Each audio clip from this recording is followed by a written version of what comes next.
In episode 26 of the SOC Level 2 training series, we're going to be going through the introduction to threat emulation, which is a part of the threat emulation module inside of the SOC Level 2 pathway of TryHackMe.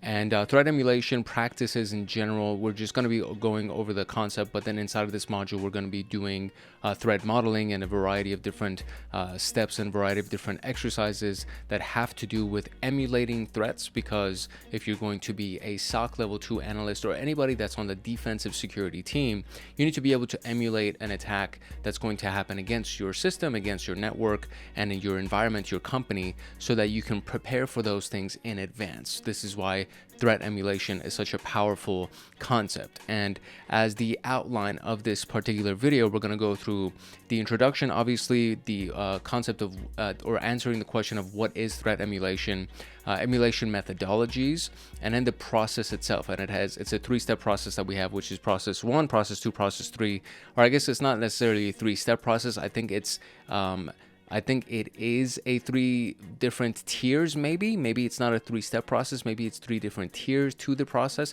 We're about to find out all of those things together right now, so it should be pretty exciting for all of us to go through. And then obviously there's going to be the conclusion. I'm going to give you a couple of final thoughts, maybe potential homework or something that you can do, and then you'll be dismissed for the day. And then we'll move on to the next video after this one, which has to do with actual threat modeling. If you're serious about your CySec training and want access to me on Discord, consider joining Hackaholics Anonymous. We have 4 tiers: the supporter, agent, guardian, and master. Each tier gets their own Discord server and early access to content. The agent, guardian, and master levels get exclusive content, exclusive downloads, monthly Python automations, live streams with me every month, plus so much more. And to join, you can simply click the link in the description below, or you can go to our homepage and click the join button there, or you can go to youtube.com/@hankhackshackers/join, and you will be able to join Hackaholics Anonymous. Now, without further ado, let us jump into the threat emulation introduction. All right, in cybersecurity, we have 2 general teams. We have the red team and we have the blue team. And the blue team consists of the security analysts, the security engineers, and everybody in the security operations center. And then in the red team, we have the ethical hackers, the pen testers, the offensive security people, the OffSec people. And in order for any company to stay up to date and to actually have a really strong security posture, those 2 teams have to work together. That facilitation through effective collaboration between the teams while addressing security breaches and during training and emulation practices, all of these things are very, very crucial and critical to build and maintain a very strong security posture. So understanding the difference between cybersecurity simulation and emulation can help you build a more robust threat detection and response program that strengthens your security. So the objectives for this video are going to be understanding what threat emulation actually is, identifying the various frameworks that are used in threat emulation, understanding how to plan, execute, and report emulation exercises, and the prerequisites would be to understand the cyber defense frameworks that exist, and of course the cyber threat intelligence module. That was a pretty big module. It was a part of SOC level 1, but I think we also touched on it on SOC level 2 as well. And so you have the intro to cyber threat intel, threat intelligence tools, Yara, OpenCDI, MISP, and then there were a couple of exercises that we ran inside of that module. And in the cyber defense frameworks, things like the pyramid of pain, cyber kill chain. Now I know for a fact that this was actually SOC level 1, because this reminds me very much of SOC level 1. So just knowing these various defense frameworks like the kill chain and the unified kill chain, the diamond model, the MITRE attack framework, and the matrix that they have. And then there were a couple of exercises that we also ran inside of that module. All of this stuff is available on this channel, so you can go ahead and search for those videos if you're really curious about them. But we will be kind of gliding over those. We'll be going over those as we go through the rest of this video as well, because they're part of, or at least they're prerequisites for this video, which means that most likely we're going to end up touching on those topics. So let's answer this big question. What is threat emulation, and what is the difference between emulation and simulation? So the best way to be able to answer this question, we first need to understand what emulation in general just means. And so the definition for emulation is effort to match or surpass a person or achievement typically by imitation. So that's the key word right there. Emulation is another word for imitation. So when you emulate somebody, you want to be like that person. When you emulate somebody's achievement, you want to achieve the type of achievement that they achieved. So when threat emulation comes into play, that means we are trying to imitate that threat, right? So it's pretty much like right on the boundary of penetration testing, right? So it ensures that the team is provided with an adversary's perspective of an attack without the hassle of dealing with an actual threat with malicious intent. And that it sounds very identical to pen testing and ethical hacking and all those things. And they're essentially two sides of the same coin, honestly. Like threat emulation and really like advanced defensive security is pretty much the same as penetration testing. Like when you really go into advanced defensive security, you're being proactive and you're going on the offensive to try to find the various different ways that somebody can attack your organization.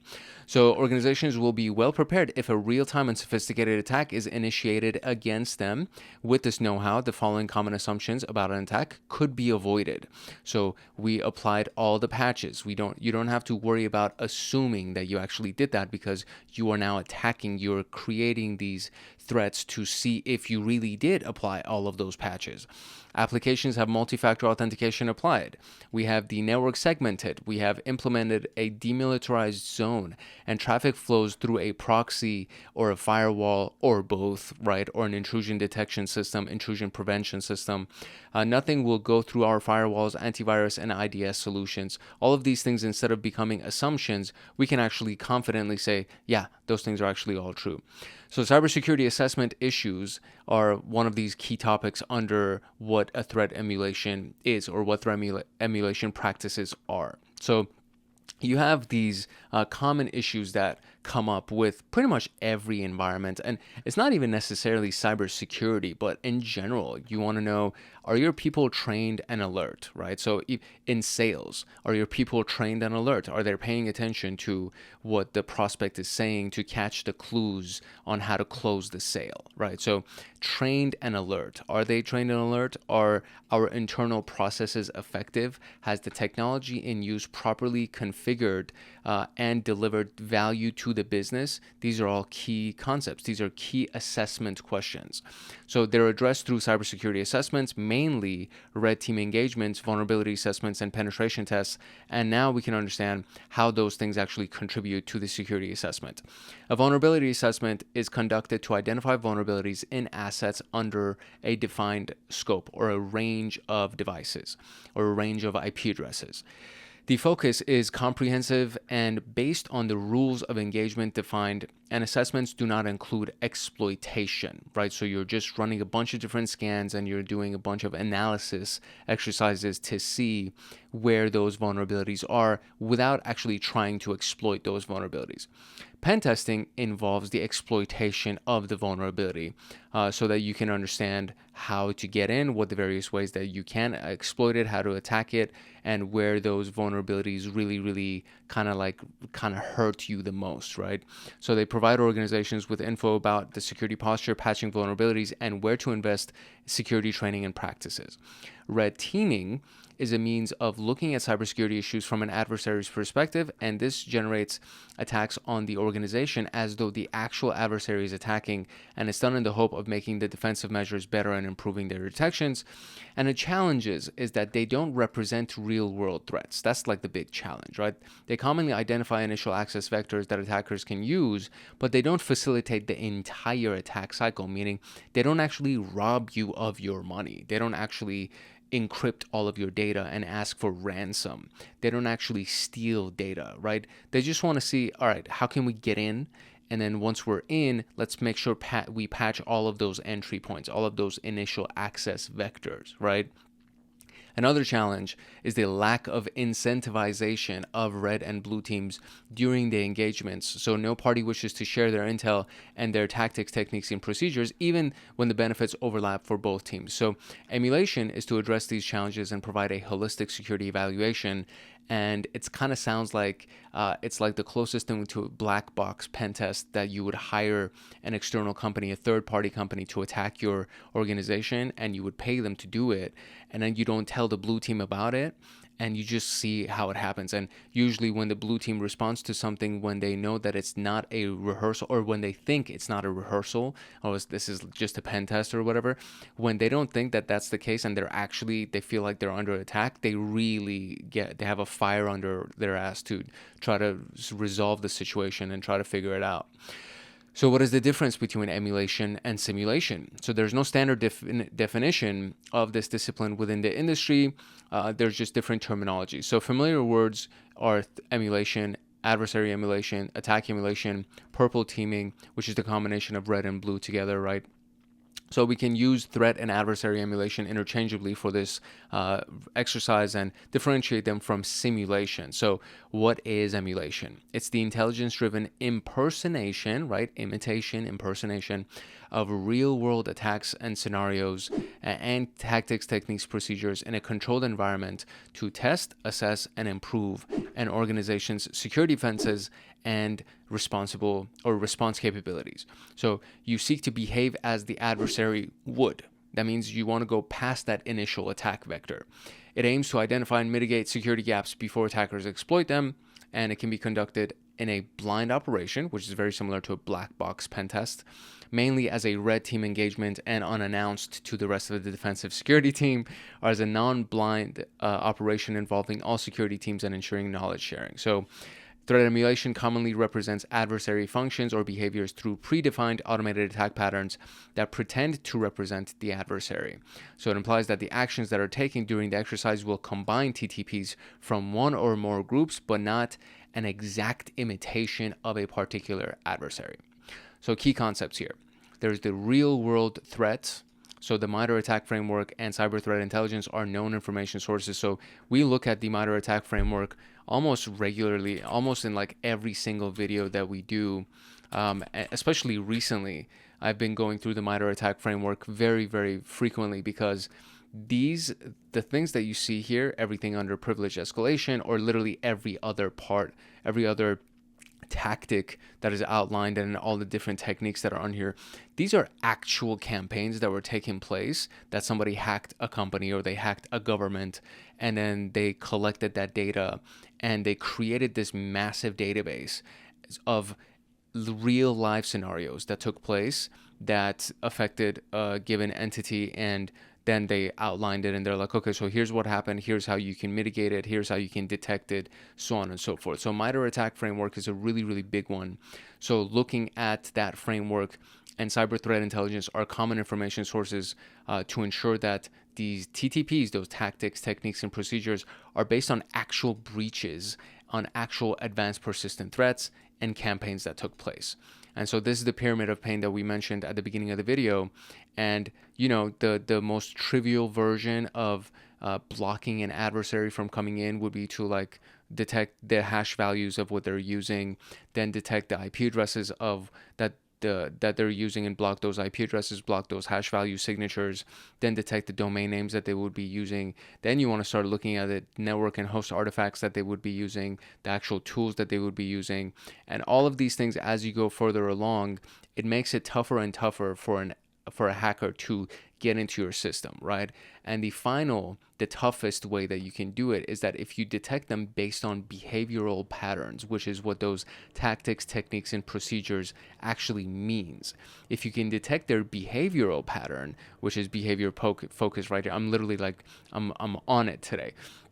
So if you can detect those behavioral patterns, obviously hash values and IP addresses and all these things can be changed. Somebody can just use a different hash value, or, you know, create a different file that is modified a little bit and it generates a different hash value. They can just buy a million IP addresses. They can buy different domain names. So those things are fairly simple to recreate, right? To create different avenues. But if you can detect their behavior, if you can try to figure out what they're actually trying to do, what their goal is, that makes it very difficult for a hacker to actually get in. So the execution of TTPs during an emulation exercise aims to tune defenses based on behaviors, not signatures. So hash value is a signature, and IP address is technically a signature. So you adapt to the elements of the pyramid moving towards the very, very top to make it actually difficult.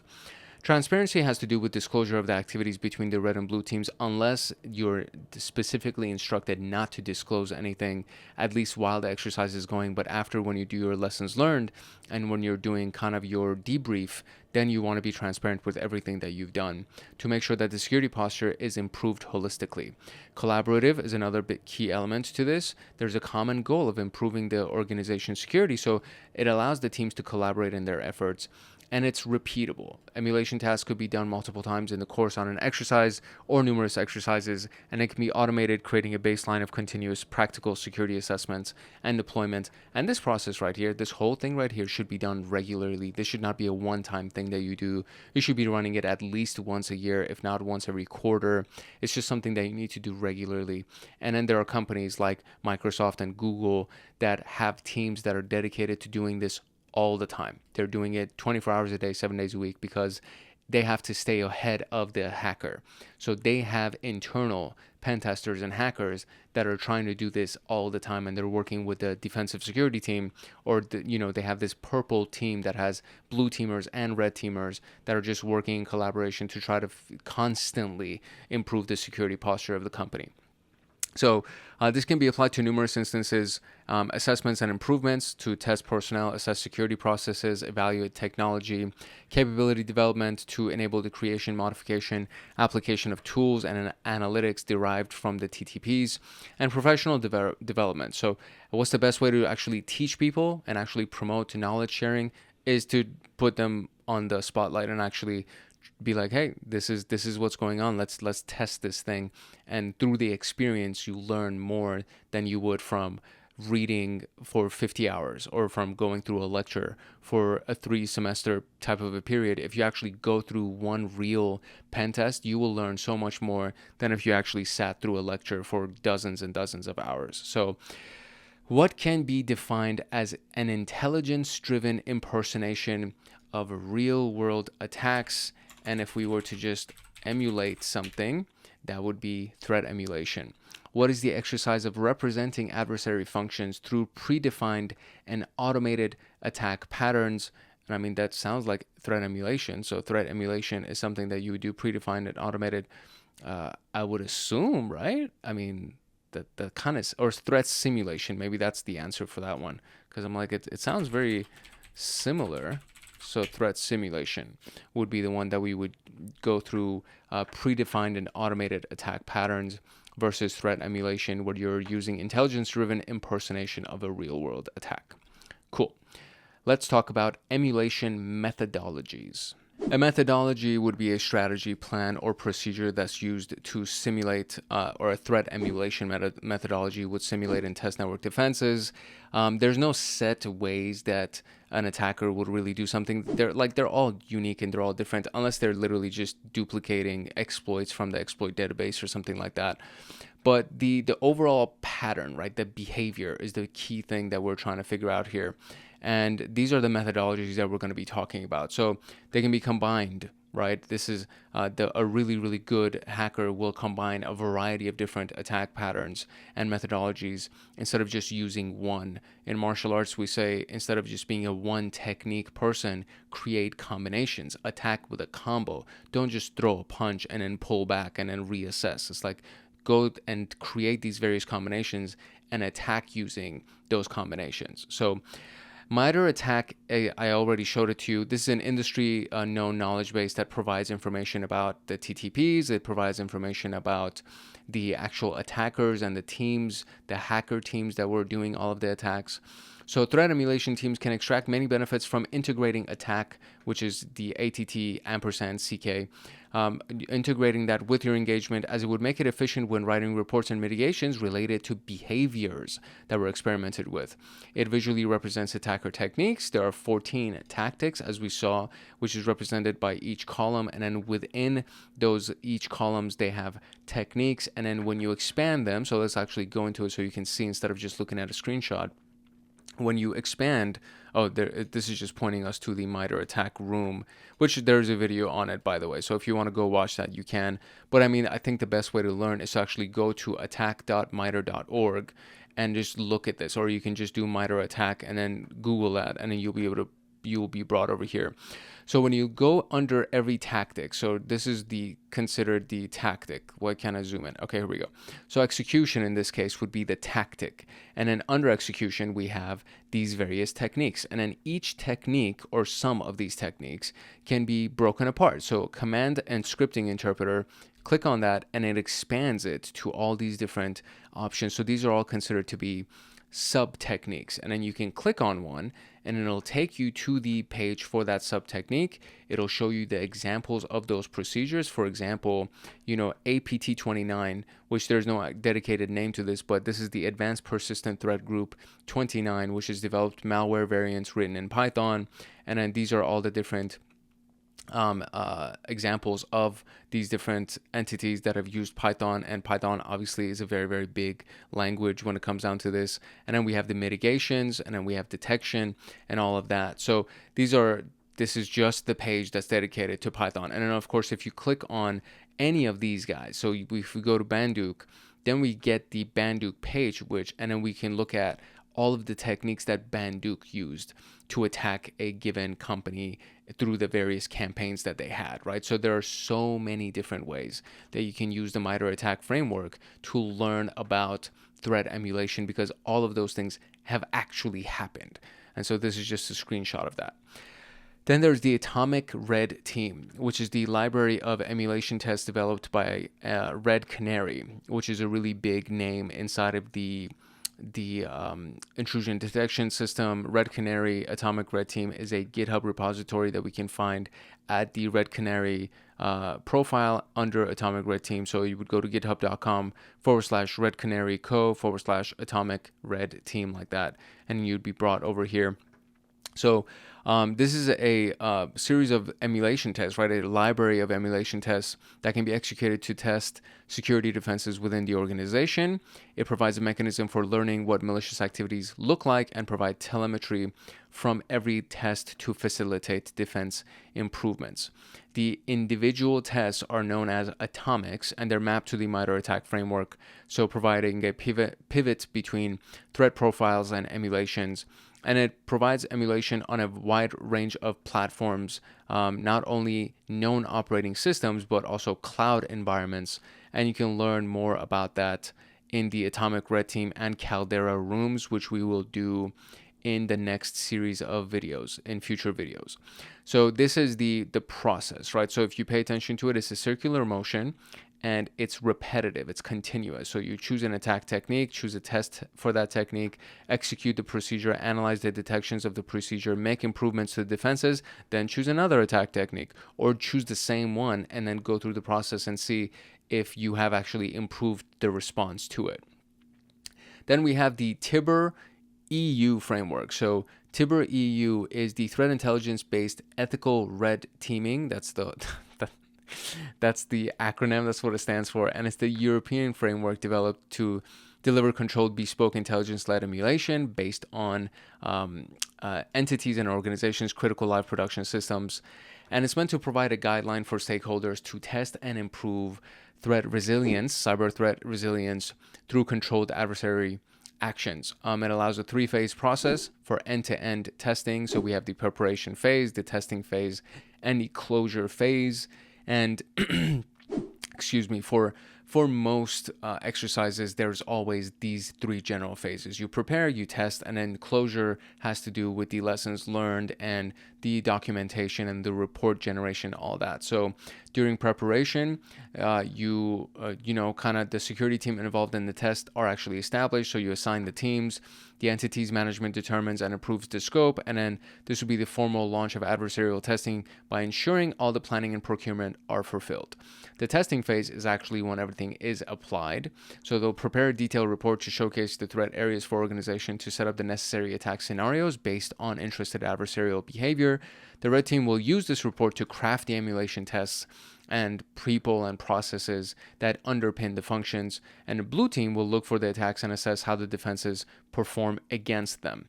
And then the closure phase is where you consider the reporting and remediation measures and lessons learned, and just adding everything to your playbook and making sure that everybody is aware of what just happened and what needs to be done in case that happens again or something like that happens again.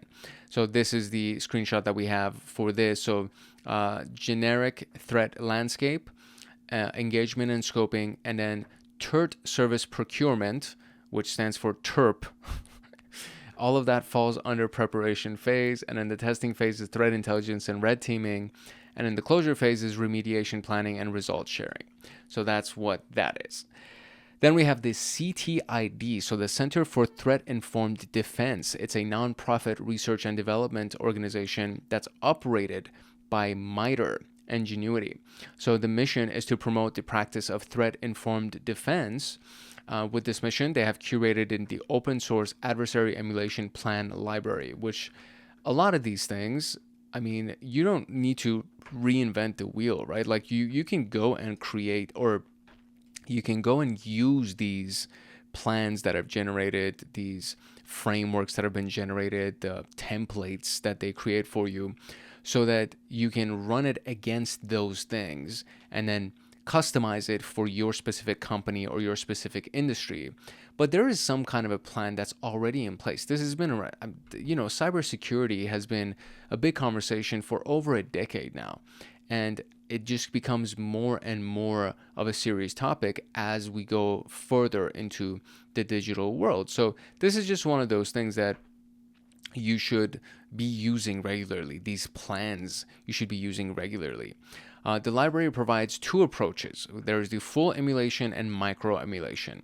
Full emulation, as the name implies, is the comprehensive approach to emulating a particular adversary, for example, APT29, which we already looked at, from the initial access to exfiltration. And an example of this would be the APT29 adversary emulation repository, which I don't know why I just opened this in a new window, but this is another one that's for the Center of Threat-Informed Defense that is available on GitHub. For whatever reason, I can't zoom in on this. There we go. So they have their own repo on GitHub, so you can go and check out everything that's inside of their stuff, the MITRE CTID, and of course there is very many repos that you can check out that you can use and kind of customize for your own environment. Then there's micro emulation, which is more focused for emulating behaviors across multiple adversaries like file access or process injection techniques. You can view existing emulation plans from the CTID microemulation plans on the linked repository. So full emulation goes for a specific adversary. You look at everything that the adversary does. Microemulation combines techniques from various adversaries, and then you would use those to create your plan or to create your threat emulation exercise. The adversary emulation process will look at the developing an emulation plan for an adversary in ways that will utilize some of the methodologies discussed here. So under TIBR EU, under which phase would engagement and scoping fall? That would be under preparation. So let me make sure that okay, there we go. Preparation. Very good. What is the library that provides technical emulation tests based on TTPs? So this was the one recently that I think we found. So this was the library that based on TTP. I think that's actually MITRE, isn't it? Or no, Atomic Red Team. That's the answer. So it's Atomic Red Team. That's the library that gives this to us. Atomic Red Team, and that's from Red Canary. Okay, so now let's go into the threat emulation process, part 1. Vasapi Corp, or Vasepi Corp, I want to say it's Vasapi, is a multi-billion-dollar U.S. retail establishment who are aware of the numerous cyber threats plaguing the retail industry. As a result of the news of a recent breach of one of their competitors, executives have become more concerned about the company's security posture. That's a good thing. They have hired you as a threat emulation engineer to plan and execute an adversary emulation exercise based on known threat groups that would target their business. Developing an internal emulation engagement process for an organization must be iterative, meaning you do it once and then you do it again and then you do it again, and each time you would do a better job, ideally. Aligned with recorded cybersecurity goals, intelligence-driven, and methodical. There we go.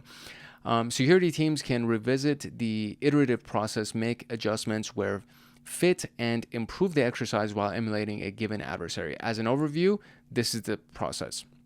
Define objectives, research adversary TTPs, planning the threat emulation engagement, conducting the emulation, and then concluding and reporting. So defining the objectives is important, obviously, because you need to make sure that you're focused and you're on track throughout the entire exercise. So the objectives should be clearly defined. It should be specific and measurable. So the aim might be to identify how an attacker could gain access to sensitive data on a particular server, or in the case of VASP, whatever, have to set the objective to identify areas of protection against credit card fraud and ransomware attacks.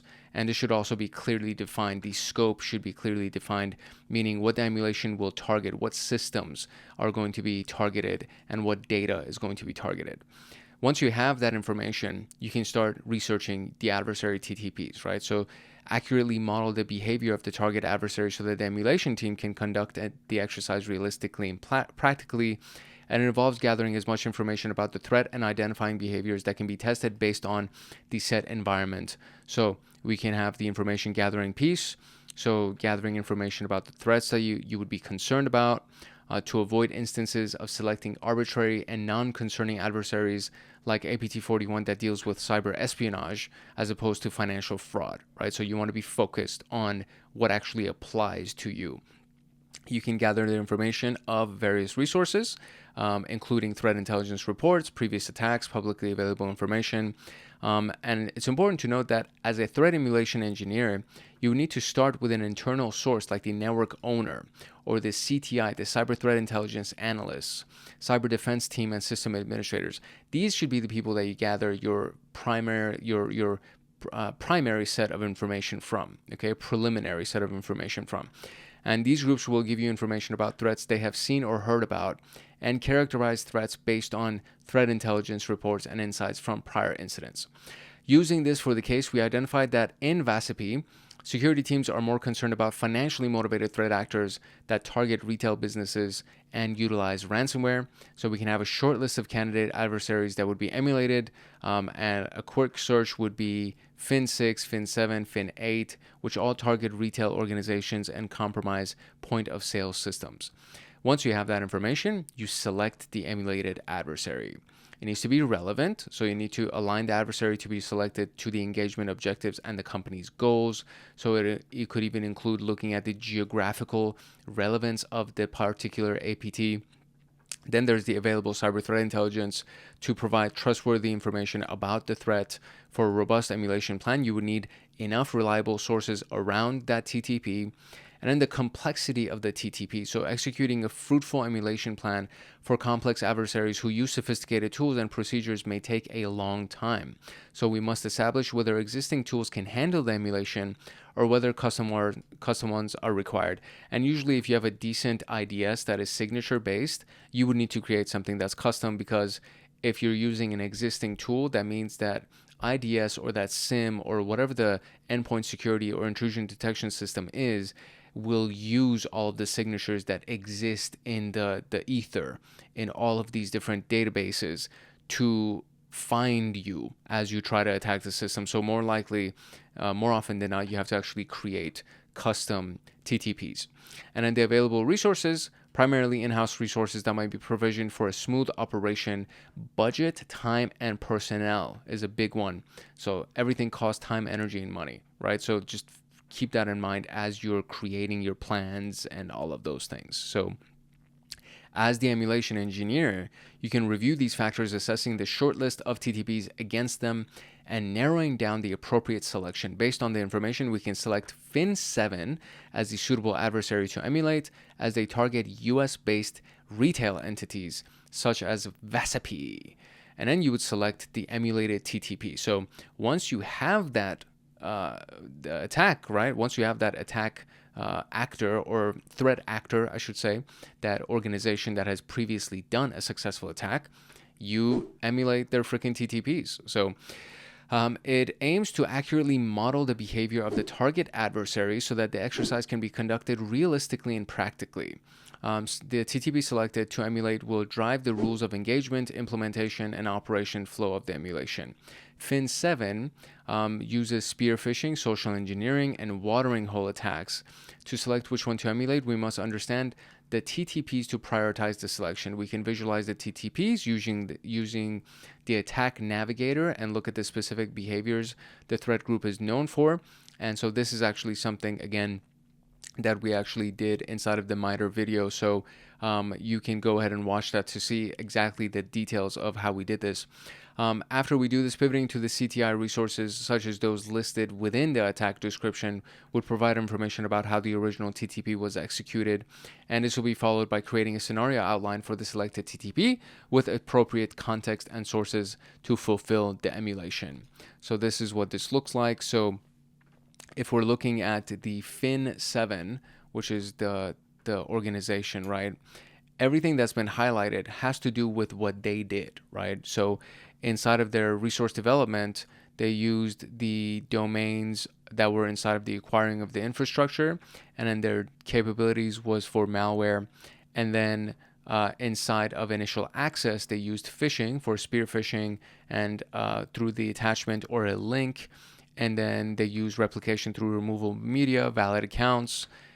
For execution, they did command and scripting interpreter using JavaScript, PowerShell, Visual Basic, and Windows Command Shell. They also used inter-process communication using dynamic data exchange and scheduled tasks, as well as user execution for malicious files and links and Windows management, etc., etc., etc. So you can see how this whole thing can actually break down if we go ahead and look at the various resources that are available inside of the MITRE attack framework, which is, again, just really freaking useful. This thing is amazing.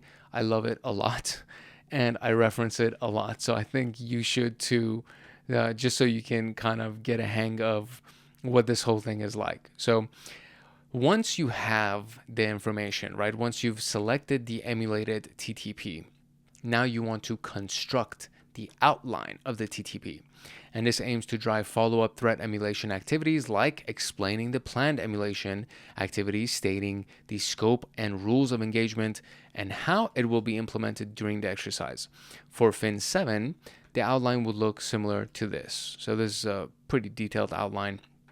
You have the tactic, technique, procedure column, and then you have the description of it, and then you have the sources that would be relevant to every single one of these things, which are also available inside of any one of these. So if we actually go to command scripting interpreter, and then inside of here we go to let's see, we have, let's say we go through, let's say Fin 6 or whatever, any of these guys right here, right? And then techniques used, access token manipulation, and then you go here, and at the very bottom you have all these references, and these are all links that are external links that will show you various displays or ancillary information that would be relevant to this specific tactic, right? Or technique, I should say, sub-technique, I should say. So you would compile all of that inside of your outline. And for continuous emulation, it's worth noting that the adversary TTPs can change over time, so staying up to date with the latest threat intelligence is essential. And when you're working for a given company, you know for the most part which specific categories of TTPs you should be always checking in. You don't have to go and look at everything that's on the attack matrix, because a lot of these things won't even apply to you, right? So Fin 7 has been known to alter their TTPs over time, so it's crucial to continually gather new information and update the emulation. There is a set of 3 software that's used by Fin 6 and Fin 7. Can you identify them? Answers are in alphabetical order, separated by commas. So let's go and do some research on Fin 6 and Fin 7 and Fin 6, right? Is that what it said? Yeah, Fin 6 and Fin 7. Okay, cool. So let's look at Fin 6 and Fin 7. So the easiest way to be able to find them is if you go up to the top right here under CTI, if you click on groups, it'll just take you to the page where all of the groups exist. And when I land here, I'll do Control F or Command F, and then I'll do Fin 6, for example. And then there we go. So we have Fin 6 and Fin 7.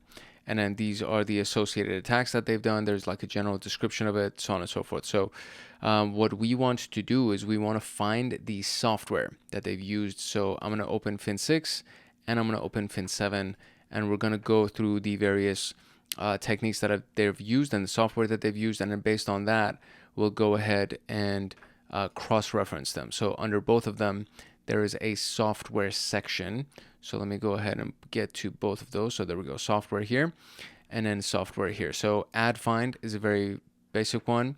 Cobalt Strike is also available on both of them. So AdFind, Cobalt Strike, and then let's see what else I could find. Okay, so I mean, there's a few that they have in common. So what's nice about this is that they are alphabetized. So AdFind is at the top for this one, and obviously AdFind is at the top for this one. And then so if you see that there's Boost, right, and Carbonac, and then it gets to Cobalt Strike, and then this one immediately goes from AdFind to Cobalt Strike. So that means that obviously, like, as long as you're at a certain letter on either side, you can kind of be like, oh, okay, well, so Flawed, Amy, and all these guys don't apply to this because it goes from C, and then it gets to G, so it skips through E and F and all that. So, but even including all that, so we have AdFind, we have Cobalt Strike, Maze, and Mimikatz. Both of those, or all four of those, are available. Maze and Mimikatz is also available on this side, and I mean, there's a few of them. So the list for Fin 6, is this Fin 6? Yeah. The list for Fin 6 is shorter, so you can kind of use that as your base list to try to compare the two. But I mean, I'm gonna go with, let's see, I'll go with AdFind, I'll go with Cobalt Strike, and then the next one was Maze. So let's see, maybe Mimikatz too. So AdFind. There we go. So AdFind is probably right, and then Cobalt Strike is probably right, and Maze would be too short. So let's see, Mimikatz maybe. All right, cool. There we go. We got it. Nice. Now, which factor will be considered when analyzing whether to use existing or custom tools during the emulation?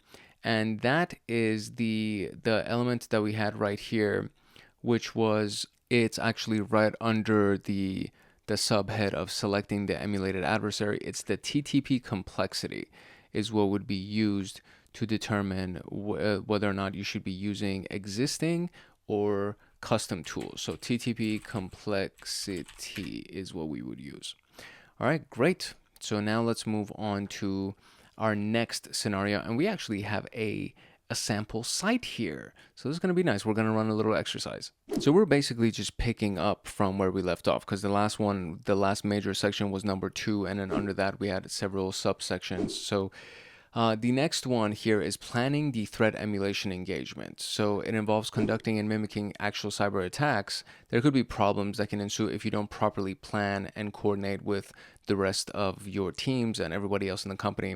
So it could be, you accidentally leak private data, or you lose data, or a system crashes or something like that. So you need to plan for these things and make sure that everything is well rehearsed before you actually implement the exercise. So again, because you're not just kind of doing a vulnerability scan, or you're not just trying to get in and see how you got in, you're, as best as possible, you're trying to emulate the attack that happened. And if you don't plan properly, you could actually lose data, or you could leak data, or you could crash a system, all of that. So it's very important to understand this and to rehearse and plan in as great detail as you possibly can. So you want the rules of engagement, you want the communication approvals, you want the to make sure that everything that you are doing has been clearly declared and everybody's fully aware, so you don't lose data and leak data, etc. So it involves determining the resources needed for the activity, like personnel, time, equipment, And then you have the plan itself. So threat emulation plans are a collection of resources that are used to organize and set a step-by-step execution for adversary behaviors based on the TTP. As discussed in the previous section, we can find available emulation plans from the CTID that capture adversary behaviors based on specific scenarios and step-by-step procedures. So a well-defined plan will contain the elements engagement objectives, right? So we've seen the objectives, and they're defined at the beginning of the process. Then the scope, which is the departments, users, devices, data, all of those things that we're allowed to attack, right? Then the schedule. So when is it going to take place? When is this exercise going to take place? And how everybody should be on alert that we're doing an exercise, right? Don't think that you are actually being attacked. We're doing an exercise. It's going to happen between this time and this time on these days. So make sure that you don't just go lose your shit and call the police or something like that. This helps avoid conflicts between emulation activities and legitimate business operations. Then there's the rules of engagement. What can you do and what can you not do? That's what the rules of engagement are. How can you attack? What you should not attack, and don't try to crash the system. We don't want to actually crash the system, but if you think you can crash the system, document it, please, and let me know what's going on. But don't actually crash the system. Don't actually encrypt all of our stuff so that we can't access it. Like, you need to get as far as possible as you can without actually doing the damage. That's the key element. Obviously, get permission to do this. And it should be written, explicit written consent to conduct this. Don't just go based on somebody's directions. Be like, all right, this is like a really big thing that we're doing. I need a written consent that has been signed off by the key people here. I don't feel comfortable doing this without having written consent. And of course, everything needs to be communicated in before the fact, during the fact, and after the fact. So the emulation team and the stakeholders of the organization, they have to have a plan to actually communicate information concerning this emulation. And you need to define the timing, communication channels, and all of those things to be included. And there is a reason why this is important, is because as you're going through the exercise, if you're communicating over an insecure channel, somebody who wants to attack the company could be listening, and you're just giving them the way in, right? You're giving them all of the vulnerabilities if you're not using a secure channel. So that's very, very important to keep in mind as well. All of these things are very, very important, right? Then you conduct the emulation. So you've prepared, you've planned, and now you're running it. You're running the exercise. So you carry out the attack using the TTP identified in the research phase. It requires skilled professionals who can accurately replicate the tactics and techniques. And this exercise should be conducted controlled and safely, and any issues should be addressed immediately. We're not going to go through the technical implementations. We just need to understand what the breakdown of this is. So planning the deployment, the emulation engineer for VASP, we can revisit the research phase tackled in the previous task where we identified the TTP to emulate for Fin7. So let's say if we want an initial access emulation, we can use the attack framework to understand the TTPs and map them out. This would combine the Mandiant Fin7 evolution report and eSentire Fin7 report outlining how Fin7 used Windows document lures to execute their campaign. So the document lure meaning the attachments that were used inside of those spear phishing campaign, that's what they used to execute their campaign. And the lab environment should be effectively set up, and security teams should know their responsibilities. Then you implement the TTP. So the deployment of actual TTPs happens here. In this scenario, an initial access payload for Fin7 would be created and obfuscated, meaning it would be kind of like disguised using an RTF document delivered through a spear phishing email. The lures used by attackers such as Fin7 tend to be convincing using docx and RTF files with malicious Windows shortcut files embedded inside of those files. A code snippet demonstrating this based on the CTID Fin7 emulation plan looks like this. So you are running these commands right here. So you would copy this thing to this domain admin desktop for this hotel manager person, and then sudo smp client etc., etc., etc. So this you don't need to know any of this right now. This is not something that we're going to be running. I don't think. If we do, we'll just come back and reference it, but I don't think we're going to be running this. But this is just essentially a command that is being done to turn this or create this RTF file and transfer it to the domain administrator desktop on this specific domain. And then, if necessary, you would be prompted to enter your password and then log into victim workstation as that domain. And then you would use something like xfreeRDP for remote desktop to be able to connect to it.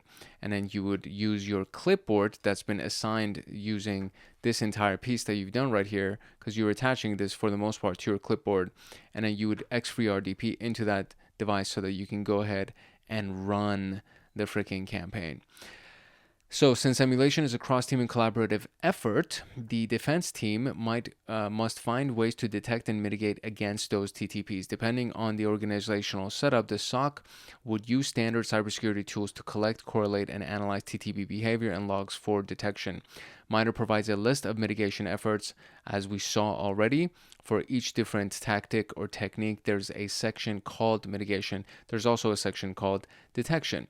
So now we're going to click on the view site and try to answer these questions right here from that sample site. And I think I have to zoom out in order for this to work because I'm like way zoomed in here.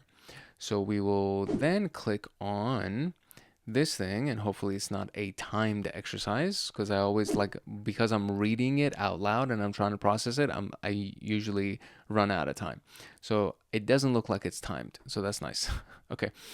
So there are 2 rounds, each round comprising of 3 questions related to a specific attack strategy that is being implemented. You have an option to utilize a special ability play that will have more impact and help complete the exercise quicker. Okay, so what are the questions first? We want to know the emulation plan component determining which activities are to be used is known as, I see, so that's the first part of this that we're going to use from our lectures. So the emulation plan activity that says what? Which activities are to be conducted? I believe that would be the scope. All right, cool. Now, here we go. What is the flag 1 obtained after that? What is flag 2? Okay, great. So now we can actually go to the exercise that we got here. So let us proceed. Round 1. So what does it say? Special ability, okay. Assuming you're emulating Carbon Spider, what will you use to achieve execution techniques? You have AI. Okay, so that's it, right? So what will you use to achieve execution techniques? And you're this guy. Okay. Execution techniques, Windows Management Instrumentation, WMI, Windows Command Shell, Apple Script. And the question is execution techniques. It doesn't say which operating system though. I'm gonna say Windows Command Shell. Nice, cool. All right, great. While emulating Carbon Spider, what would be used to achieve persistence? A scheduled task is a very, very common tool that we would use for that, and that's also good. Very good. There is a POS malware that Carbon Spider has been known to use to harvest credit card data. What is the POS malware? That's one that I need to actually look into. So POS malware that Carbon Spider has been known to use to harvest credit card data, and we're using Fin7 as our thing. So let's see if we can find something for POS malware here. Okay, so Fin7 is actually known as Carbon Spider, or it could be one of their aliases, I guess. And they use a R-Evil ransomware and their own ransomware service known as DarkSide. And none of those are actually the names that are available to us. I did look for KillAck as the POS malware, and that shows up under several articles for Fin7 and Carbon Spider. So I'm going to say KillAck. Pillowmint doesn't really see. Oh, KillAck is incorrect. VB Flash or Pillowmint. So let's see. I wish I got a wrong answer. That bothers me. All right, so we have Pillowmint software, S0517, and it's a point of sale software used by Fin7 designed to capture credit card information. So pillow mint would be my answer, and now we have that. So okay, please use the special ability to completely destroy. Okay, Fin7's ransomware program is our evil dark side. Actually, it was right here. Where was it? Dark side. That's their ransomware program. We're gonna do dark side. Cool. All right, there we go. That is the first flag, I believe. Yeah, buddy. All right, cool. Now we can move on to round 2 here. And we're emulating Reaper. What will you use to achieve initial access techniques? So let's go and find Reaper under our group list here. Okay, so Reaper is also known as APT37. And for initial access is what we are looking for first.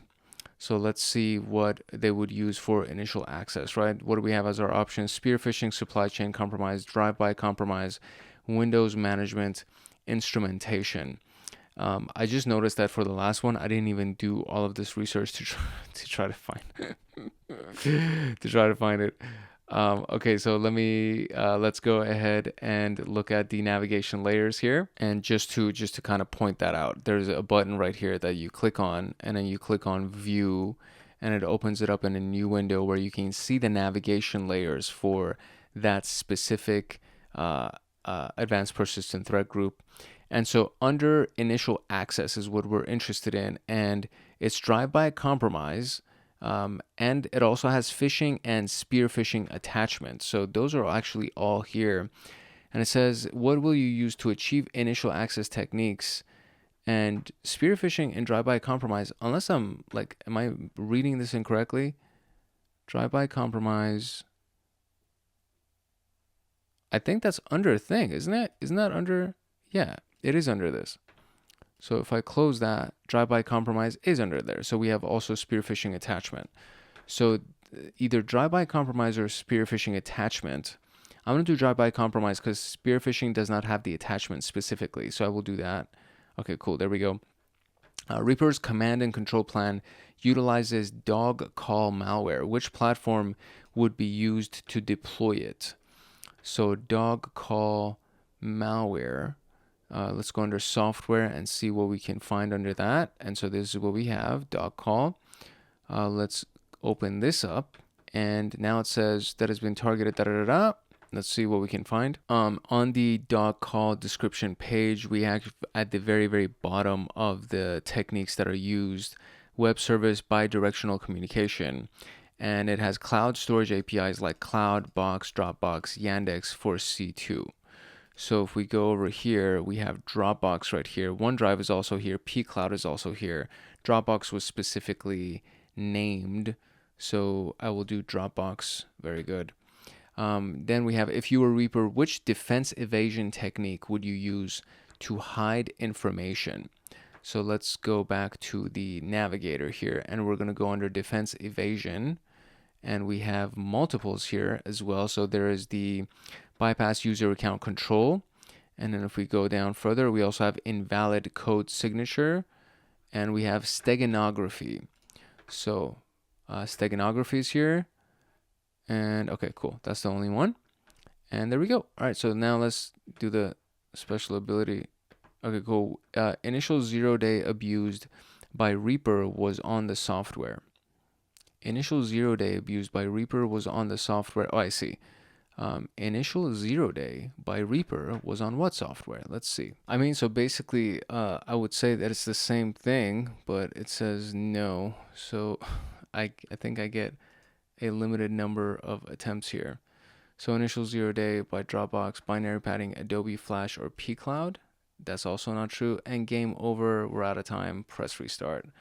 And we have to go through that whole thing again for round 2. So I'll do this one more time and I'll come back. Okay, so it was Adobe Flash. It disappeared, but the answer was Adobe Flash for their 0-day.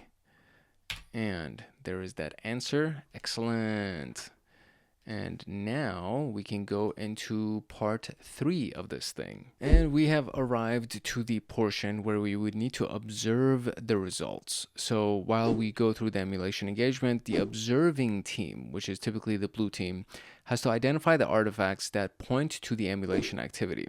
This will be through the analysis of logs, evaluation of event logs, and tracking of networking traffic. And in the case of Fin7, detection rules would be vital to detect the threat. One collection of rules for this would be the Yara rules, which is a very, very powerful set of tools. And there's multiple videos on this channel for creating Yara rules as well. Have a look at the detection rules for Pillowmint exe, for example. So if I click on that, of course, it opens it in the same freaking window. But this is for the Center for Threat Informed Defense anyways. So there are Yara rules that are pre-written for pretty much every attack, right? So you can find various Yara rule files or Yara rule sheets that have been created on GitHub that connect to a variety of different attacks or threat indicators, etc. So the output of these results would help to understand if the TTP was successful at its mission, if it was blocked or detected by security measures that were available. And then you would document and report those findings. So once you have the results, the team must document and report them. Documentation provides empirical evidence to demonstrate the cybersecurity effectiveness of the process. Reporting should cover the exercise procedures as outlined in the emulation plan and what was executed, the impact faced, and the recommendations that would be offered to avert the threat. I don't know why I'm like so zoomed out. Is this how it's supposed to look like? I think like I'm too far out of that image, but so we are now going to get a couple of more flags by doing that. That was like a really short read through. Let me see what that, yeah, okay, there is the image. It looks like a Pokemon. I'm a nerd, if you haven't figured out. I love Pokemon. Pokemon was like one of my favorite games. The Game Boy Color Pokemons? Are you kidding me? Pokemon Yellow, where you start with Pikachu? Oh my gosh. I'm like having nostalgia right now. All right, so here we go. There are 2 rounds, each comprising, okay, same thing. All right, so round 1, here we go. We have, while defending against APTs, what mitigation measure would you use to prevent command and scripting techniques? So let's go here and let's try to find the technique first and foremost. And then from there, we will go ahead and see what we can do for mitigation. So command and scripting was right here. So this is command and scripting. And there's a bunch of the stuff that's underneath it. So I'll just click on command and scripting by itself. And then we're looking for mitigations, right? And we have privileged account management, anti-malware, execution prevention, and password policies. So we have anti-malware, audit, behavior prevention, code signing, execution prevention, privileged account management. I mean, all of these things are here. So there's like multiple answers here. Privileged account management, execution prevention, anti-malware. Do we have password policies too? I feel like password policies, no. Okay, password policies is not there. So is the question asking what do I do, or what mitigation measure would you use to prevent command and scripting techniques? I mean, all of these, right? So let's say execution prevention. Okay, very good. How would you mitigate against data loss through ransomware encryption? So how to mitigate against data loss through ransomware encryption. So let's go and try to find ransomware encryption here. So under impact, we have data destruction, and we also have data, where was it? I just saw it. Oh, data encrypted for impact. I think that's the one that we're looking for. So how would you mitigate? Look at all of these things. That's insane. So how would you mitigate? You would prevent data backup, behavior prevention on the endpoint. So data backup is a good one. There we go. What is the most efficient method used for data exfiltration? So let's go and look at exfiltration of data. We'll leave that navigator. Come back here. Exfiltration over alternative protocol, exfiltration over C2, exfiltration over... There's so many different ones, and I mean, What is the most efficient method used for data exfiltration? What is the answer here? Uploading files to cloud storage, using email or file transfer, using USB, hiding data in images or other types, using covert channels like DNS or ICMP.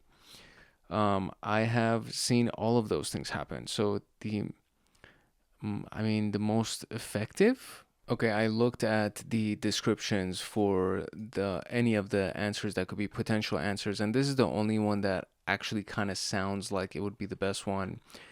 Because it says popular web services acting as an exfiltration mechanism may give a significant amount of cover due to the likelihood that the hosts within a network are already communicating with them. Firewall rules may also already exist to permit traffic to these services. So that seems like it would be the most likely answer, which would be the cloud storage services like this. And there we go. So we got that. And now let's look at the special ability. The first ransomware that leveraged worm-like capabilities is known as... Now, that's the thing that's very interesting. So the actual ransomware name that exists on this list, the only one is WannaCry. But I thought it was Stuxnet, but I think it's WannaCry. So there we go. We got that. Oops, let's go back here. And I'm trying to zoom out here, and I'm trying to go there. Boom. All right, and round 2, let's go. When emulating an SQL injection attack, what indicators in web server logs can suggest that it is successful? Increase in database errors, presence of SQL syntax in logs, unexpected data retrieved from the database, abnormal database query patterns. So when emulating the injection attack, what indicator in a web server log can suggest that the injection attack was successful? So SQL syntax and logs, probably. Increase in database errors, unexpected data retrieved from the database. I would say this. Oh no. So presence of SQL logs. Okay, great. What kind of web server logs would effectively indicate brute force attacks during the emulation and detection? Multiple login attempts with different usernames, that could actually be brute force. Increased in failed login, that's also brute force. Sequential login attempts, repeated login attempts from the same IP address. I'm going to say increase in failed logins. Are you kidding me? Oh my gosh. Repeated login from the same IP or multiple login attempts with different usernames. That's not it either. Am I going to run out of... Oh, I'm so close to like running out of thing. Repeated login from the same IP. Are you kidding me? All right, file inclusion attacks would be detected using which artifact in web server logs? So file inclusion attacks would be detected using which artifact in web server logs? I'm going to say unusual file retrieval, and of course that's incorrect. Increase in file retrieval errors. Path traversal is also like something that we went through when we were trying to do file inclusion attacks. Traffic patterns from path traversal. Okay, there you go. And with I think I had like one more error before I was going to run out. Which group was responsible for breaches due to the exploitation of the Outlook web app? So I'm going to go and look for all of these because I really don't want to get it. I think it's Black Oasis because I recognize the name. But let's go and look at the list of the groups that are available and see which one used Outlook. So let's pull them all up. Okay, the only one that even mentions anything remotely close to email is Hafnium, and they have several techniques under their list that has to do with either using email or collecting email, things like that. So there's email collection, remote email collection, and then there was another one where they were gathering victim identity information through their email addresses. So, at the risk of failing, we're going to do Hafnium. Hey, that's the right answer. Oh my God, I'm so excited. That's what happens when you do research on threat intelligence. Let's go. All right, we are officially at the end. So excited about this one. So that was it, my dear friends. We went through the introduction to threat emulation, and we used MITRE a lot, as you saw. There are also obviously other resources that we found on GitHub repositories that were also very useful.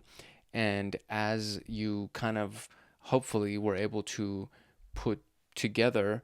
This is not just to simulate an attack and then stop. This is to emulate the full attack, go from beginning to end of the process, including the initial access, including attempting to exfiltrate and doing all of those things, but doing it within the boundaries of the company's guidelines so that you don't crash the system and you don't actually steal data or accidentally leak data or do certain things that you definitely would cause a lot of damage to the company. So that was it for the introduction to threat emulation. I actually liked it a lot. Anytime that I get to use MITRE and do like research with the various tools within the MITRE attack matrix, I find it very useful. There's just a lot of information that's very useful that we can gather from MITRE. So we're going to click complete, and then we're going to get our little checkbox. Look at that. That's always super exciting.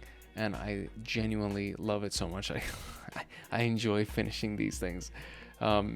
So yeah, I think that's pretty much it that we have for the introduction to threat emulation. If you got value out of this video and you would like to get more videos like this one, I encourage you to like, subscribe, and turn on the notification bell so that you get notified the next time that a video comes out, whether it's inside of the SOC level 2 pathway that we just went through or inside of the AI for cybersecurity that's coming up, as well as PenTest Plus and all of those things that we're going to be working on. So these are very, very important videos. I think as we get more advanced into these topics, you're going to want to be around for that. So I highly recommend that you do like, subscribe, and turn on the notification bell so that you get those notifications. And then of course, if you have any questions about everything that we went through, today's video was pretty easy because it was mostly like lecture based, but there are a lot of times that we go through actual detailed breakdowns of an investigation or a hack, and then we run command line commands and we just go through a variety of different techniques and tactics to actually implement and achieve the goal that we have in mind. So all of those things usually incite a lot of questions that come out. So drop a comment, drop a question, whatever you got, let me know. I'm very active in the comment section and I would love to respond to you and hear from you. So one final note, like, subscribe, turn on the notification bell so that you get notified the next time that a video comes out. If you're serious about your CySec training and want access to me on Discord, consider joining Hackaholics Anonymous. We have 4 tiers: the Supporter, Agent, Guardian, and Master. Each tier gets their own Discord server and early access to content. The Agent, Guardian, and Master levels get exclusive content, exclusive downloads, monthly Python automations, live streams with me every month, plus so much more. And to join, you can simply click the link in the description below, or you can go to our homepage and click the join button there, or you can go to youtube.com/@HankHacksHackers/join, and you will be able to join Hackaholics Anonymous. I hope I see you in the Discord chats. If not, I hope I see you in the comment section. And that is it for today. It's your boy Hank Hackerson at Hank Hacks Hackers, your favorite network and system attacker/protector. If no one else loves you, Hank loves you. Love, peace, and chicken grease. And I'll see you in the next video. Later. In episode 27 of the SOC Level 2 training series, we are going to go through the threat modeling exercise, and this video is all about threat modeling, and we're going to be using a few different resources to do it. We're going to be using a few different websites to actually pull off our threat modeling. We talked about it in the last video, which was the threat emulation video, briefly, but in this video we're going to go through some of the in-depth exercises for modeling the adversary of your choice and a few other exercises as well. So if you recognize that phrase, then you already know we're going to be talking about the MITRE framework and the MITRE attack framework and how it's used for threat emulation and threat modeling. And the overview of this particular video is going to be the introduction, obviously, to what threat modeling is. We're going to talk about the overview of it, modeling with the MITRE attack matrix, the MITRE attack framework, mapping with the attack navigator, which is a very cool tool, the DREAD framework, the STRIDE framework, the PASTA framework, and of course the conclusion. And the PASTA one, the first time I heard it, it kind of threw me off. I was like, pasta? Like, how does pasta sound threatening? But of course, these freaking hackers have to find a way to make everything sound, or like turn everything into a diabolical context, or like a perspective. So they took pasta, and now pasta has to do with cybersecurity and hacking and threats and modeling and all of that stuff. And we're not even talking about the gluten in pasta. which is American-made pasta, because I do realize that European pasta people don't even have like the issues that Americans have with our pasta, because we've been poisoned with our pasta, and you haven't been poisoned with your pasta if you're watching this in Italy. Like, I really want to try Italian pasta. Anyways, I digress drastically. We're going to be talking about threat modeling today. If you're serious about your CySec training and want access to me on Discord, consider joining Hackaholics Anonymous. We have 4 tiers: the supporter, agent, guardian, and master, and each tier gets their own Discord server and early access to content. The agent, guardian, and master levels get exclusive content, exclusive downloads, monthly Python automations, live streams with me every month, plus so much more. And to join, you can simply click the link in the description below, or you can go to our homepage and click the join button there, or you can go to youtube.com/@HankHacksHackers/join, and you will be able to join Hackaholics Anonymous. Now, without further ado, let us jump into the threat modeling video. The easiest way for us to be able to answer why threat modeling is important is to look at these types of questions. So we have: amid an ever-evolving threat landscape, is your organization prepared to mitigate potential risks? Do you proactively identify vulnerabilities, prioritize threats, and implement security measures to safeguard your critical assets? How does your approach to managing security risks contribute to maintaining customer trust? These are some of the questions that it kind of helps us understand why threat modeling is even necessary. It's even something that we should even consider. So when you are confronted with a sophisticated threat actor, are you confident in your team's ability to neutralize it effectively, or will these actors succeed in achieving their goals, stealing data from you, holding you at ransom, stealing your customers' data, denying services to your business, making your systems crash altogether? These are like very, very big conversations that we need to understand, and we need to prepare for them. As people who are on the defensive security side of things, we need to prepare for anything that may happen, literally everything and anything that may potentially happen, which means that you have to, the reason why threat modeling is important is because you're taking the proactive approach to security. You're not just sitting there reacting to things that come in your alerts and now you have to respond. You're proactively looking for vulnerabilities and different ways to attack your own infrastructure to see where your vulnerabilities and your weaknesses are, and then from there you fix your weaknesses. So in this room, we're going to learn to apply different threat modeling frameworks for reducing potential risks, and we're going to tackle topics like significance of threat modeling in building an organization's resiliency from threats, fundamentals of modeling a significant threat applicable to your organization for emulation purposes, and learning different threat modeling frameworks like Mitre of Attack, Dread, Stride, and PASTA. The prerequisites would be the Intro to Threat Emulation, which is episode 26 of SOC Level 2, so it's literally the video right before this one. And then, of course, Principles of Security. If you've never seen that, you can just you can go to the channel homepage, to this channel's homepage, search for Principles of Security or Security Principles, and then you'll be able to find that video as well. So that's it for our introduction. Now let's look at what threat modeling is. As an overview, let's look at what it is. Threat modeling is the systematic approach to identifying, prioritizing, and addressing potential security threats across the organization by simulating possible attack scenarios and assessing the existing vulnerabilities of the organization's interconnected systems and applications. Threat modeling enables organizations to develop proactive security measures and make informed decisions about resource allocation. Threat modeling aims to reduce an organization's overall risk exposure by identifying vulnerabilities and potential attack vectors, allowing for adequate security controls and strategies.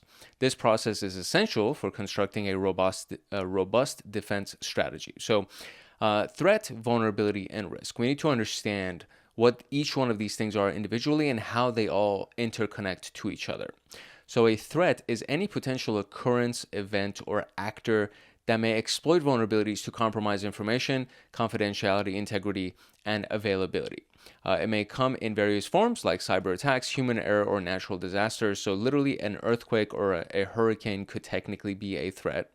The vulnerability is a weakness or flaw in your system, in your application or process that may be exploited by a threat your building. It could be a weakness in your building, and it may arise from software bugs, misconfigurations, or design flaws, or just lack of mitigation, lack of patches, any of those things.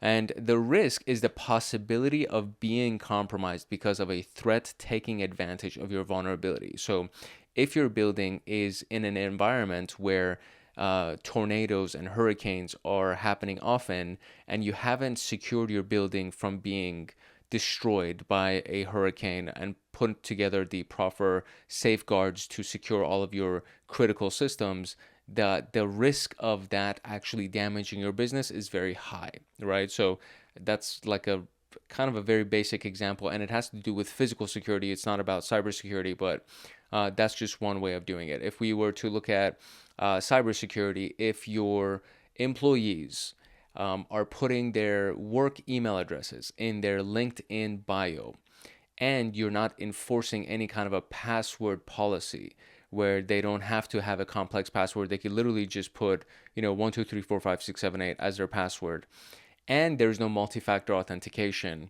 That's a really big vulnerability in your cyber infrastructure, in your cyber posture.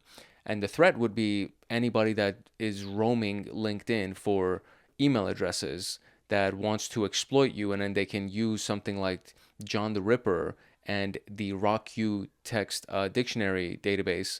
And then from there, now they can hack into you because the weak passwords are so easy. There's literally over 15 million, probably like hundreds of millions of weak passwords that are stored inside of these password dictionaries online. And if somebody can find your work email, the next step is relatively easy for them to be able to, all right, let me find their login on their company website or whatever their application is, and then just run it, right? So that would be a high risk type of a situation. So to simplify it, we can look at it like this. The threat would be the occurrence of someone breaking inside your home and taking all your belongings. The vulnerability is the weakness in your home security, like a broken lock or open windows. The risk would be the likelihood of being burglarized due to living in a neighborhood with a high crime rate or a lack of an alarm system. And then combine this with this, and you are pretty much asking for that, okay? So this is what it's like. So understanding the difference between these three things is very important for threat modeling, and it enables the organization to effectively identify and prioritize security issues, resulting in a faster way of reducing risk exposure. So basically, you're looking at the things that have the highest risk, and then from there, you're working your way backwards, and you fix the things that have the highest risk first, and then the next one, and then the next one, until you get to all the low risk stuff, and then hopefully you'll fix everything. But at the very least, the critical risk, the high risk stuff needs to be addressed immediately. So the high level view or the process of threat modeling goes into these steps that we have right here, right? So these are things that you would do continuously. And we talked about this in the last video as well. We're just going to look at it in further detail today. So first, you're going to identify the specific system. This is known as defining the scope. So the systems, applications, and networks. So a range of IP addresses, a single IP address, an application, or a range of API endpoints, the systems, computers, devices, any of these things that are within the threat modeling scope, meaning you're allowed to look at them and analyze them to see what ways you can exploit them. That's your scope, right? What can we attack? What are we assessing and analyzing? That would be our scope. The identification of the asset would be diagrams of the organization's architecture and the dependencies that those architecture require. So if you have a router, what is the dependency for that router to work? If you have 5 switches, what is the dependency for your switches, which would be your routers? If you have wireless access points, what is the dependency for the wireless access points, which would end up being the router and the switch? So it's like identifying all of those assets and then the dependencies of the assets, what they depend on to function and what other devices depend on that asset to function. So you're looking at hopefully a really in-depth diagram. It's also essential to identify the importance of each asset based on the information that it handles, like customer data, intellectual property, financial information. There's a really good section in the practical element of Network Plus, the Network Plus playlist. If you actually go and find that playlist on this channel, in the practical video, which is the last video, we actually go through developing diagrams and looking at different elements of creating a diagram. And we do it through this one website that actually creates diagrams. And then there's another tool, which is the packet tracer, which is like my favorite way of developing diagrams of the organization's network devices as well as their end devices. Then we have identifying the threat. So once you actually know what assets you have and what your scope is, then you actually identify the threats based on that list of assets. And these are the things that would actually impact those identified assets, like these cyber attacks, physical attacks, social engineering, insider threats. And your asset actually could be a human being. Like you could have a group of human beings that are critical assets, which every company has. Your employees are assets. They could either be your assets or they could be your liabilities. So you look at these people and you say, okay, have we trained you well enough? Are you actually an asset or are you a liability? And that could be the threat. It could be that they are not well trained and they don't know what's going on. Therefore, they are susceptible to social engineering attacks, or they're susceptible to somebody manipulating them, and now they can become an insider threat to your organization. These are all considered to be a part of your assets and a part of your scope. Honestly, like that, it should be the case at least. Then analyzing vulnerabilities and prioritizing risks. So whatever vulnerabilities, these threats, you have the actual threats that could be attacking you, and then you have the vulnerabilities to these assets, the vulnerabilities of the assets, and then making sure that combining the threat and then the vulnerability and how critical those risks would be, you need to prioritize the highest risk stuff and fix those first, obviously. So analyze the vulnerabilities based on the potential impact of the identified threats in conjunction with the existing security controls. And then given the list of vulnerabilities, risks should be prioritized based on their likelihood and impact. Likelihood meaning how frequently or how likely is it? What's the possibility that this could, or probability probably, what's the probability that this could actually happen to us? And then if it does happen to us, how much damage could it actually cause? And that would be how you can calculate the severity of a risk. So then once you have this information, you start developing and implementing countermeasures. Do you need to patch them? Do you need to update your systems altogether? Do you need to assign security guards to a location, install cameras? Do you need to just make sure that you have automatic upgrades for all of your software and whatever you're using? So all of these things could actually be a part of your countermeasures, and you have to do regular assessments to try to figure this out. This whole process should be scheduled, and it should be done at least once a year, if not once every quarter, really. So monitor and evaluate. Continuously test and monitor the effectiveness of the implemented countermeasures and evaluate the success of the threat modeling exercise. An example of a simple measurement of success is tracking the identified risks that have been effectively mitigated or eliminated. By following these steps, the organization can conduct a comprehensive threat modeling exercise to identify and mitigate potential security risks and vulnerabilities in their systems and applications and develop a more effective security strategy. This is a generic high-level process that we just looked at. Threat modeling will be introduced in the following tasks, where we're actually going to look at some really granular types of steps that can take place. And then you need to involve these different teams, right? It's not you probably, like when you get a job inside of IT or cybersecurity, you will be a part of these teams. The management and the leadership has to ensure that these teams collaborate with each other and work with each other. But that's a really, really key part of this. There's, each team specializes in something, and they need to make sure that whatever they have learned through their specialty is passed on to the other team, and then the other team passes that information on to team A, and so on and so forth. And you combine your efforts, right? You collaborate with each other. Two heads are better than one, three heads are better than two, so on and so forth. And it's the same thing here. 2 teams are better than 1 team, 5 teams are better than 2 teams, and it just goes on from there.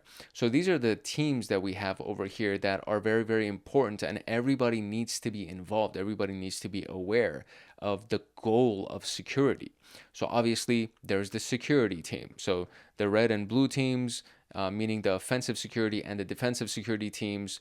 The security team is typically the team that leads threat modeling, and they provide expertise on threats, vulnerabilities, and risk mitigation. They also ensure that security measures are implemented, validated, and continuously monitored. So this is the tip of the spear, right? The head of the spear for a threat emulation or threat modeling exercise.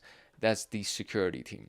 The development team works on the software, right? So they build the applications and the systems and everything that has to do with the digital infrastructure.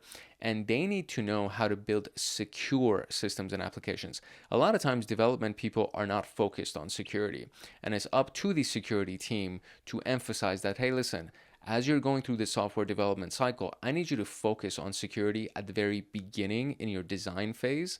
So we don't have to go through production and deployment and then be like, oh, there are security issues here. And then you got to go back to the drawing board and start redeveloping things. So it's very, very important, right? So their involvement ensures that security is always incorporated throughout the development lifecycle. And then you have IT and operations. These manage the organization's infrastructure, including network servers and other critical systems. And their knowledge of network infrastructure, system configurations, and application integration is essential for effective threat modeling. Governance, risk, and compliance teams are also a really big deal because they actually tell you what laws and regulations you need to follow and why certain things should be safeguarded more than other things, where those things are more critical than other assets in the business. So they look at compliance assessments based on the regulations of your industry and your internal policies, and then they collaborate with the security team to align threat modeling with the organization's risk management objectives. The stakeholders of the business would be people like the C-suite executives. It would be people like potential like majority owners, let's say. These are really big decision makers that most likely have zero experience in security, but they control the money. They control a lot of the directional decisions that are made in the business, which direction the business goes and how the business will grow, so on and so forth. And these are the guys that you have to convince that, hey, it's important for us to do threat modeling. It's important for us to do cybersecurity posture and make sure we have a strong posture. And it's important for you to invest in like dollars and cents into this, because if the business gets hacked and we're held at ransom, or if they crash our systems, it's going to cost you a lot more money than it would to try to patch these things in advance. So their involvement ensures that the efforts align with the organization's strategic and financial goals. That should be in there as well. And then you have the end users, which is the users of your system application. These are your customers. They can actually provide insights to you. They can provide perspective to you, and they can help you identify the vulnerabilities and risks specific to user interactions and behaviors. And it could be beta users, it could be test users, but it could also be your actual customer base as you continue to build the business, and you incentivize them to give their feedback to you by offering a discount or free product or free service, something like that, so that they feel invested in the business itself. And then if you're, a lot of times the end users, the customers themselves actually hold shares in the company as well. So they also want the shares to go up, right? They want the value of their shares to go up. So they will be incentivized in that way to be like, hey, if you help us establish a stronger business, then your shares will be valued higher. So this list is not limited to these teams and may vary depending on the organizational structure, and the collaboration of these teams is not limited to threat modeling exercises because they need to do everything else too. It's not just the threat modeling offensive security stuff. They need to work through every other element of security to make sure that the business itself is secure. In addition to the methodology that we've discussed, an attack tree is another really great way of identifying and mapping threats. And this is the graphical representation that's used in threat modeling to describe and analyze potential threats against the system, application, or infrastructure, whatever your assets are, right?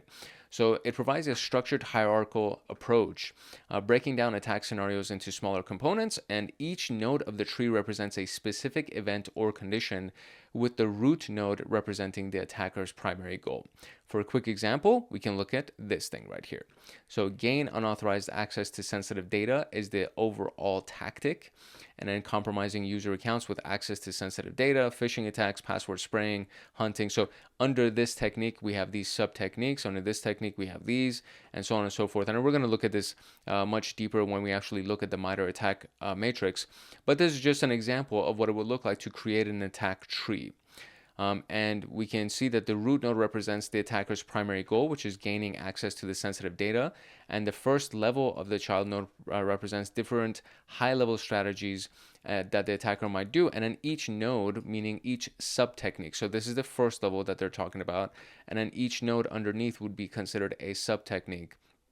Breaks down into specific steps, detailing the attacker's possible techniques and actions. So in addition to the tactical traditional hierarchical structure, attack trees can also be organized as attack paths, which depict the possible routes or sequence of vulnerabilities that an attacker can exploit to achieve their goal. And we're going to look at that through MITRE as well. What is a weakness or flaw in a system, application, or process that can be exploited? That would be a vulnerability. Based on the provided high-level methodology, what is the process of developing diagrams to visualize the organization's architecture and dependencies? And this is available right here as we started looking at these pieces of it. It was right over here in these elements, the high-level process of threat modeling. So developing diagrams falls under asset identification, which we have here. And what diagram describes and analyzes potential threats against a system or application? That would be the attack tree that we just saw, and it could also be an attack path. So let's talk about MITRE attack. This is one of my favorite tools that is available to us as security folk. So what is the MITRE attack framework in case you don't know? In case you do not know, MITRE attack is a framework that has been developed by MITRE, and attack stands for adversarial tactics, techniques, and common knowledge. And it's a comprehensive, globally accessible knowledge base, and it's available for free. And it's a very valuable resource, and it's organized into a matrix. So instead of just talking about it, let me show you what this thing is. And I have Googled it so many times that it's literally part of my frequently visited. So if we go to the MITRE attack website, you literally can Google MITRE attack framework like that, and it's the very first link. And when you go to it, it automatically loads the attack matrix for you. So let me load that. I need to plug my computer in because it's slowing down because it's literally running on fumes. So 1 second. This is what the attack matrix looks like. And you can see that we have several columns. I think it's, I don't know how many columns it is, but we have definitely multiple columns here. It is 14. Yeah, we have 14 columns. And so it starts from the very beginning of the attack vector, or we could call it the attack chain. So the very beginning of an attack chain starts with reconnaissance, and then you start developing resources, initial access, execution, etc. So this would be considered the tactic. And then under the tactic, we have the techniques. And then the ones that have these little gray boxes next to them open up into sub-techniques. And this is really a great way to see what is fully available in all of the attack vectors that are available inside of MITRE. And these have been developed based on actual attacks that have taken place in the real world from different attack groups or adversary groups. And some of them have been successful, some of them were caught along the way, but they were all big enough and high profile enough where it got onto this list right here. There were attacks against countries or attacks against Fortune 500 companies, and some of them were very, very critical and did a lot of damage. Others, again, they caught them just in time, or quick enough, soon enough that they weren't able to cause like a lot of damage. But because of the fact that they did get their foot in the door or something like that, it was worth it to be like, okay, we need to address this and we need to disclose it for everybody else in the security community to be able to access. So there are a few different things that are available here. One big thing I'm going to list or point out is that you could do show sub techniques, and it'll just open everything. And then now you can see the full list of everything that's available here. And then we can do hide sub techniques, and then you'll just see the list as you have here. And then we can do either the side view or the flat view. And this is what it looks like with the flat view, which is, I mean, it's kind of the same. It's just that instead of expanding and things going outward to the side like this, you can see that they just drop down right below it. And that's what that looks like. So these are just the views that we have here. One of the key elements of this is what I really enjoy is when we go up here and when we go under CTI for cyber threat intelligence, and we're going to be talking about this in a little bit, so I'm kind of just like jumping ahead a little bit. When you go to CTI, you can go to groups, software, or campaigns, and if I click on groups, it'll show me all of the groups that have been documented inside of this database, and these are actual groups. These are real live groups that have done some serious damage, or at the very least some serious sophisticated attacks against countries or companies, etc.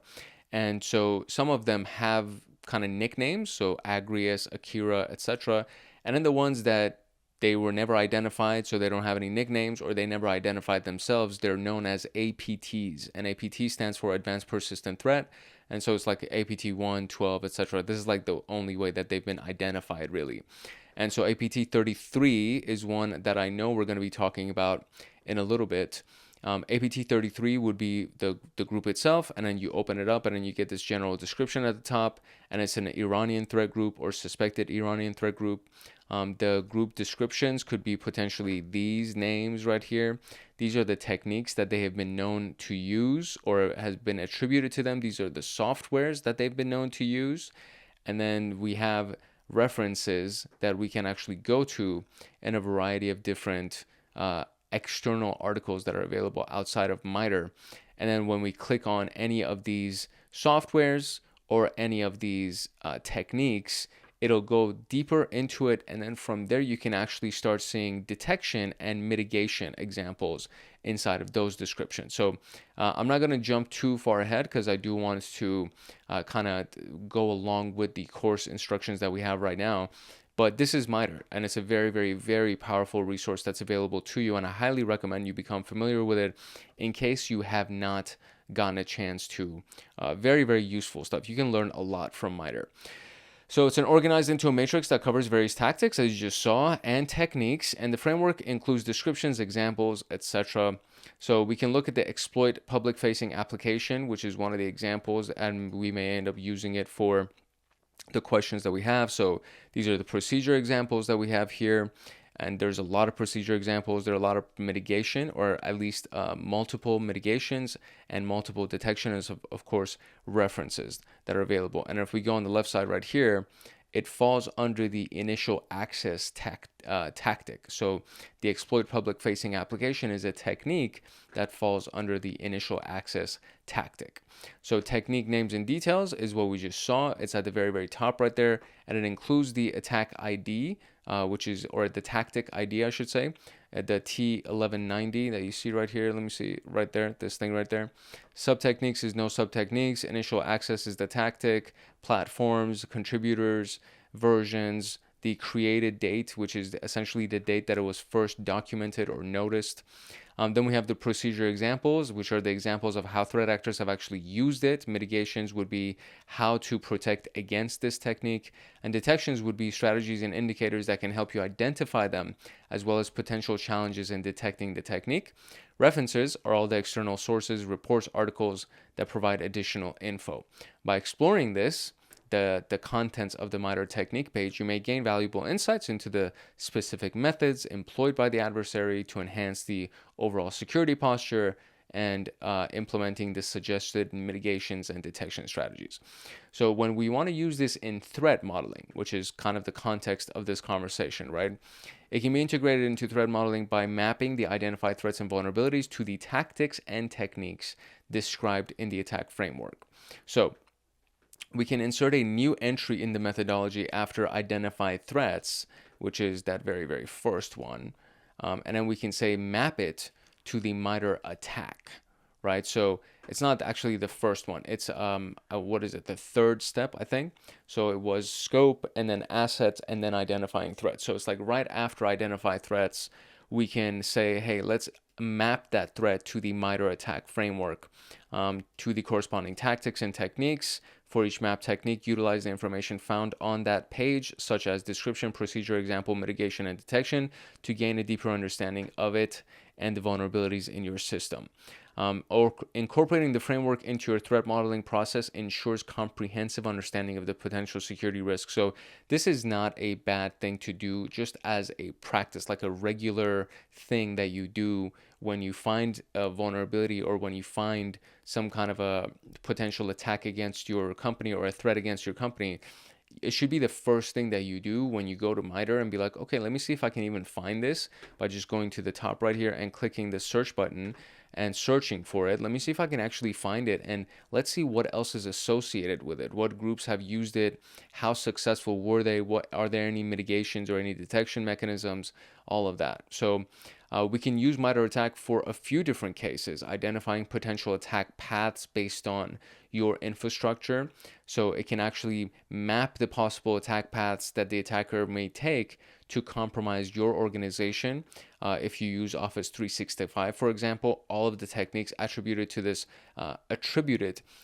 platform are relevant to your threat modeling exercise. So if you actually use Office 365, any attack that has happened against Office 365 is something you should pay attention to because it's available on MITRE, and there's a lot of them. So if we actually go over here and then go over here, search, and then click on this again, and then look at this, and then you can load more results, and then you can see load more results, and then load more results, and load, and there's so many of them, right? So Office 365 obviously is a really, really popular software, so therefore there have been very many attacks against Office 365, and it's something that has been constantly patched and is constantly being patched by Microsoft because it's one of the most attractive attack vectors for a threat group or a hacker.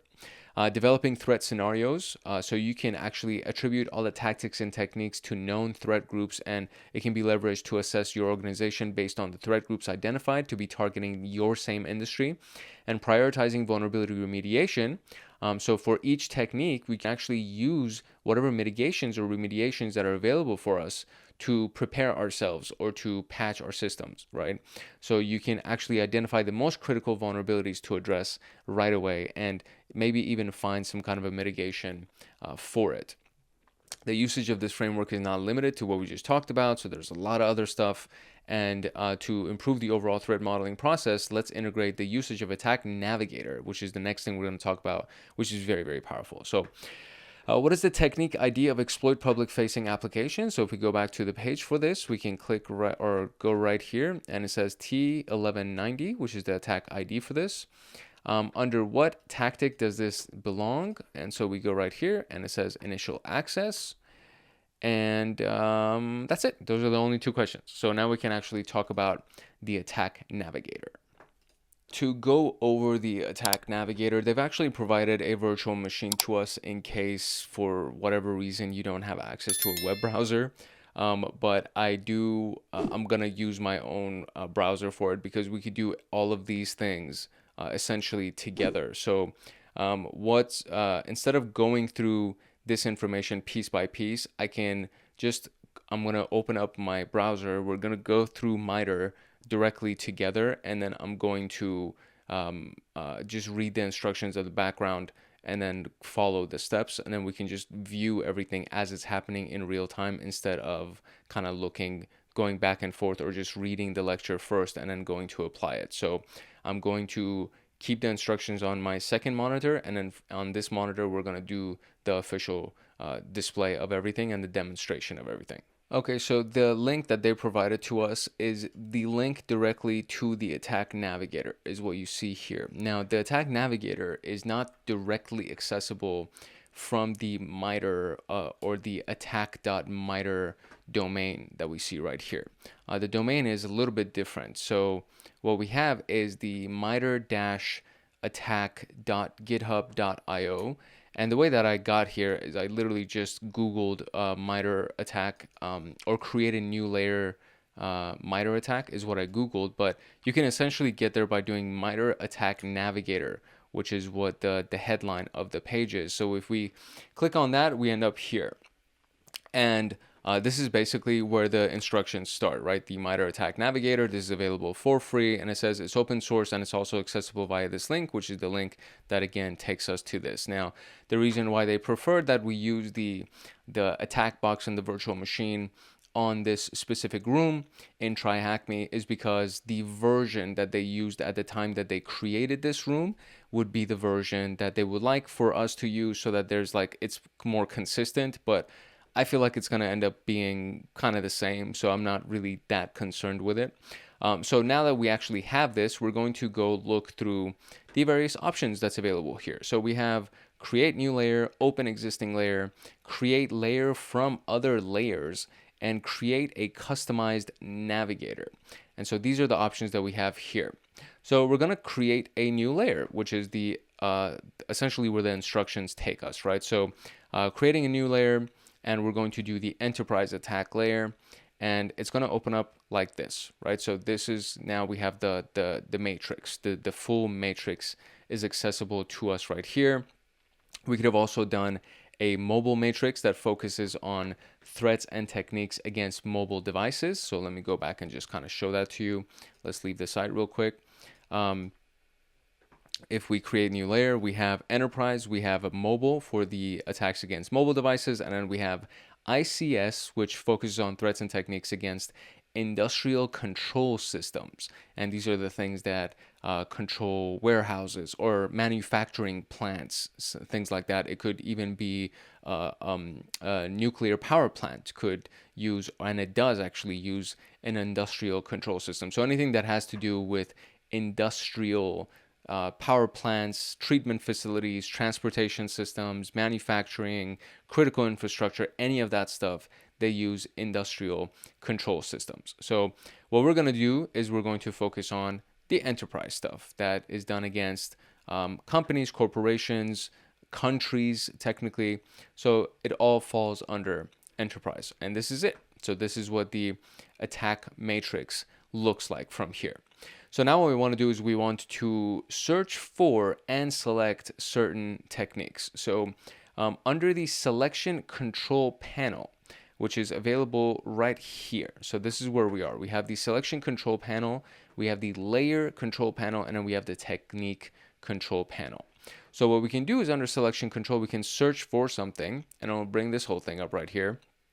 And you can basically just start either browsing through these things, or you can search for something if you know the name of it, and basically kind of add it to your list of techniques that you want to start analyzing, right? So if we press the magnifying glass, which is what we did, we can see techniques, threat groups, software mitigations, which is what we see right here. For a quick example, we can search for APT41. So it can be under threat groups, which is available, and you can actually even select all or deselect all. You can do that, or you can just come up here, and then we could just do APT41. Let me make sure that my keyboard is on. Okay, and then when we look for APT41, we can see that there are the threat groups that are associated with them. So right here, so if I click on select, I come back, and then we can see that we have all of these different things that have been highlighted. It's a little bit tough because my browser just turned to night mode, and so now it's all these things stayed black, which is kind of weird that it did that. But so yeah, this is what it looks like when you actually select it. You get to see all of the various tactics and techniques that they used for their given campaign. And there's a numerical value that's also associated at the very, very top right here. We can see it right here where it says there's currently 108 techniques that have been highlighted. Now, in the notes inside of the course right here, we actually see that at the time of this recording, when they did this, there was only 64 techniques that were highlighted. So this is what they meant, and I think also the timing also has a lot to do with it as well, because the one that I'm looking at right now in this particular window that you see right here is the most recent version of the MITRE attack map, or the attack navigator. And so the reason or the version that they ran over here was the version that actually has 64 techniques that's associated with it. But basically, as far as finding the information and being able to like narrow things down, it's the same way, right? So we have 108 techniques, and then I can just deselect those 108 techniques by just clicking that X button, which is what we see right here. We can also right click any technique if we want to do an action on that single technique. For example, select it, add it to a selection, or remove it from the selection. So if I go over here to any of these guys right here, I can right click on this, and then I can add to selection or remove from my list of selections right here, which would ultimately remove it from this list of 108 that we saw right here, right? So you can do a few other things as well. You can pin it, unpin it from the tooltip. We can select all, we can deselect all, invert the selection, select annotated, select unannotated, select all techniques in the tactic, deselect all techniques in the tactic, which is referring to this piece right here, right? The lateral movement. So if I right click this, it'll select everything inside of that tactic, so on and so forth. And then I can obviously do view technique or view tactic, which would show us the details. It'll take us to that description page that we saw earlier. So we can view, sort, and filter these layers. We can export things, for example, getting a JSON or Excel or SVG type and export file that allows you to dump the selected techniques, including all the annotations. The data exported can be ingested again in Attack Navigator for future use from that main menu that we saw. We can also filter things, which allows us to look at things based on relevant platforms like the OS or applications, and we can click on this specific image just as an example here, where it says it'll show us anything that has to do with Office 365, for example, and this is inside of the layer controls. So this is no longer inside of our selection controls. It would be inside of layer controls. So I click on layer controls, and then now we have these things where we can do filters, and then now we can filter something or view something based on these filters. So it could be LSA or LAAS, SA, I think that's actually an I. So infrastructure as a service, software as a service, Office Suite, also known as Office 365, identity provider, Mac OS, Linux, Windows, etc. So you can actually narrow things down as well. And we can, it comes automatically pre-selecting everything, but we can kind of deselect these things. And then obviously, as you can kind of see in the background there, all of this stuff gets updated as we select or deselect these things for our filters. We can export right here, also inside of the layer controls series of options, the control panel here, where you can do a single layer as JSON. We can do the Excel. You can also do an SVG export, and then you can only download annotations on visible techniques if you wanted to do that. We can go ahead and click on the layer settings here. So let me get out of that. We can change the name of the layer. We can change description, the domain that would be attached to it, metadata, links, the layout of the matrix, show names or show IDs attached to every single one of these things. And now you can see, again, it immediately updated everything in the background as we saw. Aggregate function, average, minimum, max, and the sum aggregate scores, which is also available to us over here. So if I zoom out, we can actually see aggregate scores for these. Let me see if we can, let me see where it would show up. So I don't know where aggregate show count on score techniques. I know you can find aggregate scores, it doesn't show automatically. So I think that would be something that we would have to do a little bit of extra search on. You can sort things according to A to Z, for example. This allows you to sort the techniques by their alphabetical arrangement or numerical scores. The images show all techniques arranged alphabetically, and that's again available right here inside of the layer controls with the sort alphabetical, ascending, etc. Expand the sub-techniques, view all the sub-techniques, underlying sub-techniques under each technique, expanding for all these. You can have a similar view, which is again available over here as well. So there's the expand techniques. I click on that and it opens everything available here for us, and it makes the output much larger on the screen. And then I can click that same exact button right here, and then it will expand the annotated techniques, and then it will collapse the techniques. And so there's expand, expand annotated, and then collapse. And those would be the three options. And then when we collapse, we end up back in our original view. The annotation of techniques is under the technique control panels, which is our last panel, and allows us to annotate details on the selected technique. For a quick run through, this is what it looks like. And annotation is just looking at various elements of it and kind of customizing the view of it. So let's do these things piece by piece. So we have the toggling of the state, which is available through that square. So I'll just kind of focus on one window, and then I'll go through all of these instructions, and then I'll show you what each one of these things actually do. So we have the toggling of the state. So we'll go to technique controls, click on that, and then we have toggling state right here. So this allows you to disable the selected technique, making the view grayed out. So if I go to any of these, so let's say I'll click on access token manipulation, and then I will click on that and it will gray it out. You notice how it got grayed out, and these have been highlighted. These are the ones that are still available for everything that we have under our given APT, and that one specifically got grayed out. And then as long as I have it selected, if I click it again, it will come back to its original view. So let's go ahead one more time and select it. And then we have the toggle state right here. Click on that and it'll bring it back up right here.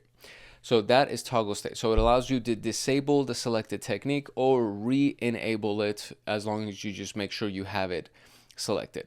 There are background colors that will allow you to change the background color of the technique for highlighting and grouping purposes. So if you want to group something in general, you can go ahead and just highlight a given technique. So let's say we do privilege escalation, I guess, or maybe I think it's, let's see if I can do a hold of a shift. Yeah, if I do shift, I can actually select multiple things, and then it will allow me to, if I go back, let me go to layer controls or selection controls, and I will get rid of all of those things that we had previously selected. And if we also go to layer controls and then click on the settings, so that will go away, then I can do technique controls. And now I can click on, let's say, defense evasion or resource development, let's say. And if we have selection controls, all of these things have been selected again, which is very interesting. So there we go. I think it's like when I click on one thing and it highlights all of these other elements, I wonder if it's because they've been expanded or not.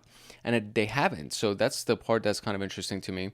So let's say I just click on resource development, as you see right here, and it's only this specific column that has been highlighted. I can go to technique controls on the far right side again, and I can click on background color, and I can now highlight all of those. So now I have resource development, all of them have been highlighted, and that is, how we group that. If we actually click on privilege escalation, and now we see all of these things have been selected for whatever reason. So privilege escalation, and I want to accordingly go ahead and group them. Now I can group them by highlighting them according to a background color. So this is actually very useful, especially when you're trying to arrange something based on an advanced persistent threat group, an adversary group, to see which techniques they specifically ran. So once you go into one of these things, it'll actually highlight their group's vector. So let's go back to this APT33 that we had open, and I can just go here, attack navigator layer, and then I can just go on view, and it'll open it for APT33 inside the navigator. So you can see right here, we have APT33 selected. On this one, it's just the layer that we created by ourselves, and we're kind of messing around with it. So if I go over here, inside of this thing, all these things that have been selected, if I go to this technique controls, technically, so we can go here, I can click on that. I can, let me see if I can do control select. No, control select will actually get the menu for it. So if I do, I see, it's, for me, it's command because I'm on a Mac computer. So I can do select on this, I can do select, I'm holding down the command button and just clicking on all of these things that have already been highlighted. And I can go ahead essentially and group all of these once I've selected them. Now it's going to be a bit of a time consuming thing, so I'm going to kind of time lapse this so you can actually see after I've done selecting all of these things. Okay, so I should have all of these guys selected. I go on background color, do a yellow. Oh, I didn't have these these groups right here selected. That's so funny. I thought I clicked on all of them, but I mean, the ones that I did have selected, they got the yellow background applied to them. So that's kind of a way that you can go ahead and group these things together. Now, when you get into any of these APT groups and you're looking at the attack vector or the path that they took for their attack, it's already coming highlighted. So it's kind of a little bit redundant for us to go ahead and do it twice. But it's just a demonstration to show you that you can manually select a couple, go ahead and highlight those. Or not, I guess. It's so weird. So let me see if I can kind of deselect all of these things. It's so weird. So let's go to selection control, make sure nothing is selected, and then go here and select these three, let's say. And then we'll go to layer controls, and then we will, or technique controls, and then we'll go ahead and highlight them. Okay, there you go. That worked. So I had to make sure that I deselected them. But again, grouping, right? You can color code things and you can group them. You can also score each one of these things, rate each technique or set of techniques based on criteria depending on your needs. And this would also be under the technique controls portion that we have right here. So let's remove the color that's available here. And let me see if I can zoom back over here. And so we have the scoring that we can assign to anything. So I can click on this for whatever reason, assign a score of 10 to it. And now it should have a score that's associated with it. And I can close that down, click on that, or highlight over it. And now we can see that it has a score of 10. So you can score these things. I can click back on it, click on scoring, and then remove its score. And then it will remove its score. So we can score things based on the relevance to our specific investigation or our threat modeling exercise. We can add comments to it, which is also available by this thing. And you can add an extra comment to it. We can add external links to these things by using this link button over here. And then it'll literally add a link to an external location or an article or any kind of resource that might actually be useful to you for your exercise, for something that's going on with your company. Maybe you want to add a link to the specific web page that it applies to, or the specific resource or something inside of your file share that it would apply to. All of these things would actually be very useful, because ultimately, again, once you've done all of this customization and you've added these notes and these color coding, all that stuff, you can actually export this entire thing, including all of the annotations that you've made to it, all the notes and modifications that you've made to it. You can also add custom tags and labels to these things. It falls under metadata. So I click on this, click on metadata, and I can add metadata to it, the name and then the value of it, and so on and so forth. And then all of these things can actually be cleared by clearing the button. So we can add a link, we can add comments, we can add a score. So let's say I'll add a score to our data transfer here. We can go and add a comment, and we'll say hi. And then from there, we can also, I don't have any links or anything to add to it. I can add a metadata, which would be value, or what is it? Importance, and then it'll be very important. And then there we go, we have that. And so now we can go ahead and go over this. Now we can see that we have a score, we have comment, and then we have importance, which is very important. And then I click on this, and then it clears everything for that thing, and now it goes back to normal. So these annotations are actually very, very useful, especially when you're looking at a specific APT's vector, just like we did over here, where we can literally just go ahead and remove, or we can group them by color, we can add scores, we can add comments, all of that stuff. It becomes very, very useful as you go ahead and do it. So we can, let's see what else we can do. For the exercise here, we actually now have an exercise throughout everything that we've done. We can actually combine all of this information that we've learned to utilize the attack navigator. And this will most likely be used for the remaining exercises that we have here. The answers that we'll get over here most likely will not be available in the version that I'm using, because I'm using the most recent version. So the answers are here for you, but what we're going to do is we're going to go ahead and just run the exercise as if we were doing it. So we're tasked to utilize Attack Navigator for the threat modeling exercise. The organization we're working with is in the financial services, so that now we know some of these threat groups that are available for financial services: APT 28, also known as Fancy Bear; 29 is Cozy Bear. We have Carbonac, Fin 7, which is Carbonac and Fancy Bear, or Carbonac or Fancy Bear, and then the Lazarus group. So the organization that we're in also uses the following techniques, which is Google Cloud, online banking developed by internal developers, and customer relationship management, also known as CRM platform. So the critical assets that we handle based on the business stakeholders are customer financial data, transaction records, and PII, personal identifiable information. So given this scenario, we can use the attack framework and the attack navigator to map and understand the significant techniques attributed to provided threat groups and those affecting GCP and web applications. So essentially, instead of going to just the page for APT 33 or APT whatever the number was, we can actually go to the navigator and we can go ahead and assign a value to all of them, right? So I can go ahead, let me do this. I will clear all of the annotations for this, so we can go to basics. We'll go selection control. We will deselect everything. And then over here, we can just use all of those APT groups to add to our selection. So I can actually do APT 28, and then it'll be under threat group, and it will select it. And now it has all of those things selected. I can now do APT 29, and then go to threat group, and then select that. And now it'll have, as you can see, other things are being selected as it goes through them. And then I can do Carbonac, right? Then go to threat group and select Carbonac. And then Fin 7 is already here, so I'll just do Fin 7 here as well. And then finally we have Lazarus group. And from Lazarus group, we're going to get Lazarus, like that. Let's see. We'll go to threat groups, and then over here we have Lazarus right here, and then we can select Lazarus. So now we have all of these things selected, and it's a total of 242 techniques that have been applied to it. But we need to kind of narrow this thing down for the selection controls, which has to do with the filters that we can add to it. So we'll go to layer controls, and then we'll assign filters.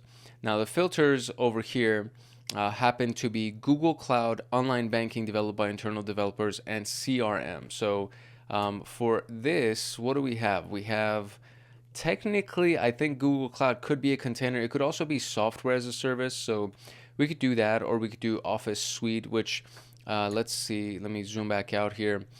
It doesn't have Office Suite that's listed on the technologies. So for this, we could just do, I'll remove Windows, I'll remove Linux, I'll remove Mac OS, I'll remove network, I'll remove PRE, I will remove containers, I'll remove infrastructure as a service, I will leave software as a service, and I'll remove Office Suite and identity provider. Once I do all of that, which is pretty much a lot of things that I've just removed now, for whatever reason, these things have like really been collapsed here. So I can just do expand, and then we can see all the stuff that's been expanded. Let me see, am I zoomed in? Is that what's going on? It's kind of weird, the page formatting. If you can see, it's kind of been like cut off at the top right here, which is very, very odd. But that's it, right? So from all of those things, we now have these layers that we filtered down, and from everything that we had previously, all of these things are now the only ones that are actually available. So we can go under this, and we can try to background color these, and then we can see that these are all of the stuff that still stay relevant to everything that would have to do with our specific company. So this is just one way that we can go ahead and narrow this down, and then we can go back under selection controls and look at all of the stuff that we have already selected, and we can remove them just in case for whatever reason it might not be relevant to us. There are actually there are some ways that we can also even go further into the techniques that we can see over here. So for Lazarus, there are techniques that have been attributed to that group. So anything that might be relevant to us, we can either select or deselect. So log enumeration, I guess, may not be relevant to us. Disk wipe may not be relevant to us. Binary proxy execution. Data manipulation may be relevant to us because we do have sensitive data that we'd be dealing with. So we can actually deselect these elements just for Lazarus, right? And then from there, it would update our count right here. The 242 went to 241, things like that, right? And I can just go back over here from the thread groups that I already have. I can deselect all of them or deselect the ones that I'm already using. So I'm just going to deselect Lazarus, and then it would remove whatever techniques were available under Lazarus for us, so on and so forth. So one of the things that we can do based on the instructions in the exercise itself, they're talking about just using the APT28. So if we narrow it down by APT28, you can see right here that these are the ones that come pre-highlighted. And then we can even go further and, oh, actually, excuse me, this is APT28. These are the ones that come pre-highlighted. And then we can go inside of the search, and then we can actually search for Google Cloud, because Google Cloud is one of the infrastructure that our company uses, and then we can use that as the technique that has been assigned here. So data from cloud storage, implant internal image, serverless execution, all of these things fall under a search for Google Cloud, because Google Cloud actually shows up for, or all of those techniques show up that have to do with Google Cloud, like in some capacity they have to do with Google Cloud. So once we've identified that, we should prioritize the potential vulnerabilities that may affect the system that handle the critical assets. And then some of these techniques that you may consider prioritizing would be exploiting of the public facing, which is this specific technique, and it will be available over here. And so I'm going to deselect everything, and I'm going to go to layer controls here, and we're going to go back and collapse all of these guys, and then we will go to technique controls, and we will make sure that I need to make sure that all of these things get wiped. So let me go ahead and wipe all of these things. Okay, I literally refreshed the page because for whatever reason these things were not reloading in real time. So let's say that we've figured something that has to do with Google Cloud, and we want to narrow it down to the techniques, right? So if we have a list of techniques, which again, that list of techniques that they had was only 10 techniques that have to do with Google Cloud. For me, it is now 19 techniques that have to do with Google Cloud. And so we can focus in on any of these highly critical techniques, for example, exploiting public-facing applications or privilege escalation, data from cloud storage, network denial of service. All of these things could be relevant techniques to us. So we could actually score these and say that these are the higher scoring ones. So if I go ahead and use as any of my techniques, so let's go ahead and find that the one that has to do with exploiting something, something, something. So let's go ahead, and it was exploit public facing or T1190. So I could just do that, T1190, and then it will show me the exploit public facing, and then I can select that, and it will be available right here. And then from here, we can select this piece and go to our technique controls, exploit public facing, there we go. And I can add a score to it, and I can add a score of 10 on that. And now I have a high score to it. I can add a score of 5, whatever my score would be, I can add a score to that. I can go ahead and look for each one of these individual techniques or browse for them depending on what is relevant to my company, and I can start scoring them so that they would highlight automatically, and then I can start grouping these things, and then finally we can go ahead and export these using our export function that's under layer controls right here. So this is how you create a full-on report, so to speak, that has to do with that attack navigator, and it's very, very useful, especially when you actually have to do it for a company. And if you work for a company right now, just use your company and the industry that you're in as an example, and then start honing in on it. So if you're in financial services, you can literally start searching for exploits that have to do with financial services, right? So if we could go to search right here, this is kind of the way that it just starts, right? So finance, right? So financial theft could be the technique. So if I just type in financial, the very first thing is financial theft is the technique. And then there's a lot of different ways that these things can actually be relevant. So it says, you know, Operation Sharpshooter had to do with defense, government, energy, and financial companies, right? So Costa Rica campaign has to do with a large number of financial institutions. So there are a lot of different ways that you can hone in on either an attack vector or an adversary group or even a technique directly. And then from there, you can go to the attack navigator and start creating these like customized reports that would be relevant to your company. And these things are great for practice, but they're also a great way to demonstrate that you're studying and expanding your knowledge and skill set. And then you can demonstrate this to your boss or your manager the next time that you want to apply for a raise or something like that, right? So this is how you establish yourself as somebody who is expanding their knowledge, expanding their skill set, and actually doing something that would be directly relevant to your company. And let's say if you want to go into cybersecurity or security engineering for threat emulation, threat hunting, any of those roles, you would be able to use this skill set to prove your worth. So now that we've identified this, we're going to go through this. How many MITRE attack techniques are attributed to APT33? So if I go back over here, this is the one that was the easiest. So if I search for APT33, I can do navigator, and then I can click on view, and it will open this up. Now for me, the controls that we have, we need to actually go ahead and look at selection controls, and then we will search for APT33, and then under threat groups, I'll select it. And then for me, let's see, it says 32 techniques. I think that's actually the right answer. Oh no, 31. So the right answer is 31. So ever since they created this room, there's been a new technique that's been attributed to APT33, which means that these guys are still functional and they're still operating, which is kind of interesting to think about. They haven't been caught, hence why there's no actual name that's been assigned to them. There's just Advanced Persistent Threat 33. Upon applying the IaaS, so Infrastructure as a Service Platform filter, how many techniques are under the discovery tactic? And so we can go over here, and since we have APT33 selected, I'll go to layer controls right here, and I'll click on filters, and the only thing that we want to have turned on would be IaaS, right? So I can turn all of these other things off essentially, and I wonder if that number will actually stay the same. So under which one? Under the discovery tactic, how many would still be up here? So let's zoom out. Let me see if I could zoom out. And so there we go. Under discovery, I have 1.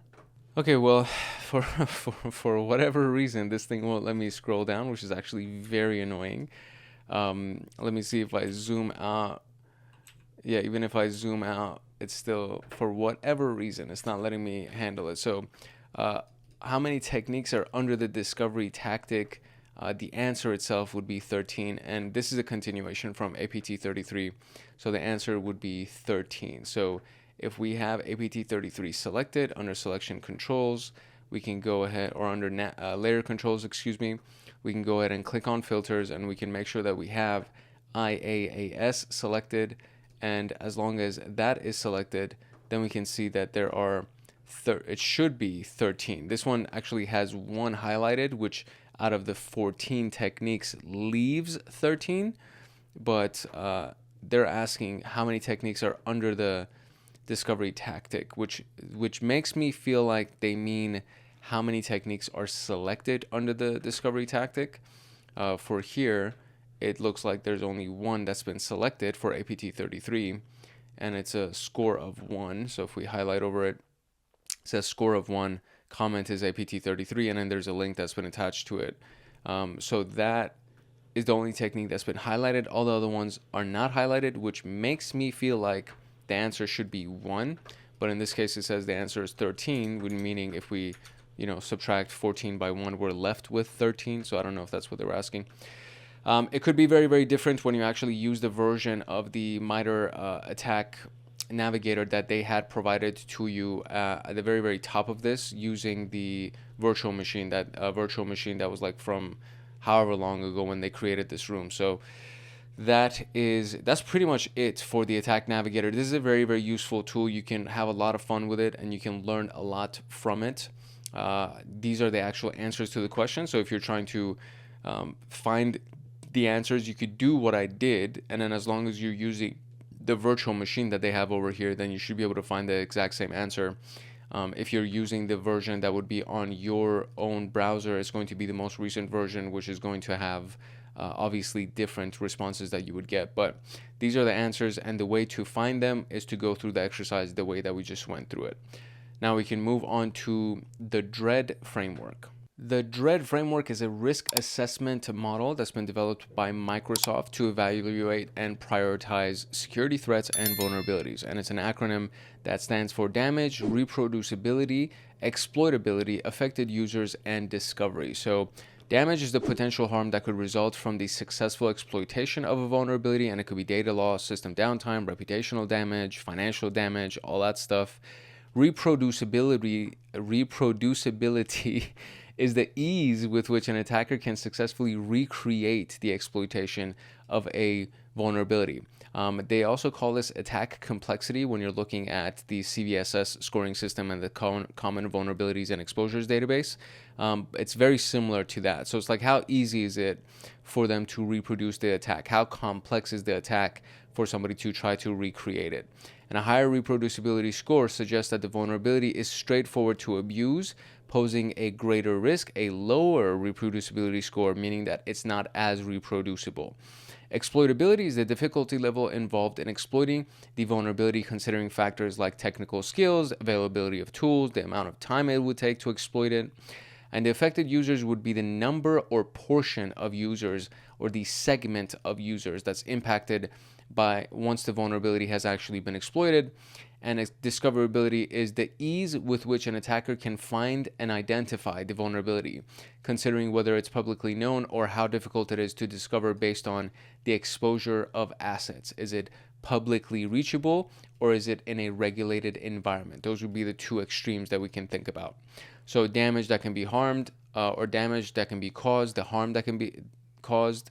Reproducibility, how quickly can you duplicate it? How easily can you duplicate it?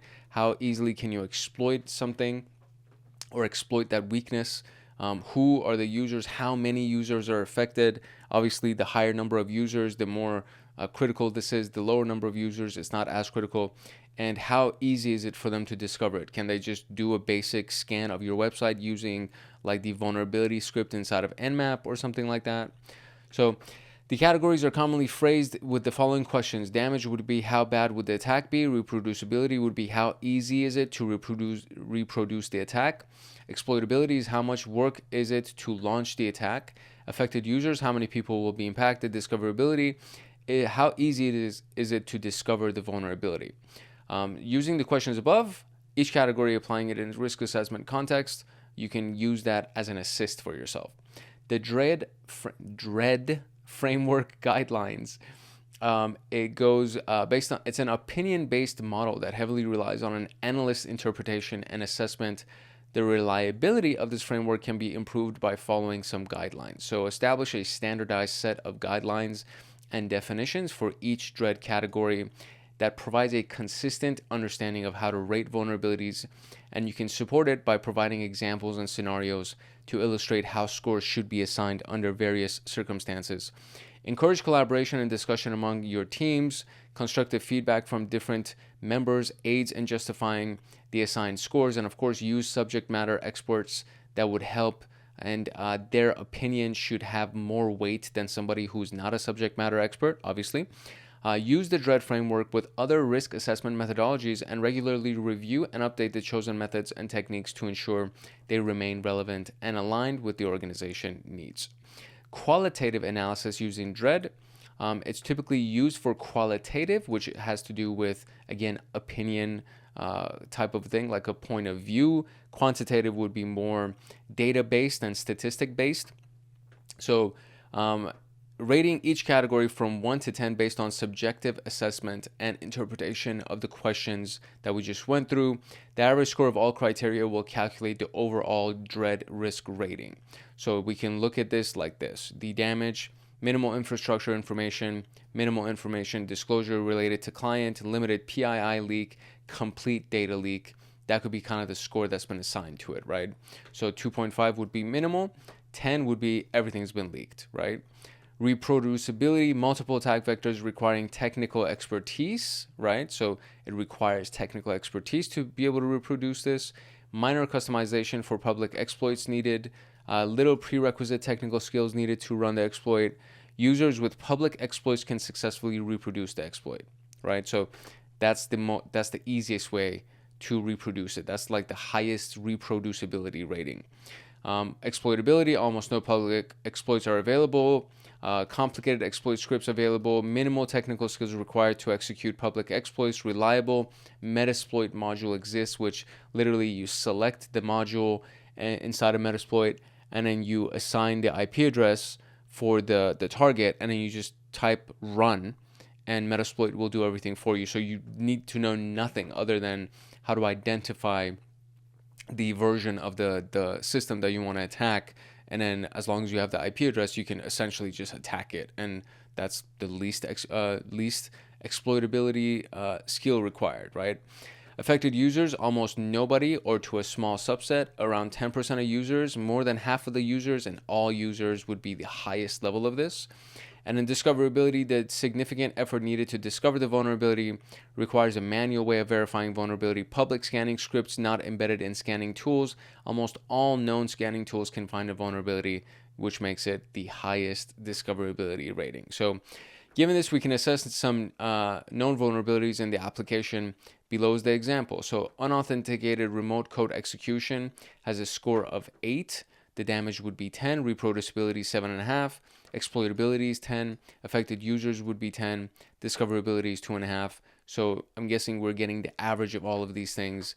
And once we get that, I think, right? Is that how they're doing it? So let me pull up my calculator real quick, and let's see if that's how they're doing it. So 10 plus 10 plus 10 plus 7.5 plus 2.5 equals 40, and divide that by 5. Yeah, that is 8. Okay, great. So they are literally getting the average of these scores. Insecure direct object reference, also known as EDOR, in user profiles has a score of 6.5. So damage, etc., etc., etc. Server misconfiguration leading to information disclosure, score of 5. Damage 10, 10. Affected user 0. Discoverability 5. So this is the lowest out of the 3 that we just looked at here. So now what's left is to prioritize the vulnerability. So obviously you would get this one because the score is 8, and then you would go after that one first, and you would go after this one to patch next, and then this would be the third one that you would patch in that order.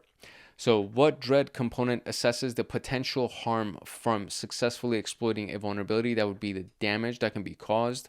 What component evaluates how others can easily find and identify the vulnerability? That would be discoverability. What dread component considers the number of impacted users? And that would be affected users. And that's it. Those are all the questions we got. So let us go into the STRIDE framework now. The STRIDE framework is a threat modeling methodology also developed by Microsoft, and it helps identify and categorize potential security threats in software development and system design. So it's a little bit different than the other category that we just went through, where it would probably look at more holistic approach. So the dread will look at more of a holistic approach to everything. STRIDE in this particular case is looking at software development and system design in particular, so a little bit more specific. This is what we're looking at: spoofing, tampering, repudiation, information disclosure, denial of service, elevation of privilege. And so the unauthorized access or impersonation of a user or system is known as spoofing. Unauthorized modification or manipulation of data or code is tampering. The ability to deny something is repudiation. So can they repudiate something? Typically due to insufficient auditing or logging. Unauthorized access to sensitive information like personal or financial data, which would be information disclosure. The denial of service is the disruption of the system availability. So the service has been denied to legitimate users. And elevation of privilege is somebody that's able to elevate their access, their authorization to do something. And obviously they do it without permission. So it's an unauthorized elevation of privileges, which allows them to perform unintended actions. So the violation of this means what? So if they actually were able to pull this off, they were able to authenticate themselves. If they were able to pull this off, they have now affected the integrity of the file, right? If they tampered with the file, that means they were able to affect the integrity. Repudiation is the ability to be able to deny that they've done something, and non-repudiation means that they can't deny it, right? So it's undeniable. Information disclosure is they've disclosed this, so confidentiality would be that that was not happening. Like they can't disclose anything, everything still remains confidential, right? Um, Denial of service means availability, right? So if they messed with the system's availability, the opposite of this would be that the system is technically available. I guess these are the categories, right? So these are the the policies that have been violated. Authentication has been violated here. Integrity from the CIA triad has been violated here. Non-repudiation has been violated here. Confidentiality here. Availability here. And authorization has been violated here. So it also provides what component of the CIA triad, which is exactly what I just talked about. So it's confidentiality, integrity, availability. By systematically analyzing these categories, we can proactively identify and address potential vulnerabilities in the system, application, or infrastructure, which enhances overall security posture.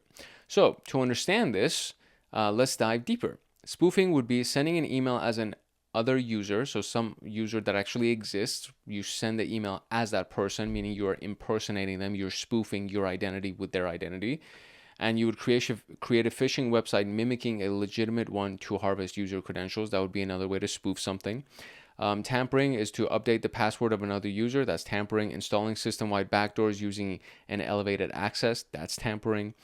Denying unauthorized money transfer transactions wherein the system lacks auditing. That's repudiation. Denying sending an offensive message to another person wherein the person lacks proof of receiving one. That's repudiation. Information disclosure, so access to misconfigured database that contains sensitive customer information, or accessing public cloud storage that handles sensitive documents. All of that is technically information disclosure. Information disclosure doesn't necessarily mean that somebody from within the company disclosed information about the company to the public. That may not necessarily be the case. It could be that the hacker got access to information that they were not supposed to access, and that is technically information disclosure.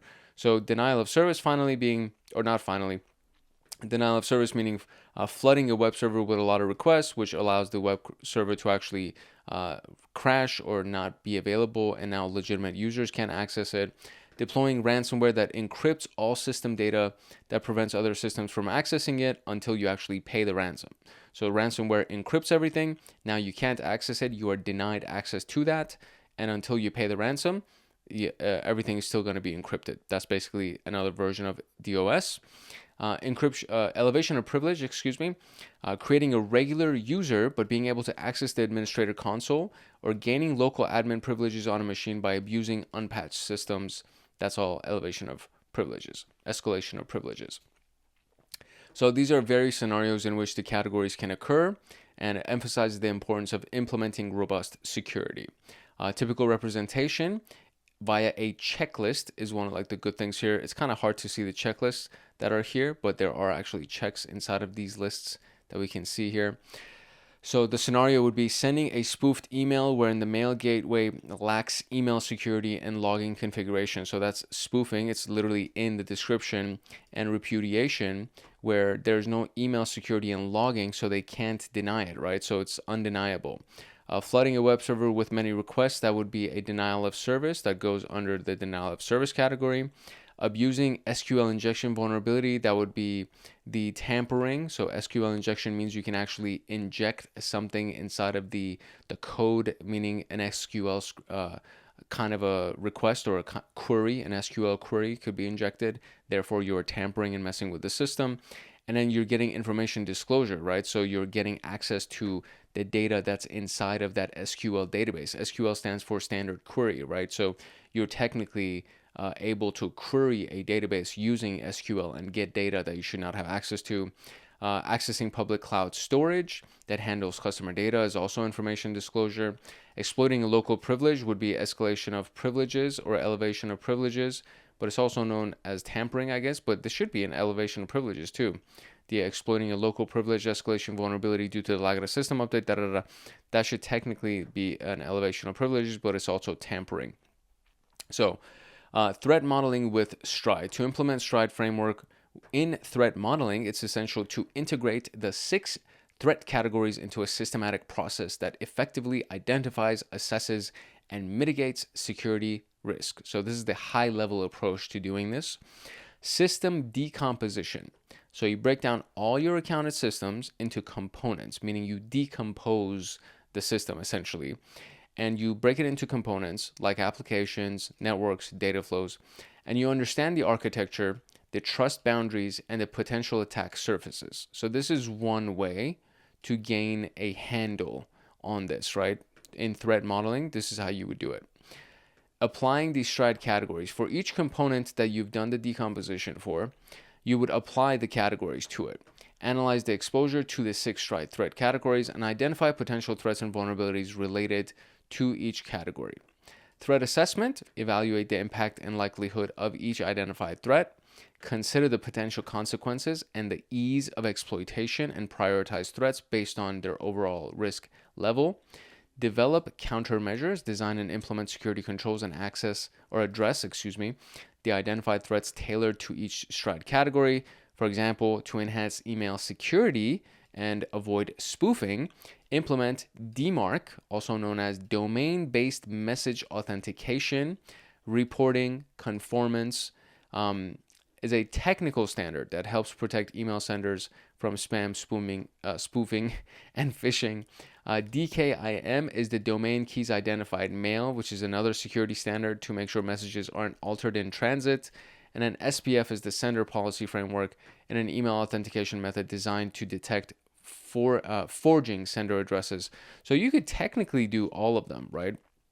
They're all email authentication and validation mechanisms that help prevent email spoofing, phishing, and spamming.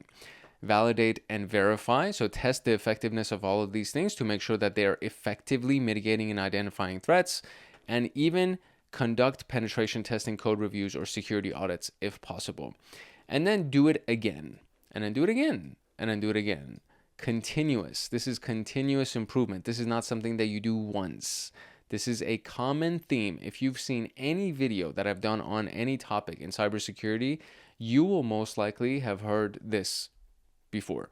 Continuous improvement is not like this, or cybersecurity in general. It's not just a one-time thing. It's not per event.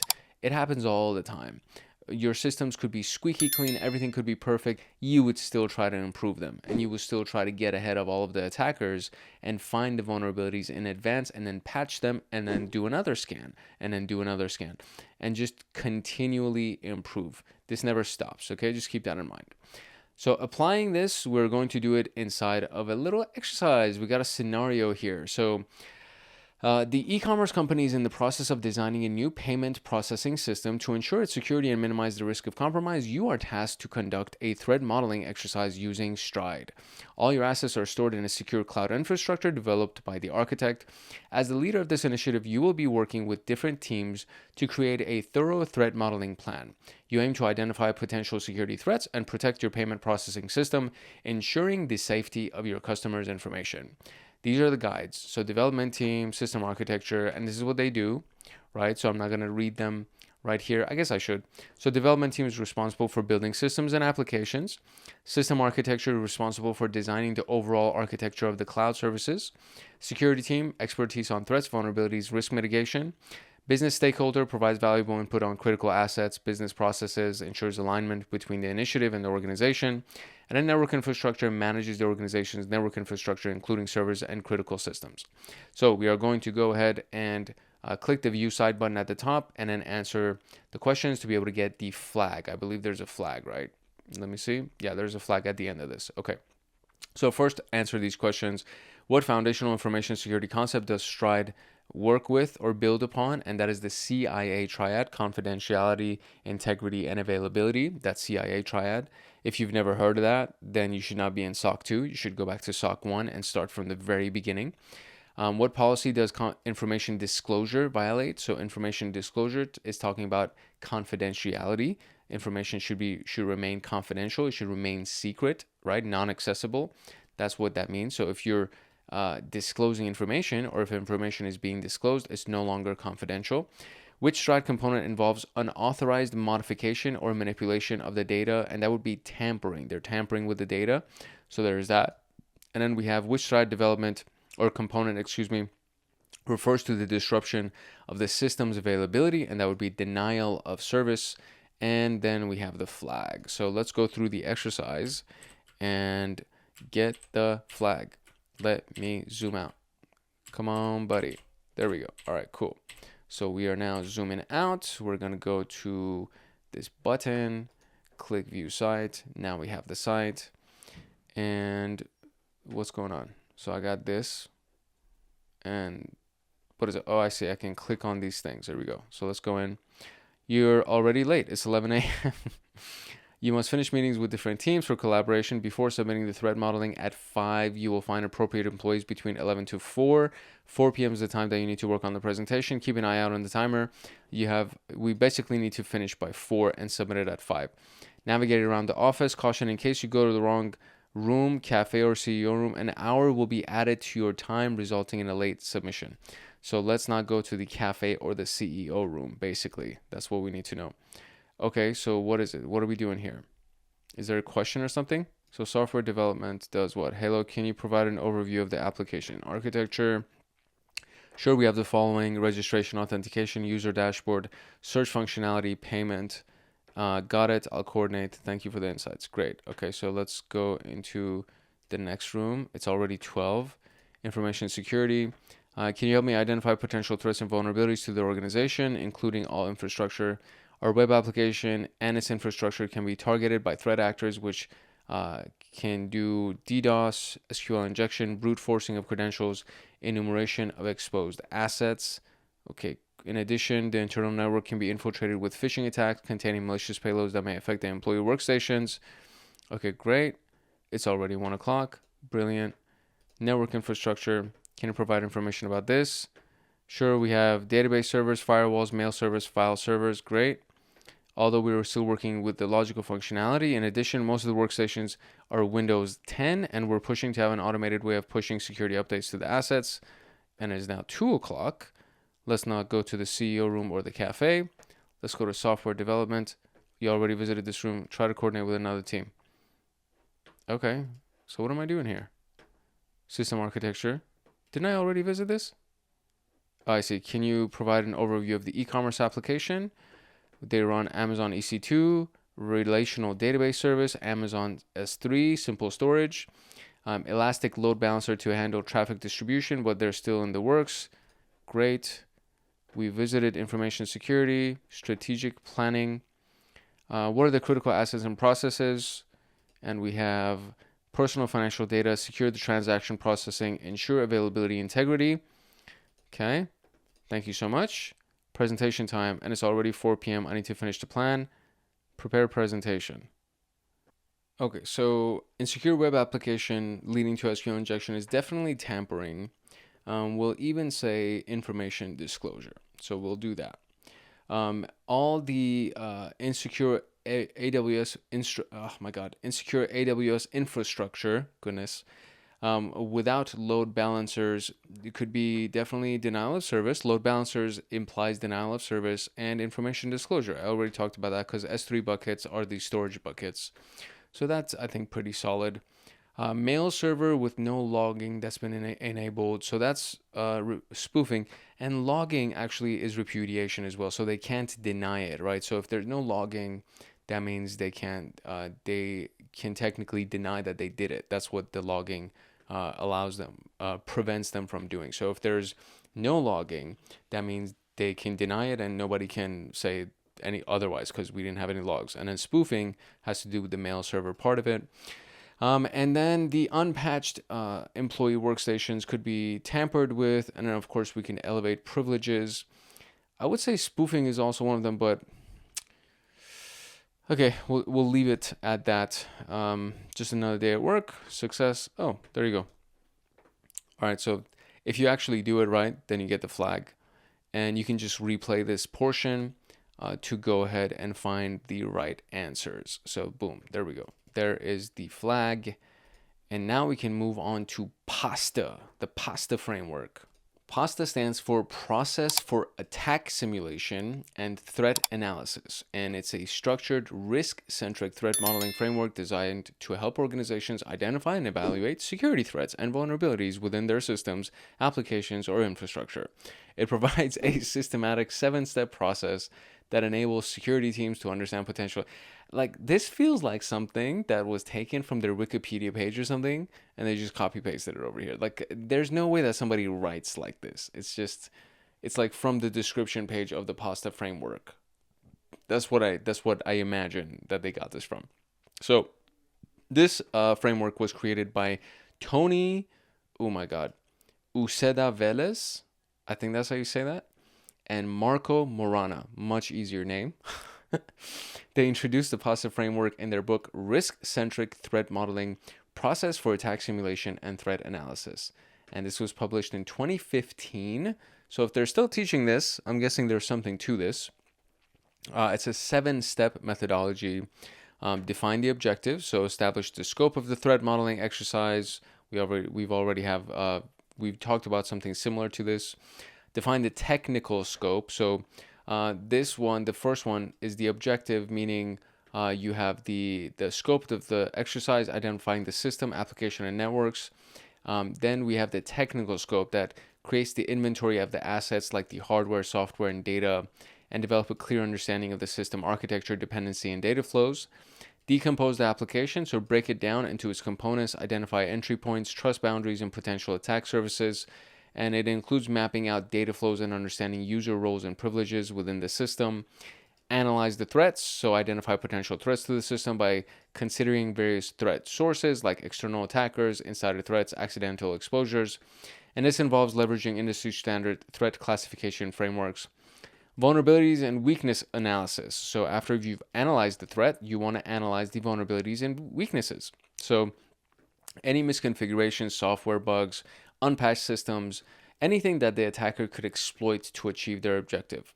There are tools and techniques that we can use this, like static and dynamic code analysis or pen testing, and all of these things can be employed during the vulnerability and weakness analysis. And unless you're really, really good at coding, more likely you're not going to do static coding. More likely you're going to do dynamic coding or dynamic code analysis, because there are tools available for it to be able to you'll run the application and the tool will scan the application as it's running. There are static analysis tools as well. But for the most part, from what I've learned or what I've studied previously, I should say, static analysis usually has a lot to do with you looking at the code, although there are tools that can analyze it for you. And one of the more common ones that came up recently, one of the more modern ones, is a tool like GPT or Google Gemini, where you can actually attach a file and say, hey, analyze this code and analyze this file and tell me where any vulnerabilities or weaknesses exist. So that's a very, very powerful tool that's available for free to everybody right now. And you should be using that. If you're in code or development of any kind, you should always check your code against GPT or Gemini or any of these tools that allow you to actually attach a file for them to analyze and see if you have any vulnerabilities in your code. There's nothing wrong with that. Then you analyze the attack, so simulate potential attack scenarios and evaluate the likelihood of it. It helps determine the risk level associated with the threats, allowing security teams. So this would be one of the things that you could potentially do if you have to simulate something, especially. You can do this on the MITRE ATT&CK Navigator. And then risk and impact analysis, develop and implement appropriate security controls, countermeasures to address these risks, such as updating software, applying patches, implementing access controls, etc. So the guidelines we can see right here. And what I'm going to do, instead of just reading through all of this, because it feels like it's just a lot of word vomiting. So if you want to read through this, feel free to pause, and I'll go for each section, and I'll give you a couple of seconds to pause it and read through it. So here we go. Define objectives and define technical scope. 3, 2, 1. Moving on. Decompose application and analyze the threats. 3, 2, 1. Moving on. Vulnerability and weakness analysis, analyze attacks. 3, 2, 1. Moving on. And then risk and impact analysis. 3, 2, 1. Moving on. Excellent. Benefits of using Pasta. It's adaptable to unique objectives and helps organizations align with compliance requirements. Pasta fosters collaboration between stakeholders. Methodology helps organizations meet compliance requirements by systematically identifying and addressing security risks. And the primary reason is that it's comprehensive and systematic and ensures thorough analysis of the entire risk landscape. So application of this is going to be done in our scenario. Online banking is what we got, catering to many users across the Asia Pacific region. To ensure resiliency to potential threats, you are tasked to conduct a threat modeling exercise using PASTA. We're going to be working with different teams to create a thorough modeling plan. Together, you aim to identify potential security threats and online banking. As a guide, we have these teams: development, system architecture, security, business stakeholder, and we got to follow the 7 steps. So it's a couple of questions before we actually get to the flag here. So in which step of the framework do you break down the system into its components? That's decomposition. So you decompose the application. During which step do you simulate potential attack scenarios? That would be analyzing the attacks themselves. In which step of PASTA do you create an inventory of assets? That would be at the very beginning, which is the technical scope. So if you have an inventory of assets, you're looking at the technical scope. Define the technical scope and provide the flag for the simulated attack. So let me now zoom back out and let's open our site, this external, not external, but the site button that we have here. All right, I'm gonna do this right. Here we go. Strategic planning, cool. System architecture, okay, cool. Software development, okay, cool. Information security, okay, great. So strategic planning is first, system architecture is second, software development is third, information security would be fourth. All right, almost done. The last thing I need to do is someone who can provide the potential impact of the identified risk to the organization, and that will have to be probably strategic, right? Okay, strategic, great. All right, there we go. All right, so strategic planning first, system architecture second, software development third, information security was fourth, and then back to strategic planning was the fifth one. All right, great. Whew. Okay, here we go. What should be the top priority for the online banking platform as mentioned by the business analyst? Oof, I just knocked over my drink. Okay, great. It was empty. Thank God. All right, so what's the priority for the online banking platform as mentioned by the business analyst? Maximizing profits, protecting customer personal financial data, improving online banking user interface, protecting financial data. Okay, great. According to the system architect, what are the primary technical assets of the online banking system? So this is the EC2 RDS S3 services. Cool. What components of the application did the lead developer highlight during the decompose of the application? The user registration, account management, fund transfers, bill payments. Yeah, that whole long end. Yep, that was the one. According to the security engineer, which type of threat is not considered for the online banking? So brute forcing is considered because they can log in. SQL injection can also work. Social engineering, I'm going to say no. I'm going to say social engineering is not the one. Okay, cool. We're making some good progress. So which vulnerability was mentioned by the security engineer as a potential issue for the online banking platform? So cloud infrastructure misconfiguration, unpatched systems, lack of multi-factor authentication. I think I actually breezed through that one. I am going to venture a guess here, and we'll say cloud infrastructure because they're using Amazon Cloud. So yeah, okay, cool. According to security engineer, which mitigation strategy does match the identified threats? Account lockouts, spam email filtering, implementing CSRF tokens. So cross-site request forgery, I don't think would apply here. Spam email filtering would be more on the phishing and social engineering stuff. So the account lockout would be the big thing that we can, okay, excellent. And what do we have? In the risk and impact analysis, what potential consequence of a successful attack was mentioned by the business analyst? Unexpected system upgrades, consequence of a successful attack, no. A slight decrease in stock prices, that wouldn't be it. Financial loss and yeah, that's probably it. Okay, just another day at work. There we go. We got the flag. Okay, cool. So I'm going to cut out all the BS, and then what you're going to see is the successful application of this whole thing. So just to save time, because I don't want to keep showing you all the mistakes I made. But by the time that you see this, just know I made a lot of mistakes to actually get to this point. So what you've seen was the most successful version, was the successful version. and you just copy the flag, and then you get out of here, and then there we go. It's been a while since I've done this room, so I had no idea what the heck I was doing. And I think probably the last time that I did it, I also like went through so many freaking errors, and by the time that I made it, I was like, oh my god. Okay, cool. So let's just do the conclusion real quick, and we'll be done. You will be dismissed for the day. All right, in conclusion, these are the things that we covered. We covered the MITRE ATT&CK framework. We covered the DREAD framework from Microsoft. We covered Stride from Microsoft. We also covered PASTA. That is not from Microsoft. That's from those two developers that went through it. And I mean, it's a very great review for me because I did get a chance to complete this, I think, way back at the very beginning when I started the SOC level 1 stuff. And it's just a nice review to be able to look at these things. My favorite out of all of this is MITRE ATT&CK, and obviously I mentioned it a couple of times and you saw why, because it's just such a very, very powerful resource, a very powerful tool. These frameworks are interesting as well. DREAD is more, it says supposed to be that it's numerical and calculated, but that was the one that was qualitative from what I remember. The Stride shines in structure and methodology, allowing for a systematic review of the threats, and PASTA supposedly is the most comprehensive of these whole things.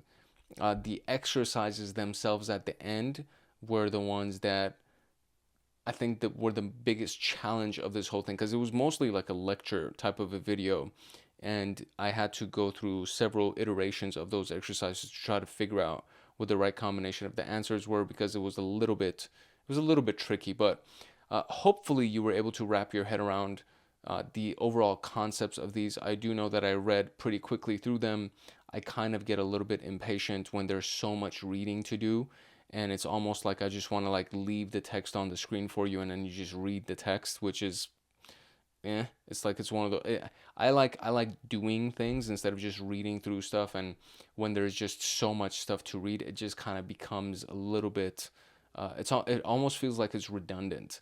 So anyways, this is all the stuff that we went through, and these were all frameworks that are used for threat modeling, right? So I would say, as far as the concept of threat modeling itself is concerned, I think the most powerful framework is the MITRE ATT&CK framework, mainly because it's interactive. You can actually use real-life situations to be able to analyze potential vectors that you can take to attack a specific system or a company or something like that. So if you're trying to emulate threats, or if you're trying to model threats against your company, then I would use the MITRE ATT&CK framework. That's just me. You are more than welcome to try to use any of these other ones. And of course, you can just Google more information about them to try to get as much information about these individual frameworks as you possibly can. If you're interested in MITRE, there's multiple videos on this channel that have to do with MITRE, and you can learn about the MITRE ATT&CK matrix and the different ways to use it. So yeah, that's pretty much it for this one. The next room that we're going to go into, the next video, is going to be the Atomic Red Team, and then the Caldera rooms to actually practice these exercises that we went through, which is where I think where the fun kind of starts kicking in. But that's it. That's pretty much for this one. Once you are finished with this room, you can click that final correct answer, and you'll be done, and you will officially be done with the threat modeling room, the threat modeling exercises. If you found this video useful and you would like to get more videos like this one, especially as we go along the SOC level 2 pathway, I encourage you to like, subscribe, and turn on the notification bell so that you get notified the next time that a video comes out, especially in SOC level 2.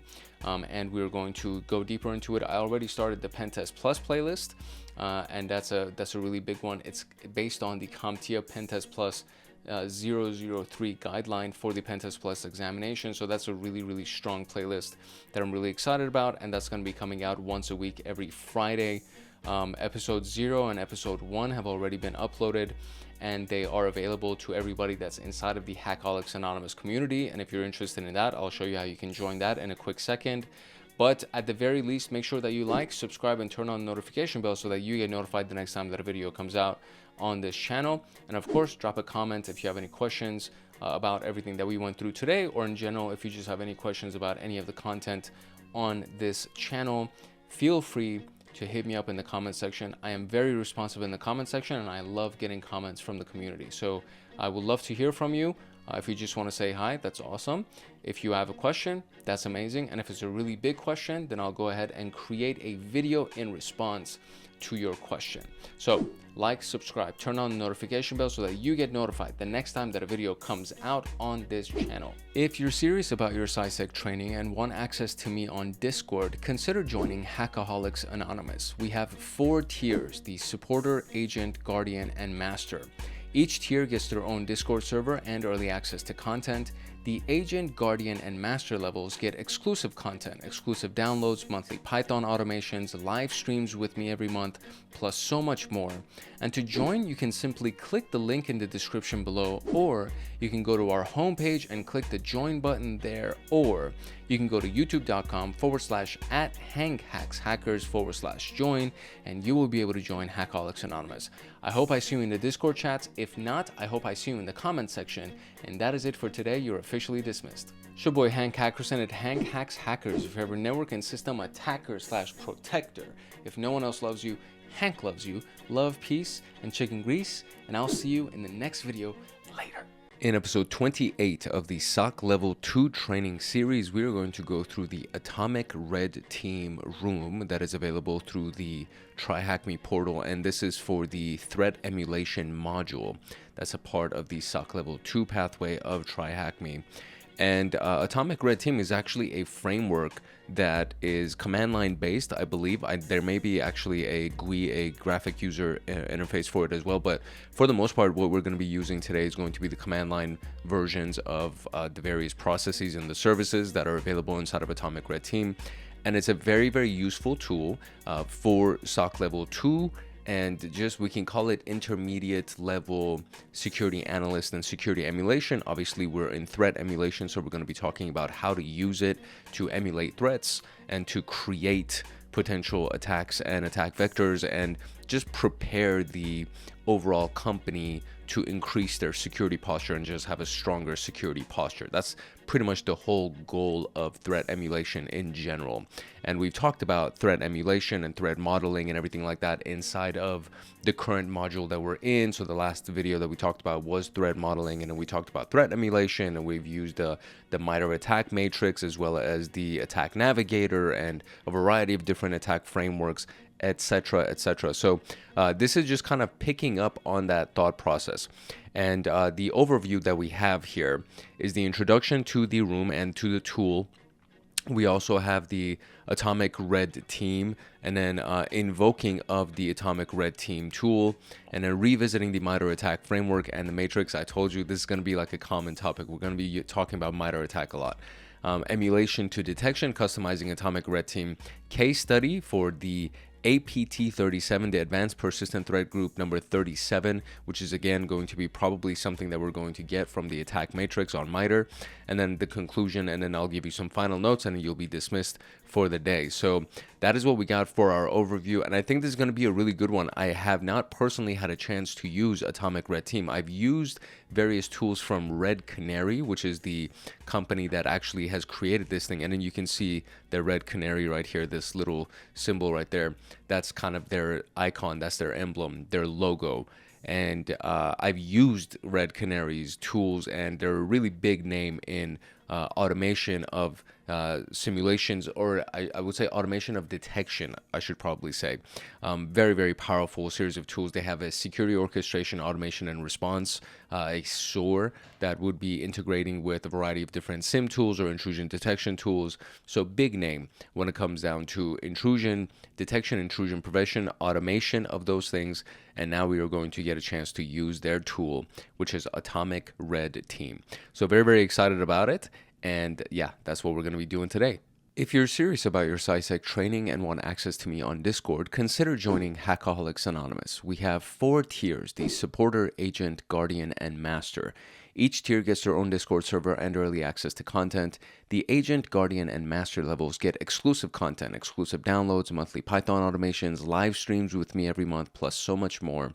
And to join, you can simply click the link in the description below, or you can go to our homepage and click the join button there, or you can go to youtube.com/@HankHacksHackers/join, and you will be able to join Hackaholics Anonymous. Now, without further ado, let us jump into the Atomic Red Team room. It can be overwhelming for security analysts to try to learn everything as it happens, every tactic, every technique, every procedure, because it's constantly an evolving field. So the way that we have developed a workaround, and when I say we, I'm not talking about me because I had nothing to do with this, but the community of hackers, or the community of ethical penetration testers and security professionals, they develop various frameworks. And so Red Canary and Atomic Red Team, and then the MITRE ATT&CK framework, and the Stride and the PASTA and the Dread frameworks, all of these things are different ways that you can essentially kind of use the framework to emulate attacks instead of having to learn how to do all of these things. Now, in the case of Atomic Red Team, this is actually something that can be executed. So you can use the various options and tools within Atomic Red Team to emulate certain tactics or techniques or procedures. So this is why it was developed, right? So they provide a structured and efficient way to simulate various techniques, which makes it easier for security analysts to evaluate the detection capabilities of a security operations center. The learning objectives of this video are to utilize Atomic Red Team from the perspective of blue teamers, which is the defensive team, understanding how exactly threat actors run their tactics, techniques, and procedures, and how significant it is to see it in action. We're going to break down of the atomics. So we're going to get a breakdown of the atomics, which is the main component of the Atomic Red Team framework, the importance of emulated execution and cleanup during testing, and implications of threat emulation to detection engineering. The prerequisites for this video would be the introduction to threat emulation, threat modeling, Windows event logs, and Aurora. And all of these things are actually available on this channel. These were the last two episodes. So introduction to threat emulation and threat modeling were actually the last two episodes prior to this one. So episode 27 and 26, I want to say. And then Windows event logs, there are multiple videos on Windows event logs on this channel. And there's even the room called Aurora, which is actually, I believe it was an exercise that we did. It was very similar to what we were going to be doing today. So the endpoint detection and response tool called Aurora, and no, it was not the room that we did for an exercise. It was actually a room that we learned to use Sigma rules so that we can do endpoint detection and response. But that is available on this channel as well. You can search for Sigma, you can search for Aurora, and you'll be able to find them or those videos. So now that we have the introduction out of the way, let's actually talk about what Atomic Red Team is. Atomic Red Team is an open source project that provides a framework for performing security testing and threat emulation. It consists of tools and techniques that can be used to simulate various types of attacks and security threats like malware, phishing attacks, network compromise. The Atomic Red Team aims to help security professionals assess the effectiveness of their organization's security control and incident response processes to identify areas for, so let me see, because this thing is kind of weird, areas for improvement, right? So that's basically what Atomic Red Team is. The framework is designed to be modular and flexible, allowing security professionals to select the tactics and techniques most relevant to their testing needs. And it's intended to be used with other frameworks like the MITRE ATT&CK framework, which provides a comprehensive overview of common tactics, techniques. If you by now are not familiar with MITRE ATT&CK, then you clearly have not watched any of the previous videos. And it is a very, very powerful resource, as we'll briefly cover inside of this video, but I'm not going to do a deep dive on it because the last video was like a really deep video that we did on MITRE ATT&CK and using the attack navigator and the matrix, etc., etc. So all the credit goes to the Red Canary for creating this fantastic framework. The supported platforms that we have as far as operating systems are concerned, it would be Windows, Linux, Mac OS, which is basically the big three.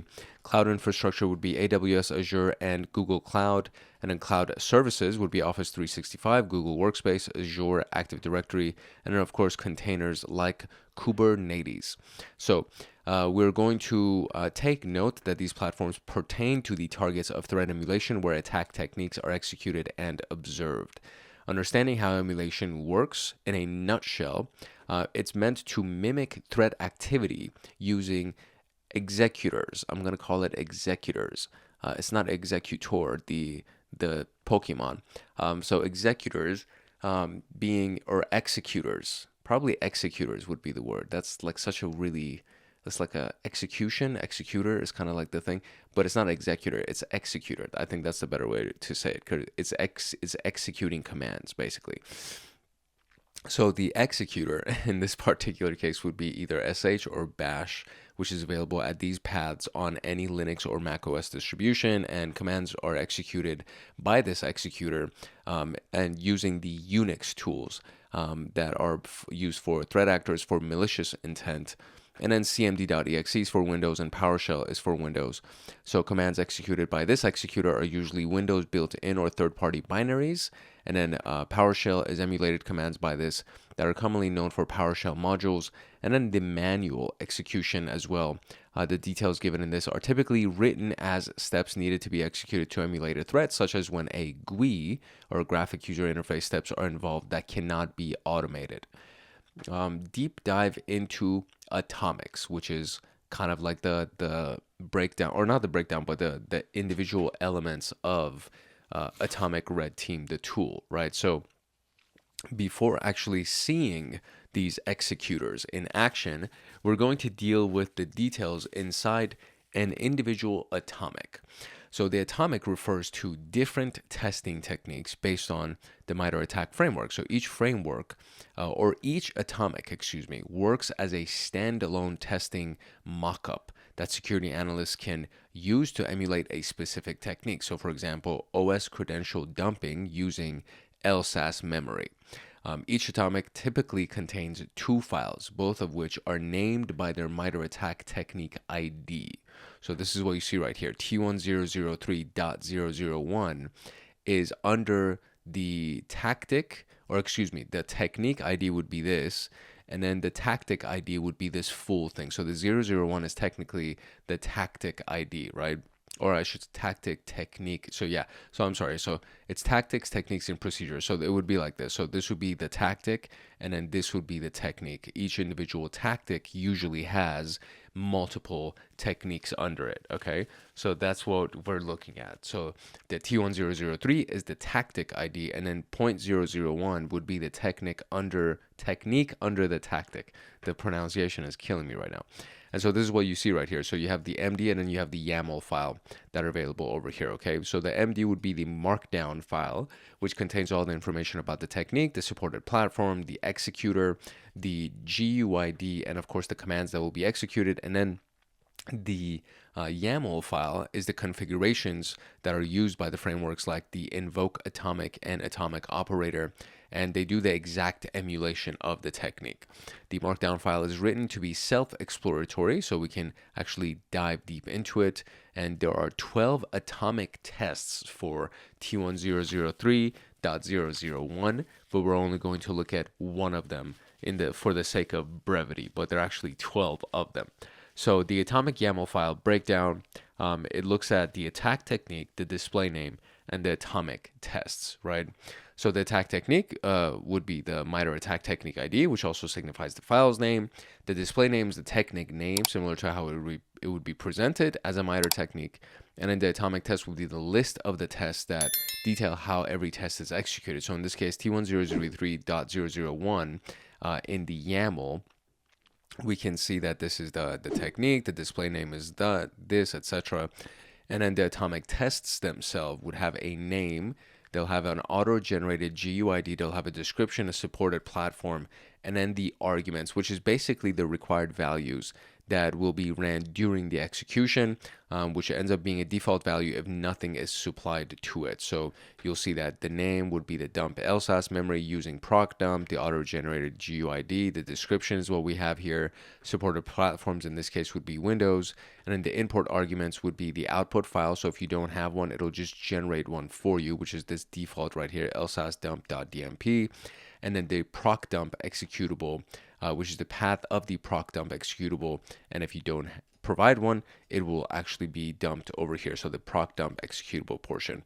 So To conclude, we can see that there are dependencies and executors as follows. The dependency executor name, which is how the prerequisites will be validated, and the possible values are similar to the executor field. And then we have the prerequisite command, and then we have the get prerequisite command. So the prerequisite command are the commands to check if the requirements for running the test are actually met, meaning all the prerequisites actually exist.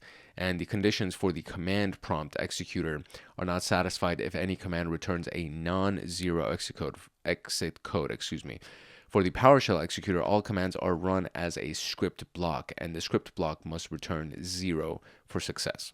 So getting those prerequisite commands would be the commands to actually meet this prerequisite, or a message describing how to meet this requirement. So if you don't have it, then you're going to get this other thing that's going to say, hey, listen, this is either how you get it, or it may even do it for you. It may actually just go ahead and get those prerequisites for you so that the atomic can run. The executor will have the name, the command itself, the cleanup command, and the elevation that would be required for it. So we have the executor name, which is PowerShell. Dependencies would be proctum tool from sysinternals must exist on the disk at the specified location. The prerequisite command, meaning if this test path, okay, does not exist, then you exit, right? If it does exist, then exit would be 1. So exit 0, I believe it means that it's all good. So exit 0 would mean don't exit. If it does not exit, then the exit 1 would mean do exit. Then the getting of the prerequisite command would be this whole piece that you see right here, which is essentially a PowerShell block of commands that is combined together to actually get that for you. And then the executor itself would be command prompt. The command itself will be this element that you see right here. And then we have, actually, this would be the full command. I think it goes all the way from right here. That's the full command that's going to be ran. And then elevation required is true, because more often than not, to be able to run anything that has to do with atomic red team or any type of exercise that's similar to what we're doing here, which is we're technically emulating threats, right? We're actually going to be attacking a system or doing something that could potentially cause harm if you don't know what you're doing. So when you do something like this, you should be using elevated privileges, because you should be like somebody that is in the admin group or a supervisor, something like that, somebody who knows what they're doing, essentially, because you may, cause damage to the system or to the network. So before concluding, it's essential to highlight the cleanup feature. And the main reason is because it helps to ensure that the tested system returns to its original state after completing the emulation. Writing cleanup scripts help in minimizing the risk of accidental damage to the system, since it serves as an additional verification of the execution and the impact. You will understand that impact more as you write the reverse of the emulation. And it's also helpful to maintain the integrity of the system that's being tested, which is kind of like the big piece of this, is that you want to make sure you leave it as you found it, essentially, after you're done with your tests. So what type of executor is used for actions that cannot be automated? And this is the reverse of automation, which is manual. So let me make sure my keyboard is even typing. So there we go, manual.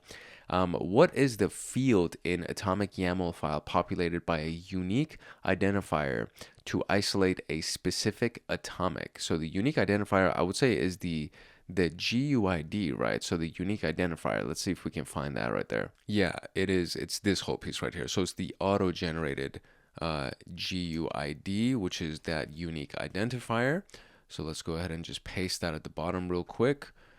And then we have, what is the field in an atomic YAML file populated by commands for deleting files used for emulation or reverting modified configurations? And that would be the cleanup, right? So it would be our cleanup command right here is the field that would go ahead and auto delete and do whatever it needs to revert it back to its original state.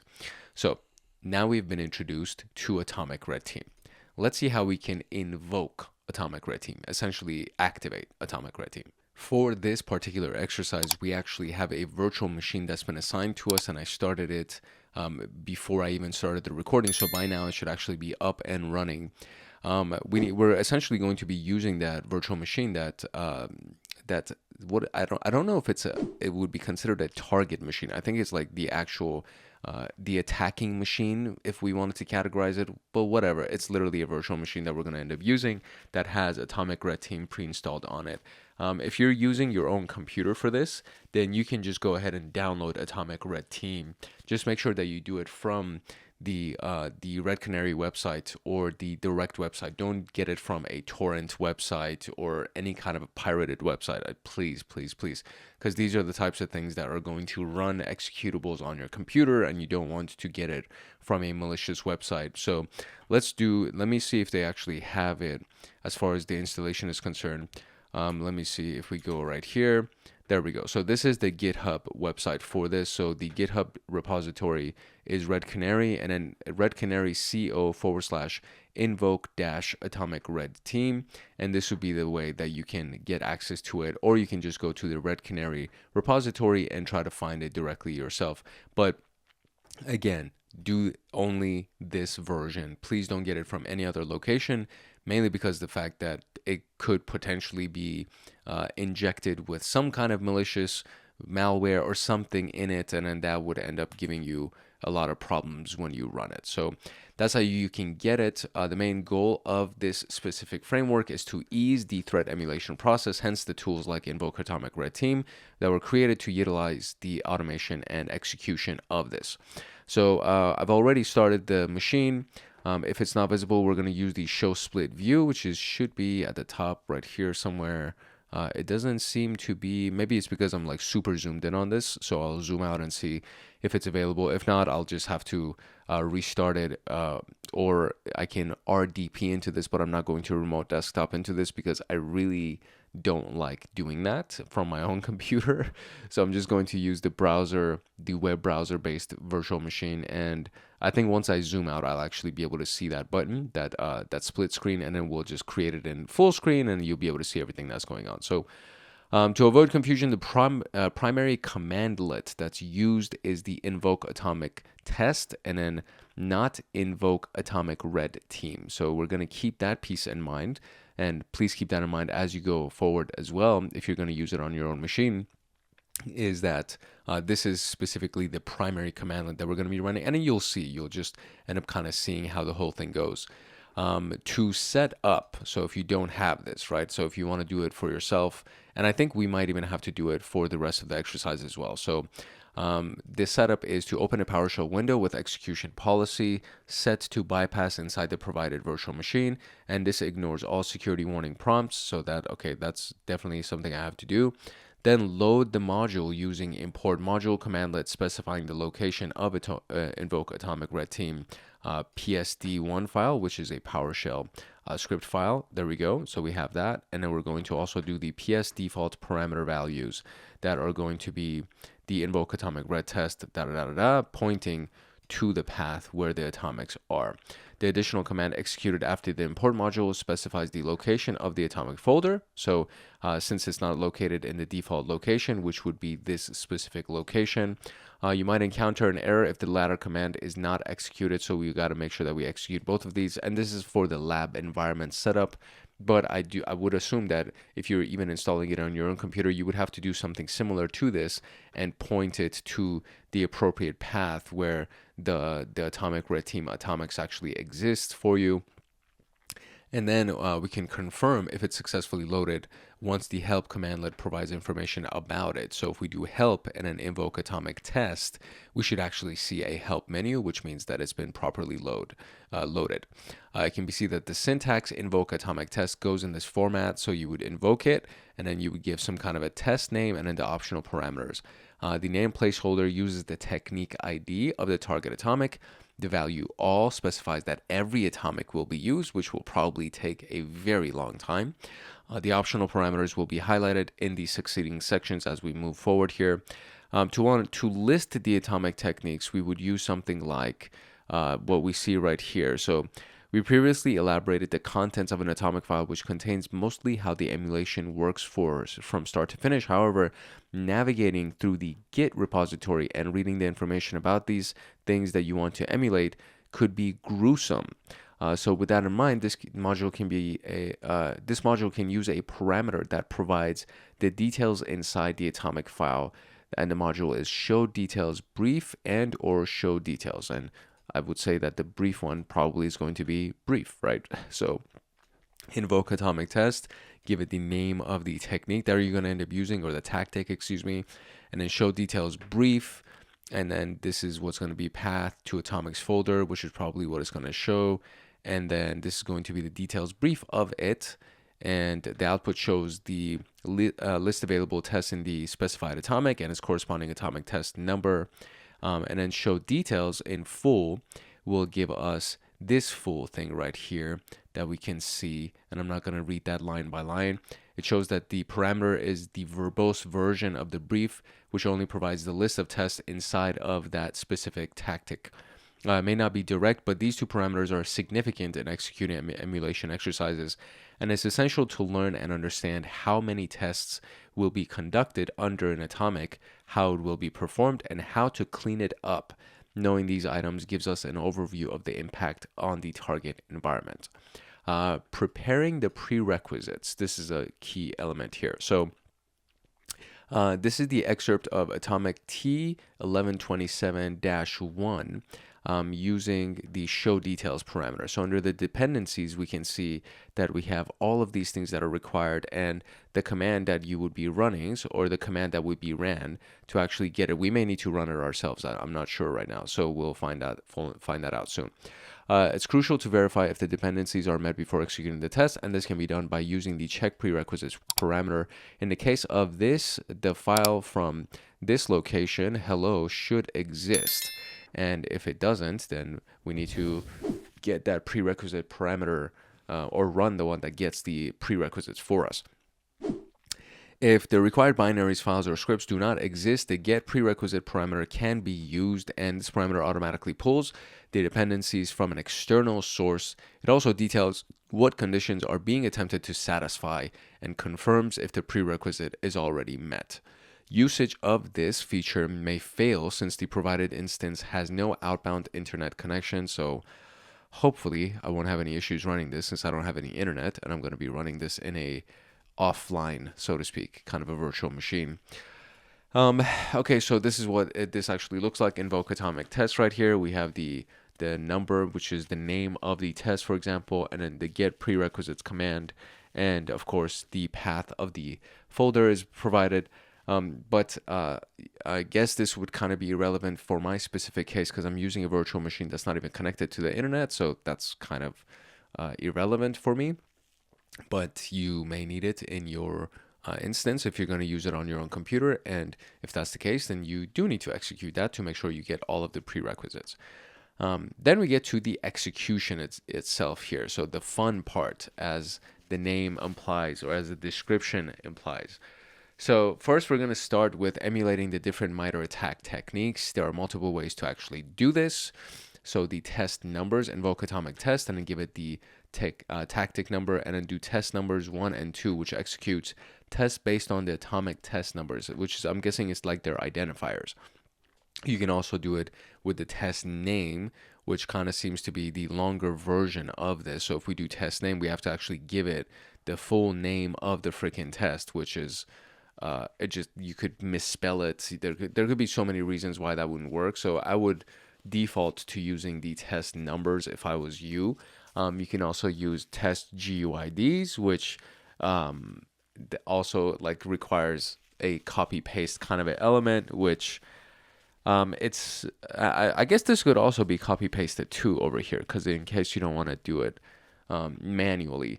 But I mean, based on my previous experience, sometimes copy pasting into PowerShell can be a pain in the butt, especially if it's not a Windows computer that you have like manually on your computer. It's like your actual Windows machine, or it's something that you're launching from a reliable virtual machine.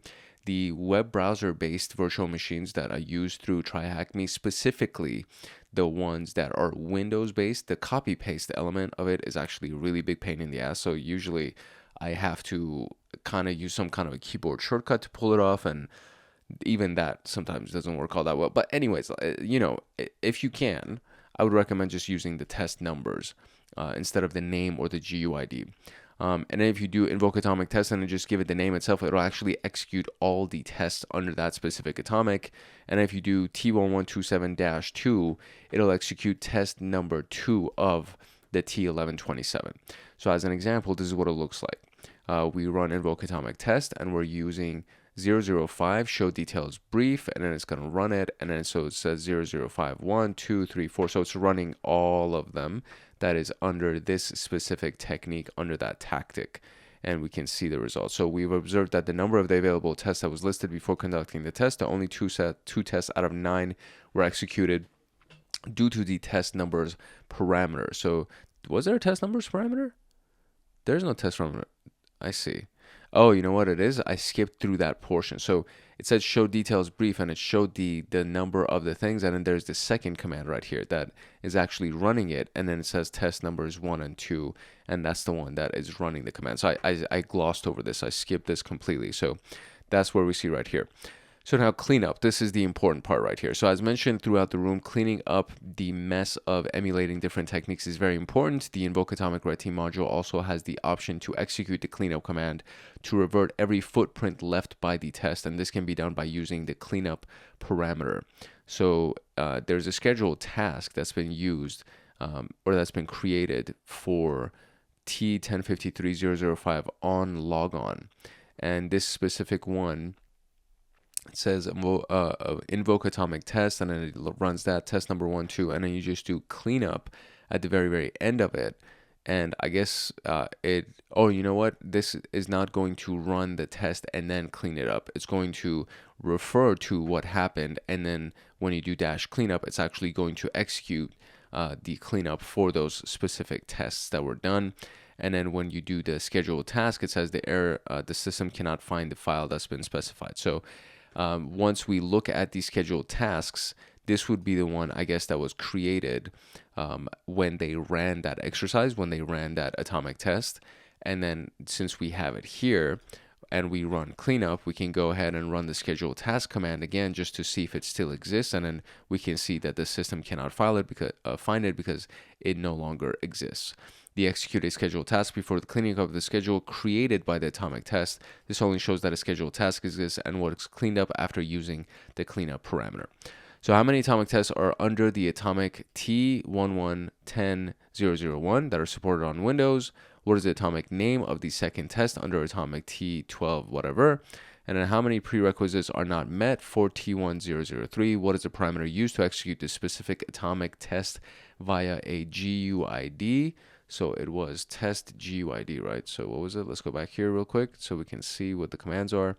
It's test GUIDs. That's what it is. So let's just go and paste that one real quick. Whoops, that's definitely not it. Test GUIDs. That's the one.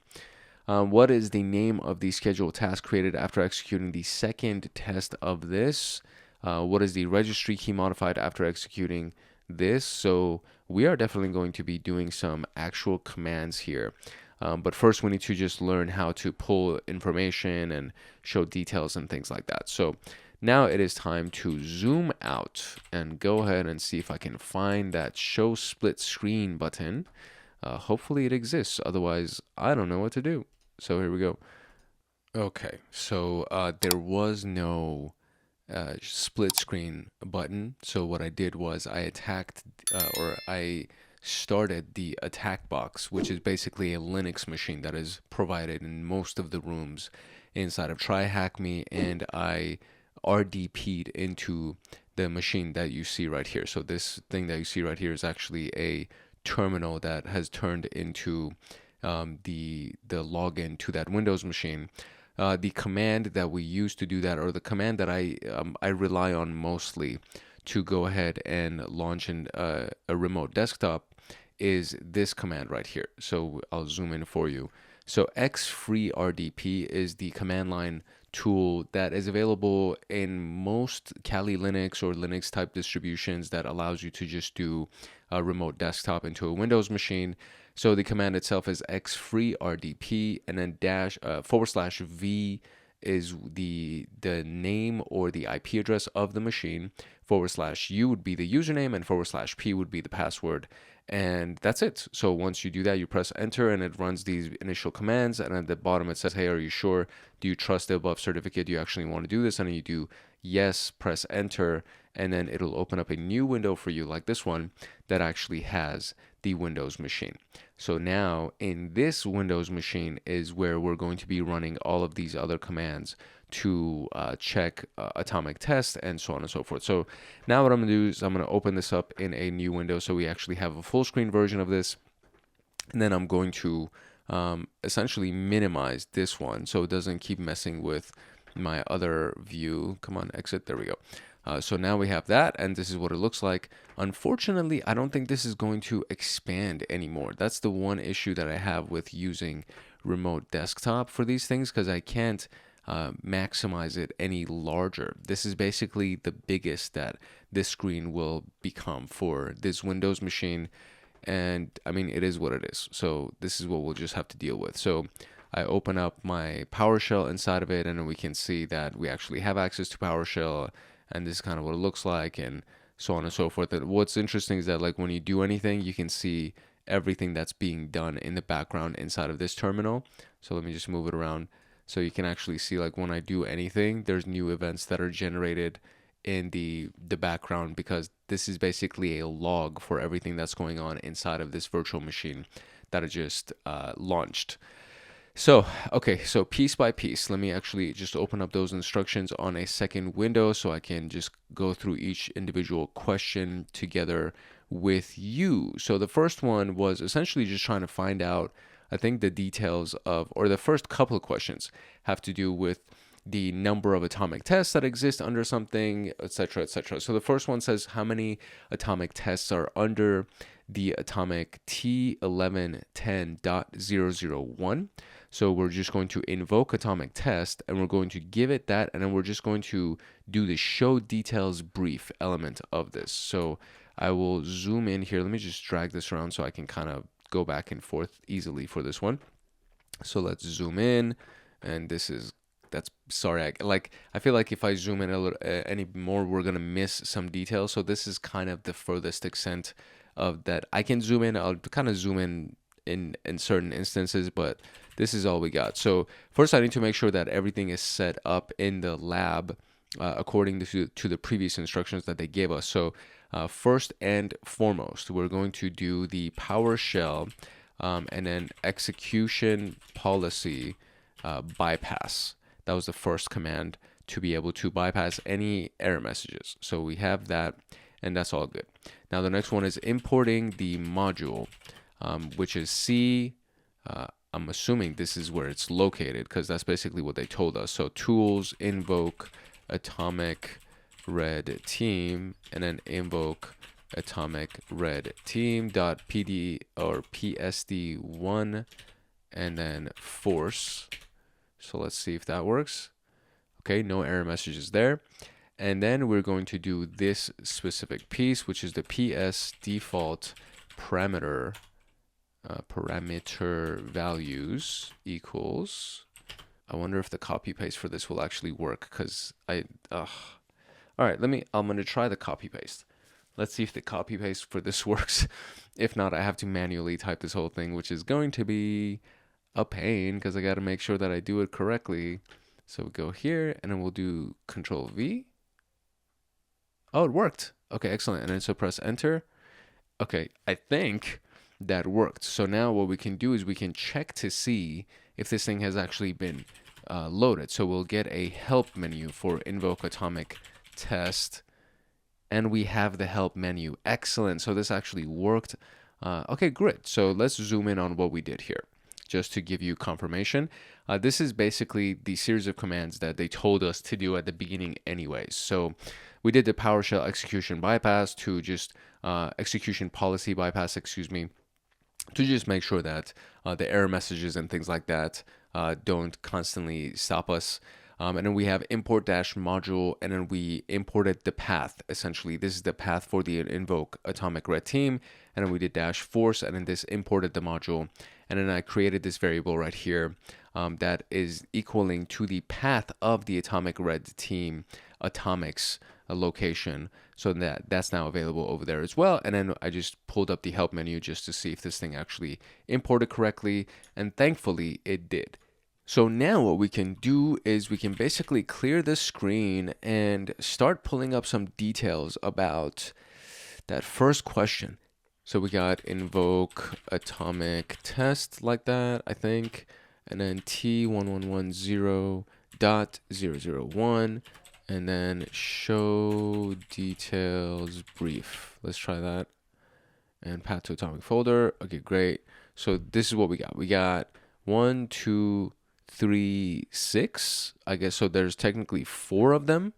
So let's go back and see if that's actually the answer that we have over here for that one. And I will do how many tests are under there. Okay, cool. 4 is actually the answer. So now it says, what is the atomic name of the second test number under T1218.005? So we'll do the same thing, right? So we're going to do invoke atomic test, and then it's what was it? So T1218.005, and then show details brief. And then the second one is this thing right here. See, this is what I'm saying. This is the whole piece where I wonder if I could actually do this and then do like a copy. So hold on. Let's see. Let me highlight that again.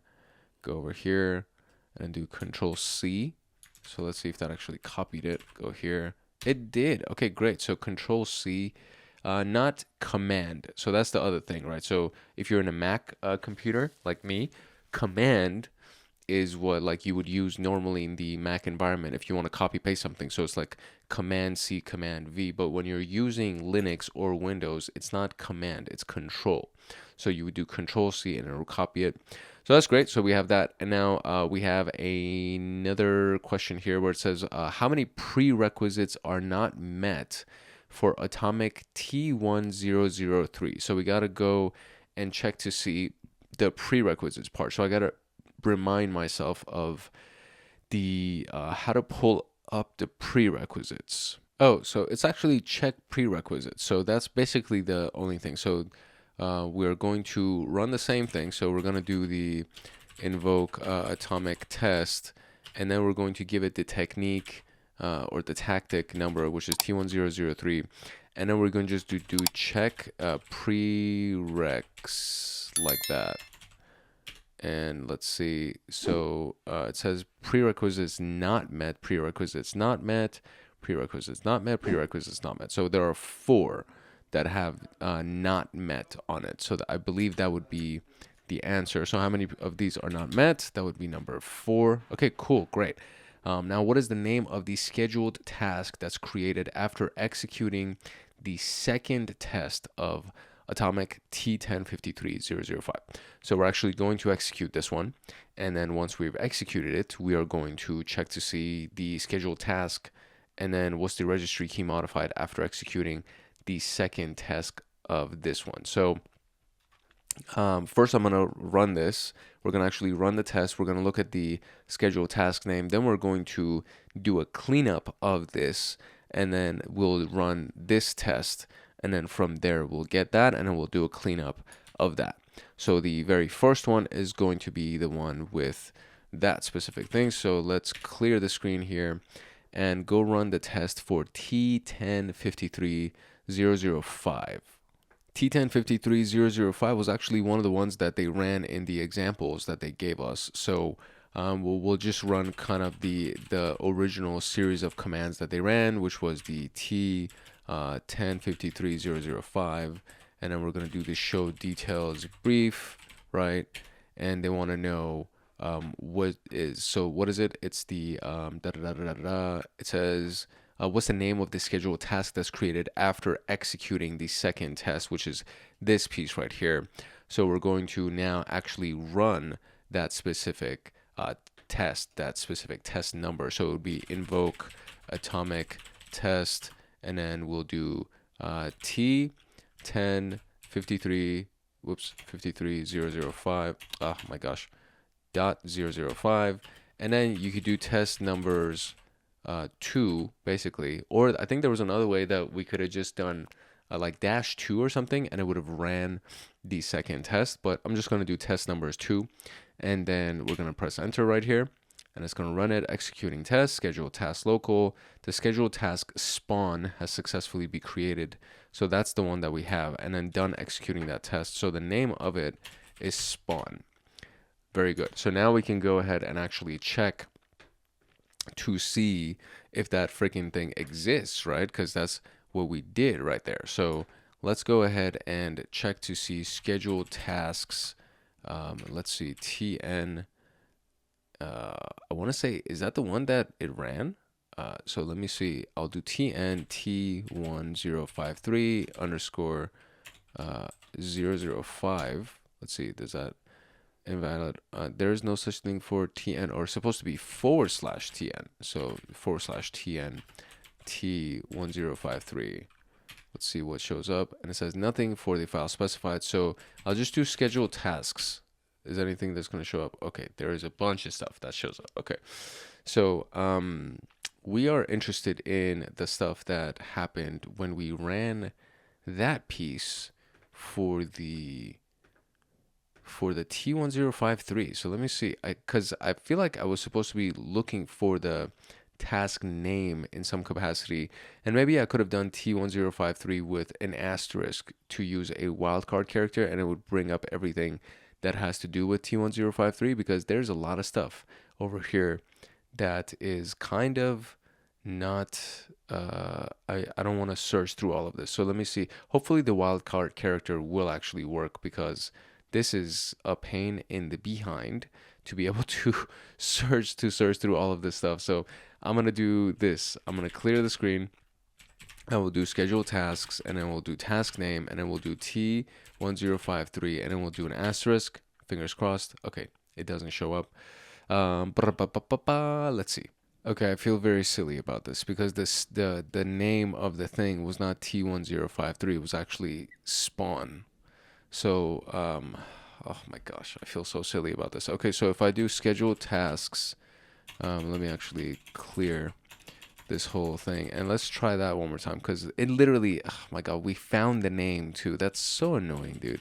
Sometimes it's like right in your freaking face, and you just miss it. There we go. Godly, that's just so obnoxious. Okay, so yeah, that's the task name. Okay, so since that is the task name, now we need to verify that the cleanup for the thing that we just ran is going to be successful. So I'm going to do invoke atomic test, and what we're going to do is we're going to do the T1053.005, and then we're going to do dash test numbers number 2, and then we're going to do dash cleanup to clean that whole thing up. And so executing cleanup is done. So now we're going to do schedule tasks by the task name, spawn, and nothing has been found because the cleanup was successful. Excellent. So that is great. So now we're done with that.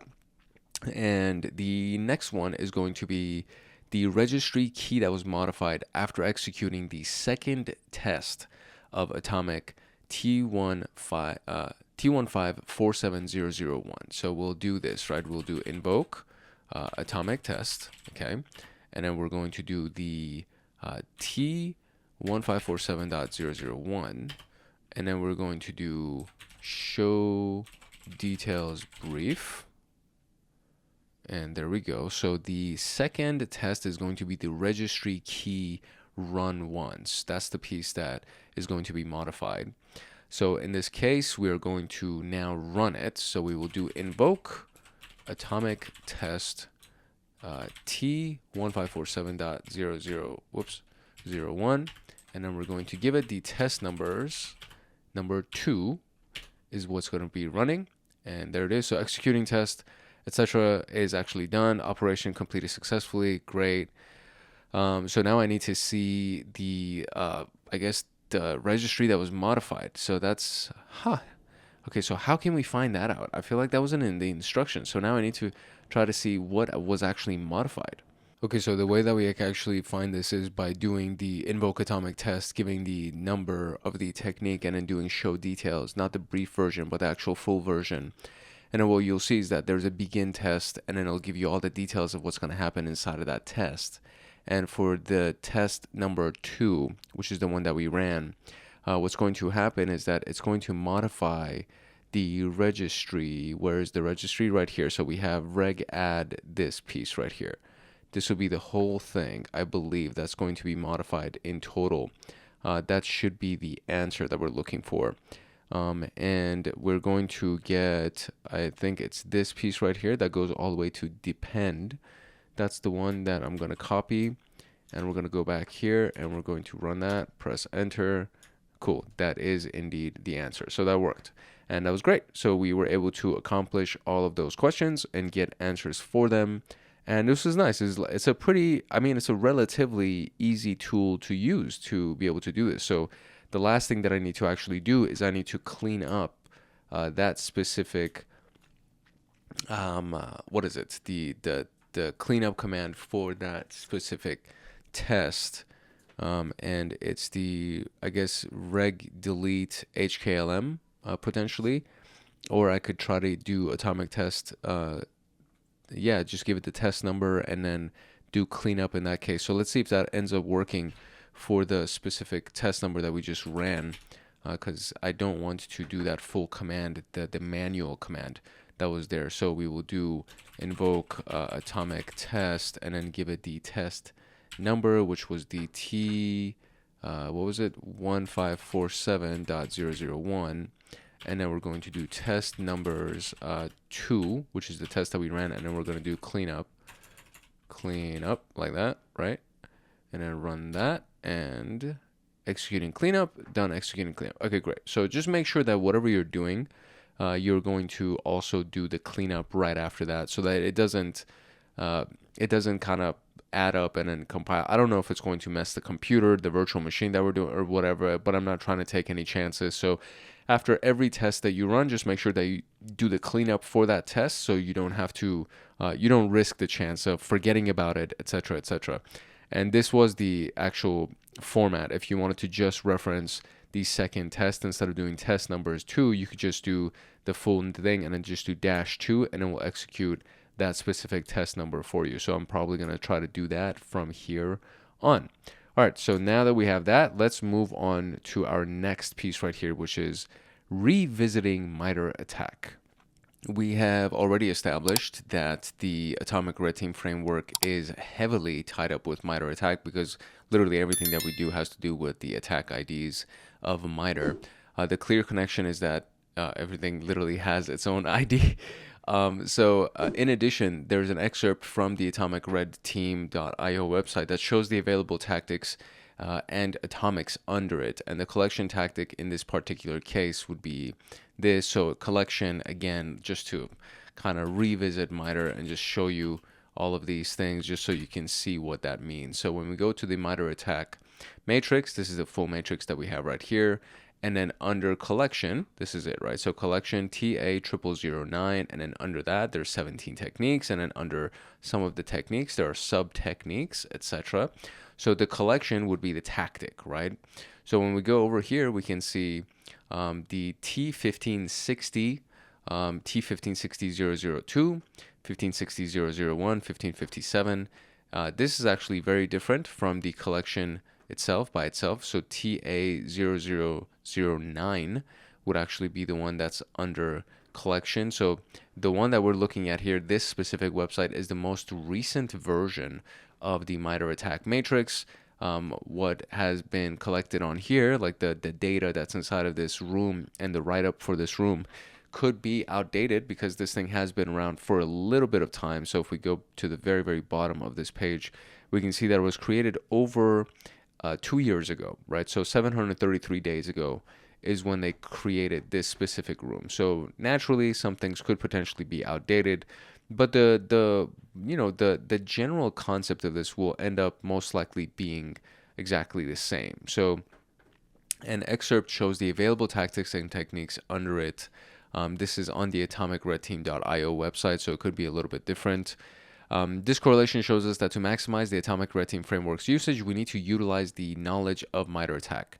Let's begin again with the Attack Navigator, one of the tools introduced in the threat modeling room that we already went through. So this is no longer coming soon. Again, remember, this specific room that we're going through is actually 2 years old. So I already did the room for threat modeling. It was actually the video right before this one we've already done.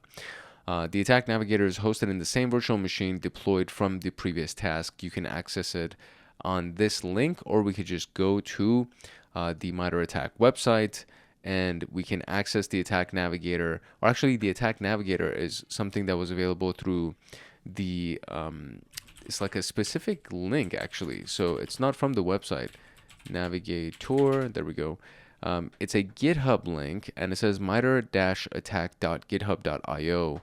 And I always just Google MITRE ATT&CK Navigator, and it brings me here. And so this is the attack navigator. This is not directly from the MITRE ATT&CK website. As you can see, it's a different domain as we view. So attack.mitre.org is the main website, and then we have mitre-attack.github.io/attack navigator is the link that brings you to the attack navigator page. But in essence, this is what it looks like, right? So, and then you can create a new navigation and go through a variety of different filtering and annotations, etc., to interact with the attack navigator.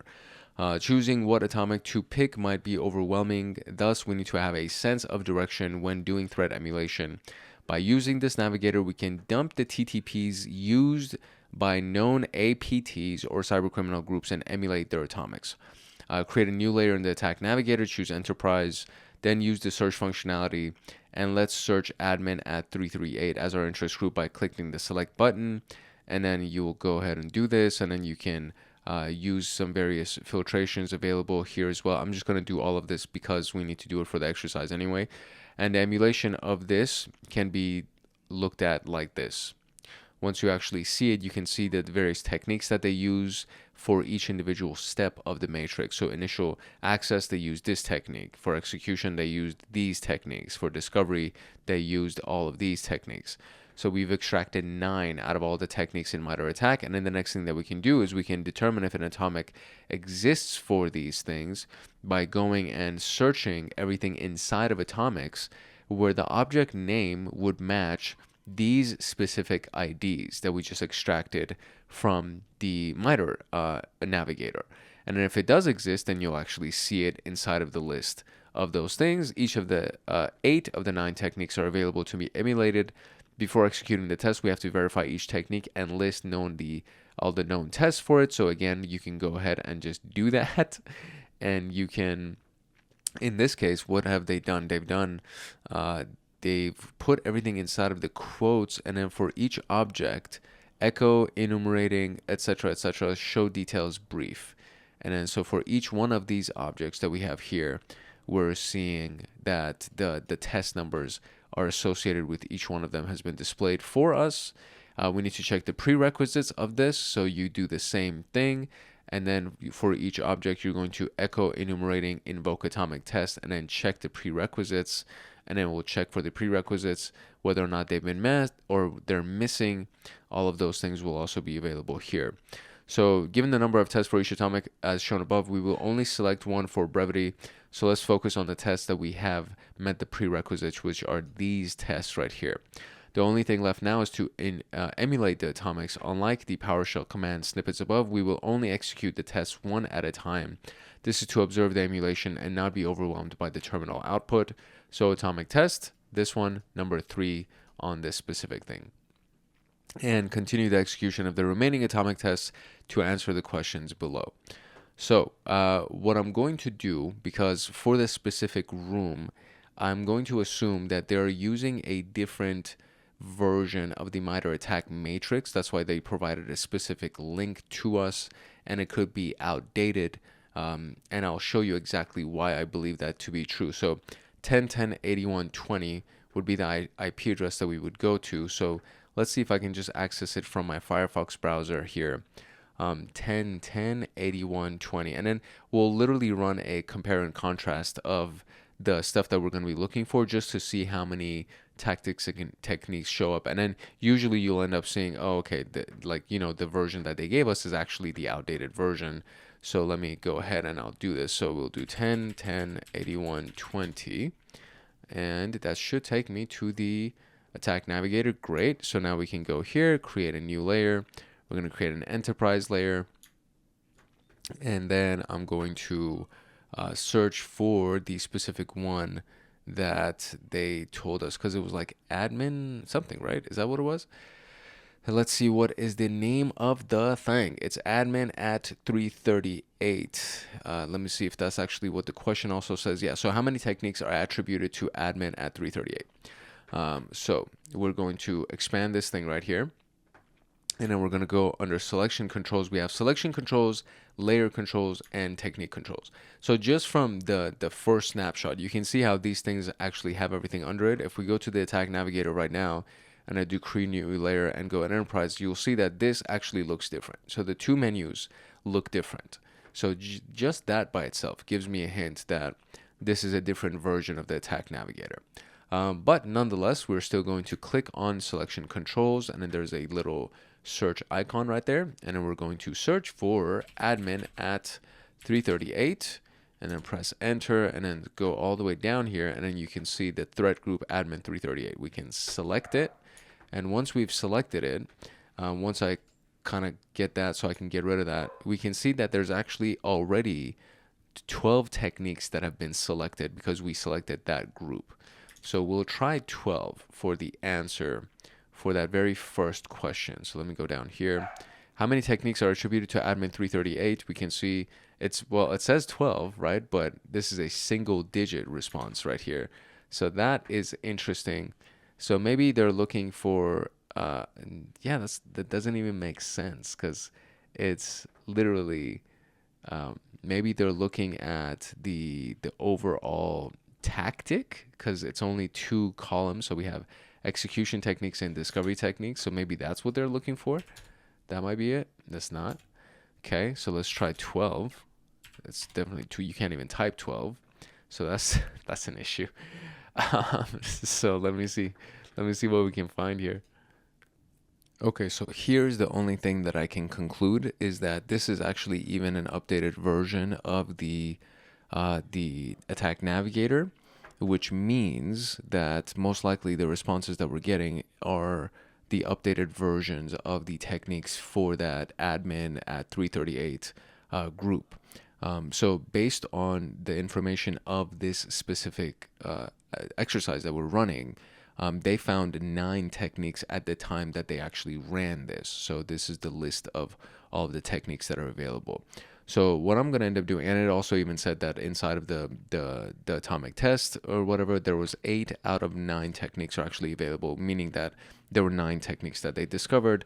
So I'm going to try 9, and that is the answer. So this might be a little bit challenging because depending on what they want us to do, we may be limited to our functionality simply because of the fact that we're kind of dealing with outdated information in the room, and then the attack navigator is going to be the most recent version. That's what I'm speculating, but we'll see how it goes.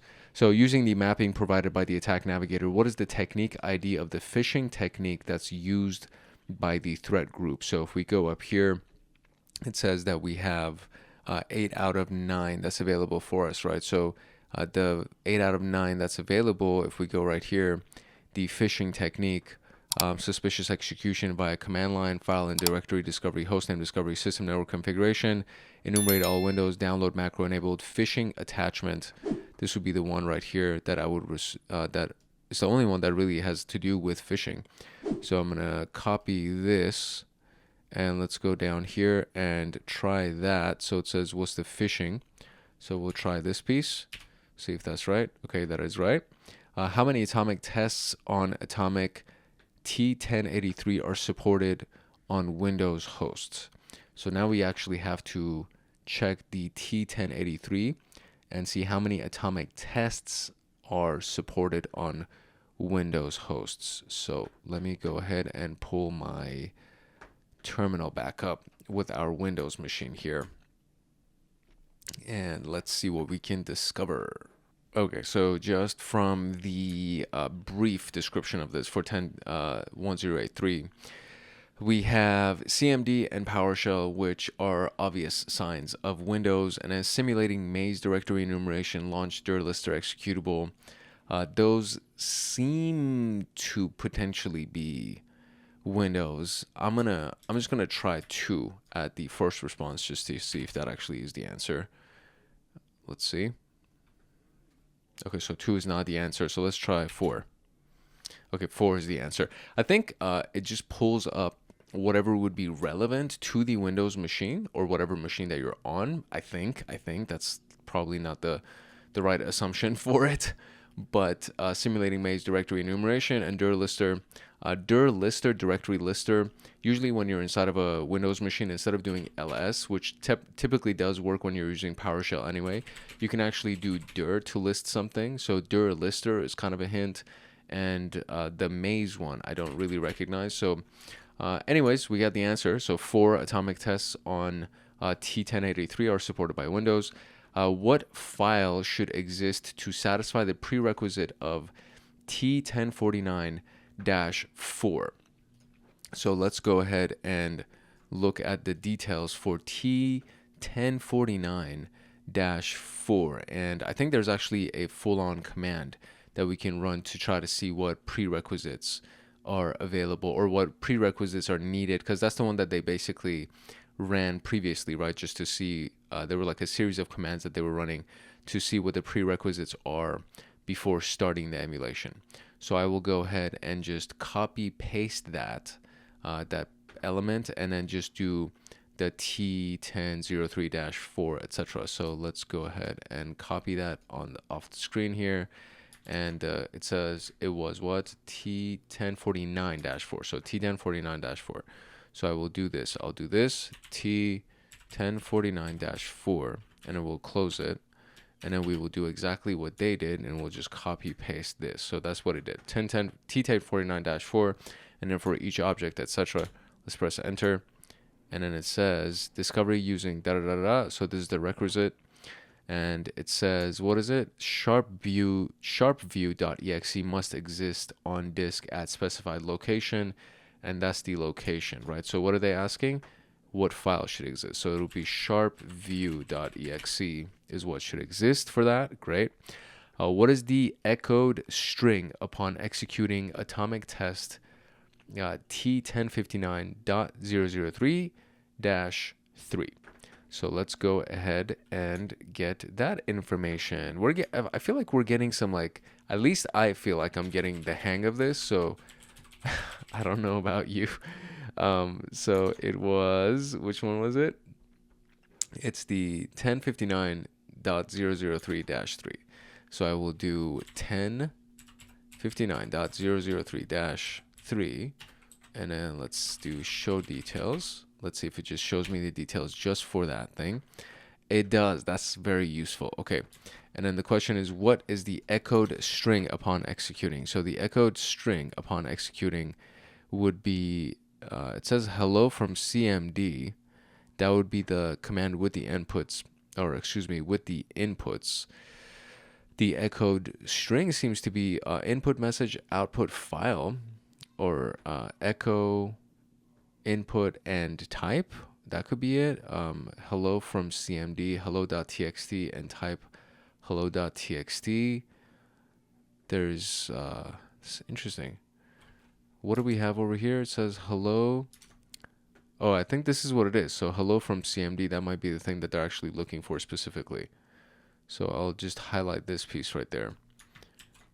The formatting is kind of useful. So hello from CMD, there we go. All right, great. What is the host name of the machine based on atomic test T1082-6? The host name of the machine based on atomic test T1086-2. Does this mean that we need to launch the test based on atomic test T1082-6? So I'm going to look at the details of it just in case, but I feel like that one actually is implying that we need to run the test. So let's first look at the details of it, and then if not, we'll just run the test. So let's do this one more time, because this was actually very useful. Atomic test T1082-6, and then do show details. For this, hostname discovery Windows. So Windows, no. So we actually have to run it because it's going to show us the hostname discovery for this one. So we're going to do the actual test. So invoke atomic test T 1802-6 is the one that we're going to run. So we'll run it, and there it is. Hostname discovery is atomic. That's the name of the host. So we will now do invoke atomic test. I could have just actually done up on my keyboard 6, and then we'll do cleanup for this. I don't know if there is a cleanup necessary, but we'll do that. So the atomic is the name of the host. Excellent. And how many accounts are disabled based on atomic test? And that's the last question. So I think we also have to run this as well. So let's go ahead here and zoom in on this bad boy. So this was the last command, by the way, just in case you're wondering. I mean, I am speaking it out loud as I type it, so hopefully you kind of know what I'm doing for each one of these commands. But for the last several questions, I've just been doing atomic test and then just doing the show details to actually get the details of that specific test number. And then the very, very last one that I ran was the actual test itself. So invoke atomic test, and we did 1082-6, which gave us the response of atomic. And then I also did cleanup at the end to just clean up for that. I don't know if there was a cleanup really required because it was just giving us the host name discovery. But apart from that, we should be fine. So now we can do the invoke atomic test, and then we're going to do T1087.001-9. That's the one that we're running, right? So we're going to invoke that test. Holy moly. Okay, so how many accounts are disabled is what I need to do now. I enumerate all accounts via PowerShell, etc. And then I think we're looking for account names that are disabled, right? So local group object class s name, etc., etc. I think that's what I'm looking for, is like all of the disabled accounts. So let me see how many accounts are actually disabled in this massive list of accounts. Holy cow. Okay, so the user accounts here, we have administrator, default, guest, and then there's this utility account. Those are the 4 accounts that we have. If we scroll down a little bit, and this is from the very, very top of the output. So these are the accounts that we have. And then when we scroll down a little bit, we can see that under the name, right? So we have the actual names of the accounts, and then enabled, true, false, false, false. So it says that there are 3 of them that are not enabled. Essentially, the enabled value for them is false. So that means that those 3 are disabled. And there is nothing else that I have found at first glance that would just tell me whether or not like there's a number of disabled accounts or enabled accounts. So I'm just going to take that 3 value and we're just going to run with that. And that is indeed the answer. So those are the number of accounts that are disabled based on that test that we ran. And again, of course, we're just going to go over here and then we're going to do ups to bring that last command. And then we're just going to do dash cleanup to clean that up. And then that'll be it. And everything's all good. And then we can just clear the screen and prepare ourselves for the next portion of this, which is emulation to detection. All right, so now that we understand how to use this very cool tool, now we're going to use it from the perspective of the blue team.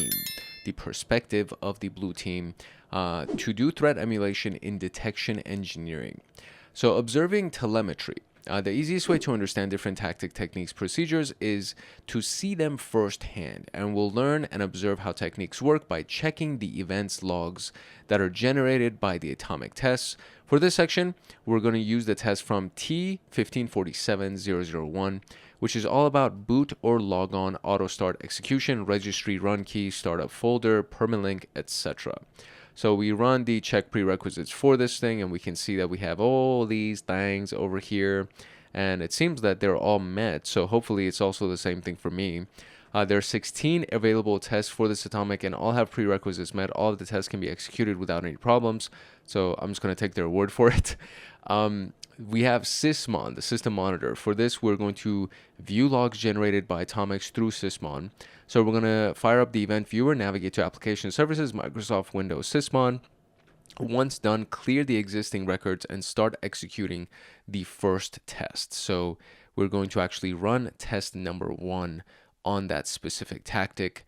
Then we're going to refresh the event viewer to view the latest updates, and then always clear the logs before executing the next test. So we can see that there was 5 events generated for this specific test that they ran. Clearing the logs will only be practical if the emulation is done in a test environment. You may not have the luxury of clearing logs in a production environment. This may require additional understanding of the atomic breakdown before executing it to know what logs are expected to appear. Upon completing the test, generated 5 records. We can ignore the first 2 logs as it's part of the invoke atomic text execution.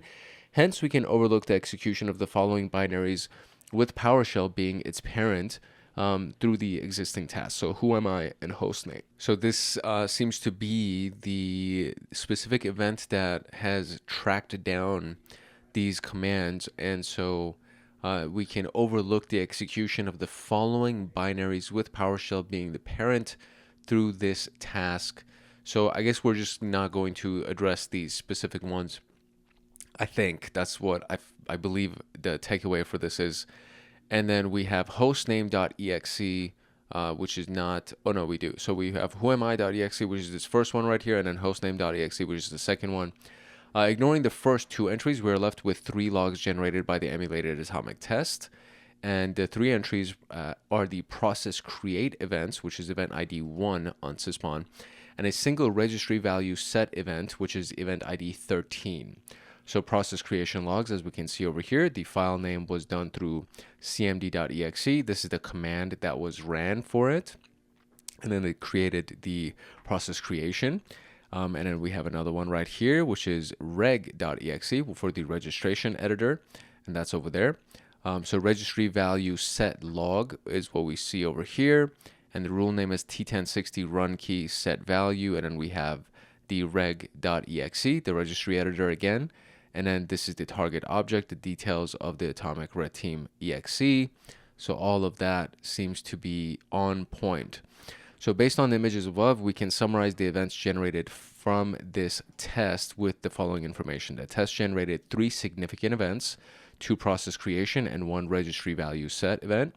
The 2 process creation events are caused by the execution of the reg.exe binary via the command line, the cmd.exe /c parameter. For this type of attack, the reg.exe binary is being utilized by threat actors to modify the registry key. So software Microsoft Windows current version run. This is the registry key that's being edited. Lastly, the registry value points to a malicious binary, which is the atomic red team.exe, which indicates that the binary will be executed during user logon. So we have successfully reflected the first atomic test via sysmon logs. Let's continue emulating the subsequent tests. So we have the Aurora endpoint detection and response.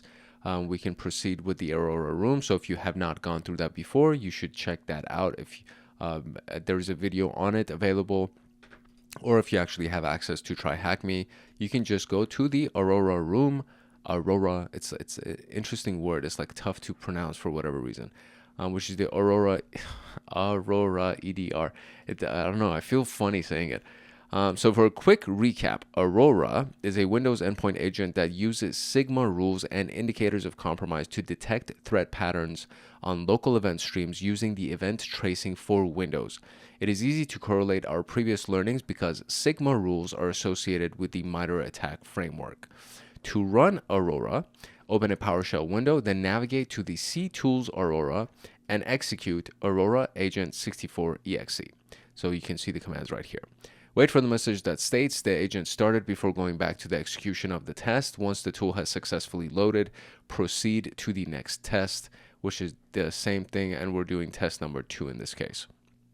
So after the execution, you may observe that the window running Aurora has generated several detections related to registry modification, and you can see that. So ignore the detection of who am I as shown in the first 2 detection logs. And so this is what it looks like. This is the output of what Aurora looks like. So the rule title right here is the current version auto run keys modification. And then we have rule title reg add run key, and then direct auto run keys modification. And those are the screenshots from Aurora. So the results summarize that the Sigma rule title, description, and notable false positives, Sigma match strings ruled, execution details like process names, command line parameters, and hashes, which is all extremely useful when you're doing investigations. So the execution above is an excellent example of testing deployed rules By utilizing the atomic red team for threat emulation, moving forward, you may use the methodology gained from this task to test and improve the existing detection rules. Now, we're going to continue emulating the remaining tests to answer the question below. So, how many sysmon events are generated after executing atomic test T1547-001? So, in order for this to actually work, I need to first and foremost open up the event viewer so we can actually see the logs and then clear those logs, and then from there we'll be able to run the test and hopefully get the responses that we need. So I'm going to minimize PowerShell because it is taking up the entire screen here. I think there's a shortcut down here for my event viewer, so let's see if that's actually the case. So let's kind of hover over that. Event viewer is the shortcut. Excellent. So it's at the very, very bottom of the screen. That's the event viewer. It's going to take a couple of seconds. There we go. It actually opened up fairly quickly. We can maximize it to fit the full window. And we're going to clear the logs. So let's do that real quick.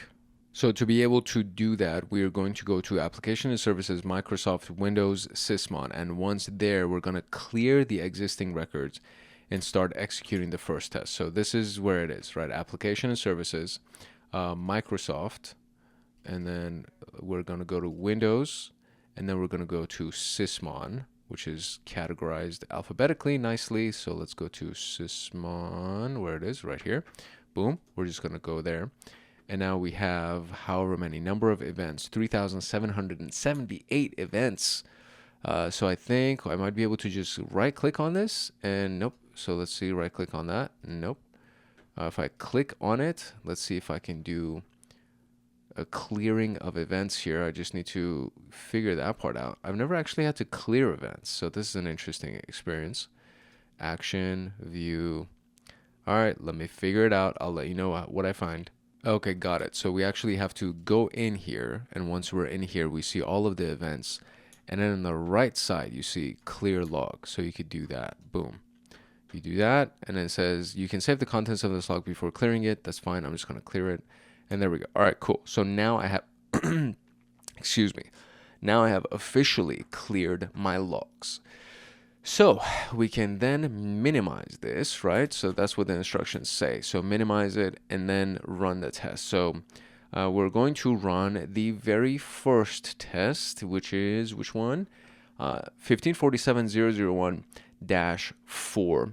And let's see how many events are generated. So let's do that. This should be exciting. We're going to open back up our PowerShell. And we're going to do invoke atomic test. And then we're going to be T1547.001-4, like that. Press enter, and it's going to run the test, and it's going to do its thing. Executing of the test was great. So it says suspicious VBS file run from the startup folder, Windows script host version, etc. It got hello world VBS, hello world VBS. Okay, it ran that. Suspicious VBS. Okay, great. So that seems to be done correctly. So now what we need to do is look at the event viewer and then go over here, and then we're going to refresh by clicking the refresh button. And we have generated a significant number of tests here. And what is it? So this would be the first one technically, because this is going in, what is it, descending order from top to bottom. So these would be the first ones. As they said, we can ignore them, I guess technically. So this is the hostname executable, and this one is the whoami executable. So we can technically ignore those. And then if we go over here, this is where PowerShell starts running. And okay, so from here to the top, we have 12 because the first two can be ignored. The total number of events is 14. So how many are generated, not including the first two? We can do 12. Is that right? It's not. So if we do 14, that would be the total number. So I guess we are including the first two. Based on the same events from question 1, what is the file name that was created by the test? So now let's go and do a file creation. File created. So you can see this right here. File created, etc. So it says what's the file name that was created. So we'll go to the first file name creation event. I'm just going to open it up because it's too small. And so file created, rule file create. Let's see what the name of the file is that was created. Okay, so there are a few indications here, right? So we have the target file name here that is basically this whole value. From that last backslash, we have this whole thing that would be a file name. Now, the formatting of this answer implies that that is not the answer, because that seems to be too long of a name. It could be pre-script policy test. It could be this piece right here. That could potentially be the answer. So I'm going to do a copy of that and see that if that actually is the answer. It might be. It doesn't seem to be. So that's not the answer. And it could, I don't think it'll be the full thing. So let's try that.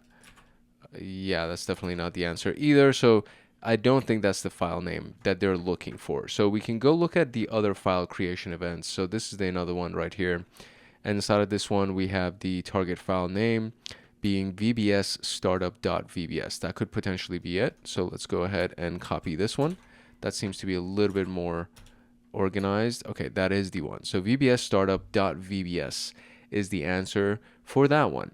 The next question here, based on the registry value set event that's generated after executing this test, what is the value of the target object field? Okay, so we're going to execute another test now. So I'm going to close this thing right here, and I'm just going to go ahead and clear these logs because we're going to end up running a different test. So I just want to make sure that I can organize or kind of navigate through the events a little bit easier. We will pull PowerShell back up. So the first thing that we need to do, if you already know, then you're amazing. So we're going to go over here. We're going to do -clear. No, not clear, excuse me. It's going to be clean up is what we're going to do. And it's going to run that. And it's going to, all of these things are going to be done. And it was actually, there was a hint for us that's VBS file run from the startup folder. So technically, I should have known that I'm looking for a VBS extension file. But whatever, we already got the answer. So that's fine.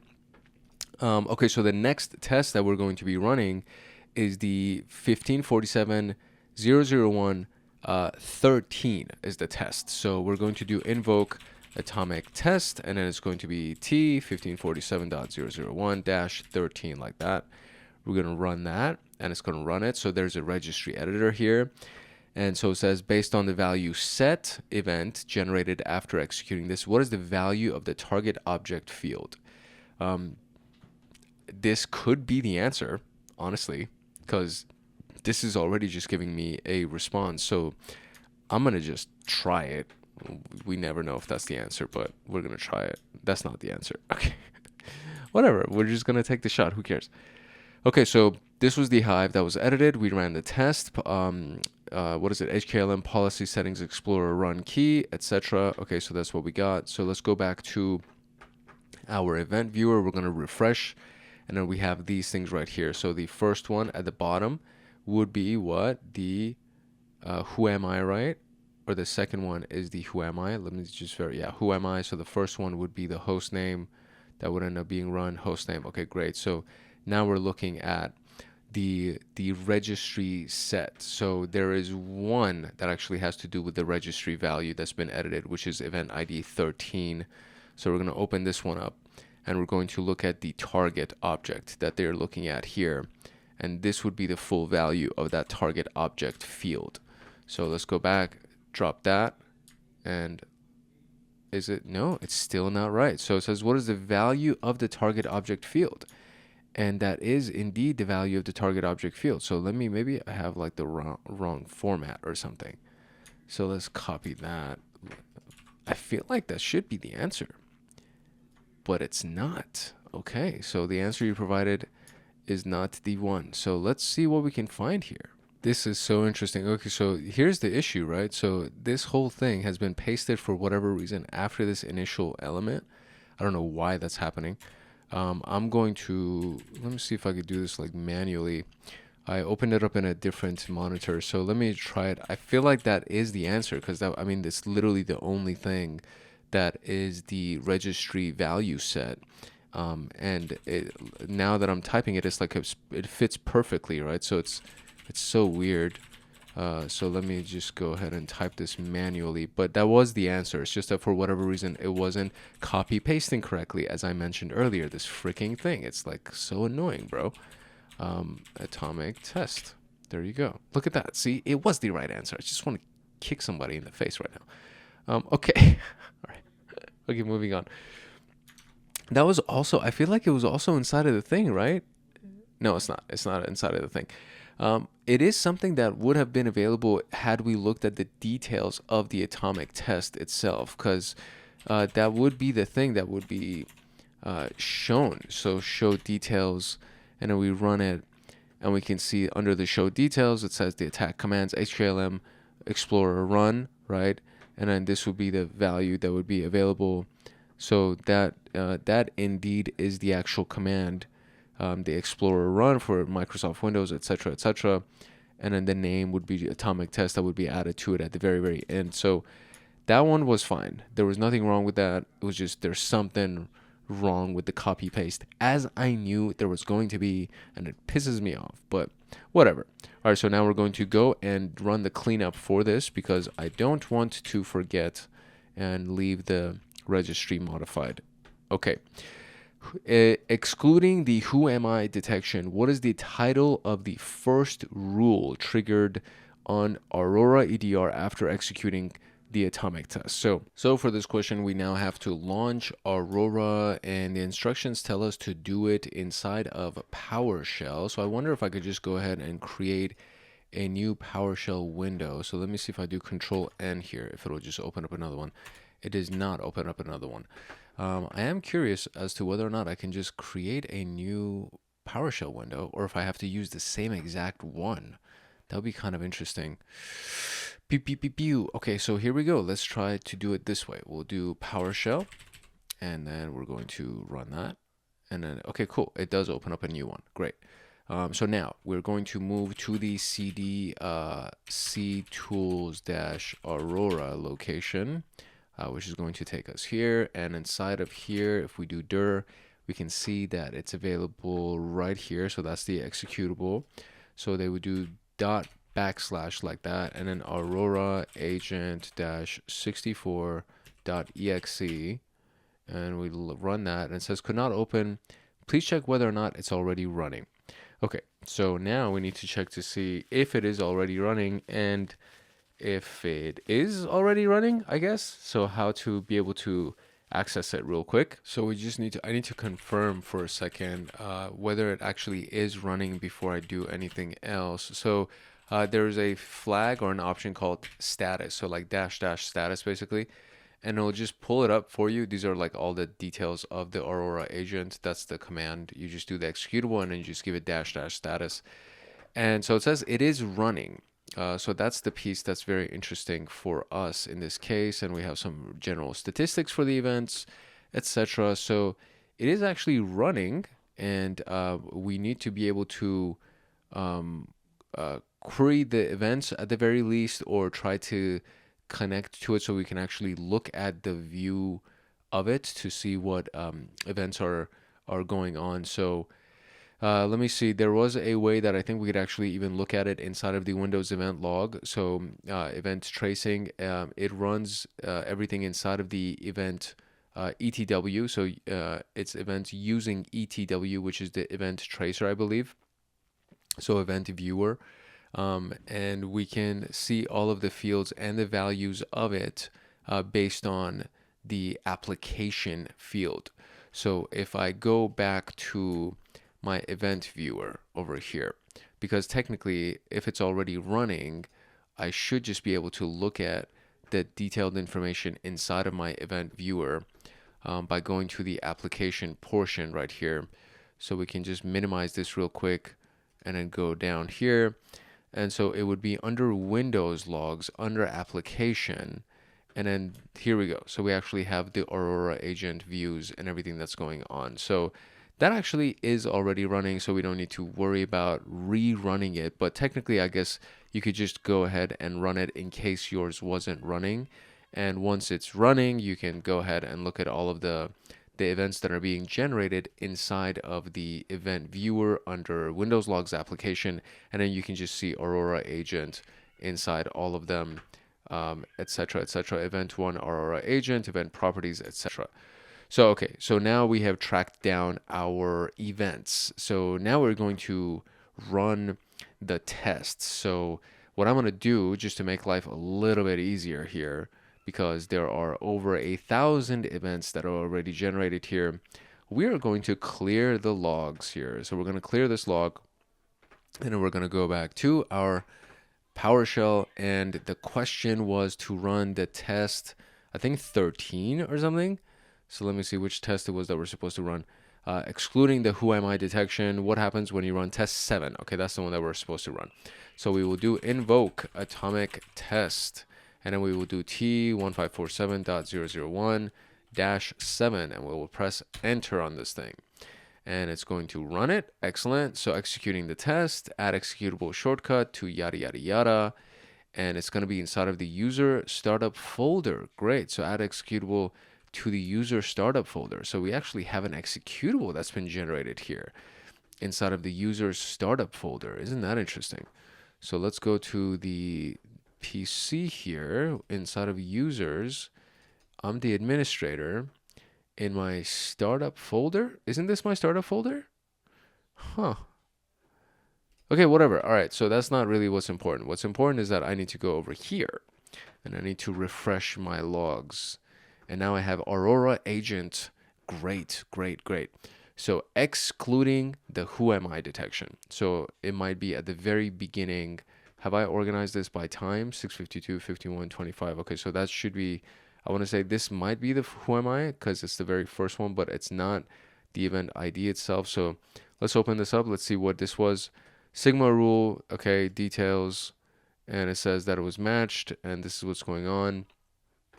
Can I maximize this piece? It seems like I can. So let's open this up a little bit and see what has been ran inside of this thing right here. Okay, no, this one seems to be because I cleared my logs. So it says that the event log was cleared, Windows system suspicious event log cleared.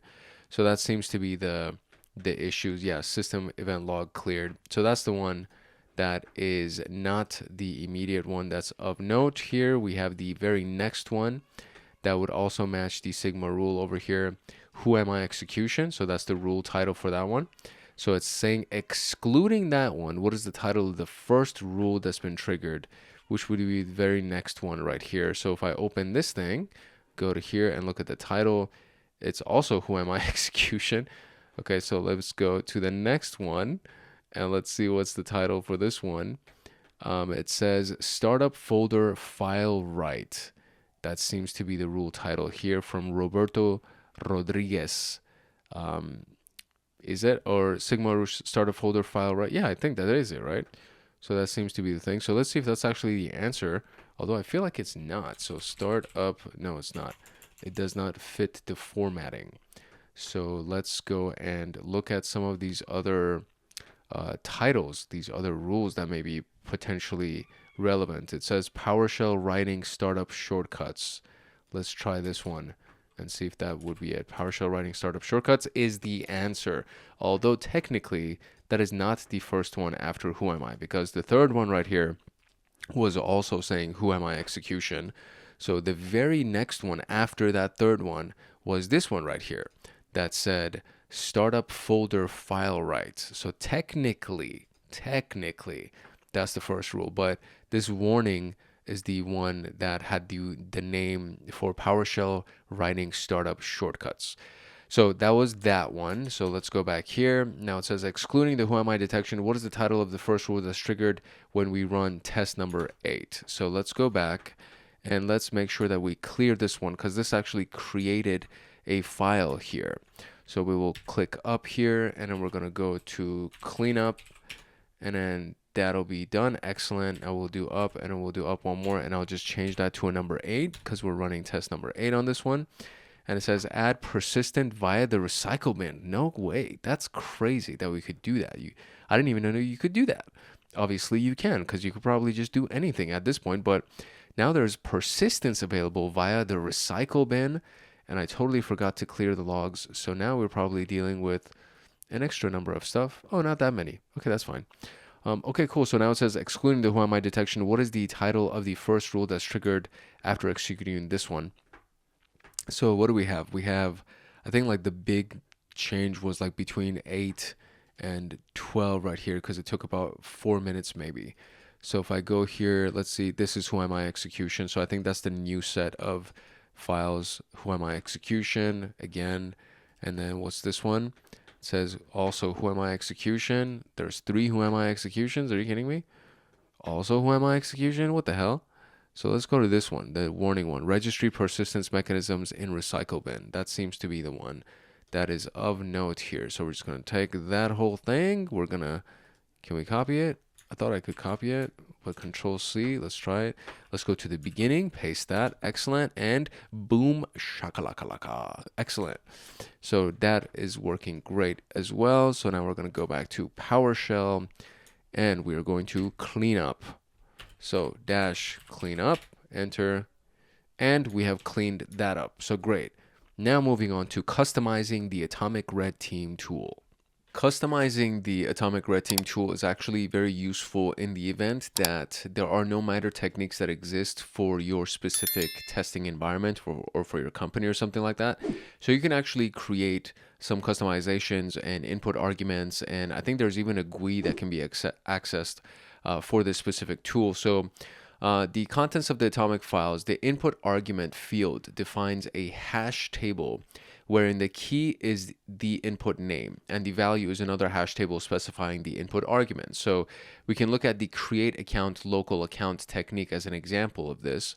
So if we look at the YAML file for that specific technique, we can see the input arguments are the username and the password, and these are the descriptions, etc. So using this as an example, you can observe that the snippet showcases 2 things. We have the username that is described as the username of the user to create. The username is string and the value defaults to this, and then the password is the password of the user to create. It's also a string, and the default goes to this, right? So the value default of the username is going to be this right here, and it's for this specific rule. So just keep that in mind. And then the value default for the password is essentially the same thing with just the exclamation at the end of it. So knowing this, we can execute these atomic tests it'll create a username and a password. And then we can test this by actually doing it manually by executing that specific atomic test, which is basically what this looks like. They'll run the test, and it says executing test, the created new user in the command prompt. The password does not meet the password policy, whatever. Check the minimum password length, whatever. And then more help is available here. Done executing the test. Create a user in command prompt. And then if we just run the net user, which is the command that will just list all of the users inside of a Windows machine, but just make sure that you're using it inside of the PowerShell. When you do net user, you can see that we have actually created a new user. Where is the new user? It's supposed to be here. It's not here. So user accounts for atomic default account, And so based on this, the user was not created successfully due to the existing password policy requirement. I see. So we can try customizing the input arguments and replacing the password to satisfy the policy. So that's the reason why it was not created, right? The password does not meet the password policy requirements. So the way that we can do this is in a few different ways, right? So to be able to do this interactively, meaning you prompt for the input arguments, you would run the test as normal. Up until test number 3, it's exactly the same command, and then you just do prompt for input arguments. And then there's another one where it says input arguments pass a hash table that contains the key value pair of the input arguments in its value. So you would, in this case, need to actually create that hash table, which is going to be the custom args right here. That variable is going to include the username being THMatomic, password being the actual password, which seems to be less secure than the other password, but whatever. So you would do invoke atomic test, and then again, this part is exactly the same as before.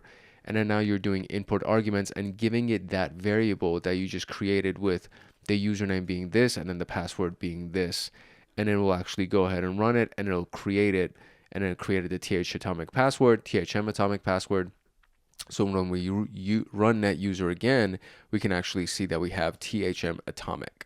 So these parameters can be used in conjunction with the cleanup parameter. So there's another parameter that basically is for cleanup. So you need to specify the values used to revert successfully after the execution. So you would run the test up until test number 3, exactly the same. Prompt for input arguments, and then do cleanup at the very end of it. And then it runs it, enter a value for the password or press enter to accept the default. Password of the user to create it is this. enter a value for username, or press enter to accept the default, executing cleanup for the test, create a new user in the da-da-da-da, done executing cleanup, net users, and then you can see that the user no longer exists because they just did the cleanup pretty much as they ran it. So the command snippet shows that the newly created account was successfully removed using that cleanup. And there's something else, not all atomics can use this functionality. Only the atomics that have defined the input arguments section can change values during execution. If you need to execute a more specific test, you can create your own atomic test. And it has a functionality that has a GUI, which is very awesome. So if you are not a fan of the command line, which I actually love because it makes me really feel like a hacker, like when I use the command line, it makes me feel legit. So I don't know, more power to you if you just want to use the GUI. And I think it is more user-friendly, and you can transfer the skill to somebody who's not as well versed with the command line. So there's a lot of benefits to the GUI. And obviously, the key benefit in this case is that you can actually create a new atomic test, because in case there are no input arguments available, then you would have to create a new one. So the atomic GUI is a web-based form that users can fill out to generate YAML definition of atomic test, and it can be inserted into the appropriate atomic technique. So you would do start atomic GUI via PowerShell. I can't do it because my machine right here, as we've already established, does not have internet access, but you could just do, you could do start atomic GUI, and you don't need to do anything else. You just literally just do start atomic GUI. And it says stopped all running dashboards, and then it'll create a new one. So the port number is 8487. I think that's the default port for it. And then to be able to run it, you just do localhost :8487/home via a browser. And the local host is technically, I think, the 127.0.0.1 address as well, but you can just do localhost and then go to 8487 on the port to actually access it. And this is what it looks like, and it's actually very good looking. It's not a bad design for this. So you can observe that all the values needed for a test can be quickly filled out, like atomic test name and definition, supported platforms, attack commands, command executor, required elevation and cleanup, custom input arguments, prerequisites, and their executor or executor. So this is what we have. Demo atomic, demo. Let's kind of zoom in a little bit here. The attack commands would be echo A to the C test folder that's available over here. The executor would be PowerShell to run it. And then the cleanup commands would be del for delete, and then you just delete that. So there you go. And then generate the test definition YAML. And that's pretty much it. That's all it has. Looks like it's very, very simple. And I mean, it's very useful, honestly. So after writing those values, you can generate the output by creating a generate test definition. And so this results in a YAML output that can be inserted into an atomic technique needing a modification. And this is what this looks like. So demo atomic, and then you have this forward arrow button that says that I guess would actually it would insert it into any atomic technique needing modification. So add 2 spaces to align the atomic test in the target atomic YAML file. You may need the highlighted button above twice to insert the appropriate indentation. I see. So this is what this is for right here. So you add 2 spaces to align the atomic tests, and this is what that means. So you may click the targeted button. So I think it's acting as an indentation. I think that's what this is doing. I think it's what it's doing, because it's basically just doing 2 spaces. So you see, like, executor EX would be the first 2 spaces. So you do 2 spaces and it makes it command . And so you do need to do that. You need to have indentations under each one of these things. So just in case this dash is the very first character or first space, you would have dash space name and then description, etc. Just in case these things aren't properly spaced, you would use this specific arrow to create that space. Sorry, by the way, if you can already tell, I'm kind of under the weather. So I'm doing this recording, and I like, it was weird. Like, nothing was wrong this morning, and then as the day progressed, I just kind of feel a little bit iffy or whatever. Okay, so the first question is, what is the parameter that would prompt for interactive arguments? and that would be the prompt for input arguments. So we'll bring that over here, and then we'll paste that here. And then we got what parameter should be used to injection with this to revert changes, which is our cleanup as per usual. And what is the default port used by the GUI? And it was 8487, I want to say. Yeah, 8487 is that. So we will do 8487, and that is key. So let's go into the case study for this. We are now going to apply everything that we have learned in this exercise. So APT37 is also known as the Reaper group, and they've been active since 2012 and believed to operating out of North Korea.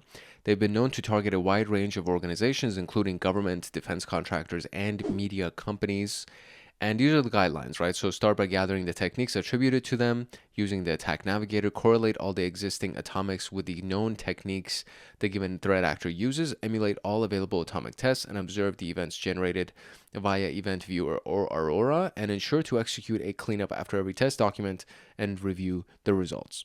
So first we want to know how many techniques are attributed to APT37. So I'm just going to go into this location right here, and I'll search for APT37 manually, and let's see what we can find. So APT37 threat group, do select right here, and then they said go to layer controls and kind of assign a score to it, so you can basically make it a little bit easier to view. So we'll do 1, and now we can see all of these guys right here. So the score is great, so we want to expand all of them.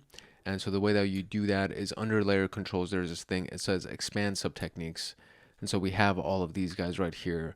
And under selection, how many do I have? I have 29 that's available under selection. So let's actually see if 29 is the answer. And okay, great. So it is the answer. So I don't need to do any other filtering. So there's that. So now it says using the mapping provided by Attack Navigator, what is the phishing technique that's used by the threat group? So let's go back here, and we're looking for phishing. So right at the very top right here, we have phishing, and then there's spear phishing attachment. That would be the phishing technique. So let's try spear phishing attachment, and that works great. So how many techniques attributed to APT37 have an existing atomic file? The hint says your filters should only include exact atomic to technique ID matching, meaning searching T001 might also include this in the results. So you should include exact atomic to technique matching. So the first way, so it says how many techniques, so tactics and techniques, right, have an existing, oh my God, my machine is expiring. So let's go real quick and let's do that before I start doing everything else. Okay, cool. So we did that. So what we need to do basically is we need to just go through the list of the techniques and collect their technique numbers, which may be an interesting experience. So this is what I got over here. So let me see. I can go here and do this, right? So T1566. And let's see if this is actually part of my selection. I believe there was a way that I could actually do this, where I could select something and then include them together. So if we do like multiple selections, we should be able to see that we have 2 selected. So if I do this, I should be able to hopefully pull all of the techniques, and that way I should be able to export this a little bit easier. So hopefully I don't need to like manually create a list of all of these things. So we're just going to make sure that we are controlling. So you hold down control or command depending on where you are, like what system you're using.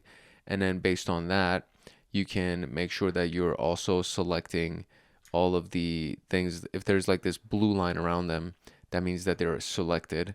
So that's all good. So I'm just going to select all these, and then I'm going to go through the process of exporting them. So let me see if I can actually go ahead and do that. Okay, so I did export it. So here's what, once you have whatever you want highlighted, you go to under layer controls, you press this downward arrow, the export button, and I exported it as a JSON file. So this is what we see right here, right? So we have the names of them, and then what do we have? The let's go down here, and we should be able to see the individual numbers. So T1037, 1037, 1557, 1033, etc., etc. So we need to collect all of the unique numbers over here, and from there we'll have a general list of what would be available for us. So one thing is that usually what you're looking for, as they said, is the unique one. So if it's 1537.001, it basically counts as one. So we're looking for all of the unique ones, and then from there we'll be able to create some kind of a, I don't want to say query. I guess it is a query technically, because we're going to be run ls against the full list of the atomics that's inside of the path for atomic red team. So I'm going to go ahead and do that real quick, and then we'll come back and then check to see how many of them actually match the list of the atomics that are available. Okay, so what we're going to end up doing is we're going to run the ls, or the dir command. So we'll do ls, and we'll do the contents of tools atomic red team atomics, which is where the location of all the atomics are.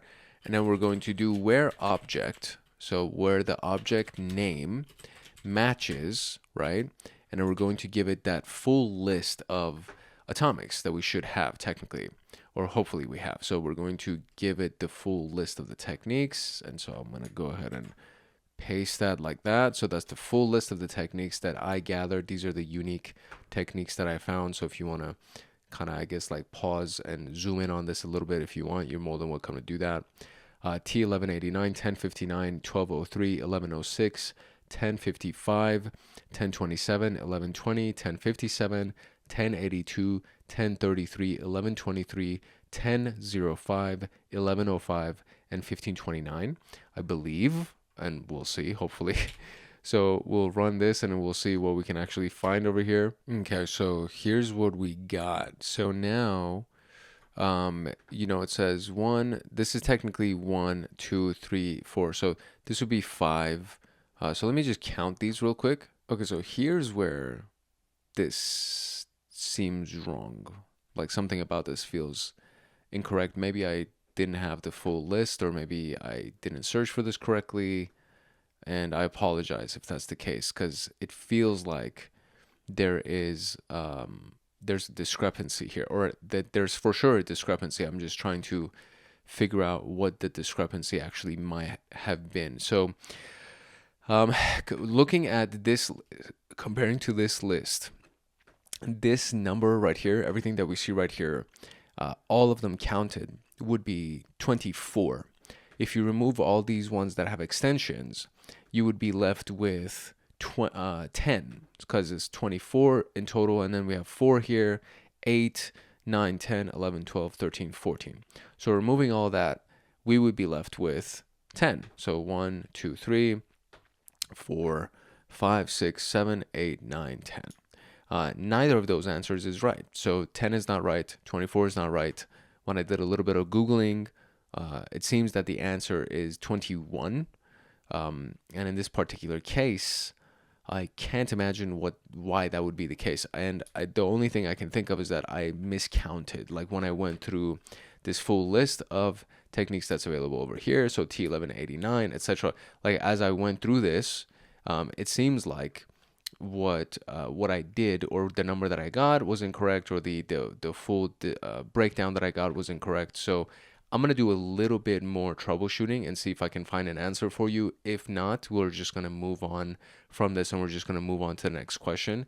But obviously there was some kind of a discrepancy between what I found and what the other students found. So let me see what I can find here. Okay, so just to troubleshoot this for you, just to kind of walk you through what I'm doing over here, I went over here, and instead of manually selecting any of these things, I went under selection controls. I searched for APT37 again. I exported the entire 29 list. So under layer controls, did exported the entire list, and it's inside of a JSON document. And basically I copied the contents of the JSON document. I went to Gemini AI, and I pasted those contents. So let me actually just show you what I did. So this is what I did. I first pasted the contents of the entire JSON file, and then at the very, very bottom of it, I said, I need you to essentially skim through this whole thing and pull every ID that looks like this. I want you to pull every unique ID for me. And then it did that. And then what it got for me, and this is a very, very long document. So this is what it got for me. It pulled all of the IDs, but it's also giving me the extensions, right? So the next thing that I said was, okay, great. Now I need you to go through all of that, and I need you to remove all of the extensions, so I'm only left with the base IDs. And it did that for me. And I said, okay, great. Now I need you to go ahead and format it so that it's separated by these pipes. So I have this full list of IDs. So now what I'm going to do is I'm going to take this full list and I'm going to go back into PowerShell, and we're going to run that very last command again, except this time I'm going to paste the new list in there, which is significantly a much larger list than the previous one that I had. So let's see if we get a different output this time. So it's significantly longer list, as you can see over here. And now we need to basically just count all of the unique ones that are not included with an extension, right? So we just need all of the uniques. So this and this and this, none of these things, because these all have the same base ID. So here we go. Let me count this. Okay, so this is also a much different output. It's in the 30s at the very least, and the answer is 21. So there's definitely a discrepancy. I mean, I don't think it has to do with me at this point, because I exported the entire list that was available on the on the attack navigator, and at the very least the first number was right. So the techniques that were attributed to APT37 was indeed 29, and then just based on that, going through the entire list, which is actually it seems silly that all of those things that were pulled generated a completely different set of number that's greater than 29. That just doesn't make sense to me. But I tried two different ways to do it. And ultimately we got the wrong number. So the one thing that I think is the key piece here is to know how to filter. So once you kind of have an idea of what the persistent threat group is, or the adversary group is, and then from there you want to see what types of techniques they got, and then you go through the list of techniques, and then you export the file, and then you can search through something, how many techniques are attributed to this, having an existing atomic file, which is basically what we did right here. These are all existing atomic files that exist for this massive list of IDs, which again, it kind of just seems silly that it's such a big list, but that's the answer. I mean, at the very least, we know how to kind of work through the logic and implement the filtering strategy. That's like the big piece that I want you to walk away with. But sorry if I wasn't able to get you the right answer and give you the exact methodology to try to find that answer. If you find it, I am very curious as to see how you found it. So please drop it in the comment section below. Now, based on the results of this, which atomic test has no tests supported on Windows? And this is going to be tedious as well. So it says this technique only has atomic tests available for Linux and none for Windows. So this only has atomic tests available for Linux and none for Windows. So which atomic has no tests supported on Windows? Okay, so to narrow it down, I went to the layer controls and I clicked filters, and I only chose Linux because the hint here tells us that this only has atomic tests available for Linux and none are available for Windows. So if that is indeed the case, then what we can go through is the attack navigator, use the filters, and only choose the Linux option, deselect everything else, and it would only show us the options that have to do with Linux. Now, there are still several options, so it's not like the list shrunk down completely, but it seems to be a little bit. So let's see if I do APT37 in this particular case and do select and still make it that the filter is Linux, and then go to selection controls. For some reason, it's still showing me 29, which seems to be not correct. So using, I guess, straight up work ethic, in this case, I kind of have to go through research for this, I almost want to again just kind of search the internet for it, because it would be much more time saving. It would be like easier on time spent if I did that instead of going through each one of these manually. So that being said, let's see what we can actually find. Okay, so the answer is 10.059.006, and in the attack navigator, this falls as Python. So 10.059.006, which isn't that long on the list, but essentially looking at this whole freaking thing and then comparing it to the results of each one of these freaking things and going at 10.059.006 and it's showing details, right? So if we do invoke, I'm completely misspelling that. So if I do invoke atomic test and then give it the 10.059.006 and then do show details, if we do that, it will hopefully give us some information. So 10.0, right? 1059-006, show details, invoke atomic test, and nothing actually has shown up. So 10.059.006. So there is no YAML file for it. So if I do 10.059 just by itself, there's no YAML file, and obviously .006 was also no YAML file for it. So that would be the conclusion that we would use to imply that there's nothing for Windows, because it is listed in the full list of atomics as we saw over here, or as we saw in the previous portion right here. So it is listed inside of the full list of atomics that's available, but it just so happens to be that there's no YAML file for it, which is, I guess, the reasoning that I'm using to imply that there's no Windows version of this. So that is the way that I was able to conclude that specific answer. So now we can move on to the next question here. What is the description of the prerequisite needed for atomic test 10.0? I keep saying 10.0, so 1055-1. So what's the description of that? So we'll do invoke atomic test, and then we will do 1055-1, and then we're going to do show details like that. So that's the full command. So let's zoom in. There you go.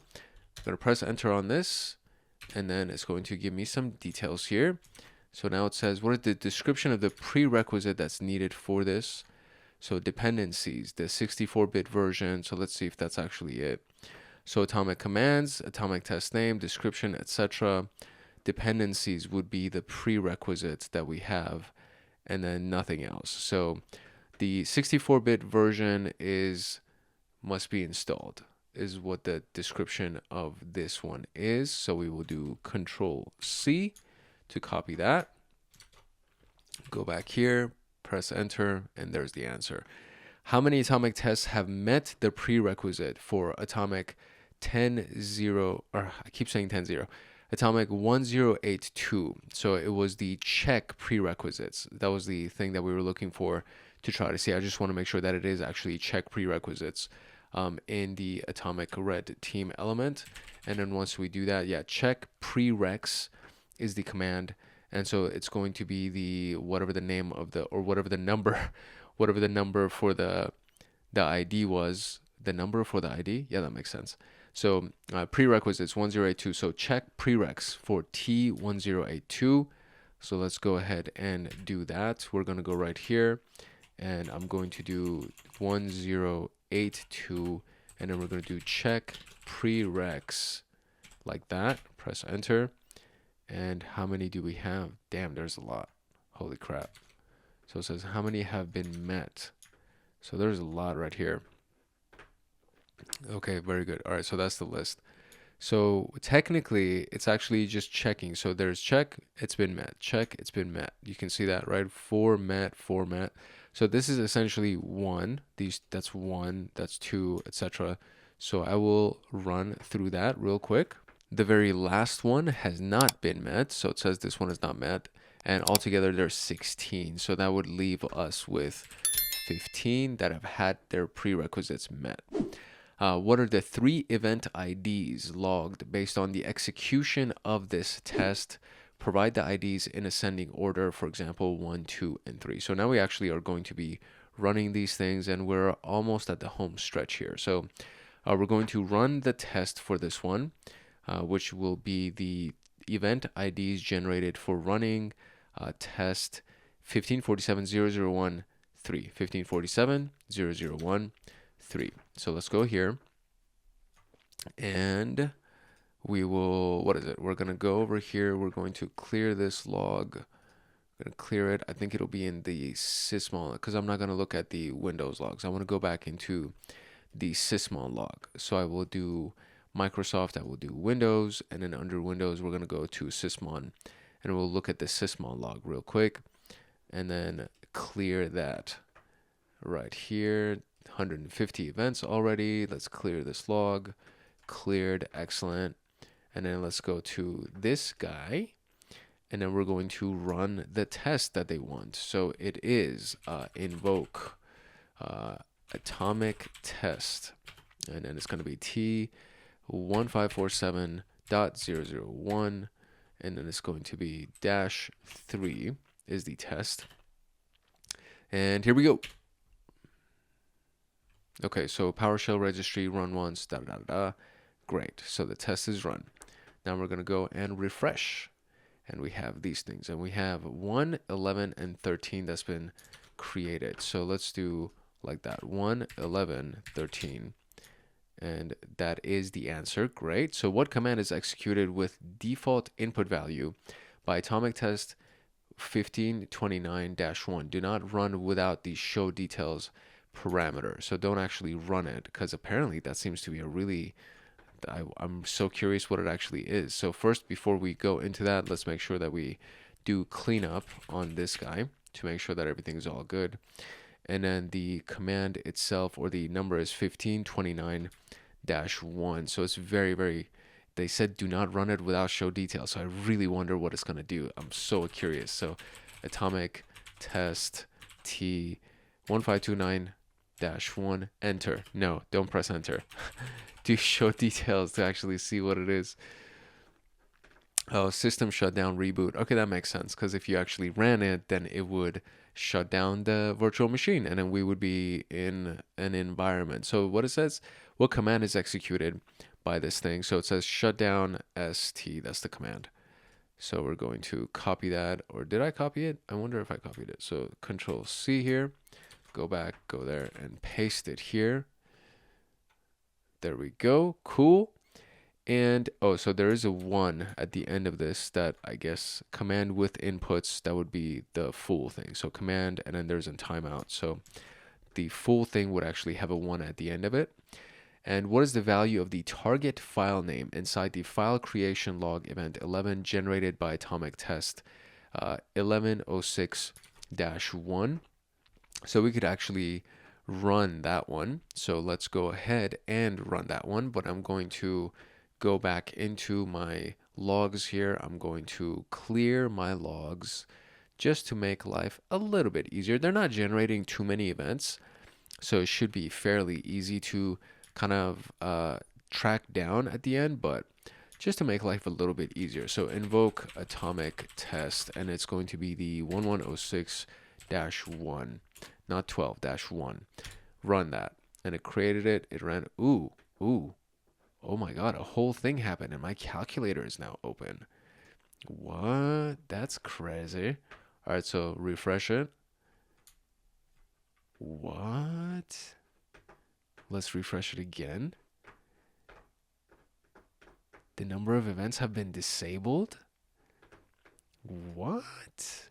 What just happened with that test?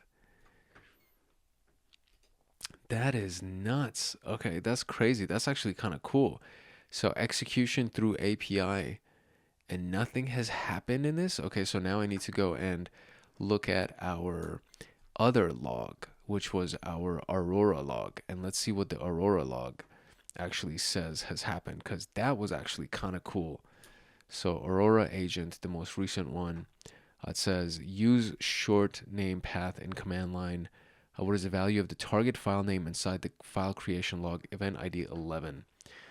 That is very fascinating. I can't believe that that actually doesn't even show it. I'm so fascinated right now. Okay, so I ran it. This time I'm not going to close the calculator. I'm going to go over here and let's see. So new events available. I ran it. So now there are 11 events. I think there was something that I may have accidentally clicked, which is the disable log button, because it said that the log itself was disabled. So I clicked what was here, which is enable log, and then I enabled it before I ran the test one more time, and now we actually have it. So 11 is the file creation one, and then we can look at the details of this to get that target file path, which is this piece right here. So this portion ends up being our target file path. So let me get that, and then we'll go ahead and paste it. I think that should be the actual answer. So we'll copy that, go over here. Let's make sure we're at the very beginning of this location. We'll paste and go right there, and there you go. That is the answer. Excellent. So how many events are generated by executing the cleanup actions of atomic T1105? So we're going to I'm gonna clean the log again. I think that's probably very important here. So I'm gonna go clean the log one more time, or clear the logs or whatever. Let's clear the log, and we'll clear this. Make sure it's enabled. So it's still enabled because it says disable. So we'll go right here, and I should have done the cleanup of the other one. Crap! Now I have to do it twice. So I'm gonna do this. So there's that. So this is actually interesting. So this one, let's see how many events this one generated for us. So we will clear, or we're going to refresh the log, and this generated 3 events. Okay, so we're going to clear the log now. Clear. Or I should have, oh my God, I'm just making my life extra hard right now. So there's that. So now what I'm going to do is I'm going to run T1105 will be the test that I'm going to run. So 1105 just by itself, we're going to run that, and then that's going to be great. Cert util. Ooh, this one's taking a long time to do. I wonder how long this is going to take. Okay, so that took a very long time, mainly because of the fact that it kept trying to download a bunch of different files, and it couldn't because the whole freaking thing is not connected to the internet. So it made several attempts to download a variety of different files. And the issue with that also is the fact that I ran the full thing, right? So when I do T1105, it runs every single test. So it kept running each one of the tests until it got some kind of an error message, and just over and over and over again, it kept lagging and getting stuck, mainly because of the fact that it can't download anything. So that was like a really it was a very long test. I'm not exactly sure how long it took, but definitely over like 10 minutes or something like that. And as you saw, all of the other tests happen in real time within a matter of a second or two. And in relation to all of those other tests, this was a significantly long test. So there's that. Okay. So now what we're going to do is I'm going to go here and I'm going to refresh these freaking logs. And so we have 41 logs that have been generated over here. And here's the truth, right? The moment of truth here is we need to find out how many logs are generated when we do our cleanup of that. And I'm super curious what this is going to look like, because it wasn't really successful. Like everything that I did or this did or attempted to do was not successful. So we're going to do cleanup. Hopefully this doesn't take forever. Okay, thankfully it seems to be working much faster this time around. And okay, that's done, and it did all of its cleanup. And so now we can go over here and we can refresh and we can see how many we have. So we have 28. So 28 events were generated. That's great.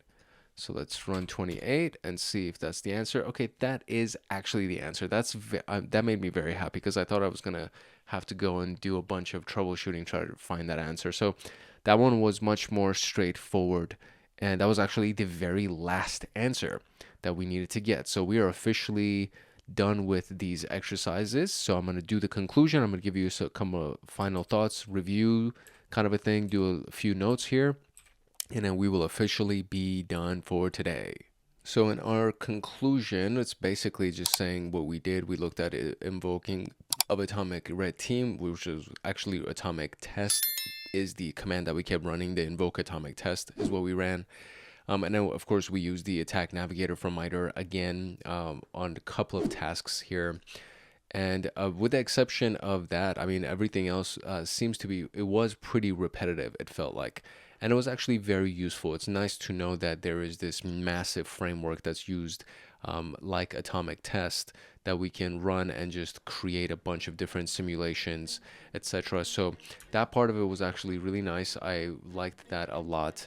And for the most part, that's pretty much everything that we got for this. So as we did cleanup with the other stuff with Atomic Test, you always want to do cleanup inside of your virtual rooms here as well. So I'm just going to crash these machines and make sure that I close them all out and terminate all of my instances.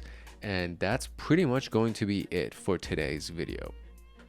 If you found this video useful, I do encourage you to check out the rest of the videos on our channel, and of course make sure that you like, subscribe, and turn on the notification bell so that you get notified the next time that a video comes out on SOC Level 2, as well as the PenTest Plus, the CompTIA PenTest Plus playlist that started earlier this month. I want to say started last week actually. The first video dropped last week, and then there's the next video that's going to drop this Friday, and then it's just going to keep going. We're going to drop new videos every single Friday, and that's going to be for CompTIA PenTest Plus based on the guidelines of the CompTIA PT003 examination. And then there's of course everything else that's going to come out with SOC Level 2, and then there's going to be the AI for cybersecurity that will also be launched as well. I keep saying that. I do realize that it's kind of something that has taken a little bit longer than I promised for it to come out, but I just need to make sure that all of the foundations are set, all the fundamentals are set for you, so that once we get into the AI stuff, that's like pretty advanced stuff that you're going to be doing. So once we get into that, I need you to have all of your foundations and everything covered. So make sure that you like, subscribe, and turn on the notification bell so that you get notified the next time that video comes out. And of course, drop a comment if you have any questions. If you're serious about your CySec training and want access to me on Discord, consider joining Hackaholics Anonymous. We have 4 tiers: the Supporter, Agent, Guardian, and Master. Each tier gets their own Discord server and early access to content. The Agent, Guardian, and Master levels get exclusive content, exclusive downloads, monthly Python automations, live streams with me every month, plus so much more. And to join, you can simply click the link in the description below, or you can go to our homepage and click the join button there, or you can go to youtube.com/@HankHacksHackers/join, and you'll be able to join Hackaholics Anonymous. I hope I see you in the Discord chats. If not, I hope I see you in the comment section. And that'll be it for today. It's your boy Hank Hackers, and at Hank Hacks Hackers, if you're ever network and system attacker/protector, if no one else loves you, Hank loves you. Love, peace, and chicken grease. And I will see you in the next video later. In episode 29 of the SOC Level 2 pathway, we're going to go through the details of the CALDERA framework, the CALDERA tool, which is all part of the threat emulation module of the SOC Level 2 pathway of TryHackMe.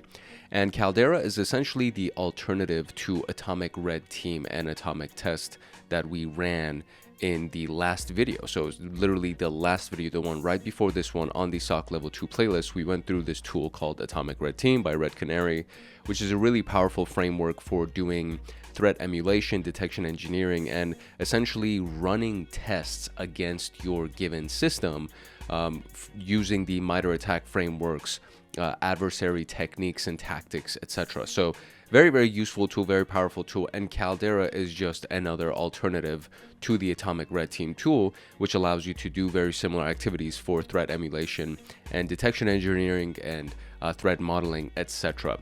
So the introduction is as always, and then we have the overview of CALDERA, running operations with CALDERA, in, throughout, emulation to detection, autonomous incident response, and then of course we have a case study, which means we're going to be emulating the advanced persistent threat group number 41, and then we're going to go through the conclusion. I'm going to give you a review of some final notes, and then you will be dismissed for today. So that is what we got for the overview of the CALDERA video, the CALDERA room. If you're serious about your CySec training and want access to me on Discord, consider joining Hackaholics Anonymous. We have 4 tiers: the Supporter, Agent, Guardian, and Master. Each tier gets their own Discord server and early access to content. The Agent, Guardian, and Master levels get exclusive content, exclusive downloads, monthly Python automations, live streams with me every month, plus so much more. And to join, you can simply click the link in the description below, or you can go to our homepage and click the join button there, or you can go to youtube.com/@HankHacksHackers/join, and you will be able to join Hackaholics Anonymous. Now, without further ado, let us jump into the CALDERA video. So far in the threat emulation module, we have learned and understood, discussed the concept of threat emulation, threat modeling, and we've even used a few tools to pull it off, one of them being Atomic Red Team. Now, CALDERA is going to be an alternative to the Atomic Red Team tool, so I'm very interested to see how it's going to run. Obviously, I have never gone through this exercise before, so this should be a pretty interesting concept and room for us to experience together at the same time. So if you don't already have access to TryHackMe, then I would recommend that you get it, because it does provide a controlled environment for you to use these tools and do threat emulation techniques without actually damaging your own computer or anything like that. So in my opinion, it's a very convenient and functional, effective way for you to run as many different ethical hacking, pen testing, threat engineering type exercises all in one platform, because they also provide the target machines to you. They provide the attack boxes to you, meaning the attacking machine. But you can always just download CALDERA on your own machine and use one of your other computers, for example, as the computer that would end up being scanned, or using it as your sandbox type of an environment. You can use VirtualBox and download an ISO image of a Linux machine and use that as your target machine. So there are a few different ways that you can do it without getting the membership to CALDERA, or excuse me, the membership to TryHackMe. But my recommendation is usually to get the TryHackMe membership. So what we're going to be focusing on today are these objectives: the breakdown of CALDERA's core terminologies and functionalities, the application of planning and grouping of adversarial use cases, automation of incident response via CALDERA, it sounds like a very powerful concept, and then the implications of threat emulation to detection engineering. Of course, we're going to be using this overall concept of the tactics, techniques, and procedures, and how significant it is to actually use that for threat engineering and detection engineering, etc. So it's a very, very powerful concept, and this is something that we've done a lot, this module, this concept of the TTPs, and using the MITRE ATT&CK framework to actually track down the TTPs and use them inside of our exercises. So this is going to be another one of those concepts that I feel like we're going to be talking about repetitively for a very, very long time as we go further into cybersecurity. The prerequisites of this room would be the introduction to threat emulation, Atomic Red Team, Windows event logs, and of course Aurora. And all of these things exist on this channel already. These two were inside of the threat emulation module. So it's actually the last series of videos. Atomic Red Team is literally episode 28. So the episode right before this one in SOC level 2 playlist is going to be Atomic Red Team. And then Intro to Threat Emulation, I think, is like a couple of videos prior to this one. So it's still one of the recent videos inside SOC level 2 playlist. Windows event logs, we've done several videos on that, and I've done a couple of videos on Aurora, which is just an application that is used with Sigma rules, excuse me. It uses Sigma rules to detect potential indications of compromise or actual compromise attempts, and it's a very powerful tool. So we'll be using that, and you can use it inside of the event viewer typically if it's already been launched, and I will go through all of that. So I'm kind of getting ahead of myself, but these are our prerequisites that we have for this particular video and for this episode that we're going to be going through. This is actually a hard level room from TryHackMe, so I'm really interested to see how difficult it might be. And they say that you need 120 minutes to pull this off, which usually means that it's actually going to be a pretty crazy room, because usually the ones that are like 60 minutes or 90 minutes, it takes me like 2 to 3 hours to do the full recording, because I have to go through the read through of all of the contents of the room and then go ahead and run all of the practical exercises. So I'm really curious to see how long this is actually going to take. Right now it is 1:49 p.m. as I start this recording, so this should be quite an interesting experience for us to go through. Obviously, you're going to see the edited version of this video, which means I'm going to cut out a lot of the research time and all of those things just so you can actually get the meat of the content. But apart from that, I think that should still end up being like 2.5, 3 hours of video. So we will see how this whole thing goes. Refer to the timestamps if you want to jump to a specific section to answer a given question that you're most interested in. Everything I do is actually timestamped, and it's broken down by the actual names of the tasks themselves right here. So all of that being said, let's now talk about what CALDERA actually is. CALDERA is an open source framework very similar to Atomic Red Team, and it's designed for autonomous adversary emulation exercises. It enables the user to emulate real-world attack scenarios and assess the effectiveness of the security defenses. So this is very similar to what's going on with Atomic Red Team. And of course, it's built on the MITRE ATT&CK framework and the TTPs, or probably the IDs of the TTPs that are all listed on the MITRE ATT&CK framework. And again, there are multiple videos on MITRE ATT&CK, including the last one that we did on Atomic Red Team. So this is another one of those concepts that we've been talking about a lot lately on all of the recordings on this channel. The use cases of CALDERA: you can have autonomous red team engagements. So the original CALDERA use case, the main one, the framework is built to emulate known adversary profiles to see gaps across your organization's infrastructure. And this use case allows you to test your defenses and train your team on detecting threats. Manual red team engagements. So aside from automating the adversary profiles, you can actually customize your stuff inside of CALDERA based on the red team engagement requirements, and it allows you to replace or extend the attack capabilities in case a custom set of TTPs are needed to be executed. An autonomous incident response, blue teamers can also use it to perform automated incident response actions through deployed agents, and this functionality aids in identifying TTPs that other security tools may not detect or prevent. So this is actually something that we did not cover at all with Atomic Red Team, because incident response is usually provided by Red Canary, which is the paid tool that's available through Red Canary. And Atomic Red Team is their open source framework for doing threat emulation, but there was no element of it that actually does automated incident response. So CALDERA is actually very useful in this sense that you can do autonomous incident response, and we'll see just how deep that actually goes. The breakdown of this. So we can see that the information in this section is required to understand the framework better, meaning there are going to be the critical items that are used in CALDERA. For example, agents. And agents, this is a universal term inside of cybersecurity when it comes down to endpoint detection. These are programs that continuously connect to the CALDERA server to pull and execute instructions. And agents are typically installed on individual endpoints, so we'll see if that's actually the case here as well. Then there are the abilities, which are the TTP implementations which the agents execute. Then there are adversaries, a group of abilities that are attributed to a known threat group. Operations run abilities on agent groups, and plugins provide additional functionality over the core usage. These are going to be discussed in detail as we move forward. So agents, given the name, they are programs continuously connecting to the CALDERA server to pull and exercise instructions. They communicate with the CALDERA server via contact method initially defined during agent installation. It has several built-in programs, and this is the Sandcat, which is a Go language agent that can establish connections through various channels like HTTP, GitHub, GIST, or GIST, I guess we should say. And then we have DNS tunneling. Then there's Manx, which is another Golang agent that connects via TCP and functions as a reverse shell. And then there's Ragdoll, a Python agent that communicates via the HTML contact. Agents can be placed into a group at install through command line flags or editing the agents in the user interface. These groups are used when running an operation to determine which agents execute abilities.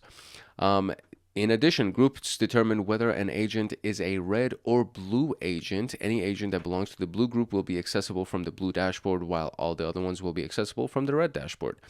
Abilities and adversaries are the MITRE ATT&CK technique implementations, which can be executed through our agents. So the commands that would be executed, the compatible platforms, for example, PowerShell, Windows Command Shell, Bash, the payloads to include, and the reference to a given module. Adversary profiles are groups of abilities showcasing TTPs attributed to a threat actor. Selecting the adversary profile determines which abilities will be executed by the agent. An example would be what you see here. So we have, what do we have? We have the ordering here, of course, the name of the, it looks like the name of the tactic itself, or the name of the potential technique. This would be the tactic that it falls under, or maybe not, because this actually is the tactic. This is the technique. I don't know what this would be. Discover local host, I guess, would be the name of the adversary profile. There you go. So this is the name of the adversary profile. This is the tactic that it connects to for MITRE. This is the technique that it connects to for MITRE. The executors would be Windows in all of these cases. Any kind of requirements, I guess, unlocks, payloads, cleanup, all of those things are included here. And we can look at them in a variety of different cases. This is Alice 2.0, which is the adversary used for demoing restricted lateral movement. So that is that. Then we have operations, as the name suggests. They run abilities on agent groups. The adversary profiles define which set of abilities will be executed, and agent groups determine which agents those abilities will be performed. So during the execution, the planner can determine the order of abilities. A few examples of these are detailed below. So we have abilities are executed based on the atomic ordering, so very similar to the atomics of Atomic Red Team. Then we have batches, which are abilities executed all at once, and then buckets, which are grouped and executed by the attack tactic. So, given these options, the planner feature allows users to control and give variations to the execution order of abilities during operations. And aside from the given terminologies above, you may need to also understand a fact, which is an identifiable information about the target machine. Facts are required by some abilities to execute properly. Hence, they should be provided through fact sources or acquired by a previous ability. Obfuscators would be the sets of obfuscation of each command before being executed by the agent. And then jitter is the frequency of the agents checking in with the Caldera server. So facts, I mean, it seems to be like a fact would be this is the IP address, or this is the operating system version, etc. I'm not sure, but I think that's kind of what we would need, because it says they should be provided through fact sources or acquired by a previous ability. So it seems like you would be doing reconnaissance essentially to find all of your facts and then provide them so that the ability could actually run appropriately. And then we have plugins, which since it's an open source framework, it's very similar to distributions on Linux. A distribution can be extended by different plugins. So this way, we can also have extensions to Caldera by different plugins that provide additional functionality over the core usage. By default, it contains several plugins at users' disposal during adversary emulation, and these are some of them. So Sandcat, which is what we talked about, one of the agents, it can be extended and customized through the functionality. Training, a gamified certification course to learn Caldera, that's very nice. Response, autonomous incident response plugin. It will be discussed later in this video. And then we have human, that allows users to simulate human activity, which may provide a benign and realistic environment. That's very interesting. So to learn more about this, we could actually go to the link that is available, which seems to be the Caldera's direct website. So from their direct website, we have the plugin library. So if you go to caldera.readthedocs.io, which is right here. And then from here, you should be able to go to the plugin library through the left-hand menu right here. And then you can choose Sandcat or any of these other plugins that are available. And that should be kind of fun to run with. So I can collapse that, and then that's what we can see. And then we have a variety of other things that are available inside of this side menu as well. So this is what we have for the plugin library. This is the full extent of it. And we may need to reference this, so I'll just leave that open for the rest of the video. What is the name of the agent that has the ability to communicate via HTTP, GitHub, GIST, or DNS tunneling? And it was Sandcat, I want to say, I think. Is that what it was? Sandcat? Yeah. What functionality determines the order of abilities execution? What functionality determines the order of abilities execution? And that would be our planner. So that's the one that determines the order. And that's very common sense name. So I like that. What is the name of the plugin that allows the simulation of human activity? And what is that called? It's called the human. It's so weird. Interesting, weird. It's kind of, I don't know. I don't know how I feel about that. Okay, so let's talk about running operations with Caldera. And now we are going to launch our virtual machine. All right, to actually be able to pull this off, we need to understand how the whole concept of the agent server machine and everything like that works. So to be able to emulate a single adversary profile, we have to run the Caldera instance, deploy an agent in the target machine, join the adversary profile, or excuse me, choose the adversary profile, and review the abilities to be executed, run the operation, review the results.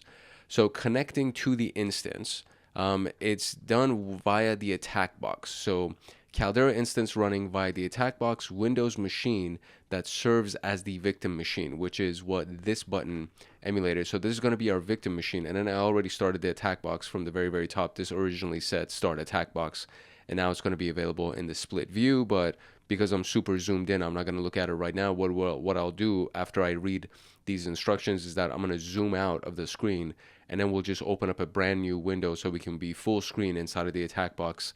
And then that way we'll be using the Windows machine as the target, and then the Caldera instance is going to be run from the attack box. So this is what it looks like in the diagram format. So this is me, or you, the user, right? The attack box virtual machine is the Linux machine that we're going to end up using. And the virtual machine, the Windows machine, is going to be our victim server. So I'm going to RDP access to deploy agents on the Windows machine. So it'll be one terminal where we actually use xFreeRDP to do it.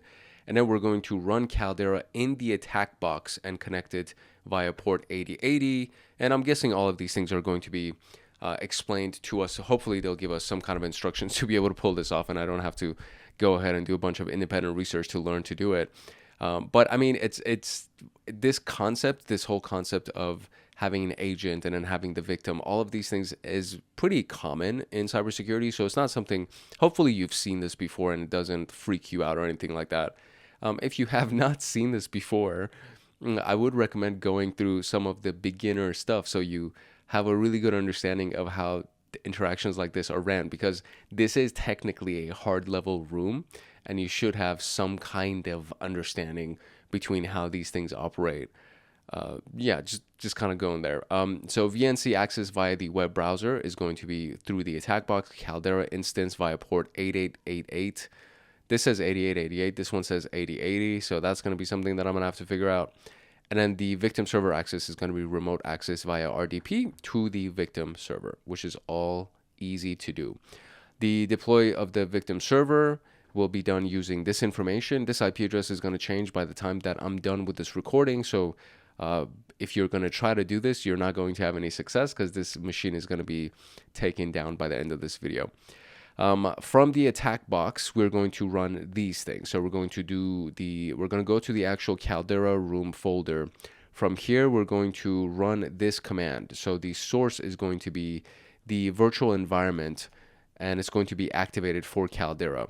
So first we're going to do that. This is very, very similar to what we do with Python when we want to run something in a controlled environment. So we create a virtual environment for it. And then, so we have right here inside of the, oh, there we go. And then they're going to run a Python server. So great. So we are now actually going to be using the Python version of this, which is nice because I'm pretty familiar with Python. We have executed source to, which indicates that we are using a Python virtual environment. Hey. And it's going to load all of the modules required by Caldera, and we got to wait a few minutes, which I've already done. So hopefully all of these things are actually going to be live by the time I'm done reading this. Once the output shows all systems ready, you may access the Caldera web application via the attack box port 8888 using the following credentials: red and admin. Deploying the agent. So the next step would be to deploy the agent and establish a continuous access to the victim machine. To deploy an agent, navigate to the Agents tab by clicking on the Agents button in the sidebar. Then deploy a Manx agent for a Windows platform since the target machine is running Windows. And so we will be doing all of this here. And again, I'm going to redo all of this. I'm reading all of this just so I can kind of wrap my mind around it. But we're going to rerun all of these instructions in a live environment so you can actually see me run it. Then ensure that the IP address in the configuration is set to the attack box IP address, since the default value is this. Doing this will ensure that the agent will communicate back to the Caldera instance. In addition, you may want to replace the agent's implant name and customize it with a more realistic process like Chrome or Google Chrome, etc. Where's the implant name right here, which is Chrome, I guess. Then we have the Windows command line of a reverse shell agent, which communicates via the TCP contact. So the server will be the attack box on that port, and then the socket will be the attack box on this specific port. And then we have the get process, which means it's going to get the Chrome executable, and this whole thing, which is it falls under what? It falls under the data element. So WC download data URL, and then all of this seems to be the value that goes under the data variable that we have over here. The commands above were replaced with the values that you have set. Lastly, we're going to copy the first set of commands from Caldera to establish a reverse shell via TCP contact and execute them via PowerShell inside the server. So the set of commands below is only, for example, use the commands from your own Caldera instance, which is basically what we see right here, right? So this whole thing is what we're going to be running inside of PowerShell on the Windows machine. And 10.10.16.23, is that actually the IP address that I've been assigned? I'm very curious. 10.10.159.74. Okay, so that's definitely not it. So yeah, usually it pre-fills the IP address, but this really is just an example of the commands that would be run inside of the Windows PowerShell from the victim machine, right? So that we can have that reverse connection. So once done, an agent will spawn in the agent tab showing that the executed PowerShell command yielded a successful result. Now that the agent is running on the victim machine, let's review the adversary profile.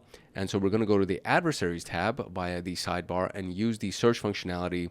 We're going to run the enumerator profile, or I guess for this specific test is what we're going to be doing. It showcases 5 abilities to be executed. They can be reviewed to verify the commands to be executed. It's an essential step in learning the expected results of the test. You may click on the abilities to see the execution. For a quick example, we can look at WMIC process enumeration.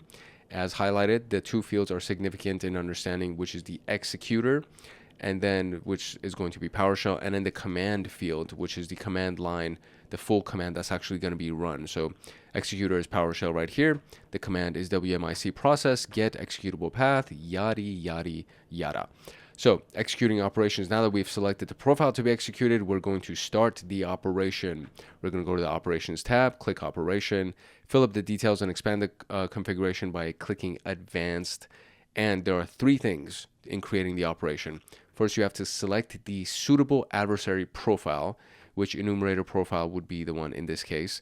Next, you should select the right group. By selecting red, you will only execute the abilities using the red agents and prevent running the operation on blue agents if there are any. And lastly, the commands will be executed without obfuscation. So we can see adversaries enumerator, groups is going to be red, and the planner is the atomic. Obfuscator would be plain text in this particular case. I think that's what seems to be the chosen element, and everything else has not been messed with. And then we click start. When we click start, you can observe the agent executing the list of abilities individually, and then we can have this right here, and then we can review the results by looking at the view command or view output portion. Caldera operations page may show that some abilities failed to execute. You may rerun the operation if an ability fails to execute, or continue with the next task. That, I guess, is up to you. What is the default IP value shown during the configuration? That would be 0, 0. Oh, let me make sure my Bluetooth keyboard is now running. There we go. 0, 0, 0, 0.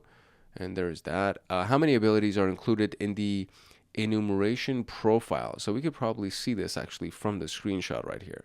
So if we go to the enumeration profile, I want to say it's 5, unless they completely cut this off in total. So we can say 5. Let's see if that's actually the answer.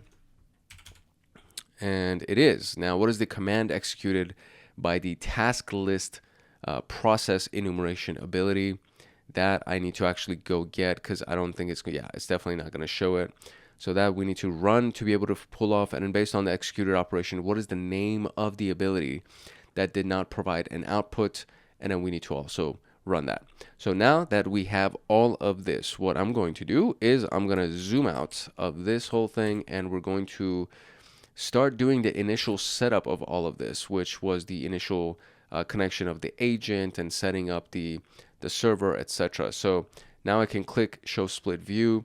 I should have my my attack box machine that's already up and running. I can see that the virtual machine, the victim, is already up and running as well. So that's going to be the IP address that we're going to use for that. And so we have now our attack box machine, and I'm going to open it up in full screen so that you can see everything easily on this side. And I'm just going to open up the instructions for the Caldera room in my second monitor so I can just run through them without having to switch back and forth all the time. So let's first open up the terminal and connect to the Windows machine real quick. My favorite way to connect to a Windows machine from Linux via the command line is to use xfreeRDP. There are a lot of different ways to do it, but this one seems to be the one that is most consistent for me, and really the simplest, really. So you do xfreeRDP is how you call on that command or call on that tool, and then we will do /v, and then we will give it the IP address of the machine itself, which for me is going to be the, what was it? I think it was, let me make sure I load that real quick on my second monitor so I have that available. So it's the 10.10.159.74. So that's the IP address, which goes under the /v. And then from there, we will pull up the username and password, which was administrator emulation 101, which is, I think it was actually the same username and password on the other one. So, so then we will do /u for the user, which is administrator, and then administrator, like that. And then /p for the password, which is going to be emulation 101. Exclamation, and we press enter, and it's going to say, are you sure you want to do this? And we're going to say, yes, I trust the certificate. And then once that's done, it'll actually open up a new window, and unfortunately this can't be expanded any further than this. So this is it. This is going to be our target Windows machine that we have running in the background. So this I can't close, because if I close this, I think it'll also close the RDP instance that we have. So we're going to just leave that back there. I'm just going to open up a new terminal, and within this terminal is going to be where the commands for the connection of our Caldera agent, or the Caldera server, I should say, is what's going to happen. So first we need to go to the rooms Caldera /Caldera. So let's do that, and it's kind of lagging a little bit, so let's give it some time. We'll press enter, and then inside of the room, if we have run an ls real quick, we can see that we have the Caldera virtual environment that is available here. And where is that piece? Because that's very important for us to be able to use. So I guess it's not, it's in the previous one. So if I do ls of my other folder, which is this folder right here, when we look at what's inside of this folder, we can actually see the Caldera virtual environment. And then inside of the Caldera virtual environment, there should be a binaries folder, and then inside of that, there should be an activate. And so all of these things are available. Usually, this is what it looks like when you go through any kind of Python project. There's always going to be a virtual environment folder, and then inside of the virtual environment folder, there's going to be a binary. And then inside of that binary folder, there's going to be something called the activate file. And then so when you do that, what it does is it essentially activates the virtual environment. So you can run everything in that specific virtual environment without affecting the rest of your machine. So in case you've never messed with this, that's kind of what we're doing here. So we're going to do Caldera _venv, and then we're going to do binary or bin, and then we're going to do activate.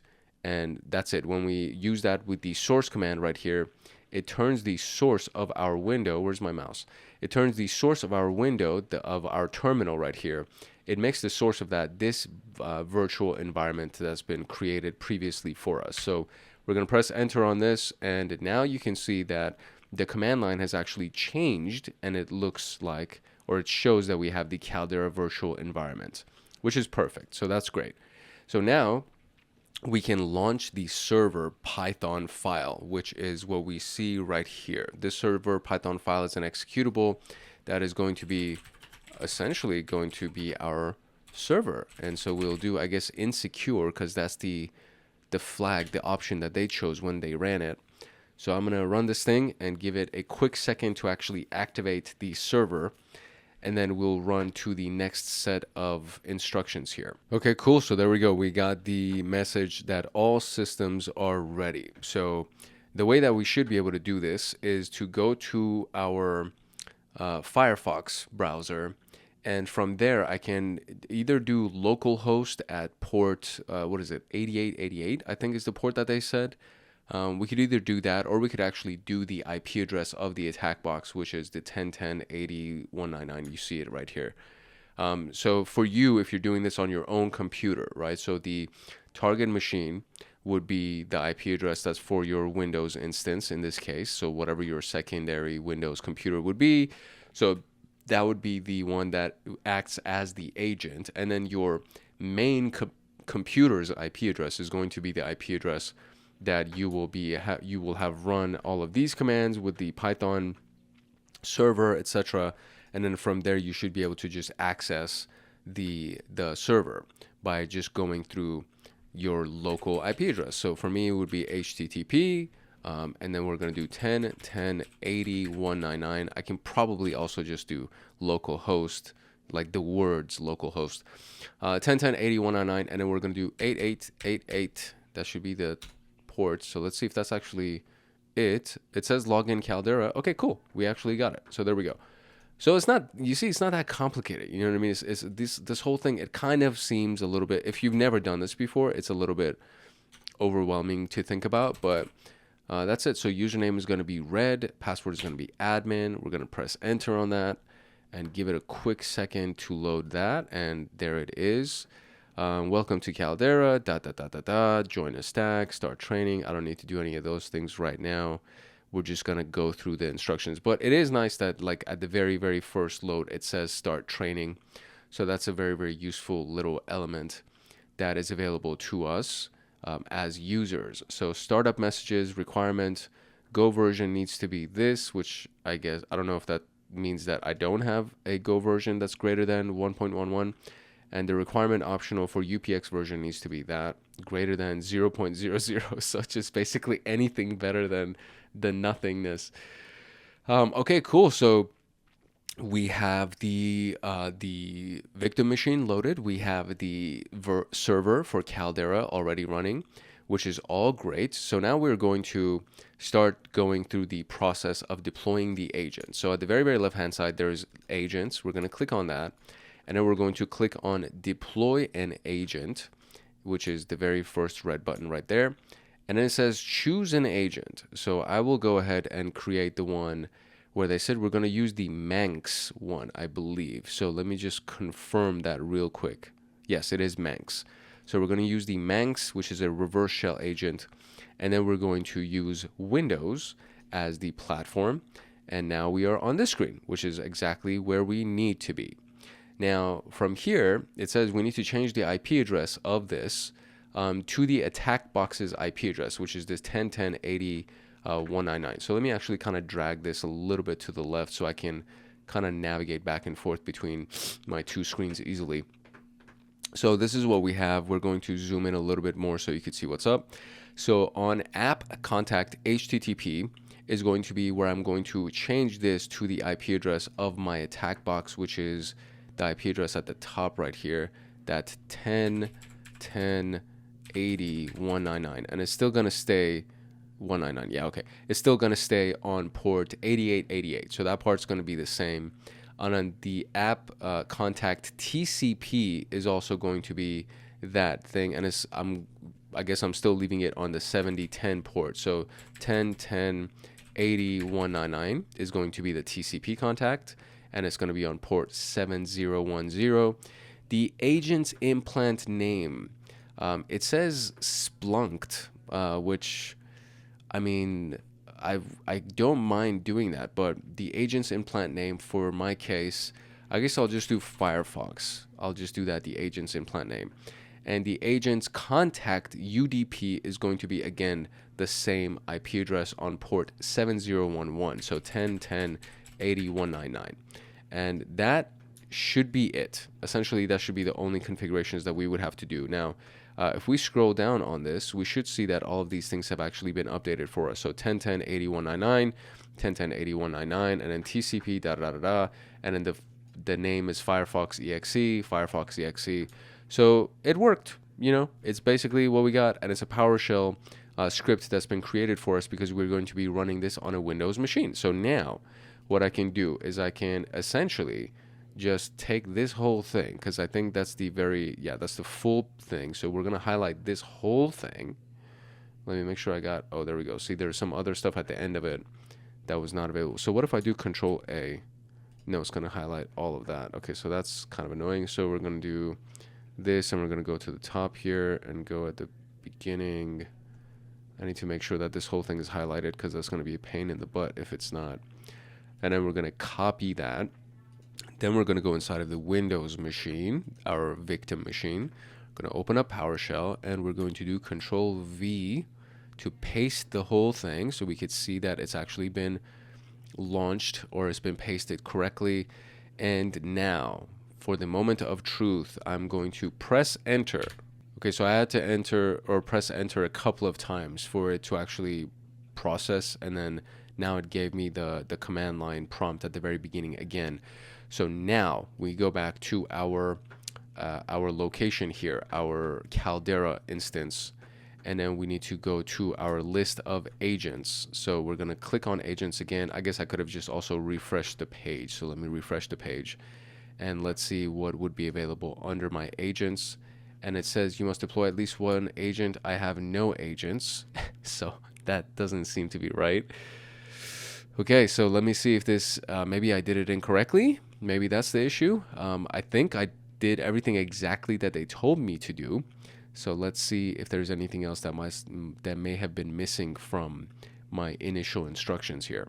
Okay, so I ran it again. The one thing that I think was a little bit different this time around is that when I copied the command, the way that it came through, and I don't think this really matters, because in the example that they gave us on the outline right here, the version that they ran also had no like new line. It just started with immediately if yada yada yada, and then it went through the rest of the command. So I don't think that piece of it really matters, but the way that this looked exactly the same thing, I did nothing different as far as the configurations of this is concerned, and still same IP address, same name for the Firefox, all of that was the same.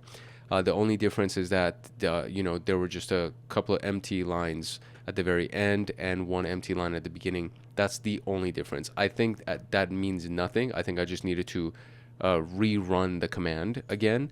And so this time around, as soon as I pressed enter, it actually popped this thing right in the background. So I didn't have to refresh the screen or anything like that. So it immediately just showed up in the background. So we got it. So we actually have our victim host that's been set up, and it's alive and it's trusted, which is nice. Cool. The group itself is the red group. Platform is Windows. Contact is TCP. PID is 5772. Privilege is the user, and last seen was just now. So all of that is great.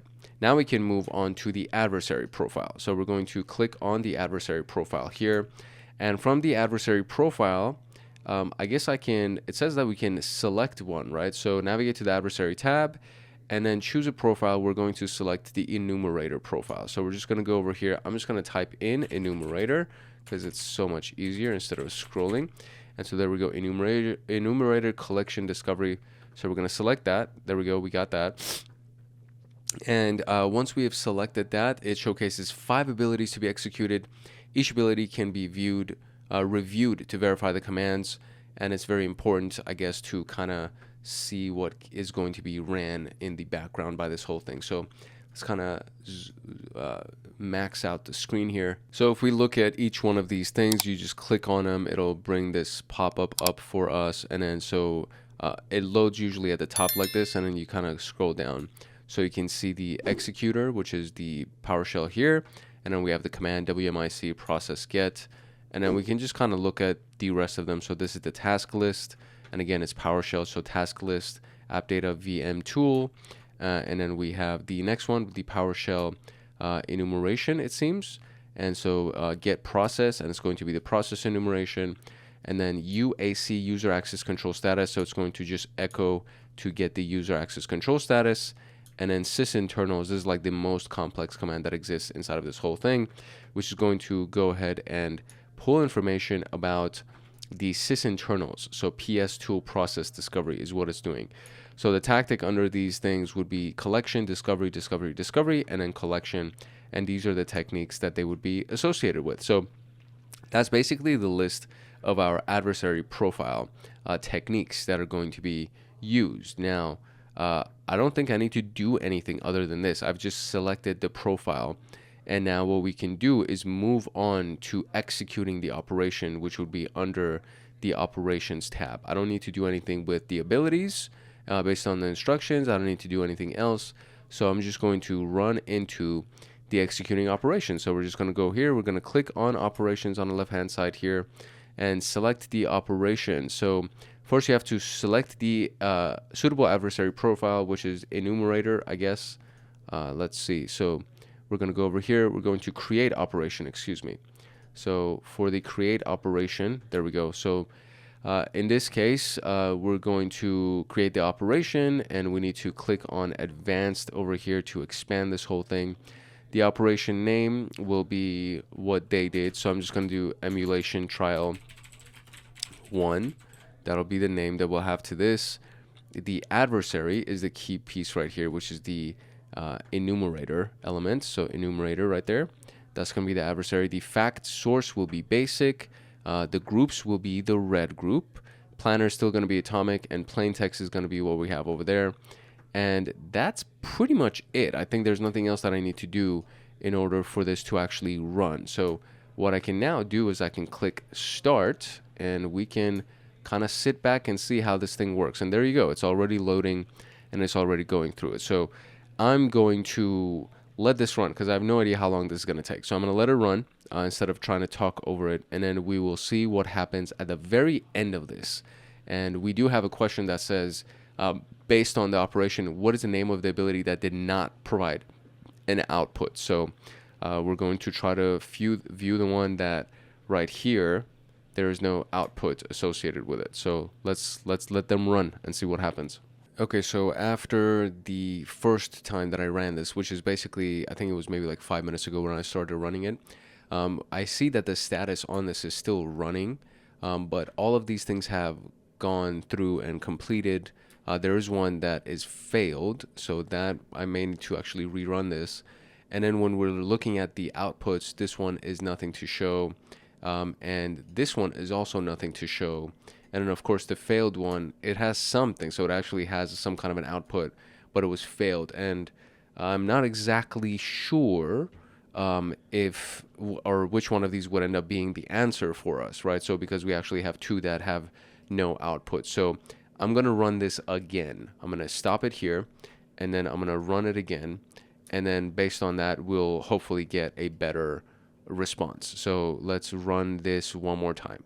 Okay, so the second time around, we actually got a success message on all of the different tests that were ran, or the abilities that were ran. And now I get to see if all of them actually have an output as well. So we're going to do view output. This one actually has an output. We're going to do view output. And that has an output. That was the second one that previously didn't have anything and just had an error message. Third one also has an output. The fourth one, oh wait, it had an output, but then it just kind of vanished into thin air. So let's try that one more time. That's interesting, but that did actually have an output, like briefly it showed something.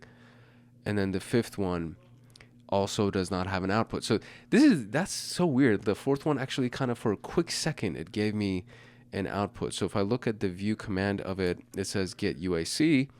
And so that was the command that was ran. And then looking at the output itself, that's so freaking weird because it literally showed something, like something was on the screen before it completely vanished. So, okay, anyways, we were able to successfully run it, and we were able to get 5 success messages. Now, it is still saying that this is running, so technically it could be because of that. And usually there's a graph at the top right here that's telling me that the machine is like doing something in the background. There's processing power being used.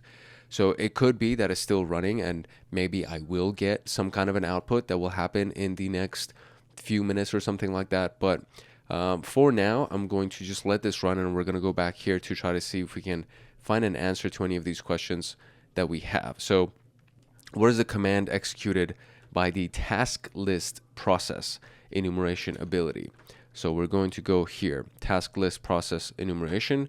We're going to look at the view command, and we have this full thing. So I'm just going to copy that command from the task list process, and then we're going to paste it here, and that should be our answer. And then based on the executed operation, what is the name of the ability that did not provide an output? So let's go back and view these guys. Again, that one, you saw it. Like if you go back and you kind of freeze the frame real quick, you should see like something. See, it happened again. As soon as I clicked it, something showed up and then it just disappeared. So it feels like there's something there, but it just won't show it. And then on this one doesn't have that kind of a glitch. It just doesn't show anything.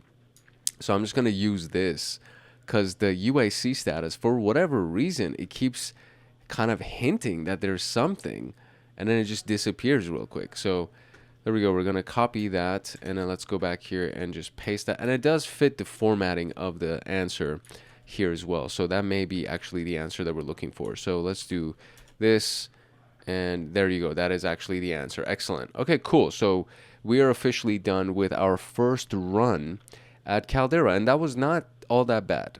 If you follow the instructions, everything should be fine.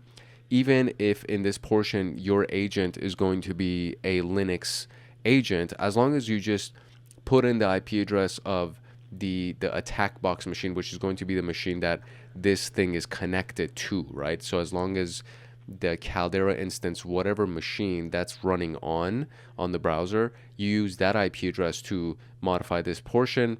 Whatever you're going to get in this code is going to be a Linux version that you're going to execute in Bash or something.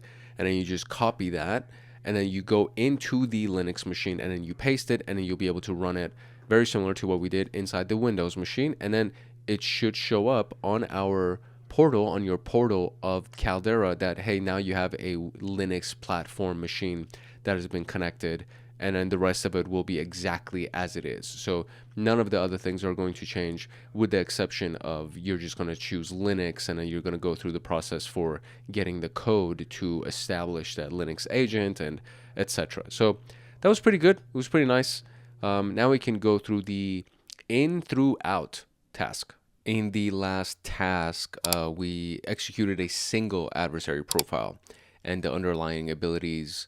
And now we're going to customize the framework and emulate an attack chain that traverses from initial access to achieving the objective, which is, it's the entire attack chain, really, honestly, when you really think about it, like the Lockheed Martin attack chain. So if we actually go ahead and look at it, so Lockheed Martin attack chain, and maybe it's not the cyber kill chain, I guess I can call it.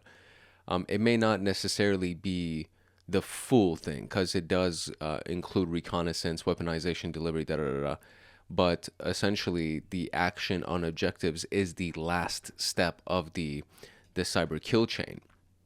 So when you go to initial access, you have gone past reconnaissance and things like that. So you have everything that you need to achieve the initial access, and then every other element of it is as it like just progressively advances toward through the attack chain itself. So initial access would be spear phishing attachment in the particular technique. Downloading macro enabled phishing attachments would be the name of the ability. Execution would be Windows Management Instrumentation, WMI.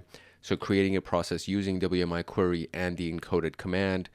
Boot or log on auto start execution for WinLog Helper DLL, the data link libraries. So that would be persistence, and that would be the WinLogon HKLM shell key persistence PowerShell ability. And then we have discovery, account discovery, local account, identify local users, collection, data staged, local data staging, zip a folder with PowerShell for staging in temp, and then of course exfiltration, which is the final step, which would be over unencrypted, obfuscated non-C2 protocol and exfiltrating hex-coded data chunks over HTTP.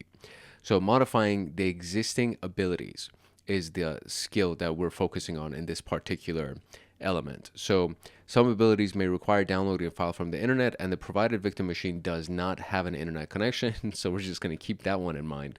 Because the last video, I spent like a good 15 minutes waiting for one of the atomics from atomic test to actually run, because it just kept trying everything and it needed a internet connection for everything, and for 15 minutes it kept trying and it failed ultimately until it ran its course. And yeah, it was a whole mission. So we must review and modify the abilities to accommodate our network setup. So you may navigate to the abilities tab and use the ability names from the table above to check the commands executed by each ability. The image below is an example for download macro enabled phishing attachment. So that's the name of the ability that we would be searching for.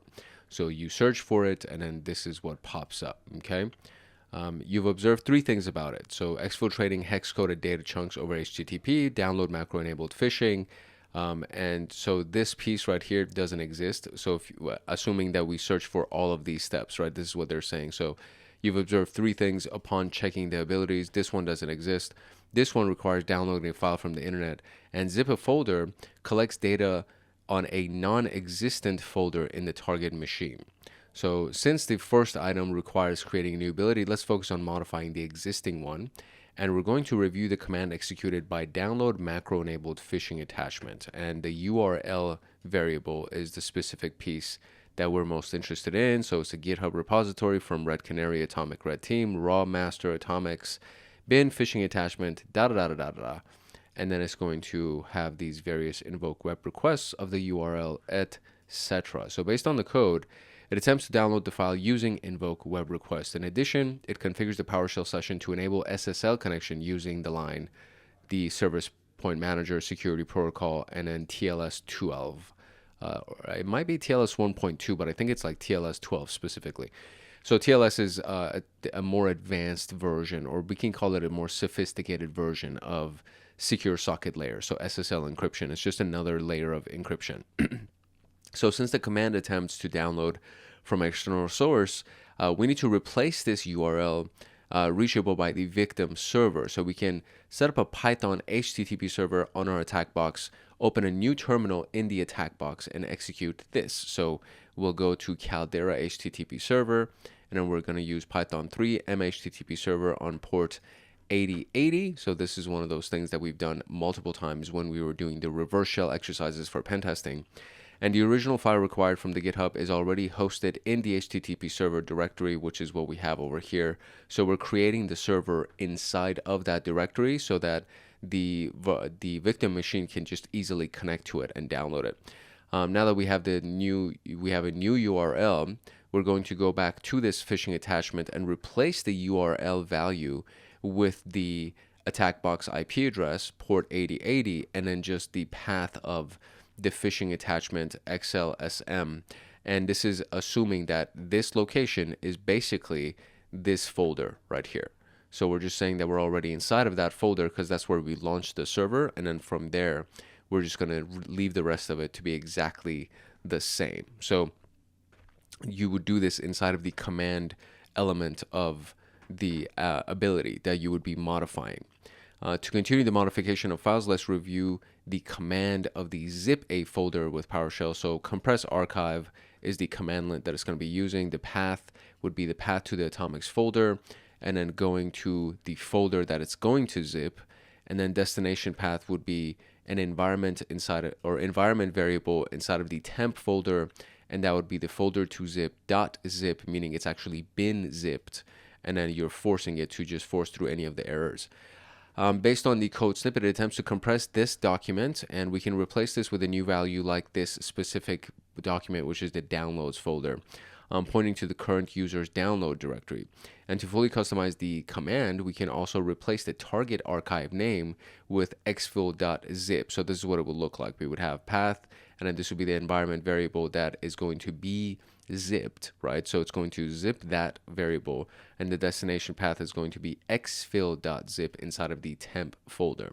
So we must replace the target file in the cleanup script. The image below the image below summarizes the modifications made to the ability. So the command would be the compress archive path, and then we're giving it the user profile downloads, and then the exfiltration.zip. All of that is the edited command, and then the cleanup would be to remove the item that is that exfiltration.zip to make sure that we actually remove this specific zip folder that was created. So creating a custom ability, the ability exfiltrating hex over HTTP does not exist, so we have to now create this to be able to emulate that entire kill chain, right? The goal is to execute a command that exfiltrates the collected data from zip folder for staging in temp. So we're going to exfiltrate the data from this ability, or we're going to execute a command that exfiltrates the data from this ability. So to do this, we're going to use PowerShell, and we're going to hex encode the data, split it into chunks, and send it to the existing HTTP listener, which would be running on port 8080, that Python listener that we had. So the replacing of the attack box value below with the correct attack box IP address. So this will be the full command. We're going to replace this with our attack box IP address on port 8080, and the rest of it will be staying the same. The command executes the following. It reads all the bytes from the temp exfiltration.zip, encodes all of the bytes into hexadecimal, splits the hex data for every 20 characters, sends the data via a curl get request to the HTTP listener with the following command right here. That's what we have. So we're going to continue creating this and clicking the create an ability. So that's essentially what we're going to be doing. And these are the various fields and values that need to be assigned to it. So exfiltrating hex-coded data over HTTP would be the name, description would be this, tactic and technique would be this, singleton repeatable delete payload is unchecked, platform and executor is going to be Windows, PowerShell, and command is going to be use the provided command above, which is this command from what I understand. So now that we have all of that, this is what it's going to look like, right? So this is the full create an ability values, and then when you go to the command itself, this is the command: environment variable exfiltration, destination HTTP attack box, etc., etc. So let me see, environment variable file is environment. Is that what it starts at? It's, yeah, file environment. Okay, so that's exactly the command that we're going to be pasting here. Once done, save the new ability by clicking the save button in the lower right corner, create a custom adversary profile, and we're just going to go to adversaries, create new profile, and then we're going to do profile name, emulation activity number 1, profile description, and then after those, we're going to click the create button, and then once we have that, we can now start adding abilities for each of the abilities that we want to emulate. So emulation activity 1 will add an ability, and then we will search for the ability that we want to add. In this particular case, let me just make sure here. So once we add ability, we can search for it, and then we're going to download macro enabled phishing attachment, create this winlog. So we're going to add each one of these in order. And once you've selected it, you click save and add to append it to the adversary profile. And this is what it should look like finally, where we have 6 abilities that have been added to it that should be ran. And then from here, we can now click save profile, that green button over there. And it'll save the profile. And then we can run the operation and review the results as such. So let's see, what is the name of the file downloaded by the first ability? The name of the file downloaded by the first ability. And so this, I think it was actually even, let's see if it is the ability that I think it was, because from there, the spear phishing attachment downloading would be from this GitHub element right here. So it would technically be this phishing attachment XLSM. And this is the one that's already been provided to us inside of our folder on the attack box. So we should already have that. So that's going to be the name of the file that should be downloaded by that phishing attachment. So let me see if I can, there we go. We can now paste that. What is the name of the new process spawned by the second ability? So if we go to the ability profiles here, see what the new process that's going to be spawned by that second ability. Where is the list right here? Okay, so for this one, I believe we actually have to run the exercise. How many accounts were identified by the fourth ability? We got to run it. What is the name of the directory archived by the fifth ability? That would be the downloads folder that was being archived. How many HTTP requests were made by the sixth ability? And we got to run that as well. HTTP requests are logged on the listening HTTP server, so we got to actually run it. All right, so starting from the top, let's zoom out and go to our attack box and run it. All right, so the first step from this whole thing is to be able to provide a server for our victim machine to actually be able to connect to be able to download the attachment and do everything that it needs to, which is this whole piece right here.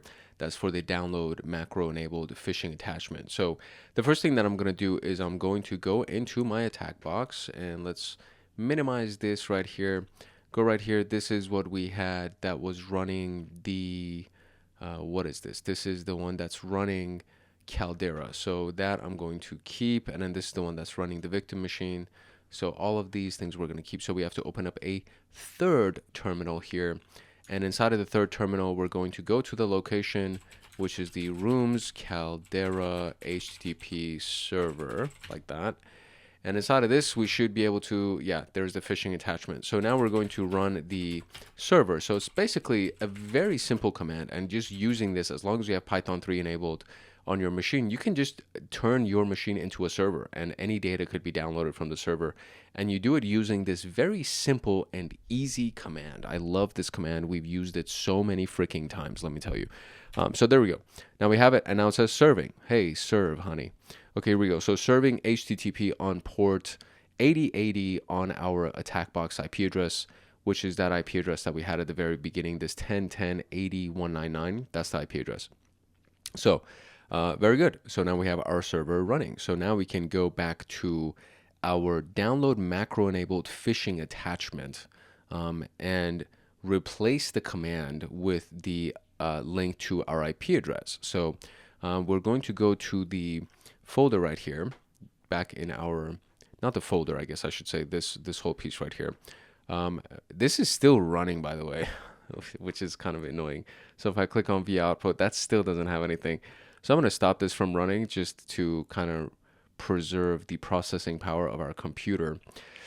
And we're going to go over here under abilities, and we're going to click on abilities, and we're going to now, let's see, I'm going to search for the download macro enabled one so I can customize it. I think that's the big piece that I'm supposed to be doing. So once we have that server that's running, we have a new URL, so we can navigate back to the download macro enabled phishing attachment and replace the command field with the new value. Okay, so that's exactly what we're doing. So we're going to go here, we're going to search for the download macro, there we go, macro enabled phishing attachment. There it is. So there is the thing, and this is what we got. So we're not doing anything with the exception of just scrolling down, and we're going to modify the command line a little bit to replace our phishing attachment link with the IP address of our virtual machine. So this is going to be, this whole piece right there is just going to be replaced with the IP address of my virtual machine now. It needs to also be an HTTP because I am doing it on an insecure server, which is my basic attack box. And I'm going to do 10.10.80.199 and then / phishing attachment. Oh, actually, I do need to do port 8080. That's the other piece right there. So I should have now the same thing right here. So 10.10.80.199 on port 8080. So if we go and pull up our terminals, the most recent terminal was this one. So that's not the one that I'm looking for.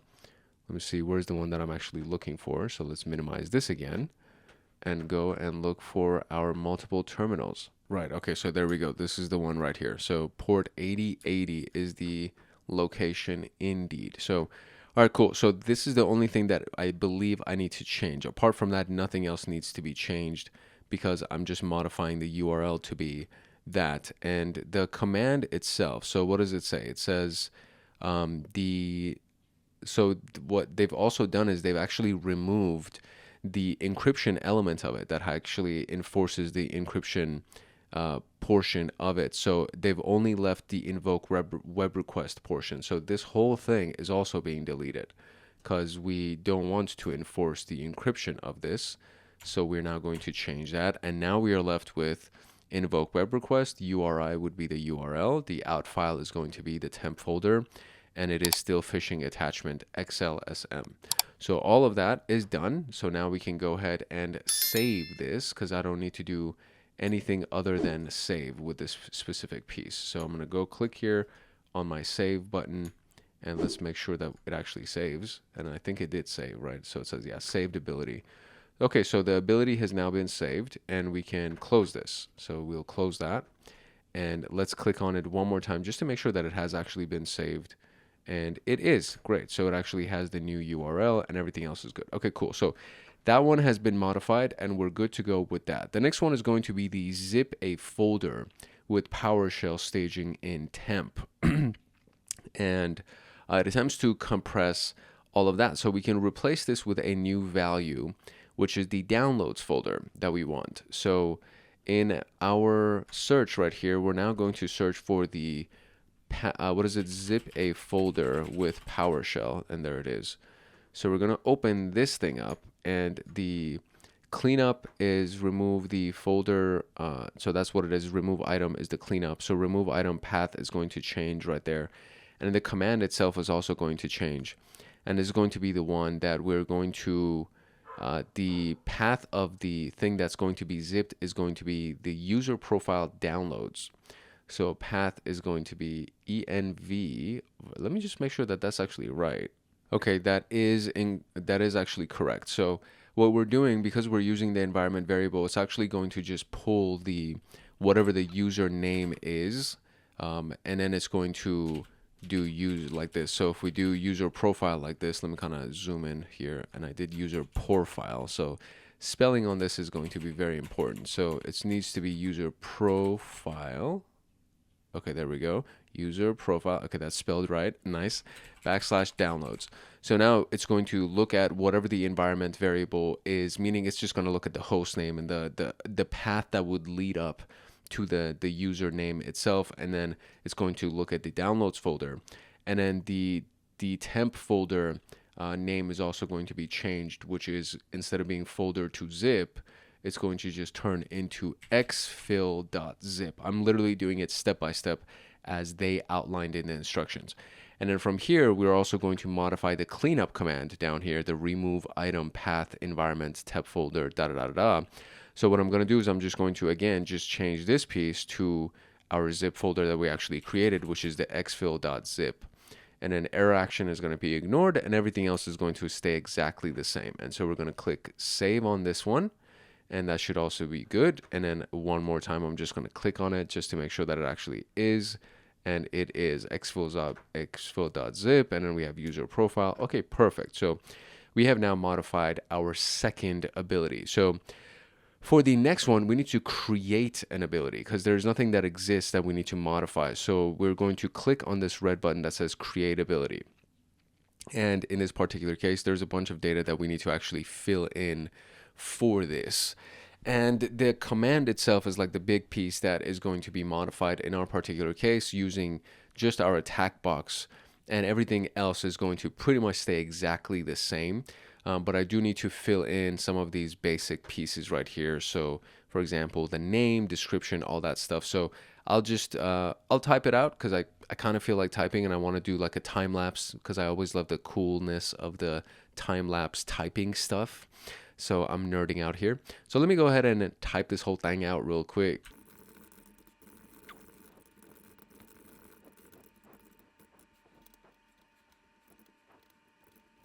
Okay, cool. So we got that piece, and then we need to make sure that we uncheck the singleton that's right down here. So that's a very important piece of it.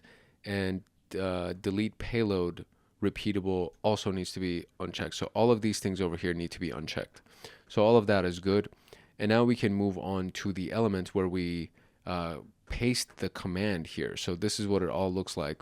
The platform needs to be Windows. So I'm going to check Windows here, and the executor is going to be PowerShell, and for whatever reason PSH is not here. So there's shell, there's CMD, there's native. PWSH, which I guess would be PowerShell in our particular case. I'm just going to assume because it doesn't have PSH, it just has PWSH, and that still kind of sounds like it stands for PowerShell. The payloads I'm not going to mess with. All of those look exactly like the instructions that we got. The one thing that I do need to input here is the actual command. So the command I do have pre-written here, and this one is a very long command. So for this, I am going to copy and paste because there's also the element that I don't want to get it wrong and then spend time trying to fix the whole freaking thing. So this is the full command that we have copy pasted. Now the one piece that really needs to be modified is the attack box IP address, which is very, very important. So that's the excuse me, that's the one that I am going to change. I kind of didn't disclose this, by the way, but I'm totally under the weather. I don't know if you can tell my voice is kind of deeper. I feel like Phoebe from Friends when she got sick and like she liked her voice. I kind of like my voice right now. It's like, it's raspy. I should be going, smelly cat, smelly cat. Anyways, moving on. There may be a little bit of delirium that's also coming from this little illness that I got, but it is what it is, my friend. So we do have our command, and the command seems to be perfectly fine as well because we literally just copy pasted it. And the only thing that I needed to modify was the IP address of the attack box, which I did.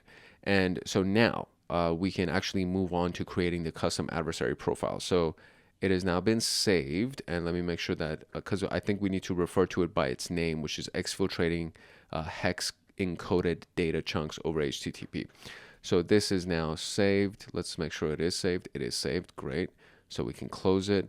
And now we actually have this. So let's see if we can actually find it by doing exfiltrating. Let's see if that actually shows anything to us. Okay, well, I can't search for it. So that's a little bit concerning. I'm curious if that would actually mess with anything or if it was saved or anything like that. So if I do exfiltrating, so I loaded the whole thing. If I do oh, there we go. There it is. Exfiltrating hex encoded data chunks over HTTP, and it has all the information that we actually put over here. So nice. We've actually created our own ability. That's nice. So now we're going to create a custom adversary profile. So we will now go back to adversaries. You can also, if you don't refresh the page, it stays up here. So you can go back and forth between abilities and adversaries and everything else by doing this. So we're going to go to adversaries. We're going to create a new profile by clicking the new profile button. We are going to name it, and we will do emulation activity number 1 as they put inside of their exercise. And profile description is this profile executes 6 abilities from different tactics, emulating a complete attack chain. And we will click create, and we have officially created the profile, so that's great. So emulation activity number 1, as you can see, it's over here. So now what we need to do is we need to start adding abilities to this bad boy. So ability right here, and then we're just going to go piece by piece, right, to make sure that we actually add all of the elements that we have. So I'm just going to add each one of them. I think I need to do the search, and then what else happens? I think essentially all I need to do is just search and then do save and add, and then just move on to piece by piece. So let me go ahead and do that. Let's see.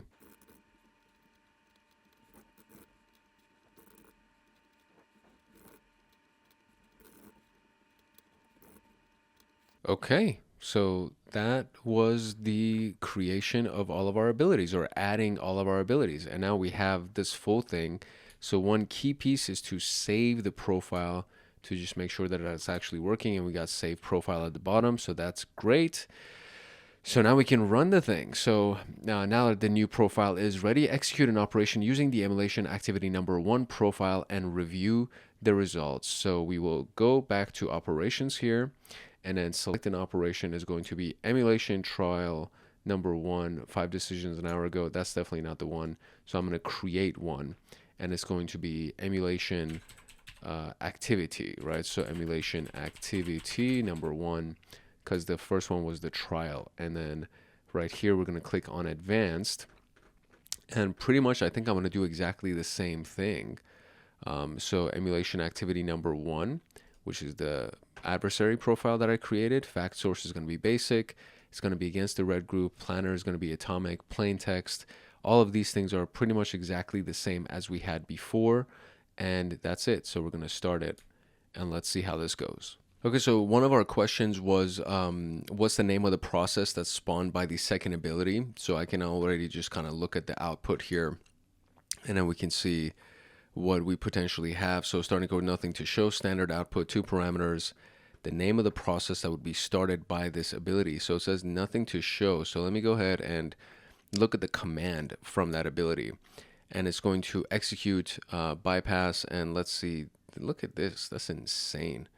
I think for this, because that seems to be encoded, right? The full thing seems to be encoded. So I might need to just go ahead and see what potentially may be the value of this encoded piece right here. So let me copy this, and I just want to get a head start on all of our questions here. And we're almost done. So it has one more piece that it's got to do. So we're going to go to CyberChef, and we're going to paste this little block of encoded, and I think it was already hexadecimal encoding anyway. So that's what we have. Let's see what we can find with CyberChef. So it's actually base 64. It's not hexadecimal. It is a base 64 encoded string. And then so I combined 2 operations. We have from base 64 and then remove null bytes, because if you don't remove the null bytes, this is what it looks like, which you could still actually see. It's just that when you actually include remove null bytes, now it's fully readable. So invoke WMI method path win name create argument list notepad.exe. That's the name of the process that was spawned over there. So we'll just go over here and we'll do notepad.exe. And now it says how many accounts were identified by the 4th ability. And so we have the 4th ability right here. So let's go look at the view output for that 4th ability. And what do we have? We have the administrator, default account, guest, and WDAG utility account. So what is that? 4, right? It's 4 accounts. So let's see if that is indeed the answer. I think it is 4 accounts, yeah. So 4 accounts would be that. Excellent. And finally, how many HTTP requests were made by the 6th ability? And in this particular case, it says the HTTP requests are logged on the listening HTTP server.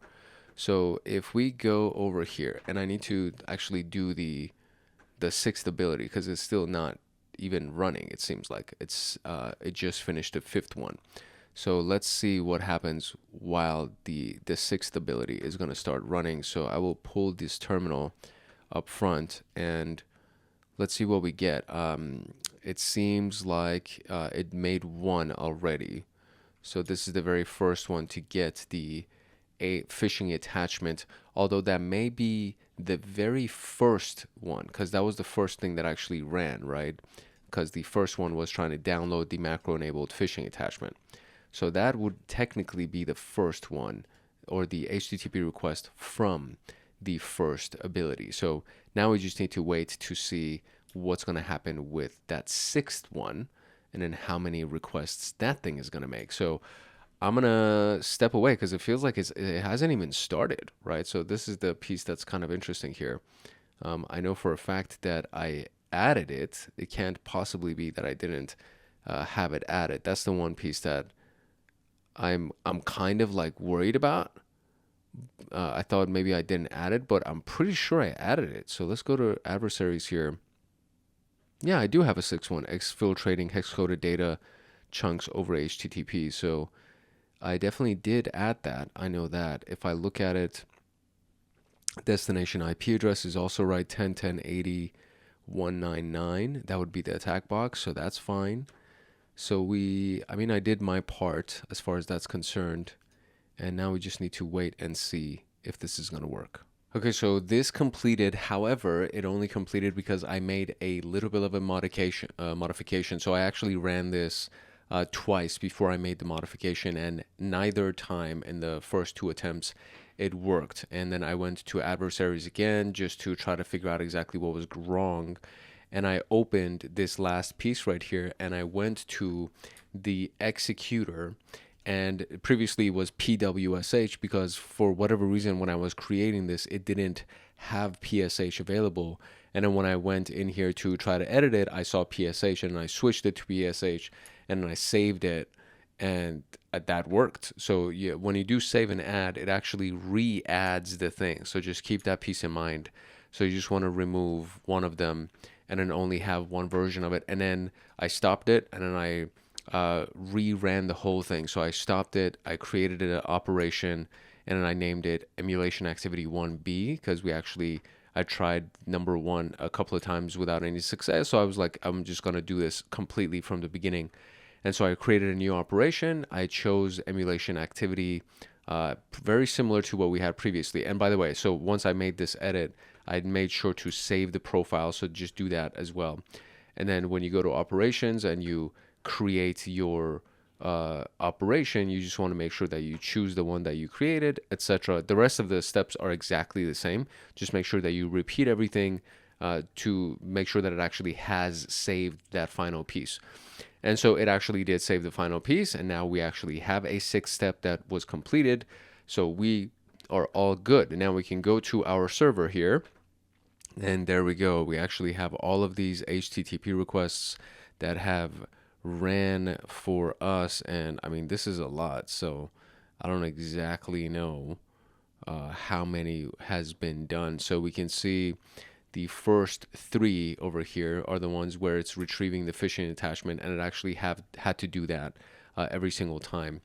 And then finally it gave the last or the second series of actions, which was running all of those HTTP requests. So it's asking us how many it ran, and that's the piece where I'm trying to find out exactly. So I gotta try to find a way to count this without losing my place, because that's the part that's like a little bit challenging. So let me see if I can count this real quick. Okay, so there's 23 that I counted, and let's go see if that's actually the right answer.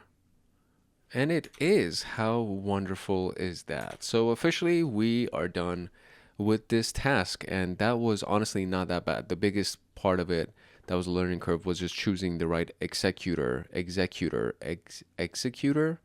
however you want to pronounce it, and just make sure that you have PSH instead of PWSH selected, and apart from that, everything else should work perfectly.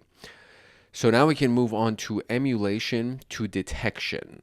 Now essentially we're going to be looking at the tasks that we're running from the perspective of the victim machine using Sysmon and Aurora EDR for our tools for detection. So the victim machine already has those things to log the events and detect malicious activity, and we're going to execute the emulation activity number 1 or re-execute emulation activity number 1, which is exactly what we just did right here. So we're essentially just going to redo this piece, and then we're going to look at the stuff that happens on the victim machine to try to detect everything, right? So given this, we will mainly use the provided RDP access to the victim server to conduct the analysis.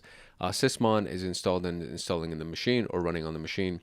The easiest way to open up Event Viewer, go to Application Services, Microsoft Windows, Sysmon. I'll show you what that looks like in a little bit.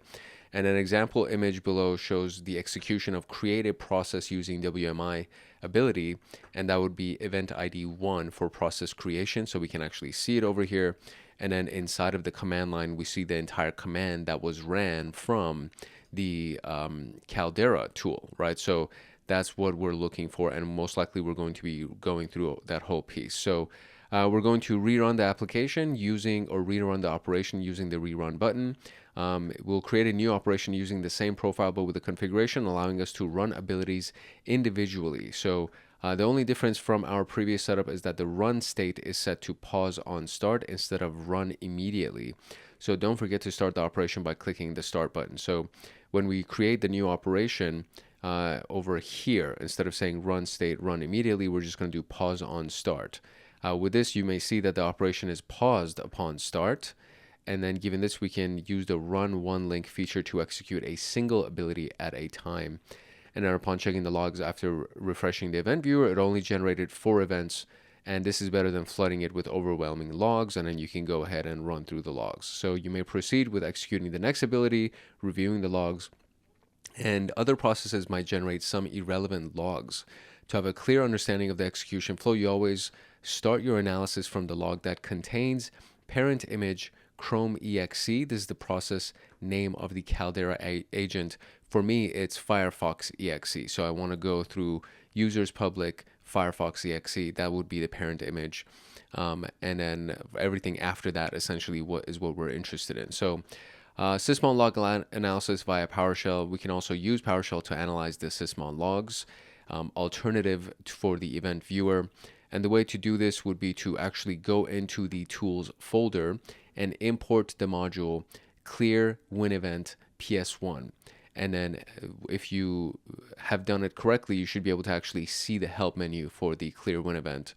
And after loading the module, we can start looking at the same methodology of running a single ability. So we'll just go through the same thing again, run it once, reviewing it and clearing the logs. So let's continue by executing the following ability, which is this piece right here. So get win event log name Microsoft Windows sysmon operational yada yada yada, and then it pulls the information for you and you can analyze it as such. I'm going to use the event viewer because I actually like the event viewer. In this, there's a lot of times where I prefer the command line for it, but the event viewer makes it a little bit easier to analyze events as they happen and clear the logs and so on and so forth. So 3 things after executing get win event command. We use the FL for format list to list the field value of the logs instead of the default table format.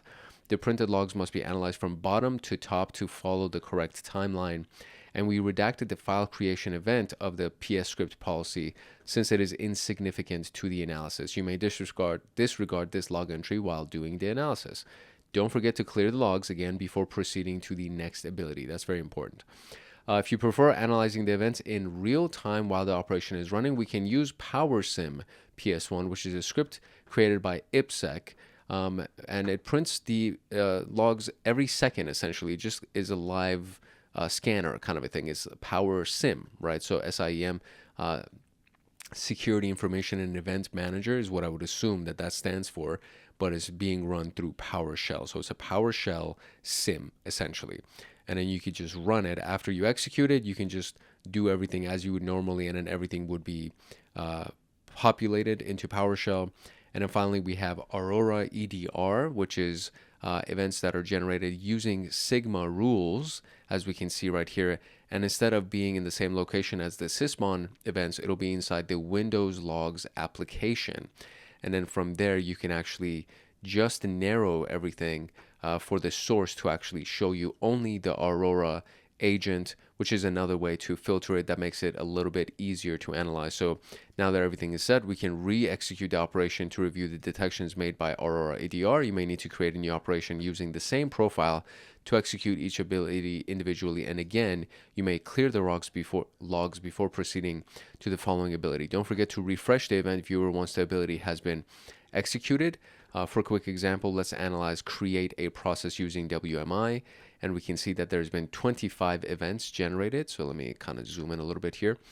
We can see that we have 25 events that were generated for the Aurora agent source, and then the warning element right there. And then essentially what I found is the warning ones are the most useful to us. So anything that has a warning label is the most useful. So Sigma rule matched, system event log created, see details for information, and then you go to details and it actually shows you the details of everything that it found, including what was ran and the details of the exercise, the ability that was running.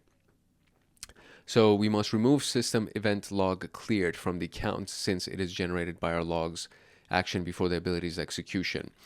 You may navigate to the details tab of each event to analyze the detections, and such as the Sigma rule that was found, the suspicious parent process for PowerShell, for example, rule title, rule event, all of that, the path, preferences, company, etc., description. And I want to see, I don't think it actually shows us the command that was ran, which might be one of the things that would be interesting to us. Oh, there we go. It's under match strings. So it says why this activity is flagged based on the match strings field. So anything that shows up that's been here, that's been actually included here, then that's what's going to trigger the rule. So that would be like the closest thing that we can use to try to find the command line that was executed if you're going to use Aurora as your detection mechanism.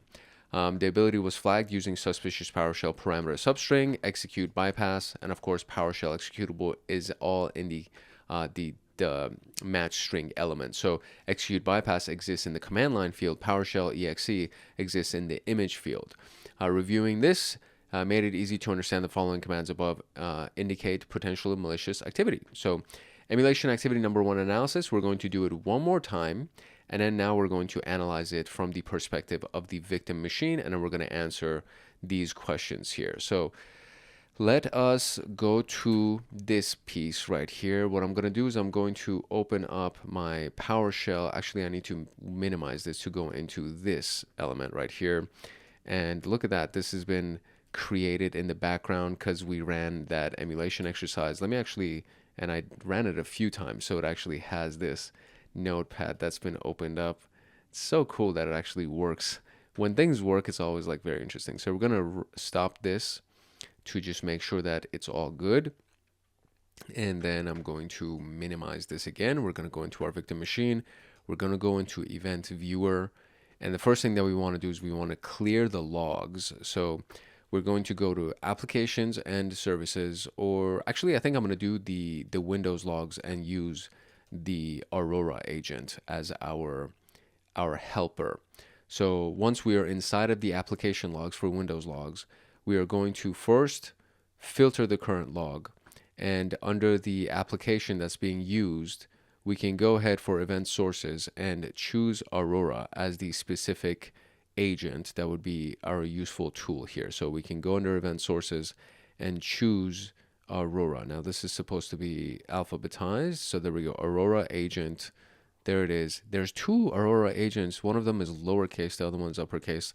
I'm gonna pick both of them, and then we're gonna do OK, and now everything should be filtered. And now we have 485 events, which obviously has a bunch of stuff that it was detected previously. I cleared the filter instead of clearing the logs. So let me do this one more time, and then from there we'll go ahead and clear the log. So there we go, Aurora agent, and then cool, and then clear log. And now it's going to say, are you sure you want to clear it? Yes, I do. Now we have 0 events in place.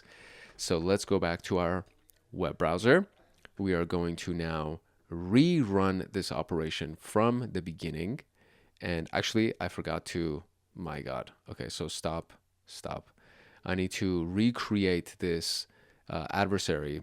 And essentially what I'm going to do is I'm going to modify it to, actually I think it's under operation. So I'm going to create a new operation, and we're going to do operation 3. We'll just keep it like that. And then we're going to go to this piece right here where it says pause on start. And we want to make sure that red is selected. And for the adversary, obviously we want the emulation activity number 1. And everything else is pretty much going to stay the same, except just the run immediately is going to be pause on start. So I'm going to do this here. And now it should be paused on start. So it hasn't ran yet, technically. So I'm going to go back here. There are events that have generated because I actually did run the other thing. So now 13 events were generated for the other one. So again, I'm going to clear this, and then we're going to start from scratch, and we're going to go piece by piece, right? So that's the piece that hopefully will be a little bit easier for us to manage. So I need to kind of modify this to be able to see things a little bit easier. So I'm going to expand this. You can't expand this window. That's the one thing that's like really annoying about doing RDP or like remote desktop into a Windows machine, that you can't maximize the window. You know what I mean? Like it kind of just stays the same size. So you got to try to find different ways to improve your viewership. So, all right. So now we have a clear log. Oh, it actually shows the, I think it's the new item that has shown up. Yeah, it's the item that says event log cleared that triggers a response. So apart from that, there's nothing else right now. So I'm going to go back into the Firefox browser, and I'm going to do run one link. So it should run the very first one. There we go. So it's running the very first one. So as that's running and now it's completed, let's go back to our Windows machine. And then now we can see that we have new events. So we will now refresh, and we have 10 events in total.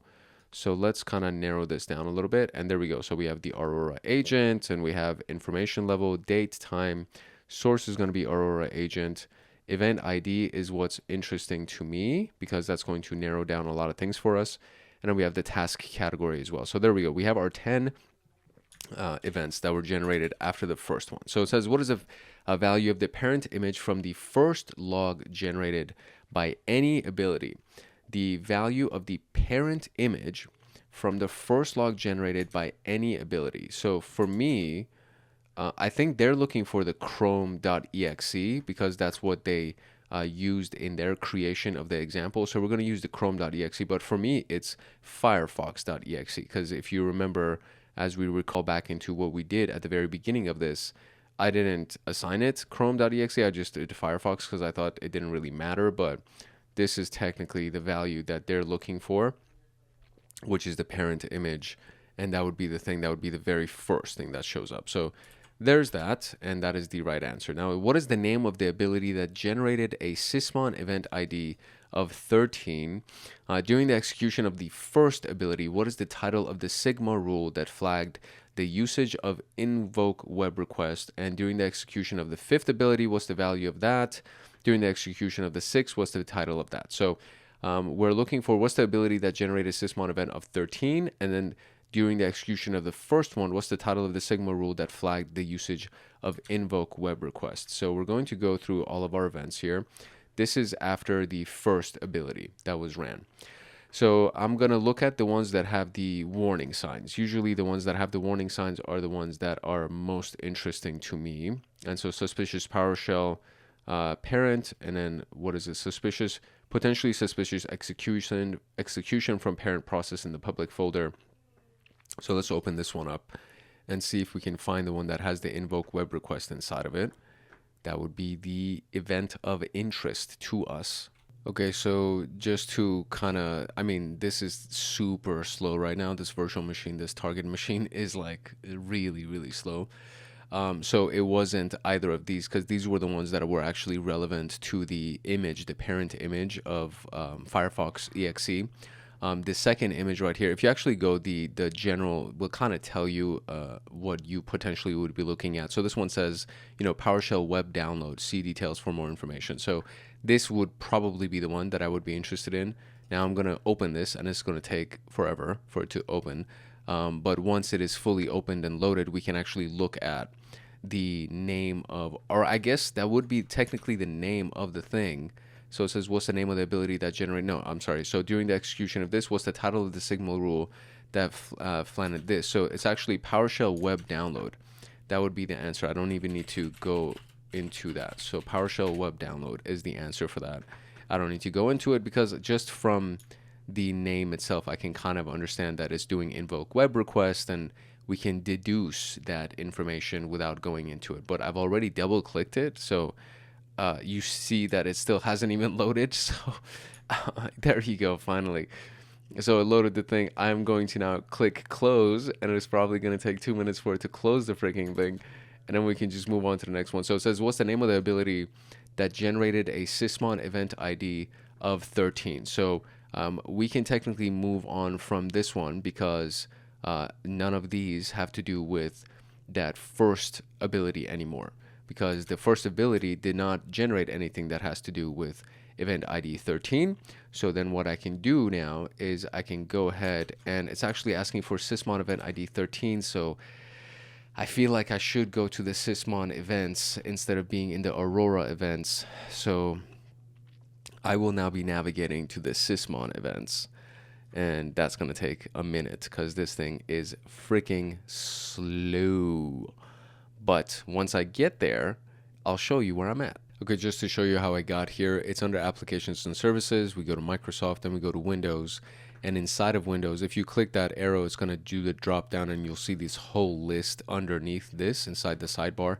So I usually just click on Windows, and then this is where we find sysmon. You just scroll down to S, and then double click on that, and it'll open the logs for you. And then from here, we'll also double click on this to actually open the series of events, which is the 3,200 something events.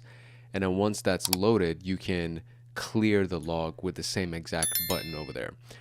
So I'm going to clear this log, and I already cleared the Aurora log as well. And I just want to see if the Aurora log is actually going to show me the same event IDs. I think it should, because it should be operating based on the same event IDs. But we're going to go through the next step right here to see which one is going to generate the event ID of number 13. So what's the name of the ability that would generate that for us? So we're going to go here. We are done with this ability. So we're going to run the next one here, and that'll run one link, and it should be the next thing. And then once that runs, we can go ahead and check our events to see if any of them actually have the event ID of 13 associated with them. I've already extended the time on these virtual machines twice, so I think this may be what's causing the delay of this whole thing. Like the load, as you can see, it's kind of like painful, honestly, how slow this whole thing is running. But it is what it is. This is what we signed up for when we decided to use this. It usually is not like this. So here's the other thing, right? Usually when I record for the last month or so, I've been at my sister's place in Las Vegas, and she's not a content creator, so she doesn't care about having a crazy internet service. And me, I rely on internet because of so much of what I do with content and with cybersecurity in general. And I went from a gigabyte per second, which was back at my place in LA, and now I'm at 100 megabytes per second, which is where I'm recording this whole thing. So this is, as you can see, it's like pulling teeth, as they say. So let's click on refresh, or let me actually just make sure that this thing is completed. I should have just waited for it to be complete before I left the window. We'll wait for that to complete. Once that's been completed, I'm going to come back and I'm going to refresh the logs to make sure that we have it. And there we go. It is completed. So we can now minimize this.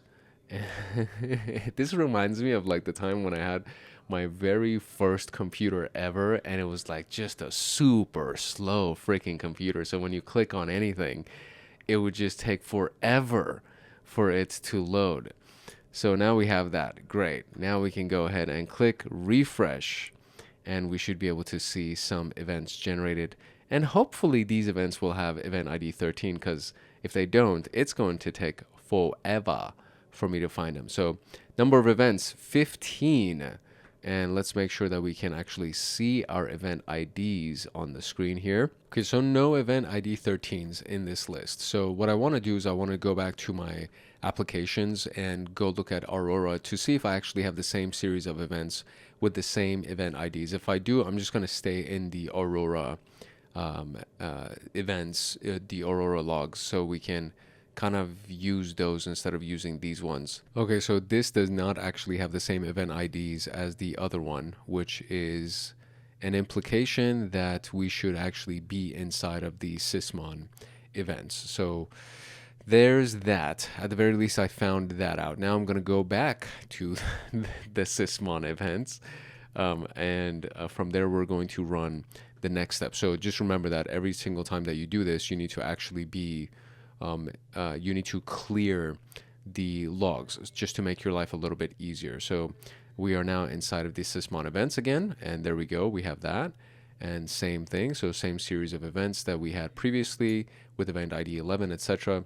So now I'm going to clear these events here, and then we're going to go and run the next step. Okay, cool. So now we have this one that has been completed, the third step. So let's go back to our event viewer here and see if we have anything that has event ID 13 associated with it.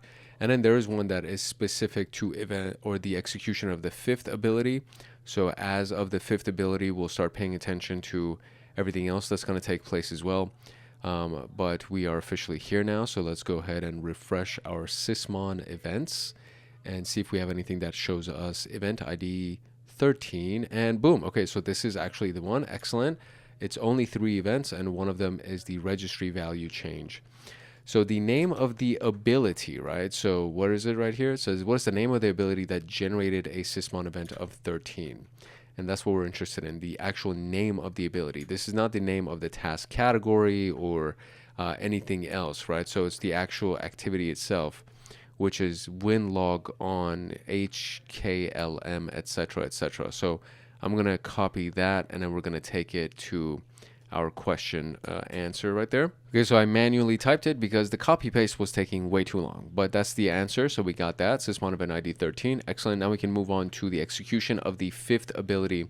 What's the value of the match strings field in zip folder? So I'm going to do this just to kind of save time a little bit, because I know we're going for the fifth one. So I'm going to run this one more time to actually execute the fourth one. And then after the fourth one has been done, I'm going to go clear the logs. And then from there, we'll run the fifth one, and we'll be able to find that specific activity or ability, I should say.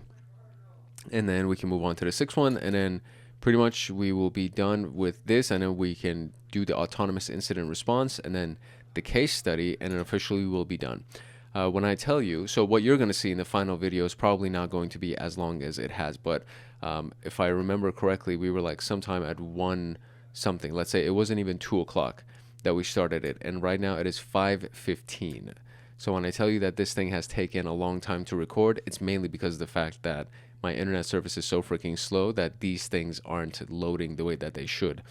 Okay, so there we go. Ability number 4 is officially done as well, and now we can go ahead and look at the event, and we can clear the event and then move on to ability number 5 and get the information that we need. All right, cool. So we have now ran the fifth ability. So zip a folder is the ability. And now we get to minimize this and go look at our logs. I've already cleared the logs after the fourth ability was ran, and we can now check to see what's the question here? It says, during the execution of this, what is the value of the match strings field in zip a folder with PowerShell for staging in temp detection? So we are looking for the match strings value inside of this. So I can go ahead, and match strings value implies that we are looking at the Aurora agent. So now I need to go back to the very top. I didn't clear the Aurora agent. Oh my goodness, I should have cleared the Aurora agent. I did not clear the Aurora agent because I didn't think that we would be looking at match strings. So now I gotta probably sift and sort through a good number of events to try to find the most recent one that has to do with match strings. I think it has to do with all of these 99 ones, because the ones that have the warning signs would be the ones that are the suspicious execution from parent process, which is that Firefox exe. So looking at the thing that has the match strings for zip a folder with PowerShell for staging. So that's kind of what we're looking for here. Okay, so here it is. This was one of the more recent events, so thankfully it's not that crazy of a thing. It does say compress archive path, and then there's a bunch of other things. So this whole piece is what I need to pull from it, and compress archive path in command line. I think that's like the full value. I just need this to finish loading in order for me to be able to access that full element right there. So this is actually what we have here: compress archive path, etc., and it goes all the way to the command line portion. So I'm going to try to highlight this now, and then I'm going to try to copy it and then send it to our question, and then we can move on to the last question, and then we can move on to the next section. Okay, so this was actually not the answer that we were looking for. I went to the next event, the very next event, which is the first event ID 99, and the name of it is actually zip a folder with PowerShell for staging. So that's actually the name that you're looking for the general rule, etc. So for this one, once I actually get to the match string portion of it, I am fairly confident that this will be the one that I need to copy and paste. So I'm going to go ahead, move towards that portion of the details, and then from there we'll be able to pull that data that we need. Okay, so after much tedious searching, this is the response. This is it took a long time to go through all of those freaking log items, and I don't know what number it was. There we go. That's the freaking answer. But just to kind of make your life a little bit easier so you could actually see what the command was, this is the command, right? So this is the match strings element. in case you need to find this for yourself.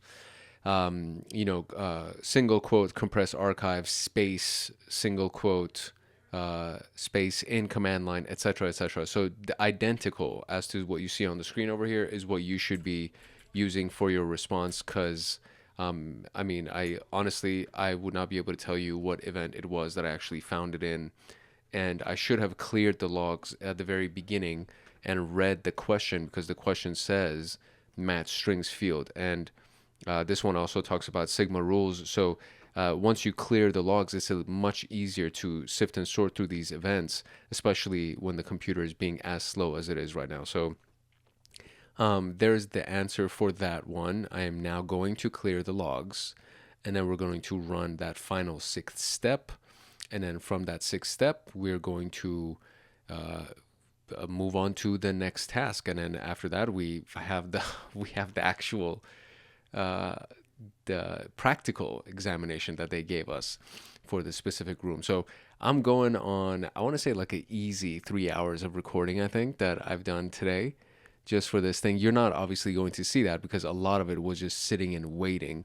So after that's done, you'll probably end up seeing what happens at the end when you get like the final result of everything, and hopefully it won't be too long of a recording. But for me, in this particular case, this took a sweet amount of time to be able to get this video out, and I hope you actually watch it, and I hope you actually go through these exercises and you get some value from it and you learn a lot and all of that good stuff, because let me tell you, this was an experience.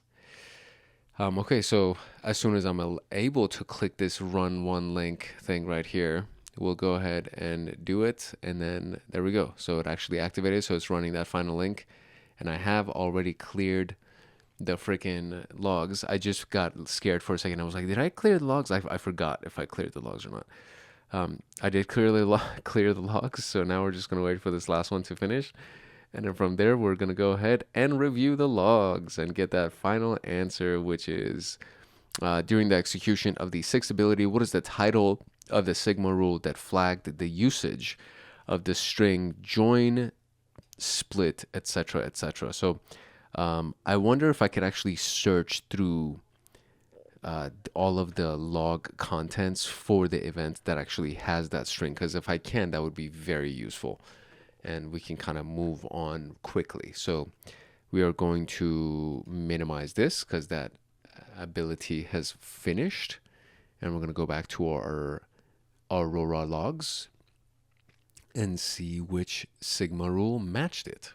Okay, so this one doesn't have that many events, which is nice. It's only 10 events. And there's a button right here called Find. So let's see if the Find button will actually allow me to search for a specific string. And we're going to paste that. We're going to do find next and see if it shows up. And it highlighted something for me immediately. So that's actually really nice. And that's the event right there. So let me go inside of this event and see if this is the one. The title that we're looking for is Hack Tool Crack Map Exec PowerShell Obfuscation. So just in case, I'm going to copy this name right here. I think that might be it because it literally highlighted the event of interest for me. So hopefully that is it. This is the one. So match strings join, yada, yada, yada. So that was the one. I'm glad I highlighted it and copied it. And there it is. So we got that one. And now we can move on to the next task, the autonomous incident response task. For this specific exercise, we need to log into Caldera as the blue team. So I've already logged out from the red account, and we're just going to log in as the blue account.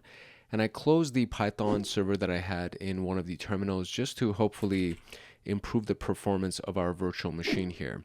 So I'm just going to log into blue, and it's going to be the same thing. Blue admin would be the password. And then we're going to log into it. And then let's read through the instructions here.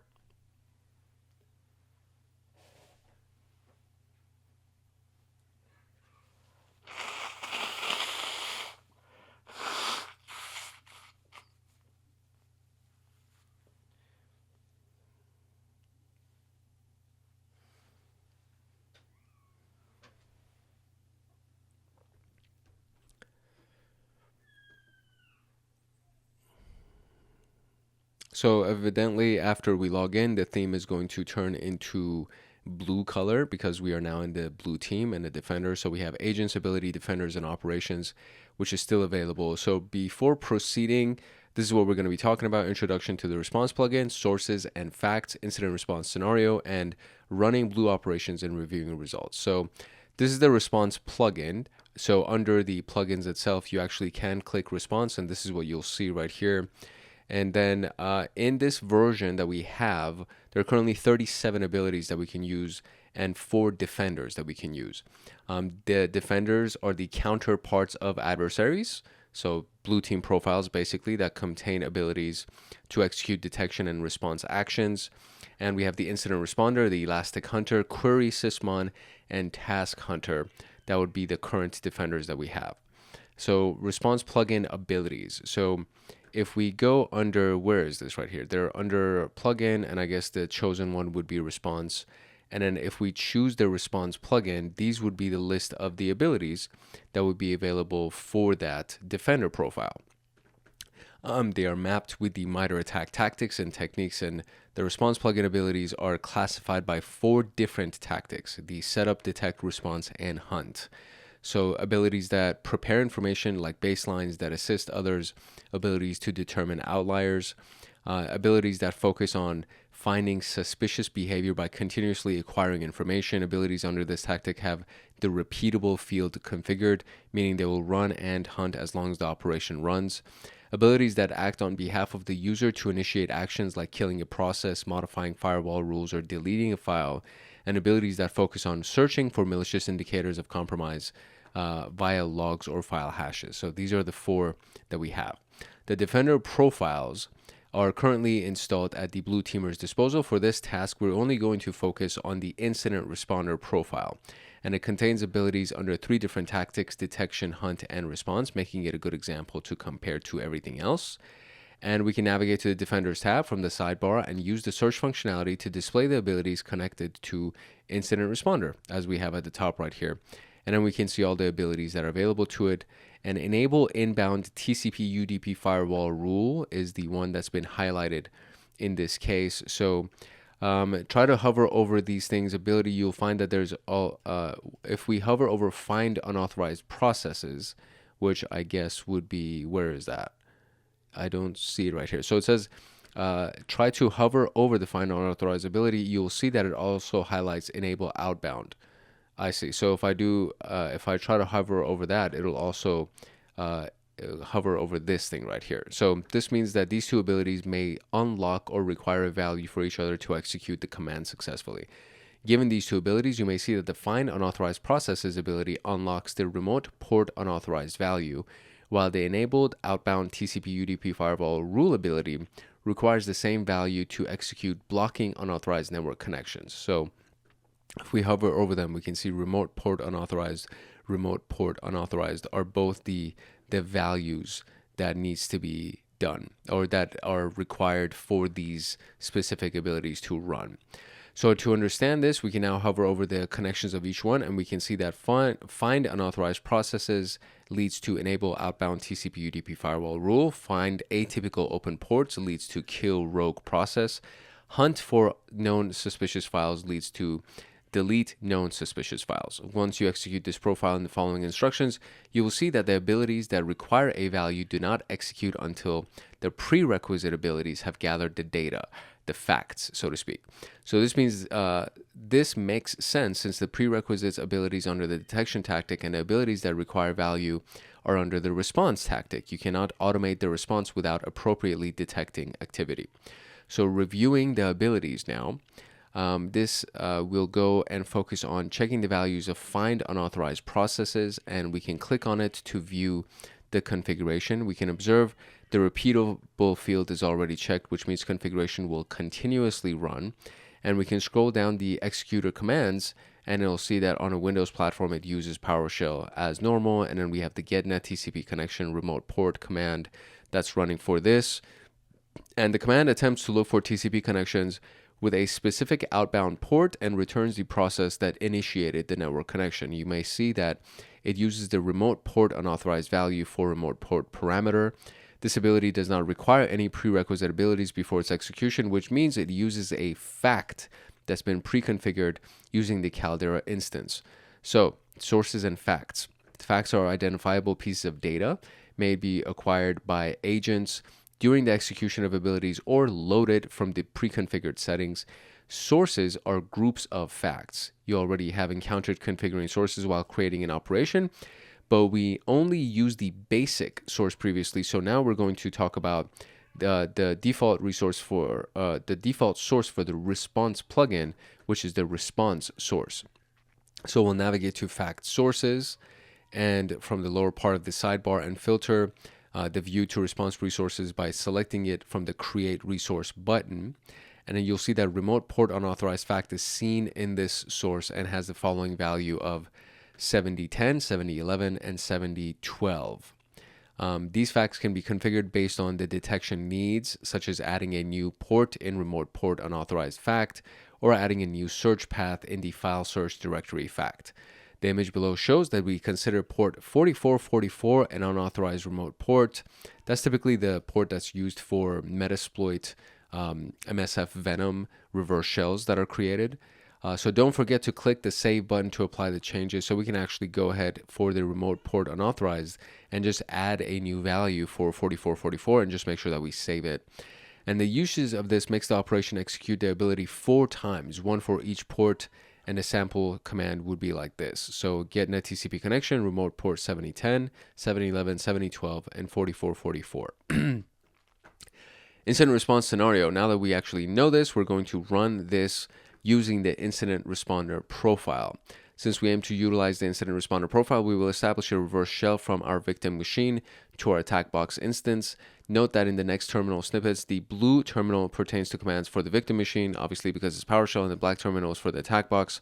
First, we set up the netcat listener on the attack box using this command right here. And then next, we're going to use the tool for the netcat executable from the victim machine to actually connect to our reverse shell. Once the reverse shell is established, you'll see that the attack box has now a command shell that we see right here that will be inside of the tools folder on the Windows machine.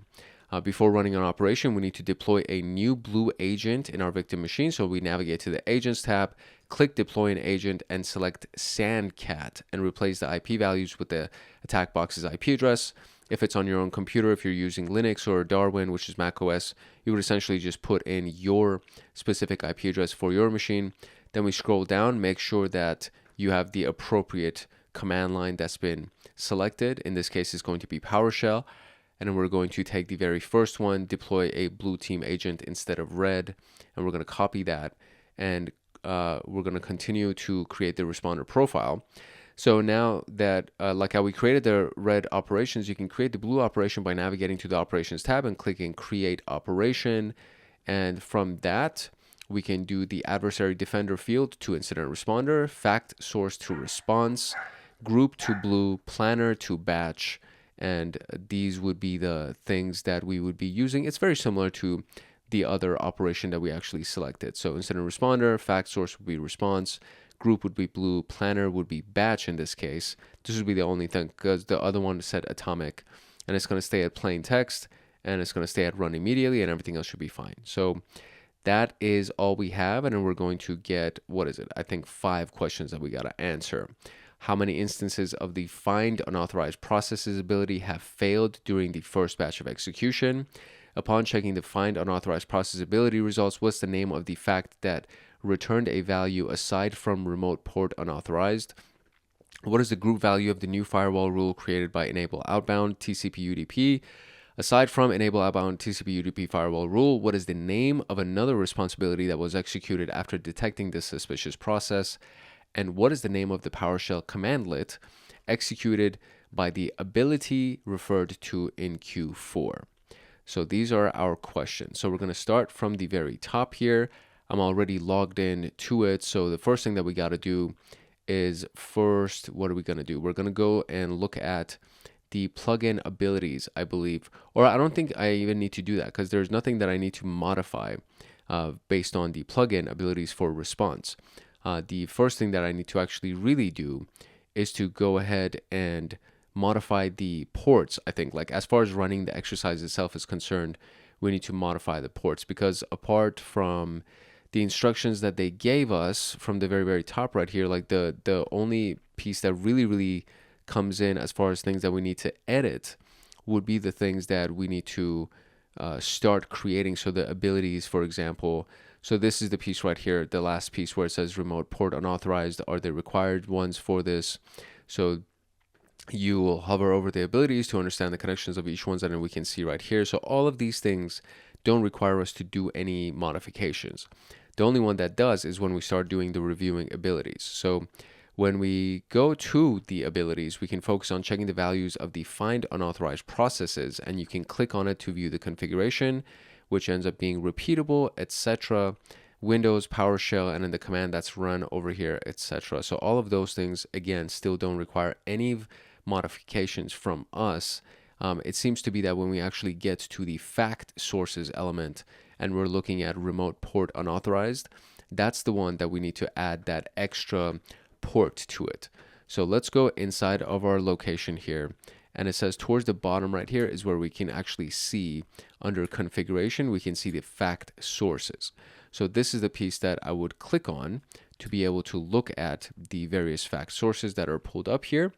And from here, we should be able to go to select the source and use responder, and then, or response, I should say. And then once we choose that, now we have all of these things, remote port unauthorized. So now I can click on remote port unauthorized and add that new port that we have over here. So we'll just press this plus button, and then it should allow me to do a new value of 4444. And then once I have that, I will go ahead and save it. So just got to make sure that this actually inputs everything excellent. So now I'm going to save it, and that should be good. And it has officially saved. And now we can see 4444 has been added. So that's great. So perfect. Now these are the commands that are running. So none of these things I need to do anything for, because these are just the commands that are going to be running individually, and it's going to check for each individual port. So now the scenario is to create our netcat listener, and then from there to go ahead and run it, the netcat executable from the victim machine, so that we can connect to our netcat listener. And once we do that, it should technically go ahead and launch that operation that detects everything for us. So I think we need to run the netcat listener first. So let me just review these instructions real quick. See if we need to run the operation first, or if we need to run the netcat listener first. Okay, so yes, we are first going to do the netcat listener, and we're just going to go over here, and this one is fairly simple, very similar to every other netcat connection that we've ever established. The challenge, and I think like the hard part about this room, where they were like, yeah, this is a hard room, is that it's so slow. So that's the one thing that is kind of the what can I say, the little bit of an issue that I'm having with this whole process, is that it's just so painfully slow to be able to run this.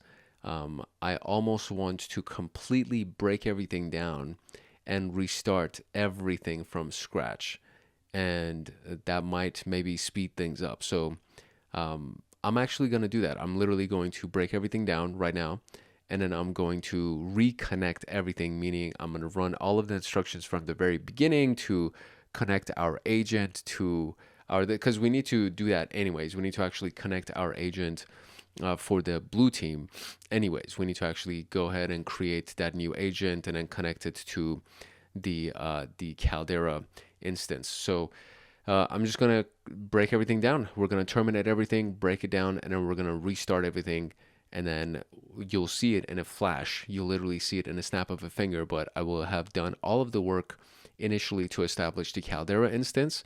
And then from there, I will come back here and then we'll just recreate the agent for our blue team, our defender agent. So I'm just going to reset up the CALDERA instance, and then we'll do the blue team agent. All right, so I crashed, I took everything down as far as all the machines, the virtual machines, the attack box, the victim machine, all of those things. I took everything down. This is actually day 2, so I'm doing this on a completely separate day. And it seems to be that the virtual machines are way more responsive and they're much faster. So hopefully this will actually be a little bit easier to navigate as we move on towards the last couple of tasks here. And I have brought myself up to date, or up to the very last element that we had, which is I essentially added this port 4444 on the remote port unauthorized, logged into the blue team of Caldera. And up until this point, everything is exactly as it was before. Now there's two other things that I have to do, which is I need to create that reverse shell so that we can connect netcat from the victim machine to the attack box. And then I need to also actually launch the attack box. And then there's actually a third thing as well. We need to launch an agent on the victim machine for the blue team. So those are the three tasks that we have in front of us right now. So I just added this remote port unauthorized, the 4444. So the next thing based on the instructions is for me to establish the netcat listener and connect to that virtual machine, the victim machine that we have. So I'm going to just minimize this right now. This is the terminal that has to do with our Caldera instance. So we'll just put that to the side here. I'm going to open up another one. And in this one, we're going to log into the victim machine via remote desktop. So the RDP connection to the victim machine is going to be the communication here. So let's do this one real quick. And if you remember the command, it's xfreeRDP. So let's do that. And then /v is going to be the IP address for the machine that you are connecting to. And then /u will be the username, which is administrator in our case. And then /p is going to be the password, which is emulation 101, and then exclamation at the end of it. And then it should ask if I want to accept the certificate, because this is a completely new sign-on a new day. And then when I say yes, we have our RDP instance. So that's great. So that's working as well. So we'll also put this terminal to the side over here. We're really not going to be messing with any of these terminals because they're basically just running the two connections that we have. One of them is the Caldera instance, and the other one is going to be our RDP, our Windows machine. So now that I have this, I'm going to open up PowerShell to just get that ready. And I'm going to open up this terminal here. And inside of the third terminal that we have is where we're going to establish our netcat listener. So we have our reverse shell or our listener available so that we can establish a reverse shell. And essentially what it's going to be is a very basic netcat command with just a few arguments passed to it for, getting the host name for the interface, etc. So really basic listener, nothing crazy. If you've done any of the pen testing exercises that we've done together, the junior penetration tester or any of those exercises, you should be pretty familiar with these things right here. So it's going to be, listening on port 4444, and that is the port that we established or we added to our filtration, right, on Caldera. So it's going to be something that should show up, hopefully, in the response element of Caldera. And then we're going to print the first position using awk once we've actually logged in, and the first position essentially for the host name. So when you get host name interface and then you pass that to awk and then you print $1, you're printing essentially the first column, let's say, or the first position for that once the connection has been established. So you're doing host name dash capital I for the interface that you're in, or interactive. I think maybe it's either interactive or interface, but I want to say that it's interface.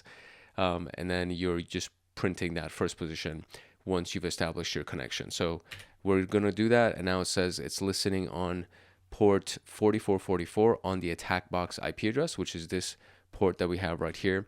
And the instructions tell us to establish the listeners and everything first before we go ahead and create that agent, that blue agent, to launch on the Windows machine. So now that I have this, I can actually go into the Windows machine here, and inside of PowerShell, we're going to go into the tools, and that's where the netcat executable is going to be for us right here. So there it is, ncexe. That's going to be the executable that we're going to use to establish our actual connection to the attack box here. So we will do let me just clear the screen. It would be /nc.exe. So the dot represents the current directory, / is just whatever it is. So inside of the current directory, we want to reference ncexe. This would be the same as doing this. You could technically do ncexe and it should do the same exact thing. And then I need to connect to the attack box IP address, which is that 10.135.196, and it's going to be on port 4444.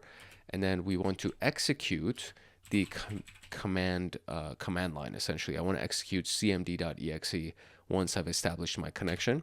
So I'm gonna press enter. Oh, I see. So maybe I do need to use that backslash. So the dot backslash is probably something that I do have to do. So I thought I could get away with not using it. So maybe it actually does kind of require that we do that. Previously I thought that you could just do that. There you go. Yeah, now it works. I have done this in other instances where like I thought that it would actually work, and there we go. Our command line is actually established. Our shell connection is now established using netcat. So we have our tools directory, which is the same directory that is on the Windows machine right here. So you can see that that connection is now all good to go. So that's good. So we've officially accomplished everything that we need to in this reverse shell connection. So now what we need to do is deploy an agent from the blue team and then run the operation. So I'm going to minimize this one because that is the one that has that reverse shell. And if I close that, it's going to essentially close my reverse shell connection. So I need to open up a new PowerShell. And there is the new one. So inside of this PowerShell, very similar to what we did to develop the red agent at the very beginning, we need to first open up Caldera. And then from Caldera, we're going to go and build our blue agent, right? So we're going to click on agents right here. We're going to deploy an agent. And the agent is going to be the, what did they say? To do the sandcat agent. So it's the first option. And it's going to be for a Windows machine. So all of these things are going to be exactly the same. And then what we need to do is now put the attack box IP address, right? So that's the thing that we need to connect to here. So we'll go ahead and do that. And let me just make sure that it's highlighting. I see. So, okay, let's go and start from the, it's like they're so fine print and they're so connected together. 135.196. So there you go. There's that. The name, for the sake of this, I'm going to use the same exact name that they use, which is Defender. There are no extensions that they've selected, so I'm not going to select an extension. And then down here, it says deploy as a blue team agent instead of red. That's the option that we want to choose. So when you scroll down, there's the first block of text, which is Caldera's default agent written in Golang. And then you scroll down to the next box. It's the deploy as a blue team agent instead of red. This is the series of code that you're interested in. So I'm going to do this highlight and then I'm going to hold down shift and just press down to select everything that's too far. So let's see if I can go back. Went way too far. So there you go. That seems to be everything that's available for this blue team box right here. So I have all of that. Now I'm going to copy this and then I'm going to go to my PowerShell instance here, and we're going to press this. We're going to press enter or enter. Let's see if this actually establishes a connection. If it does, we should get like an immediate connection in the background here, and we should see an agent. And there we go. We actually have that agent. So perfect. Okay, cool. So far, so good. So now what we need to do is we need to go ahead and go to our operations, and we're going to create a new operation. And I'm going to create it. And let's make sure that this is actually, okay, very good. And the operation name. And then, of course, we need to click advanced to get all of the extra options. So operation name is going to be incident response number 1. Adversary is going to be the incident responder adversary. So that should be under I. There we go. Incident responder. Fact source is going to be response. And that's what we also want to make sure that we have selected, because that's where the port assignment for 4444 was. The groups are going to be blue. The planner is going to stay batch. And let's see what other options I need to select here. I feel like everything else is pretty much exactly as it should be. So I don't think we're going to customize anything else. We're just going to make sure that it is batch. The selected adversary has repeated abilities, so some planners are unavailable. Okay, that's fine. They just said to do blue and batch. So that's exactly what we're going to do because I don't want to have any issues running this exercise. So there we go. So it has been started, it seems. So there we go. It's now running. Okay. And I want to say that's it, right? It's running. It's under collection status, all of them. So I guess I'll give it a couple of minutes to see what happens. So what is the question here? The first question asks us how many instances of find unauthorized processes ability have failed during the first batch of execution. Okay, so there we go. Now all of them have actually gone through. So 3 of them failed during the first batch of the execution. 2 of them were successful, and 1 of them is still in a collection status. So the last successful one still doesn't have an output. So I guess I'll kind of give it still a few more minutes before it does that. But for sure we have 3. Oh, there you go. That other one that was in collection also is now in success mode. Oh, there you go. Now we have a bunch of other stuff that also showed up. So I guess there's several batches that are going to be ran from this, or I think it's going to repeat. No, it's not. It is repeating it. So find unauthorized process is now being repeated again. Kill rogue process is now being repeated because this is a repeatable instance. So during the first batch, this is the one that we're looking at. Find unauthorized processes times 3 was done, and then the 4th one was actually successful. Then it went through atypical open ports, acquire suspicious files, and then enable output TCP UDP firewall rule. And then it started again, find unauthorized processes, and it kept going through that kill rogue process. So I'm guessing it's going to just keep going, right? It's going to continue doing this because it's a repeatable element here. So in the first batch that it ran, the 3 were failed. So let's see if that's true. That is true. Now, upon checking the find unauthorized processes ability results, what is the name of the fact that returned a value aside from remote port unauthorized? So upon checking the ability results, what's the name of the fact that returned a value aside from remote port unauthorized? So we would go to the one version or the one instance of the find unauthorized processes that actually has an output, and it has remote port unauthorized, and it has host PID unauthorized. So that would be the fact that is other than the other one. There we go. What is the group value of new firewall rule created by enable outbound TCP firewall rule? So what's the group value of the firewall rule? So we're going to go down to enable outbound TCP UDP firewall rule, and we're going to look at the output here. And the group value is CALDERA with an I. So it's not CALDERA with an E, it's CALDERA with an I. Now, aside from enable outbound TCP UDP firewall rule, what is the name of another responsibility that was executed after detecting the suspicious process? So apart from this, so it says acquire suspicious files, find atypical open ports, find unauthorized processes, and then again it did find unauthorized processes, and then it went through that kill rogue process. That's probably the new one that showed up. Find atypical open ports, acquire suspicious files, find unauthorized processes, find atypical open ports, acquire suspicious files, find unauthorized. So it's basically doing the same series of steps. The only one that is new in this particular case is the kill rogue process piece. That seems to be new. So we're going to run that. Excellent. And what is the name of the PowerShell commandlet that was executed by the ability in Q4? So the kill rogue process. So let's see what the commandlet is. It says stop process. That's the PowerShell commandlet. And it's the ID is 4580 is the ID that was killed. And so that would be the kill rogue or stop process, excuse me. And there we go. Just like that, we have now accomplished all of the questions, and it was so fast because the internet was connected well, or I don't think it's even the internet at this point. I think it was just because I was connected to these virtual machines for such a long time yesterday that it was like, okay, this is, I don't know, they were tired of me. So now I'm gonna stop this because I think we're done with this. and we should be fine. And for the next series of tasks for the case study, we're going back to the red team. We're going to be using the red agent from what I remember. Create a new threat profile. Yeah, we're going to be using the red agent for this one. We need to use the red account to execute the TTPs.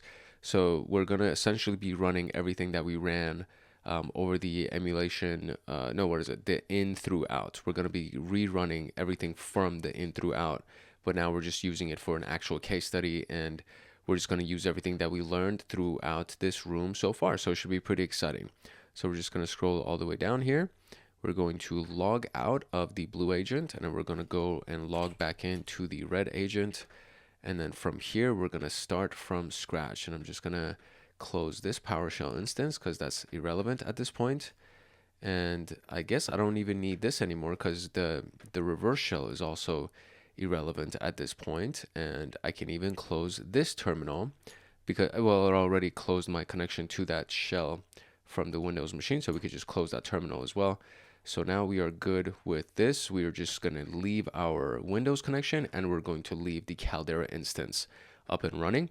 And we're going to go to case study emulating APT41. APT41 is also known as the Double Dragon, and it's a hacking organization that has been active since 2012 and is believed to have alleged ties to the Chinese Ministry of State Security. And the group has been known to engage in cyber espionage and individual financial gain, hence the origin of the moniker Double Dragon. Very, very cool, of course, Double Dragon. The Chinese are really big on dragons in general. Overall, it's just super freaking cool. Purple team exercise is the emulation of APT41. So purple team is a combination of the red team and the blue team together, hence purple. We are tasked to emulate the TTPs of APT41 and known to target similar sectors like the healthcare, telecommunications, and technology.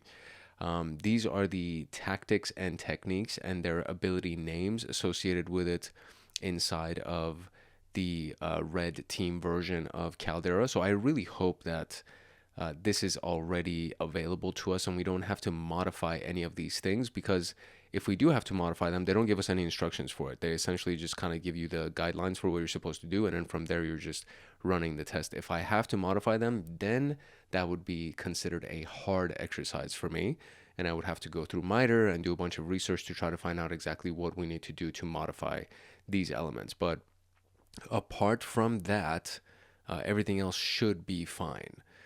The spear phishing attachment element is very similar to what we did in the last exercise. So the macro-enabled spear phishing attachment, we would be changing the URL for that, create a process using obfuscated Win32 process, execute a command as a service, PowerShell command, let's schedule a task, create a new user, clear logs, file and directory discovery, and find files. So apart from this specific one, the rest of them should be relatively easy to execute. So that's the piece that I'm most curious about. So before I jump into any of this stuff, I'm going to go ahead and review that last task that we had, the one that we did where it's in through out, that whole thing.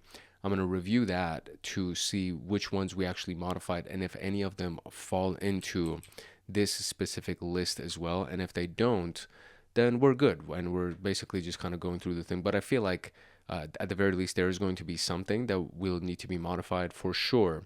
The spear phishing attachment, the macro-enabled phishing attachment, that is for sure something that we need to modify because we don't have internet access, and we need to change the URL for this to the URL that would be connected to our Python server.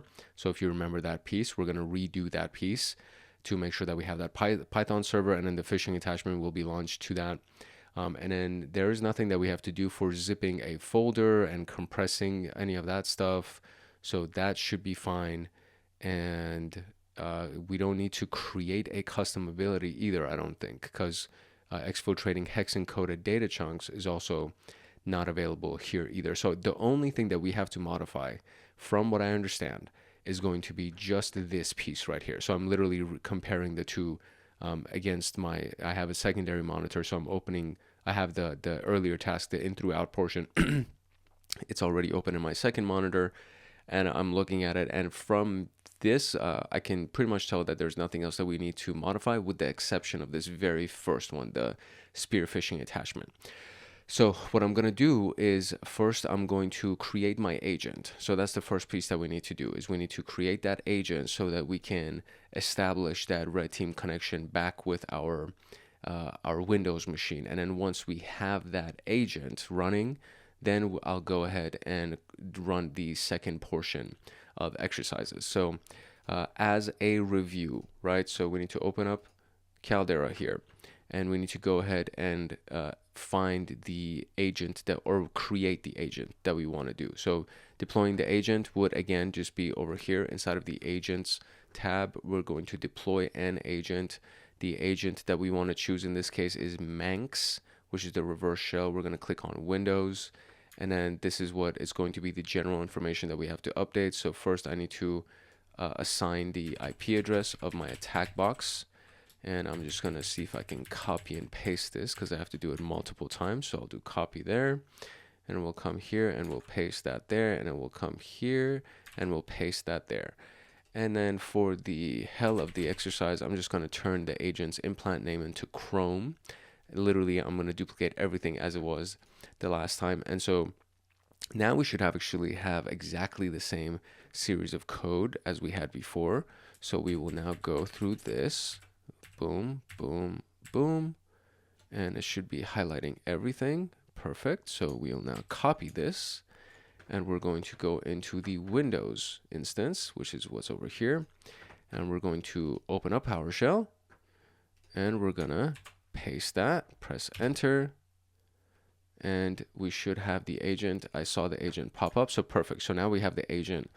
It's been popped up. So now we have our right agent connected.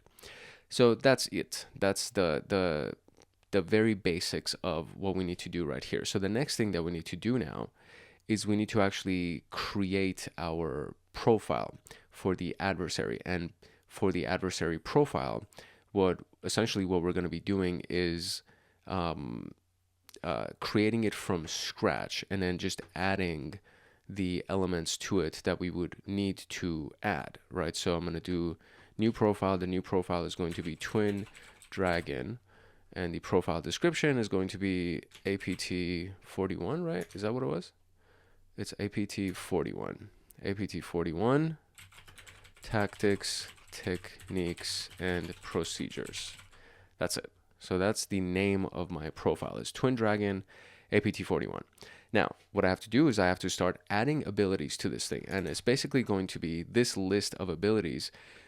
And one of them, which is the spear phishing one, that's the one that's going to be modified to be able to download from my Python server. So that element is going to be exactly how we did before. So the first thing that I'm going to do is I'm going to first create my Python server, essentially just launch it from the location that has the phishing download. So where's the phishing download? It's in the CALDERA HTTP server portion. So we are going to minimize this temporarily, and we're going to go and put this to the side real quick and open up a new terminal. Inside of the new terminal, we are going into the location that has the HTTP server, which is this place, and inside of this should be the phishing attachment. Perfect. So now while we are here, we're going to launch the Python server so that we can retrieve the data that we need from this location while we modify that other piece. So HTTP server on port 8080, and we have it now available. So perfect.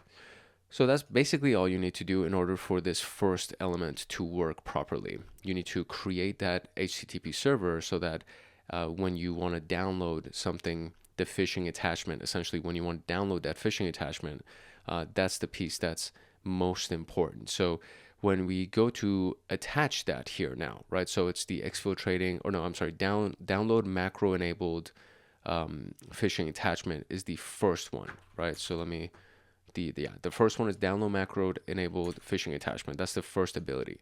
So I'm going to go here and I'm going to just search for it, right? So download macro enabled,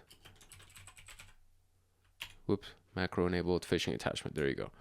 So this is the first one. I click on this and it's going to load it, right? And it has everything here the piece that I'm really interested in, based on the instructions that they had, was, first of all, you want to make sure that, let's see, there's a few things that they told us to make sure that we check off. And I think it's the, make sure that the delete element of it is checked off and all of those things. So let me just pull up those instructions real quick. So actually, no, we don't need to check off any of these things. The only thing that I need to modify is to modify the URL here to be the URL of my attack box pointing to the phishing attachment. So that's the big piece that needs to be modified. And it's going to be an HTTP, and then it's going to be the 1010, what's the URL of the attack box? 135. 196. Okay, so that's the first piece that you need to modify. And then the second thing that I need to take off is this whole piece right here, because this ends up establishing an encrypted connection. And that's the big piece that I need to remove. Apart from that, this is it. This is the whole argument or the command that we need to add for the phishing attachment thing to work. And then from here, that's basically it. You're done with modifying this. So we added the phishing attachment. I didn't change anything up here, and then scroll down here, and I just modified the command to read that it's downloading from my 10.10.135.196, which is the location of my Python server, right? So the Python server is serving on that location, and then if anybody tries to download anything from it, it's going to be downloading that phishing attachment. And we reviewed this already in the first portion, when we, not the first portion, but the portion where it's timestamped in through out. So if you go through that timestamp, I do this a little bit more in detail. I'm kind of like breezing through this right now, but basically the same exact thing. So this is done. So now we're going to do save and add, and now we have that added over here, and it worked perfectly. So now I need to go through the rest of the TTPs for the case study APT41. And add each one of those individually. So after the macro enabled attachment, the next TTP is called create a process using obfuscated, etc., etc. So I'm just going to type these, and I'm going to add them, and then I'll review after the fact with you, okay?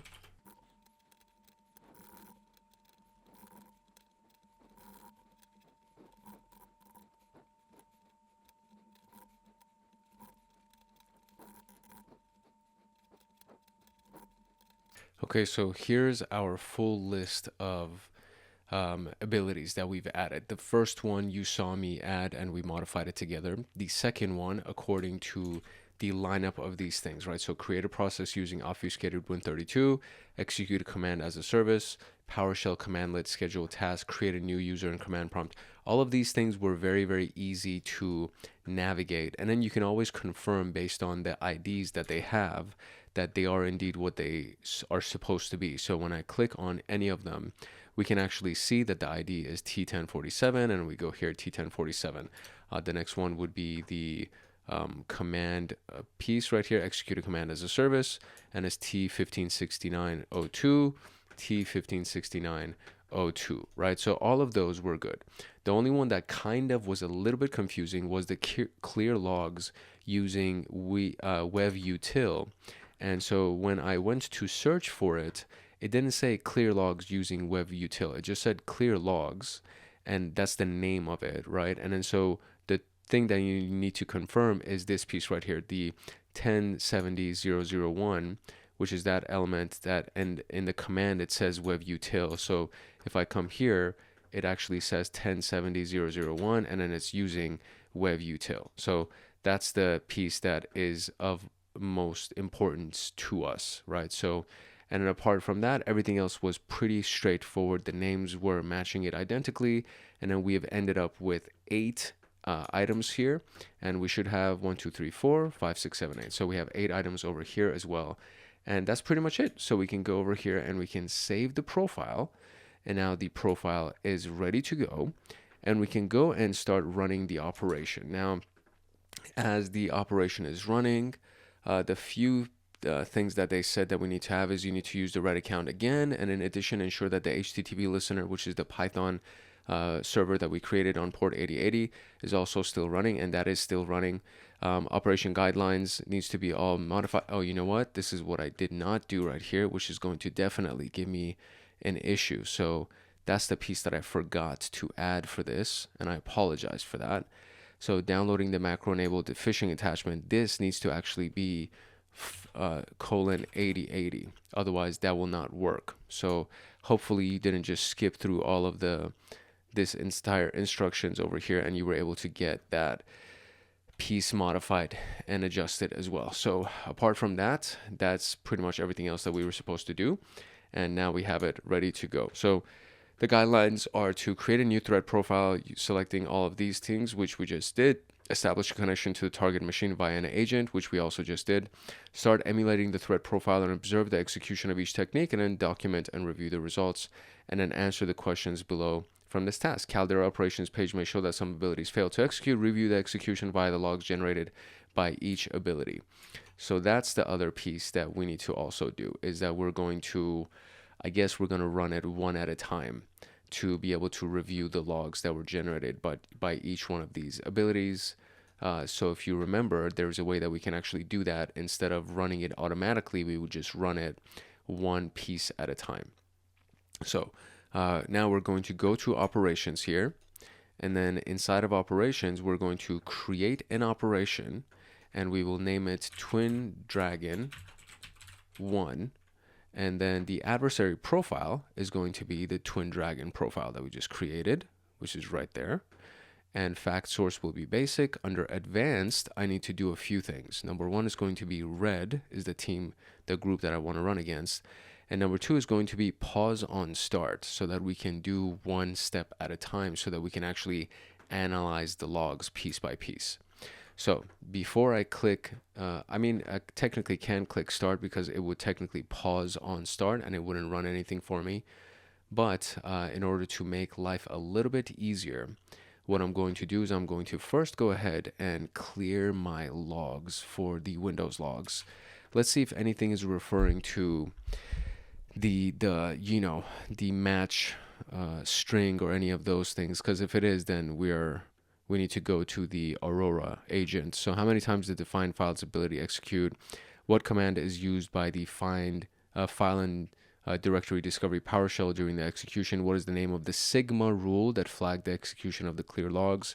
Aside from the PowerShell detection, what is the name of the Sigma rule that flagged the execution of that?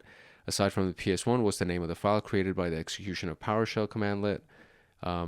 Target file name value. And what is the name of the service created by execute a command as a service? What is the match string value of the Sigma rule? So it seems to be that most of this stuff is going to be from the Aurora logs, which I'm very glad I checked, because that would be a pain in the behind. So we're going to go to Windows logs. We're going to click on application, and we're going to open up the application logs. The application logs is where the Aurora agent is going to be stored.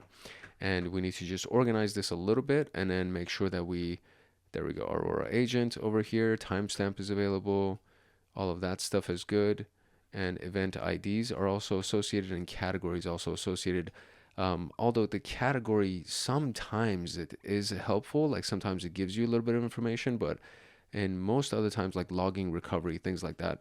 But if we're dealing with Aurora, usually there's no task category that's associated with it. So let's see if we can add or remove any columns that might be actually useful to us. So I'm going to try to see what I can add or remove that would be useful to our exercise here. Yeah, really, unfortunately, nothing is available that would be of note that's specific to Aurora anyways. So the big thing that we can do is we can go ahead through these things and we can actually filter the log that it only shows us everything from the Aurora agent. At least that will be a little bit easier to navigate. So I'm going to just scroll down and pick Aurora agent, and there's two versions of it where it's like the lowercase Aurora agent and the uppercase Aurora agent. So I'm just going to choose both of those, and then I'm going to go click OK, and everything will be modified here. And we have 293 events, and then we're going to now clear the log. And once the log has been cleared, we can go ahead and start.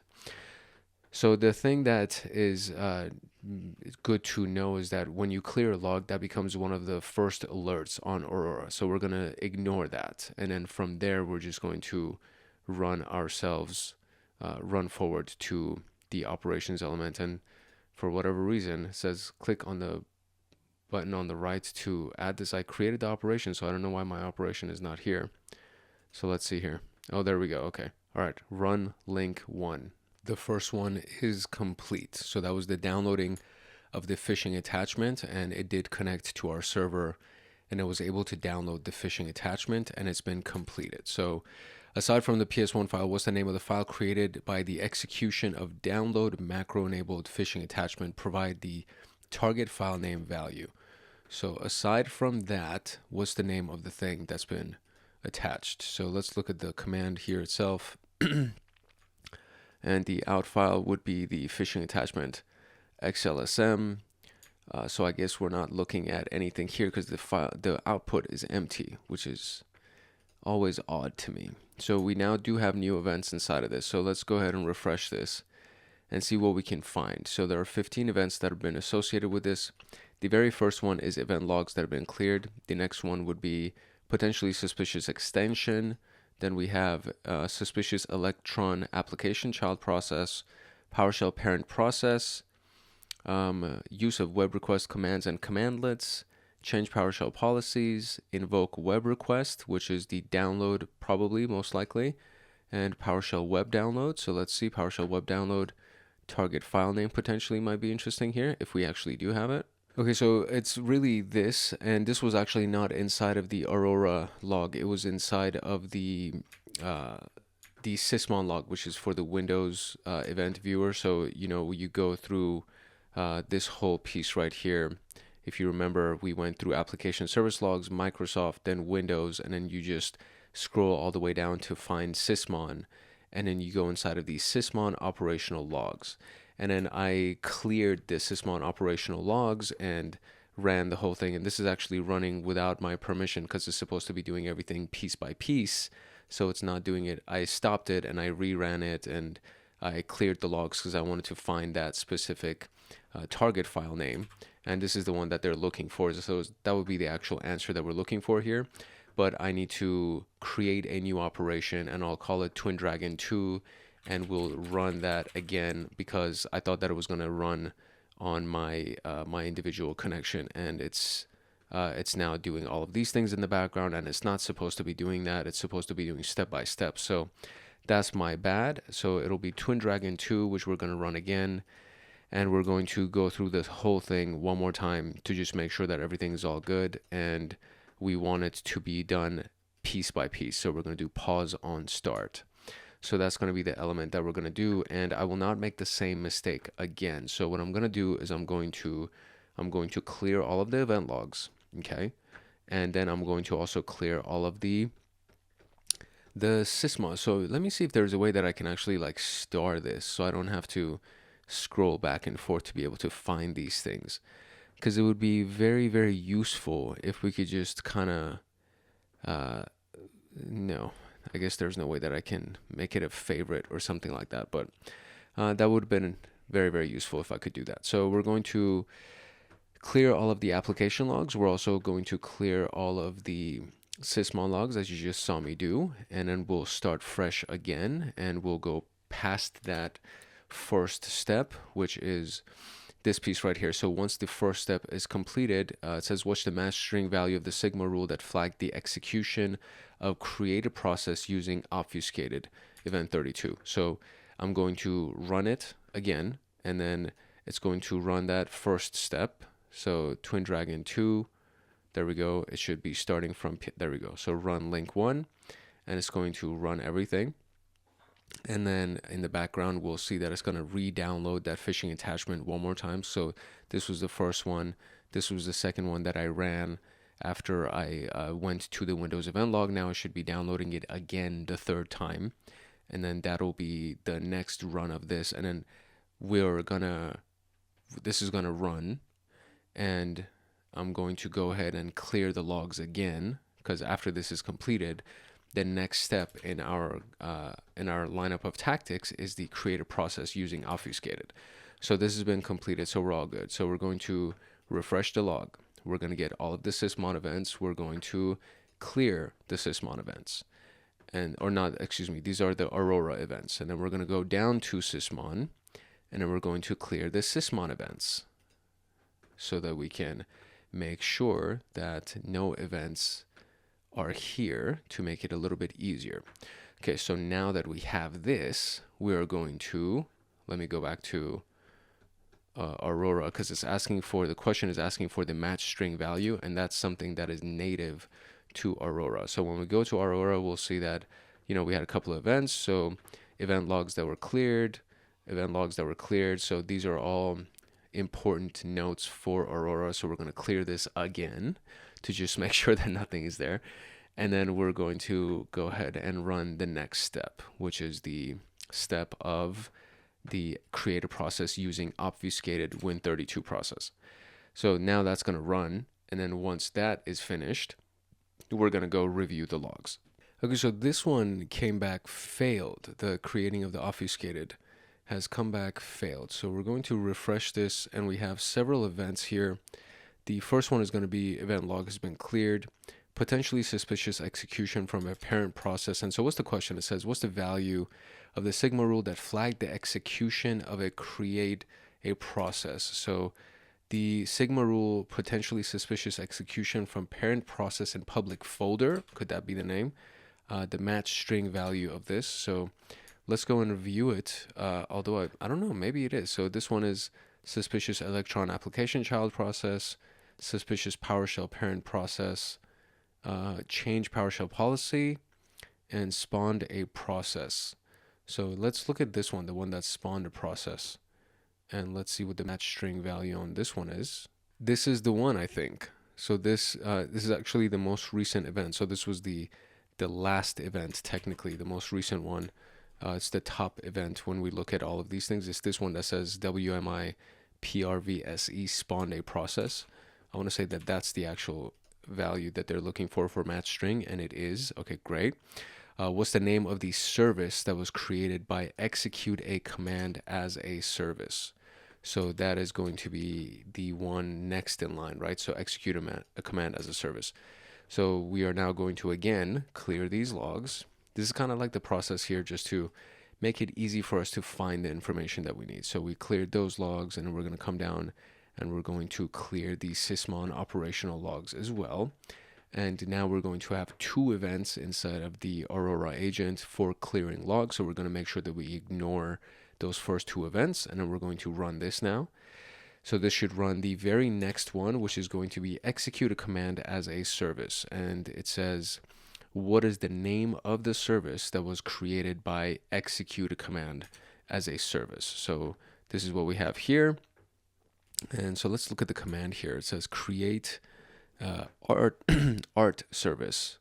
I believe that's actually just the name of the service, because that's what it's trying to create. So that's the name of the service. Let's run that and see if that's actually the answer. I feel like that should be it. Yeah, art services. That one was literally right in the command. We don't even need to analyze logs for that one. So that's a little bit easier. But it is also failed. So it is what it is.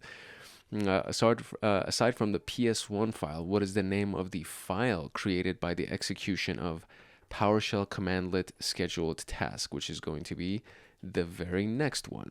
So now we can go back here, and again, I'm going to just refresh and clear these logs, because these are the ones for that previous one, execute command as a service. I'm going to clear these logs right here, and then we're going to go all the way to the top and clear the application logs for Aurora as well, to make sure that we have a fresh set of stuff. Okay, great. So now we're going to run this next one. And this one also came through as a failed execution.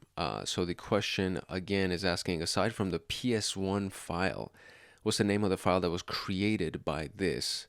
Provide the target file name value. Target file name value is not going to be inside of Aurora. It's going to be inside of the sysmon log. So the sysmon log element, let's go back down here. Under operational events, we have 3, and it says file created. So we have 2 files that were created. There is the target file name, which is atomic task. And then there's another target file name for the PS1 file, which is what you see right here. So they're saying, aside from this one, what is the name of the file name, which is that atomic task piece that we see right here. So atomic task would be an answer. So, we need the actual full value here, which is this whole piece right here. So we're going to copy that, and then we're going to paste that here, and that would be the answer. Aside from the PowerShell detections, what is the name of the Sigma rule that flagged the execution of create a new user in a command prompt? So now we're going to clear this log, and then we're going to clear the Aurora log as well, and we're looking for the Sigma rule that was flagged. So our Sigma rules are associated with Aurora. So we're going to clear these. Oh, I've cleared the filter, and I am not supposed to clear the filter. I'm supposed to clear the log itself. So I need to add the filter one more time, and then we're going to clear the actual log. So there's the filter for Aurora, and then now we're going to clear the log. There we go.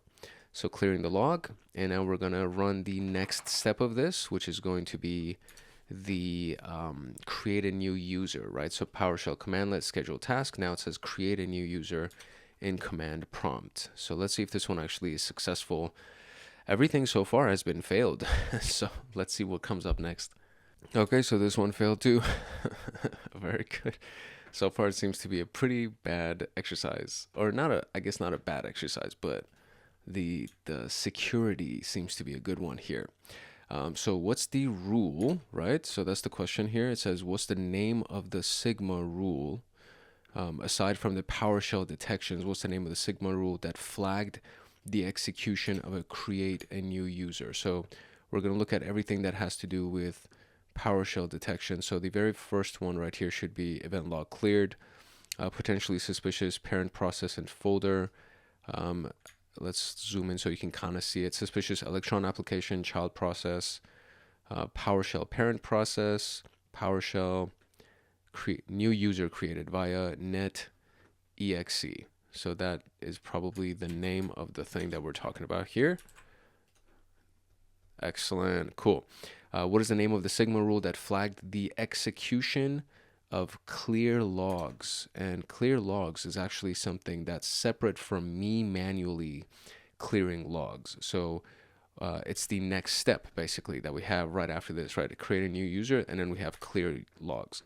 So we are gonna clear the logs, and this is going to be separate from the actual execution of the clear logs ability. So I will now run the ability, and that's going to be the clear logs ability. Now, this may or may not be successful either, so we'll see how that goes. And yeah, based on that, we'll go ahead and look at our Sigma Aurora events and see what the rule was that detected the clear logs. Okay, so this one was successful. So we actually achieved success with that. That's nice. Let's refresh this link, and we have 12 events here. So the very first one, again, is me clearing the log. So just keep that in mind. The next one is potentially suspicious execution, suspicious Electron, suspicious PowerShell parent process, change PowerShell policy, important Windows event log cleared. That seems to be the one. So Windows event log is web util. So right, Windows event log. So let's go. Oh, that's not it. So what's the Sigma rule that flagged the execution of the clear logs? I thought that was it. So see details. So maybe that's not it. So let's go to the next one. Suspicious Electron child application, PowerShell parent process, change PowerShell policies, potentially suspicious execution from parent and folder. And what else do we got here? Suspicious event log clearing or configuration change activity. That could be another one. So let's try that one. That might be the one that they're looking for. Let's make sure that we're at the beginning of our, and that's not it again. So suspicious event log clearing or configuration. So if that's not it, then what is it? Okay, so this is actually correct. So we have found the appropriate rule, and everything that we've done is correct. So based on a little bit of research that I did to just make sure that we did the right thing and there was nothing incorrect about the process, it is actually right. So it is, it's not, the wording, I guess, has changed ever since we did this. So it's suspicious event log clear or configuration change. That's basically it, which is more or less pretty much same thing that we have here, right? So suspicious event log clear or configuration change activity. So the rule is, or the name of the rule seems to have changed for whatever reason. if we go inside of the rule, the name of the rule title, suspicious event log clearing or configuration change activity, detecting the clearing or configuration of a log using web-util, PowerShell, and WMIC, this technique, da da da da da. So when you go through this thing, it's exactly the same as what should be detected. It has been modified as of 7/13/2023, which I think is kind of implying that the rule name potentially was changed in that process, but we detected it correctly. So everything that we did was correct up until this point. If you're running along with the exercise with me, and for whatever reason you weren't able to find the answer to this question, as long as you did what I did, you have done everything correctly. It's just that the rule itself was updated, and as of the creation of this room, right, 644 days ago, technically from where I'm running this right now, 644 days ago, was definitely, so when they created this room, it was before July 13 of 2023, because right now I am in April 1st of 2025. So when we're looking at 600 something days ago, we're definitely looking older than that. So just to kind of give you a little perspective here, I think you're okay as long as you ran the exercise the way that we were supposed to run the exercise, and then the rest of the information you don't have to. You just got to make sure that the formatting of the question or the formatting of the answer is right, because that's what it was called. The Sigma rule itself was called that at the time that this room was created, and ever since then the rule has been updated. So just keep that in mind.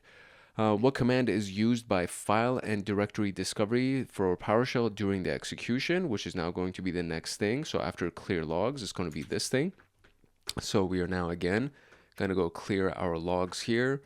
And then we will also, it's asking for, let's see, what command is used by a file and directory discovery during the execution. So we're actually looking for the command itself, which I don't even need to look at the logs at this point, because I need to look at the command that's being ran. So we will now run the next link, and then as soon as that loads, I can just look at the command. So file and discovery, we can look at the command, and that's definitely not it. So it's not the file and discovery command, because that's the one that showed me the clear logs. So I need this piece right here for file and discovery for PowerShell.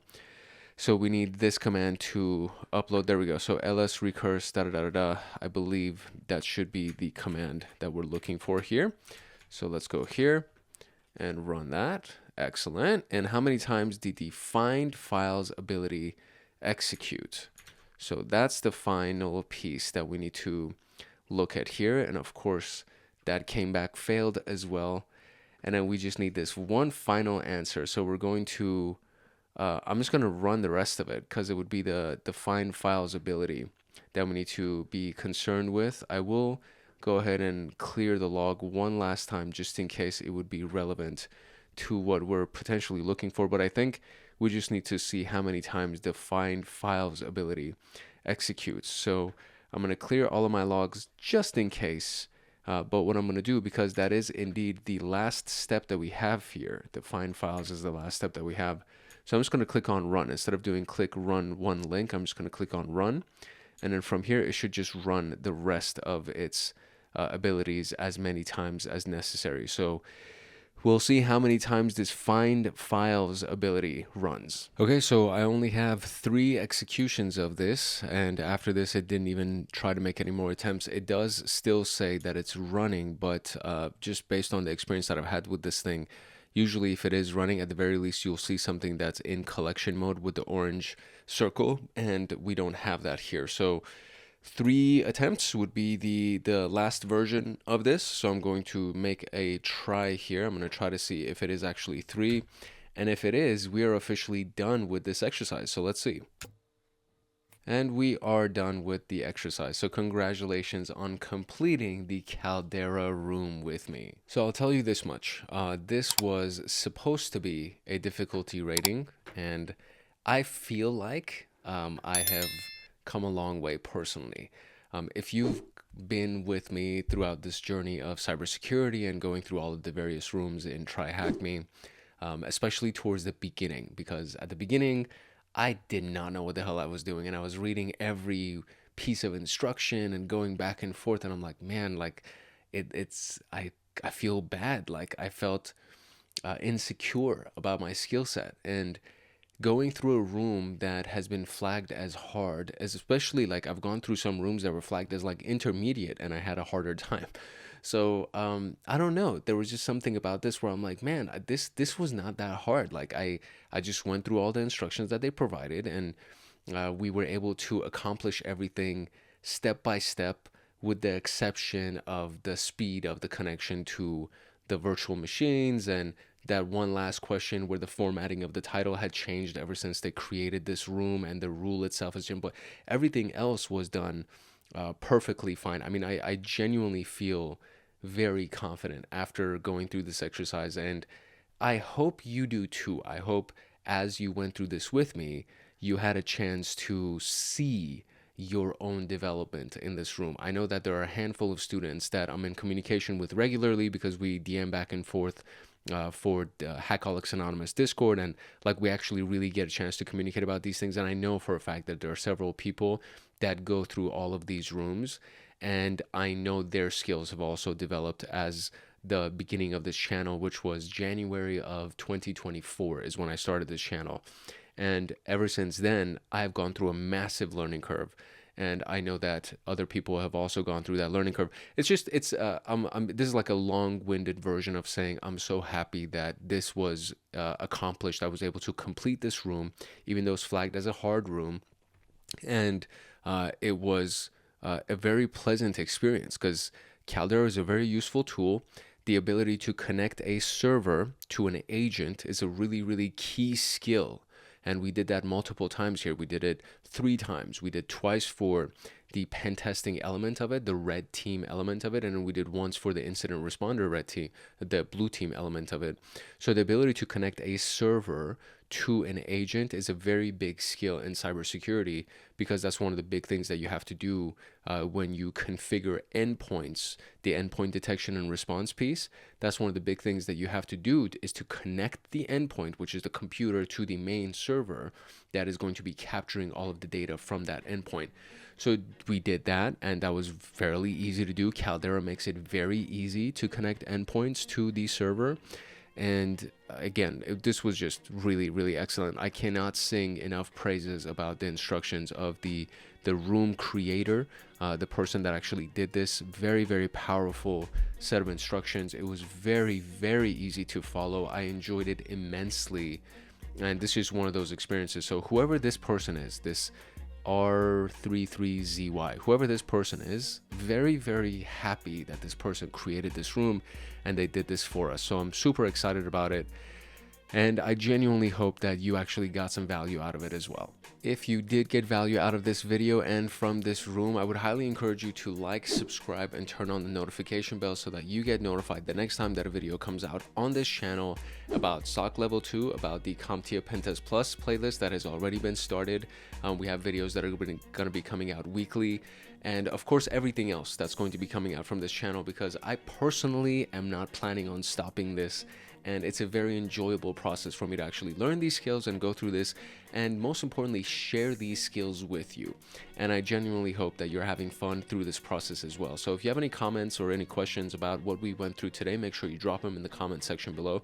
This was a little bit more involved of a room, so there were some kind of nuances that if you don't get the nuances correctly, I would presume that you're going to have a hard time getting the responses and getting the feedback from the systems that you are working with. So if you have any questions or comments, drop it in the comment section below. And of course, make sure that you like, subscribe, and turn on the notification bell so that you get notified the next time that a video comes out on this channel. If you're serious about your CySec training and want access to me on Discord, consider joining Hackaholics Anonymous. We have 4 tiers: the Supporter, Agent, Guardian, and Master. Each tier gets their own Discord server and early access to content, and the Agent, Guardian, and Master levels get exclusive content, exclusive downloads, monthly Python automations, live streams with me every month, plus so much more. And to join, you can simply click the link in the description below, or you can go to our homepage and click the join button there, or you can go to youtube.com/@HankHacksHackers/join, and you will be able to join Hackaholics Anonymous.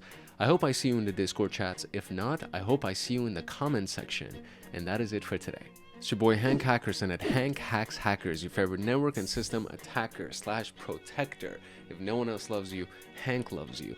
And I will see you in the next video later. In episode 30 of the SOC Level 2 training series, we are going to go through the Atomic Bird Goes Purple #1 challenge. And this is essentially a series of capture the flag exercises that we're going to be doing using the tool Atomic Red Team and Atomic Test. And these were the ones that we did not in the last episode, but the episode before that. So the last episode prior to this one is going to be CALDERA.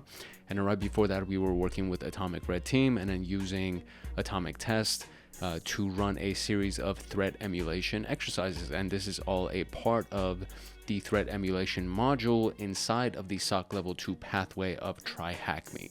So as a part of this specific exercise, we're going to be going through obviously the introduction, reviewing what threat emulation means to us, getting started with custom exercises and the investigation process, because they've actually created some custom tests that we can run that are outside of the MITRE attack framework series of tests. So if you remember, if you watched the Atomic Red Team video, we were using a lot of MITRE IDs for the TTPs, the tactics, techniques, and procedures. We were using actual IDs from the MITRE framework, from the MITRE matrix, to run our tests. But in this particular case, I think they've created some custom tests for us. There's tool sets and hints: execute, investigate, and detect, universal suspicious, share, dump and go, and then finally the conclusion. And then we'll do like a review. I'll give you some final thoughts, and then you will be dismissed for today. So that is pretty much the overview of this exercise room that we have, which is the Atomic Bird Goes Purple #1. It's like a very long-winded title for this video. If you're serious about your CySec training and want access to me on Discord, consider joining Hackaholics Anonymous. We have 4 tiers: the supporter, agent, guardian, and master. Each tier gets their own Discord server and early access to content. The agent, guardian, and master levels get exclusive content, exclusive downloads, monthly Python automations, live streams with me every month, plus so much more. And to join, you can simply click the link in the description below, or you can go to our homepage and click the join button there, or you can go to youtube.com/@HankHacksHackers/join, and you will be able to join Hackaholics Anonymous. Now, without further ado, let us jump into the Atomic Bird Goes Purple #1 room. To start it all off, we need to go through the recap of threat emulation, just in case you skipped all of that stuff. So the bottom line of everything that we've done is to enhance the impact of the purple team. The purple team is a combination of the red team and the blue team, hence the color purple. And inside of that team, for the activities of that team, threat emulation and detection engineering exercises are implemented, and you do this to go beyond the defaults and the basics. And what we're going to be doing in this video is real life scenarios using the outcomes that we gain during all of those modules or the exercises inside of that module. And we're going to emulate and hunt adversarial tactics and experience purple teaming type exercises.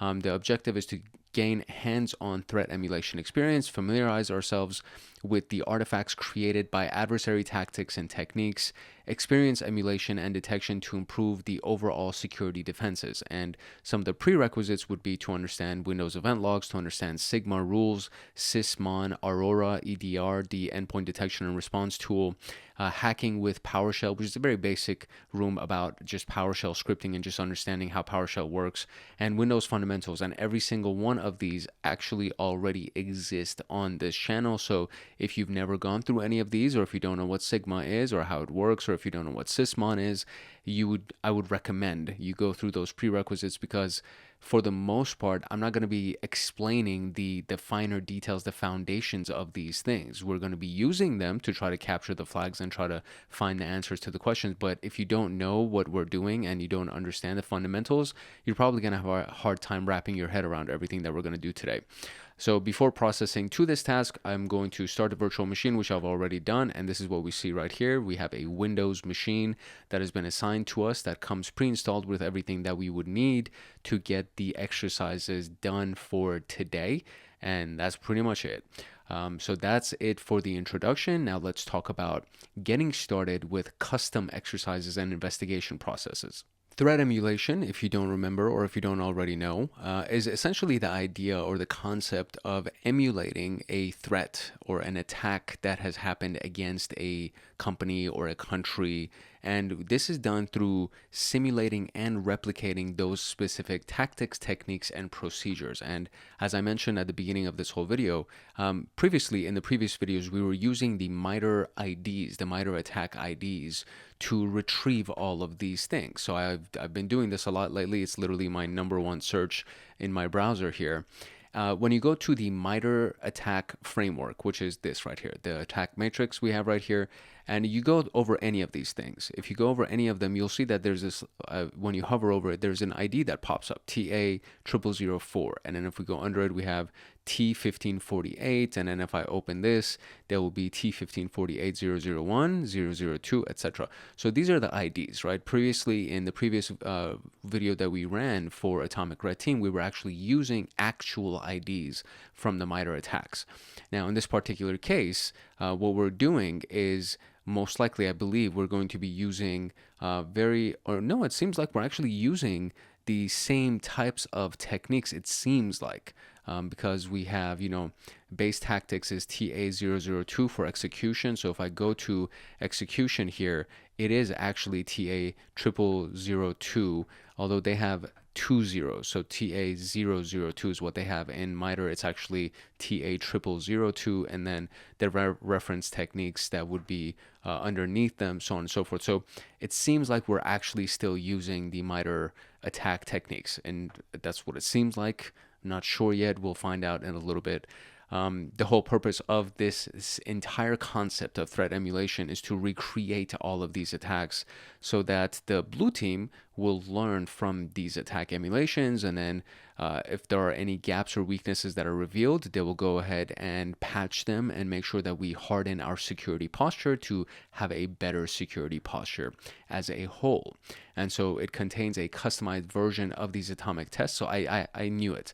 So it's not the actual atomic test. We have the customized version of the atomic test to help us understand implementing purple team exercises with atomic tests and familiarize ourselves with the sample attack chain. So this is kind of the mapping of how it works. So the base tactic is actually TA002 for execution, when the real one is TA0002 for execution, and then it would be 0007 for discovery, 0009 for collection, etc. And then these would be the reference techniques that would be used, and the implemented actions for this one, for example, would be system enumeration. This one would capture the inputs, and this one would execute commands. And then we have the lateral movement, and this is done for finding new user accounts or potentially finding new credentials, and maybe even escalating privileges, which would be done the data manipulation on shared files. That would be the actual activity behind the tactic, the atomic itself. And then, of course, we have the collection of data that can be done through data dumping, clipboard, and system file modification. And this would be the ID that would be used for referencing it. So the process of this, the mindset behind this process is that the configured endpoint, if it is done correctly, it'll generate sufficient log files for threat emulation tests, and additional detection tools also increase the visibility, and various options for those tools exist. So Aurora EDR is what we used in the last video for CALDERA, and Sysmon as well. We were using the Windows Event Viewer to access those events inside of those logs, and you can get a good amount of information by looking at your Sysmon logs or your Aurora EDR logs, and they increase the visibility of each test and enrich the logs. The purpose of the exercise is to view the results of the test as they are, and to observe the activity details and artifacts, which are crucial, obviously. I'm going to highlight this because it's in black. I don't know why they do that. So we're expected to execute given custom tests and then investigate logs and system activities for each test. The most important outcome of the exercise is executing a test and following up on the actions right after it. So this includes log, directory, and registry investigation. And we must consider everything from both red and blue perspectives to go purple, right? So finding source code to analyze malicious files or attacker tactics and techniques is not always possible. Experimental testing is one of the most common methods to overcome this challenge. Therefore, some atomics are not provided in clear text, but task descriptions and event logs provide sufficient information to understand what to expect from each test. So this is the general overview of what we can expect from the exercises that we're going to be running today.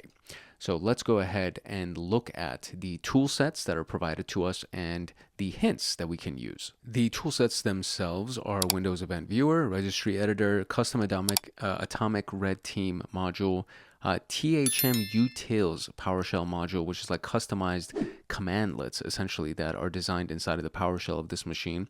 And then we have PowerShell itself as the tool. So the big hint here is that atomic tests are based on PowerShell. So each time you execute a test or use a module, the system will generate a considerable amount of logs. You can clear the log files before each test so that the log files are not cluttered throughout the exercise. Thusly, that's a great word, it will be easier to investigate the logs and detect the test results. So these are some of the commandlets, right? So these are the ones that are available through THM Util. So log clear all will essentially clear all the logs in the system. Log stats all will get application security system and PowerShell logs for us, and PowerShell operational and sysmon log stats. Log stats application will get summary of application logs, nothing in Aurora. Log stats Aurora will actually get us all of the Aurora agent logs. Log stats flag will give the flag for the question. So this is an interesting one right here that previously I've never actually seen before. And I believe once we run a certain test, a flag will be generated and we'll have to run this command to retrieve the flag. And in log stats PowerShell, we'll get all the PowerShell logs for us. Log stats PowerShell operational will get the PowerShell operational logs. Logstat security will get all the security logs. Logstat sysmon will get all the sysmon logs, and system will get all of the system logs. So we can get individual logs like that. We can clear all of the logs as such. We can retrieve all of the logs together like this, and so on and so forth. So very simple, kind of straightforward series of commands here. These are it's kind of like an overview of what it's like to run a series of commands with Atomic Red Team. Now, there could be invoke Atomic Red Team, or it could be Atomic Test, and everything that we've done in previous videos has been invoke Atomic Test. It doesn't say that I have to configure it. In the last video, I actually had to configure it in order for it to be able to run. So the first thing that I'm going to do right here, I don't know why it keeps saying I have a connection error. I really hope I don't have an actual connection error. Okay, very good. So the first thing that we can do is just see if we even have the Atomic Red Team or the Atomic Test actually available for us. So that's kind of the big one right here. And we even have it right here. So we actually have atomic hints right here on the screen, where cleanup artifacts would be this and etc. So these things are nice. So it seems like it's already available to me. So if I do help invoke atomic, whoops, what did I just do? Atomic Test. It should bring the help menu. Okay, if it brings the help menu, that means that it's installed. So I'm very happy about that. And let's clear the screen. And so we have our PowerShell ready to go. Atomic Test is ready to go. All of our THM commandlets, I'm assuming, are all ready to go as well. And running a test is very simple. So if you do invoke Atomic Test and then you give it the test ID number, you can do show details brief, where it will give you just kind of like the headlines of each of the tests and what they would do. If you do show details, it'll give you everything about the test, including the type of commands that would be run, what would be run for the cleanup, etc. And then this would be running the first test inside of this overall test series. So it says it executes the first test case of that technique. And then this would be the cleanup of that. And a good practice is to just clean up after every time you run something. Even if there are no files that are generated, you always just want to do a cleanup so that it deletes whatever potentially may have been done in the background. The PowerShell profile is customized to load required modules and provides atomic usage hints as shown below. The THM Utils module helps summarize important log files by grouping each event log based on the 4 categories: sum count, event ID, task category, and event provider. And so we see these hints. As soon as I opened it, you saw it in the bright green. And then THM log stats all will bring the important log statistics, for example, that there are this many events inside of application, 26,000 events inside of security, and so on. And then THM log stats application will bring everything for the application log. And of course, it's going to be hundreds of records that will be pulled up. So we need to feed that into some other kind of customizer. Now, one of the things that I'm really interested in is if I can actually just use the event viewer, because in my humble experience, it's just so much easier to go through the event viewer and use the event viewer instead of using something else. So we have the event viewer here. And then if we wanted to go to the application logs for Aurora, for example, we can click on Windows logs. We would go to application logs, and it's going to bring everything here. And then what we can do is we can go on the right side here and we can filter the log. And as the event source, we would just choose Aurora agent as the event source. And then that way we can only just see everything that has to do with the Aurora agent. And there's a lowercase one always and an uppercase one. So I'm just going to choose both of them and then go here, click OK.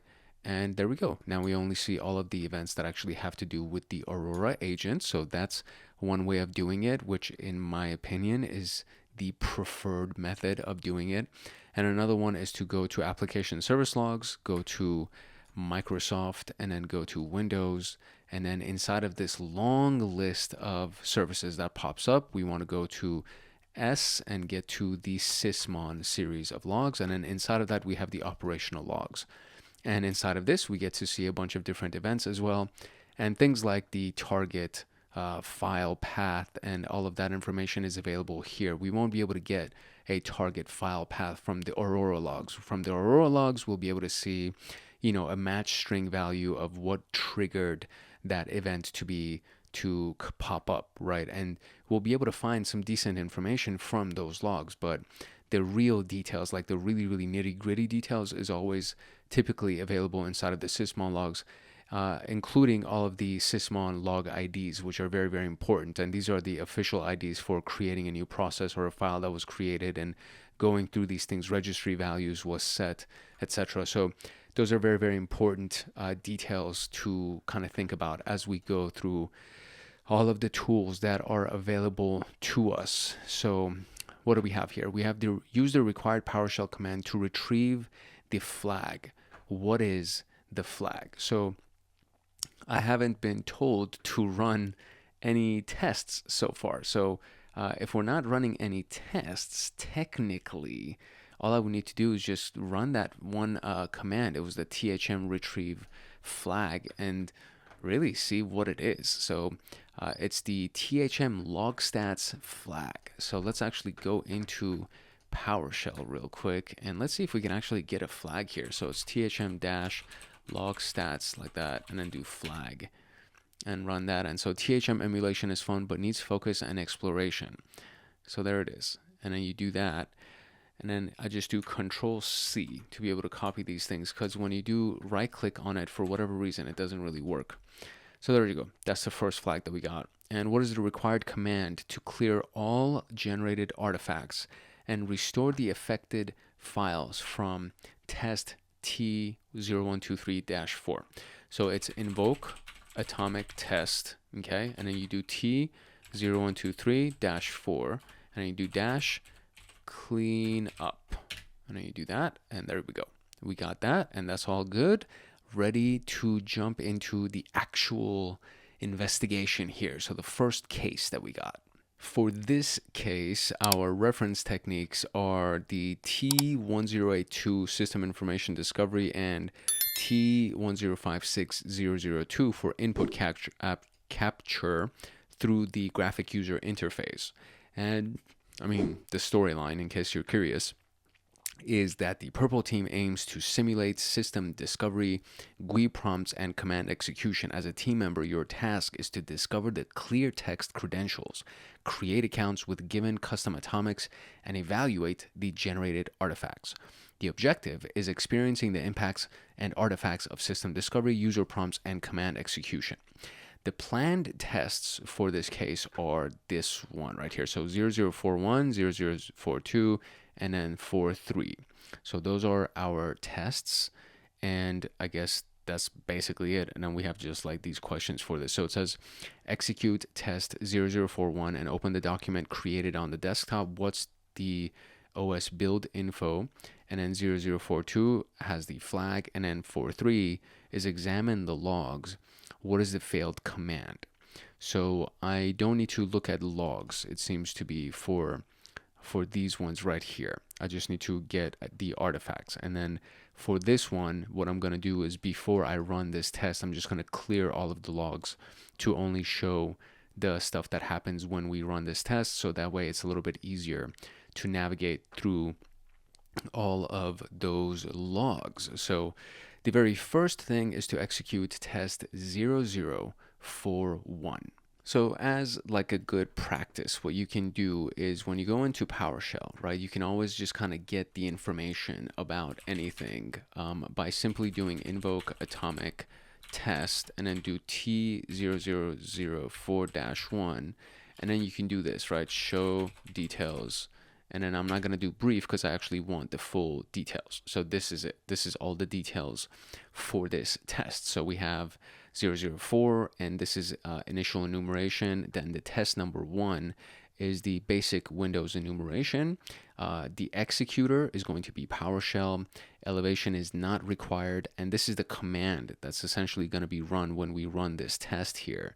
And this will be the cleanup command that if we wanted to manually clean it up, we would do this, but we can always just use the cleanup command to get it done. So this is basically it, right? So system info, find the string for hostname, etc., etc., etc., and then it's going to create a document for us, which is called the task result.txt on the desktop. So does it ask for the name of the file? No, it just says open the document and then what's the OS build info. So let's actually go ahead and run the test, right? So very simple, same thing, invoke atomic test and then T, we're going 0041 like that, and then that's it, just run it. And then so it runs, and then it's going to take however long, and then it'll complete, and then there we go. And so we have the completion that's done, and anything over here that we can use? Nothing over here. So what we're going to do is we're just going to go to the desktop, and we're going to look at this task result right here.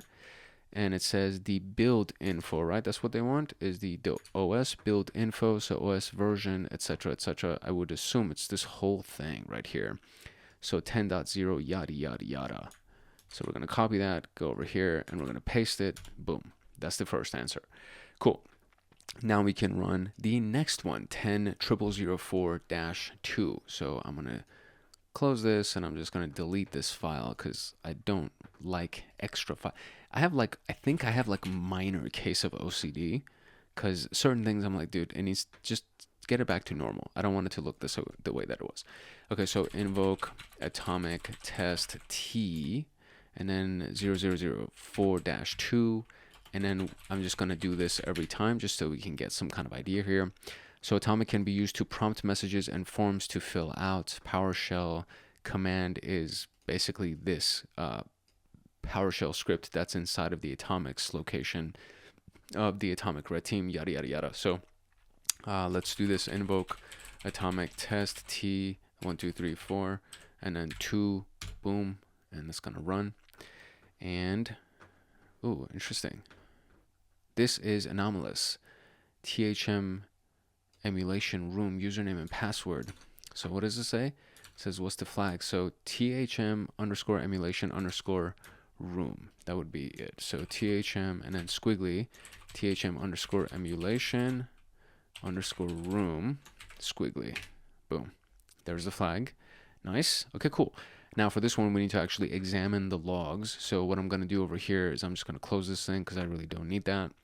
Oh, you know what? I see the thing that I was just talking about, I didn't even do. So I need to do T0004-1, and then I'm going to do cleanup because I didn't do it last time. So I want to clean up everything for that real quick. And then I'm going to do the same thing for -2. See, That's the thing, right? Like, you have to listen to your own advice. Oh, I just ran the freaking test again. Goodness gracious. Okay, cancel that. And just press up and then do dash cleanup like that. And there we go. Let's clean that up. Okay, great. Cool. So we did the cleanup for both of those tests. And now what we need to do is I'm going to open up the logs right here. And right on this side right here, beautiful little button, clear log. And then it says you can save the contents before clearing it. I'm just going to clear the log. So that's what it is for the operational. And then we're going to go back to application right here. And we're also going to clear the application logs. Now, when you do this, there's always an event that's generated because we cleared the logs. That's going to say, you know, a security event was generated because somebody cleared the logs, which is like a big thing. It's like, why are you clearing logs? So when you clear the logs, the Sigma rule for logs that were created goes off, and Aurora is like, hey, you know, pay attention, somebody just cleared the logs. But I did that myself. So the first two events, usually when we run anything, the first two events are associated with the activity that I did where I cleared the logs. Now I'm going to run the third test and then examine the logs, and what is the failed command is what it says. So I'm going to do invoke atomic test, and then just for the hell of it, right, we're going to look at what it actually is, and let's see what commands it's going to run. And so it says start process PowerShell argument list Windows style hidden command bin bash. So I'm just going to assume that this would be the command that was failed, right? So it's either this command that was failed or start process, but I don't think it's that command. I think it's literally genuinely, I feel like this is the full command that was failed. So I'm just going to copy this and go ahead and use it. Yeah, so that was the answer. That a lot of times you can just get the answer by looking at the details of the thing, but just for, you know, just for giggles, right, just for shoots and giggles or whatever, I'm gonna run the test, and then we're gonna go ahead and look at the details that were generated inside of our logs here. So let's go here, let's refresh the logs that were generated here. Oh, come on. So are you telling me that none of these things actually have anything that's generated? So maybe we literally have to use, oh, there we go. See, some events were generated here. Okay, that's fine. I was about to say, bro, no way. Like, no way that no events were generated. That's insane. How is that possible? So hostname.exe and whoami.exe are usually the first two that are generated. So you can always kind of just ignore those and then start going for everything else that would potentially be of note and looking at what was technically ran. So cmd run, and then we can just kind of go through all of these things to try to find the information. So I'm going to scroll this up a little bit just so I can see the command line detail. And then from there, I'll try to see if I can find the actual event that has that one item that we're looking for. So hostname exe again, whoami exe, and we'll go through it. Boom, here we go. So PowerShell exe bin bash. This is the one that was ran, and the administrator is the user. Let me see. It's a PowerShell executable as the parent item, the image, which is important to note. So there's a few things that are of note here when we want to look at what's going on. And then we can see atomic, well, I think atomic bird is actually the host name, so that's kind of irrelevant for this case. All of them are most likely going to have that. So that's it. That's pretty much it. This is the command that was executed that failed, that was not able to run. So we have another one right after this that actually ran as well, which is the PowerShell script that was attempting to create a file, and another one which is another DLL file that was trying to run here, that was trying to create, and then a command line. And what else do we have here? A command line that is using the temp, let's see, CMD lines, that same file that was actually created in the previous exercise, machine, output. Yeah, none of these things are really of note at this point. Seems like the only thing that was really of note was that one command line that was ran, and then it was attempted to run yet again, and we can see that over here as well. So there we go. That's the answer inside of the logs. You can actually see it inside of the logs, and it says over here that there are even new events that have been generated. So I can refresh it And there is one last event that was generated at the very, very top. And the command line for that was the svc host command that ran. And let's go back to the top just in case. I mean, it feels so silly that there's no application logs that were generated. That kind of makes me wonder whether or not we even need to use the event viewer.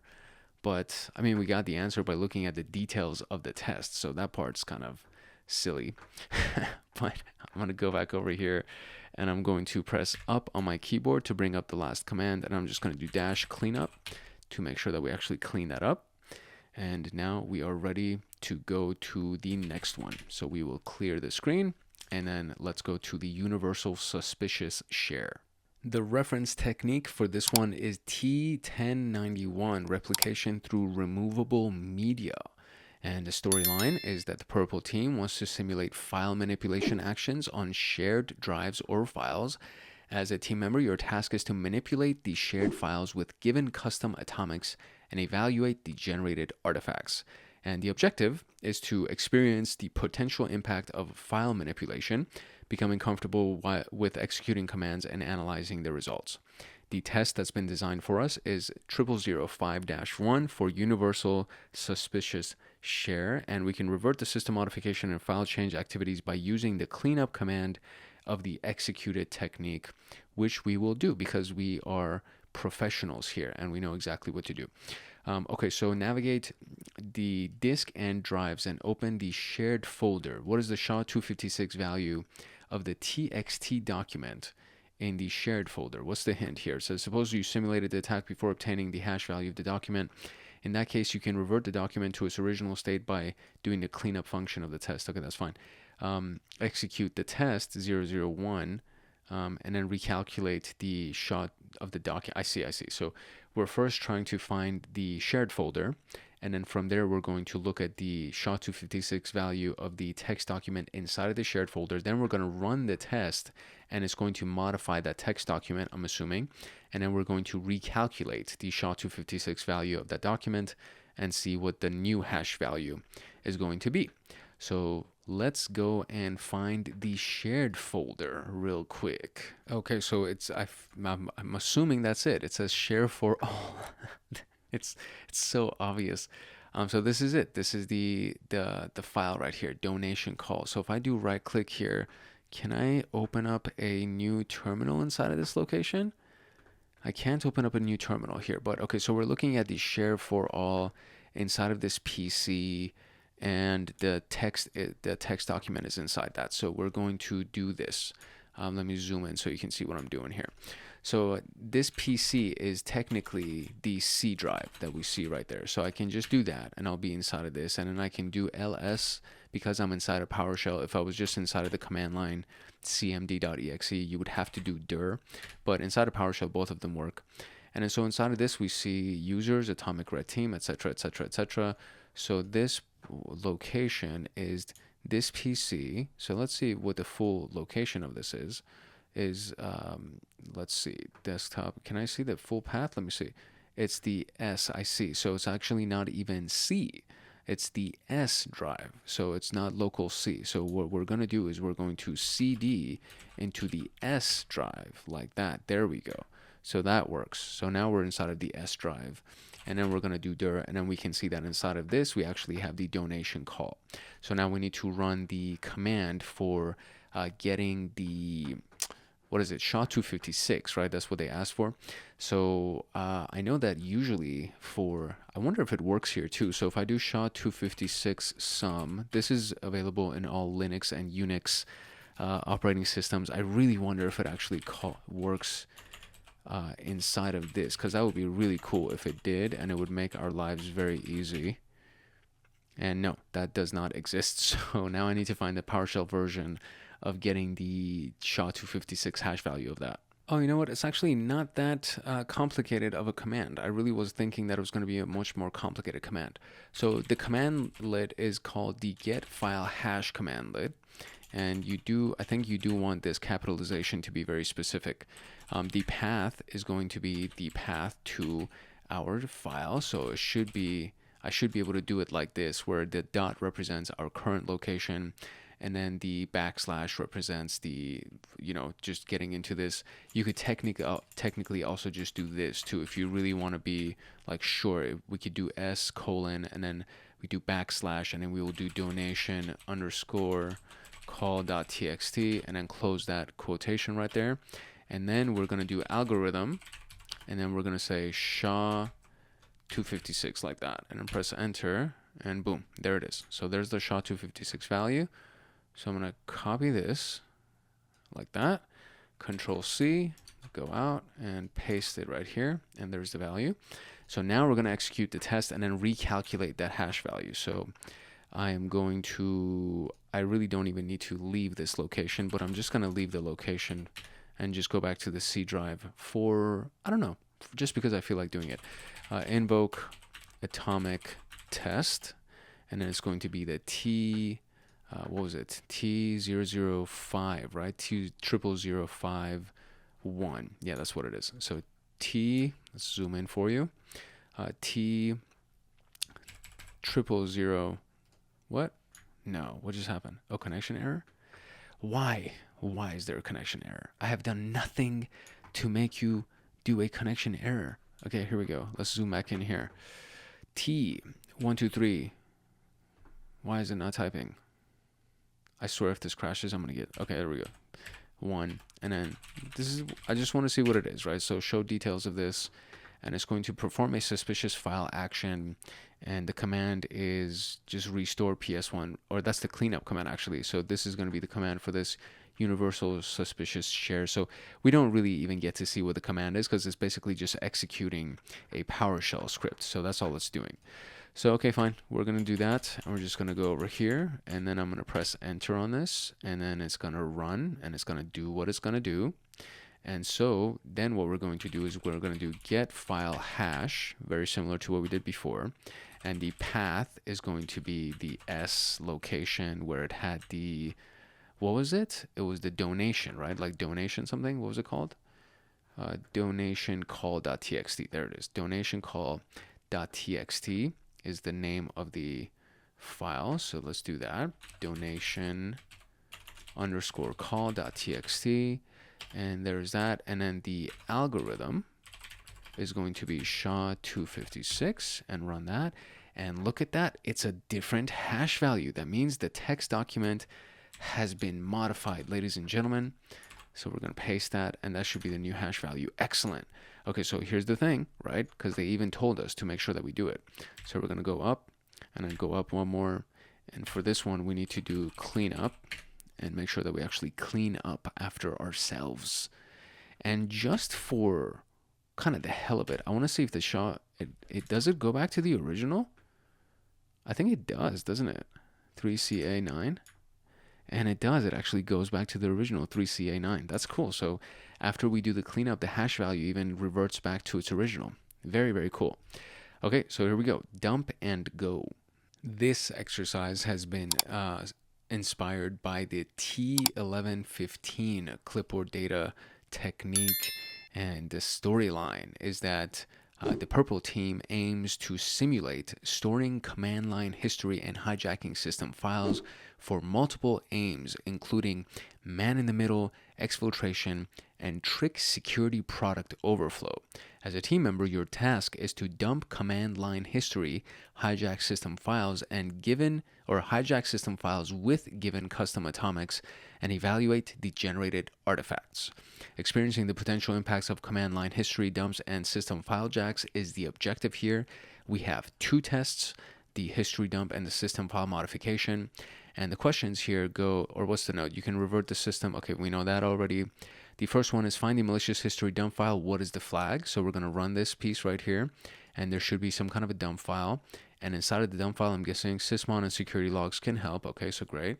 So we're going to try to find that dump file and the flag associated with it. And then the second one is find the malicious system file modification activity, and what is the flag? And it seems to be for that, I'm just going to run that retrieve flag command just like after each one of these and see if the flag changes for whatever reason. Maybe we'll just be able to get the flag by running that THM log stats flag, maybe. If not, then we'll just go through the logs. Who cares? Easy money. So here we go. Let's go, and the very first thing that we want to do is run T0061. And you know what? Honestly, bro, I feel like maybe we might even find the location of the file without even having to go through the logs, because the details of those things might tell us. Like, that's the hacker mindset right there, buddy. So T0006-1, and then show details. So show me what I got. And so this is the location of the script that's going to run the dump file. So one of the things that I can technically do is I think it's type, right? So if I do type, I think, I'm not sure. So we'll see. Atomic red team /atomics T0006, and then dmp.ps1. I just want to see if I can find the contents of that. Oh, I can. Look at that. Okay, so this is the contents of everything that's done. And it does look like that there's been a lot of encoding that's taking place. So, yeah, it's going to take me a while to even try to make sense of all of this. And of course, I would have to use CyberChef to decode all of these things, because this is going to be a monster of a document to try to analyze manually, or just...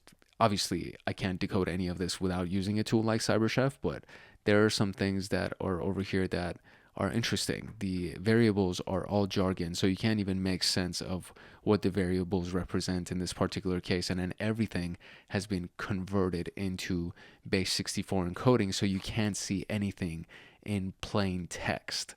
So it would be a very tedious experience to go through all of this and try to decode all of these things piece by piece, although I'm super freaking tempted to do it. So to save time, and instead of doing things manually and going to decode all of these things, I'm going to actually just run the test, and then we're going to go analyze the files, analyze the logs. So first and foremost, we're going to go back here, and the application logs for Aurora are what, non-existent. Well, actually it says there's something here. So where is it? It says number of events is 1, but nothing is presented to me because I think I have a filter of the current log to show Aurora. So I think it's maybe something that's outside of Aurora that's present. So we're just going to go back to the sysmon log files and just look at the sysmon log. And from the sysmon log, let's see if we can actually clear it and find any interesting information after we run the new test, which is the it's the 666, right? 0006-1. I think that's the first one that we got to run. So let's see, 0061. So here we go. Invoke atomic test T0061. Press enter. Let's see what happens. It's creating a history dump. Excellent. It's going to do everything that it's supposed to do. Excellent. And it is doing the okay, it did it. And what do I have here? Oh, okay, you know what? This is now the moment to see if that retrieve flag, like the log stats flag, I'm very curious to see if it'll actually get the flag for me. So that would be an interesting experience. So THM-log stats, whoops, THM-log stats, like that, and then flag. And emulation is fun. Okay, fine, never mind. Too good to be true. Okay. We're going to go back, and I mean, the last few commands that I ran are also going to show up over here, but we do have 11 files over here, or 11 events, I should say, or excuse me, 9 events. So what do we have as the first one? It's the host name. Next one is going to be who am I? Okay, great. All of those are exactly the same. And then new process creation is for atomics. The dump file, or the dump thing, actually was ran. So that's the process that's running. File created is the PS1, this thing right here, and this always happens. So here's another one, which is the DLL. I don't think this is it. And again, I have a freaking connection. I swear this connection error is really just getting under my skin. Okay, so this other file that was created is this DLL file, although I feel like that's not the one that we're interested in. So we're going to go through the next one, and we have a CMD file and then a process created here.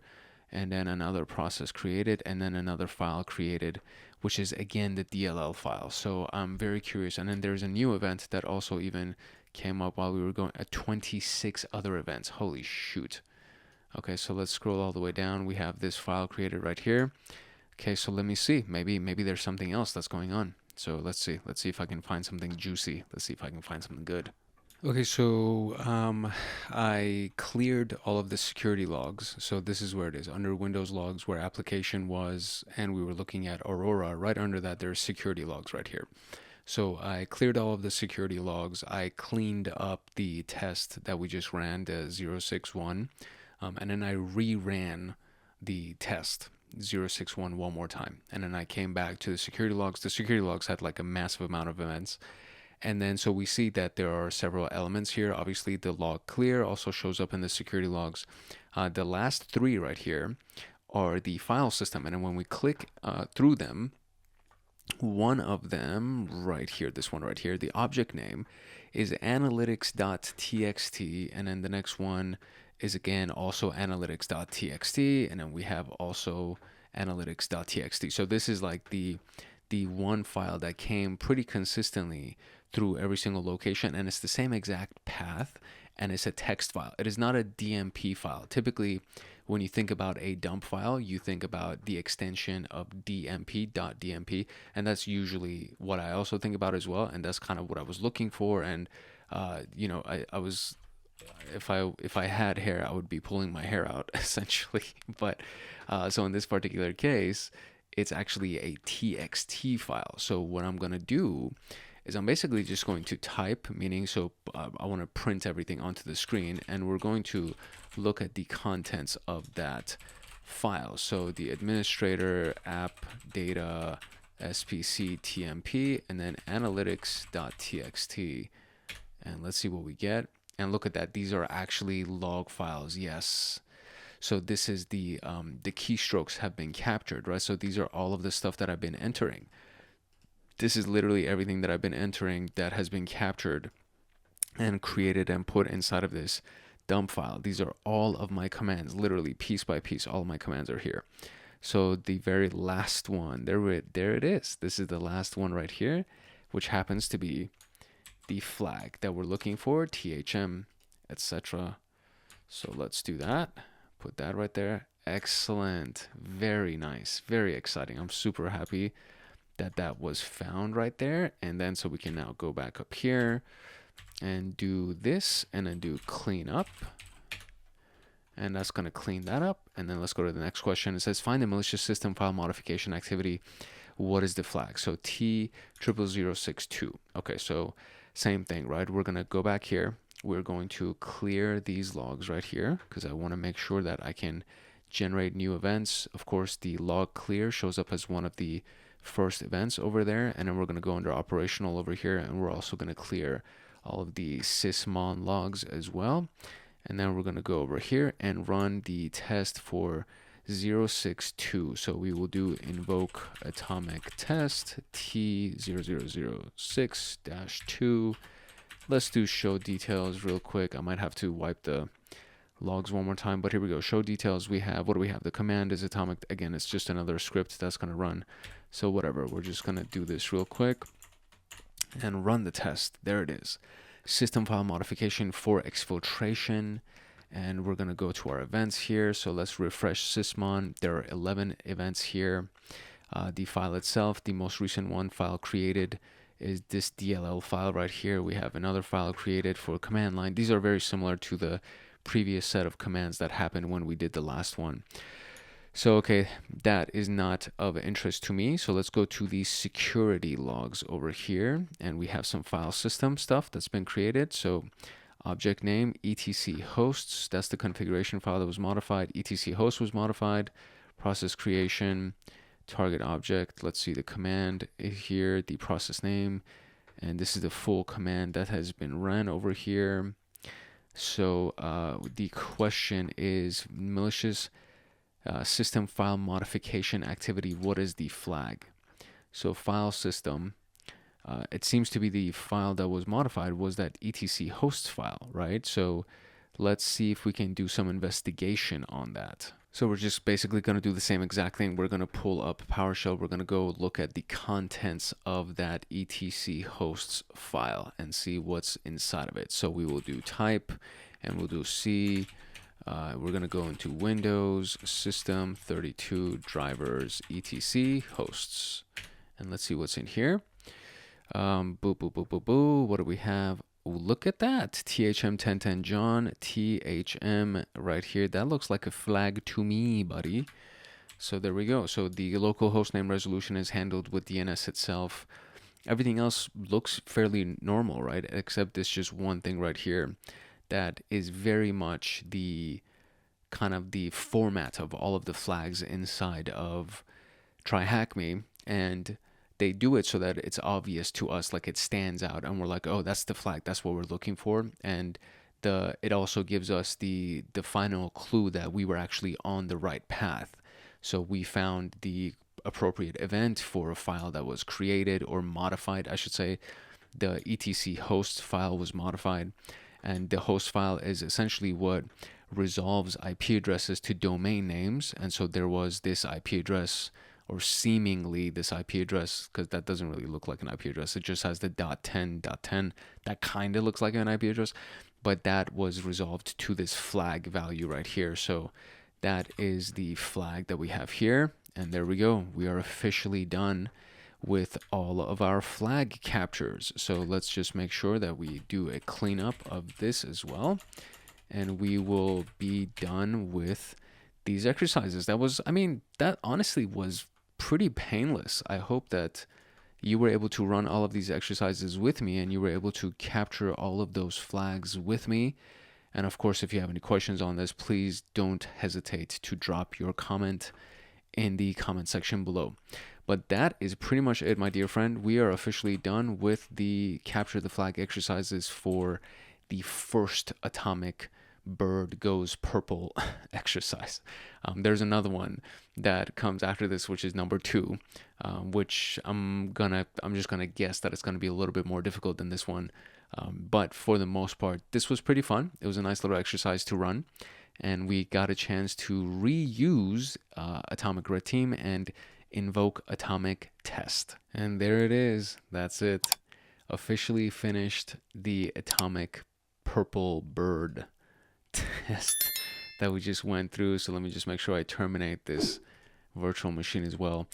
That was I mean, there isn't much to explain in this, simply because of the fact that a lot of the lecture elements of threat emulation were covered in the previous video. So this was just us bringing all of those skills together to be able to narrow down the capture of these flags and to be able to kind of find the stuff that we were looking for. So if you did not watch the previous videos, you may have had a little bit of a learning curve going through this video.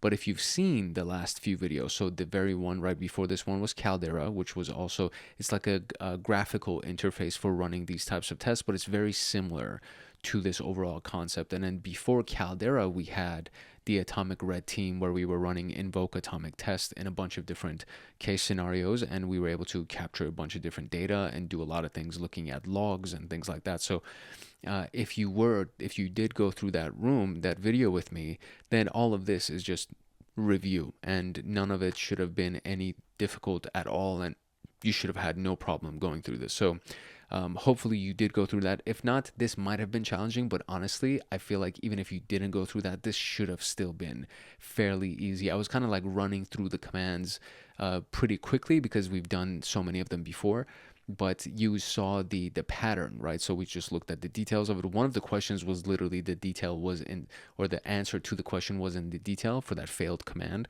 So you can just see how easy it is to be able to pull data just by looking at the details of the test sometimes. Like the answer will literally be in there for you. And then it's a good habit to form where you just look at the details of the tests that are being run just so you can see what's going to happen, because the detail of the test sometimes will tell you, hey, listen, if you run this, it's going to shut the system down. So you don't want to run it. You know what I mean? That was actually something that we did run in the Atomic Red Team video when we ran through it. One of them was, don't run the test, just look at the details so you can find out what it actually does. Because if you run the test, it's going to shut down the virtual machine and everything. And it's like, okay, all right, well, it's good to know.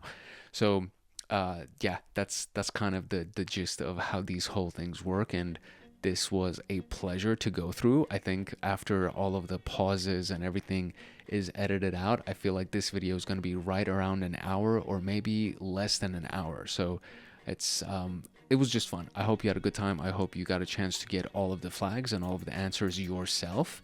And apart from that, if you have any questions or anything, make sure you drop it in the comment section. If you found any value in this video and you would like to get more videos like this one, I encourage you to like, subscribe, and turn on the notification bell so that you get notified the next time that a video comes out on this channel, especially as we finish up SOC level 2, because we're actually getting close to the end of SOC level 2. We have one more video in threat emulation, and then I think there's like 2 modules that are left in total.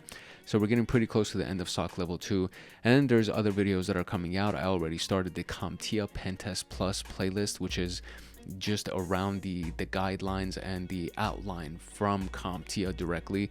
There's already a Pentest Plus playlist that exists on this channel, but that's based on the stuff that TryHackMe was teaching, and the one that I'm creating right now that we started last week is literally based on the guidelines for CompTIA's Pentest Plus certification, the most recent, the PT0003 test. So that's already up and running. We're going to finish up SOC level 2, and then we're going to go into AI for cybersecurity, and there's a lot of other great things that are constantly coming out. So I really, really sincerely hope that you do join us in the community so that we can kind of explore all of these things together. And of course, you'll get a bunch of value for free as being a part of the community. So make sure that you like, subscribe, and turn on the notification bell so that you get notified when a video comes out. And if you have any questions, drop a comment. If you're serious about your SysAdmin education and want to get access to me on Discord, consider joining Hackaholics Anonymous. We have 4 tiers: the supporter, agent, guardian, and master.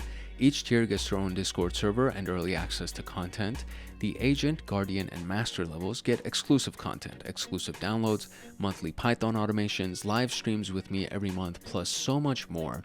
And to join, you can simply click the link in the description below, or you can go to our homepage and click the join button there, or you can go to youtube.com/@HankHacksHackers/join, and you'll be able to join Hackaholics Anonymous. I hope I see you in the Discord chats. If not, I hope I see you in the comment section. And that is it for today. It's your boy Hank Hackerson at Hank Hacks Hackers, your favorite network and system attacker/protector. If no one else loves you, Hank loves you. Love, peace, and chicken grease. And I'll see you in the next video. Later. In episode 31 of the SOC Level 2 training series, we're going to go through the part 2 of the Atomic Bird Goes Purple Capture the Flag exercises. It seems to be a shorter set of exercises in this one because there's literally, I think, 2 tasks in total. The first task, the first major task has 4 questions, and then the next task has how many? Oh, the next task has a good number of questions. I think it has 5 questions in it. So it's technically supposed to be a shorter series of exercises, but we will see how long this actually ends up taking. This is definitely obviously a continuation from the part 1 of Atomic Bird, and then this is also the wrap up of the threat emulation pathway, or the threat emulation module, I should say. That's a part of the SOC level 2 pathway. This is literally the very last room for this threat emulation module. And then we're going to move on to the rest of SOC level 2, which ends up, I think it has maybe 2 more modules, like 2 major modules that are left for us to complete. And then after that's done, we will officially be done with SOC level 2 until they add more rooms to it, and then we have more chances to do more exercises. But for the most part, that's what we're going to be doing today. This is a continuation from everything that we talked about when we did the Atomic Red Team video, which was, I want to say, 3 videos ago. And inside of that, we did Atomic Test. And then we were looking at essentially the concept of threat emulation and using frameworks like Atomic Red Team to emulate various threats from the MITRE ATT&CK framework list of tactics, techniques, and procedures. So we're going to go through that a little bit in the introduction, I'm sure, but that it's essentially just kind of picking up where we left off in the last video that we did, which is indeed the video for purple bird or atomic bird goes purple part 1, etc., etc., etc. So that's pretty much what we're going to be doing in this video today. If you're serious about your CySec education and want access to me on Discord, consider joining Hackaholics Anonymous. We have 4 tiers: the supporter, agent, guardian, and master. Each tier gets their own Discord server and early access to content. The agent, guardian, and master levels get exclusive content, exclusive downloads, monthly Python automations, live streams with me every month, plus so much more. And to join, you can simply click the link in the description below, or you can go to our homepage and click the join button there, or you can go to youtube.com/@HankHacksHackers/join, and then you'll be able to join Hackaholics Anonymous. Now, without further ado, let us jump into the Atomic Bird Goes Purple Part 2. As mentioned previously, this is going to be the follow-up of the last room that we just did, the very last video, which was the Atomic Bird Goes Purple Part 1. And it's suggested to finish the first room first, obviously fulfill the prerequisites of that room before starting to work on this specific one. So in case you haven't done that, try to do that one first. They are a customized version of Atomic Test to help us implement tailored purple team exercises with Atomic Tests and familiarize ourselves with sample attack chains. A high-level mapping of the custom test is listed below, as we'll see right here. And these kind of show the base tactics that is what it's meant to emulate. And if you go to the MITRE ATT&CK framework, the TA0003, so right here you have 2 zeros. So 0003 would end up being persistence, 0004 would be privilege escalation, and so on. And then the reference techniques are actually these reference technique IDs right here. So these, they haven't been modified. And for the most part, we're essentially going to do what those techniques and tactics would do in a real environment. So we're emulating those base techniques and tactics, or their sub techniques that belong to each one of these tactics. And then so we have the task 2, which is going to be the one right after this one, that this is the stuff that's associated with it. And then for task 3, this is the stuff that's associated with it. And we're going to run the tests. We're going to check whatever files are created, check the logs, and pull all of the answers that we would need for the questions inside of those individual tasks. The bottom line of these activities is to enhance the impact of the purple team threat emulation detection engineering exercises by going beyond the defaults and basics. We'll work on real-life scenarios using the outcomes that we gained during the threat emulation module, and we'll emulate and hunt adversarial tactics and experience purple teaming exercises. Before proceeding, we are going to start the virtual machine, which I've already done, and it's just another Windows virtual machine, I should say. My words just kind of scrambled together right there. And that's it. That's basically it. That's all we got for the startup of this whole thing. So let's do the first official set for this case, which is the in-between discover and hide. The reference techniques for this are the atomic test that we have here. So T1552001, 1078003, and this one is the unsecured credentials and files, and then this one is valid accounts for local accounts. The storyline is that we aim to simulate discovering credentials in clear text files and creating local accounts with a masquerading typo squatting type of a mindset. As a team member, your task is to discover the clear text credentials, create accounts with given custom atomics, and evaluate the generated artifacts. The objective is to experience the potential impacts and artifacts of storing clear text data, unprotected credentials, and decoy accounts, which is a really big deal. I don't know how many environments still actually store data, especially sensitive data like usernames and passwords, in clear text. It seems kind of silly. I mean, I used to have like a document that would sit on my desktop that I would store like various usernames and accounts until I got into cybersecurity, and I'm like, oh man, like if somebody hacks into this one computer, they're gonna get all of my information. So I stopped doing that, and then I started using encrypted ways of storing them, and then the location where they're stored is obviously password protected, and all of my passwords are complex passwords. There's no longer I used to have super freaking basic passwords, and now it's like, okay, well, it's going to be a long phrase with a bunch of salted individual numbers and things like that at the end of it, just to make sure that you have a super complex password that will never ever show up in a rainbow table anywhere. That's kind of the whole purpose. That's one of the big things that I think was like a big benefit from just getting into cybersecurity and seeing how easy it is to hack somebody's password. If it's a basic password that belongs to some kind of a rainbow table, some kind of like a dictionary password file somewhere. So anyways, the plan tests that we have over here are the 021 and 022, and this is search clear text data, and then create clone decoy account. And we're going to revert everything back by using the cleanup command. That's like a good practice when you use any of these frameworks, whether it's Caldera or Atomic Red Team. Caldera has kind of like a cleanup mechanism that's pre-embedded in all of the exercises. So as you run it, it kind of just, once it's done, it'll just run its cleanup stuff. But when we do Atomic Test and Atomic Red Team, we have to actually manually do the cleanup after we're done running the test. So that's a big thing that we just got to keep in mind with this specific framework that we're going to be using. Now, that being said, execute test 021 and open the document that's on the desktop. Which PowerShell library file is detected?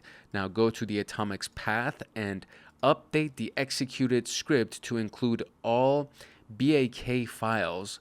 What is the code snippet that needs to be added to the code, and run the cleanup command for 021 and re-execute the test, open the output file and investigate the detected files. What's the secret key? And then run 022 and investigate the logs. What's the new account name that's been created? So the first thing that we're going to do is just run 021. That's basically it. So I'm going to show you what my practice, like my default mechanism for doing any of these things is. I usually just look at the notes, the details. So there's like a show details option that's available inside of all of the atomics that are inside of Atomic Red Team. And so if you, I mean, by now you should already know how to invoke it. So I'm not going to pretend like you don't, but it's invoke atomic test, and then you give it the test number, which is 02-1. And then the very first thing, I just like doing show details. I just want to see what it's going to do, right? So you get, the name of it, data dump for exfiltration is the description, and then we have the command that's going to run, which in this particular case is this PowerShell script that's basically going to run. And this is the atomics folder, right? So when they say go to the atomics location, this is basically where we would go to find the script and then see what is going to run inside the script and so on and so forth. And then the cleanup command is just another PowerShell script that's going to execute. So usually when you actually look at the techniques and tactics from MITRE, when you're using a live version of Atomic Red Team and Atomic Test, the descriptions and the commands are not, okay, we're just going to run a PowerShell script. There's like a series of commands, an actual series of commands that are going to execute based on the infrastructure of your system, based on your architecture. So let's say it's Windows, whatever, 11 or whatever it is. Because you're using Windows, it's going to run a series of commands that would be applicable to Windows. And it's just not a PowerShell script. Basically what we've done over the last video, and I'm assuming what's going to happen in this video, is that we're just going to see under the command section, we're just going to end up seeing, okay, it's going to run this PowerShell script for clear text scan. And inside of the PowerShell script, if we went and read that, we would most likely end up seeing what the commands are that are going to be run. So let's run the test here. So here we go. We're just going to do that. So it's invoke atomic test, just like that. And then you just give it the test and then press enter, and then it starts running. And then in this particular one, there's going to be something that's going to create. There we go. I just saw it pop up on the desktop right there. So we're just going to open this text file and see what is the content of the text file. So here we go. So what do we have? We have let me see if I can kind of expand this a little bit, because this one actually has or let's just zoom out like that, or maximize the window like that. So if we look at that, we can see that there are, oh, I see. It's like this weird formatting. It says matches and then an empty space, or like a series of empty spaces.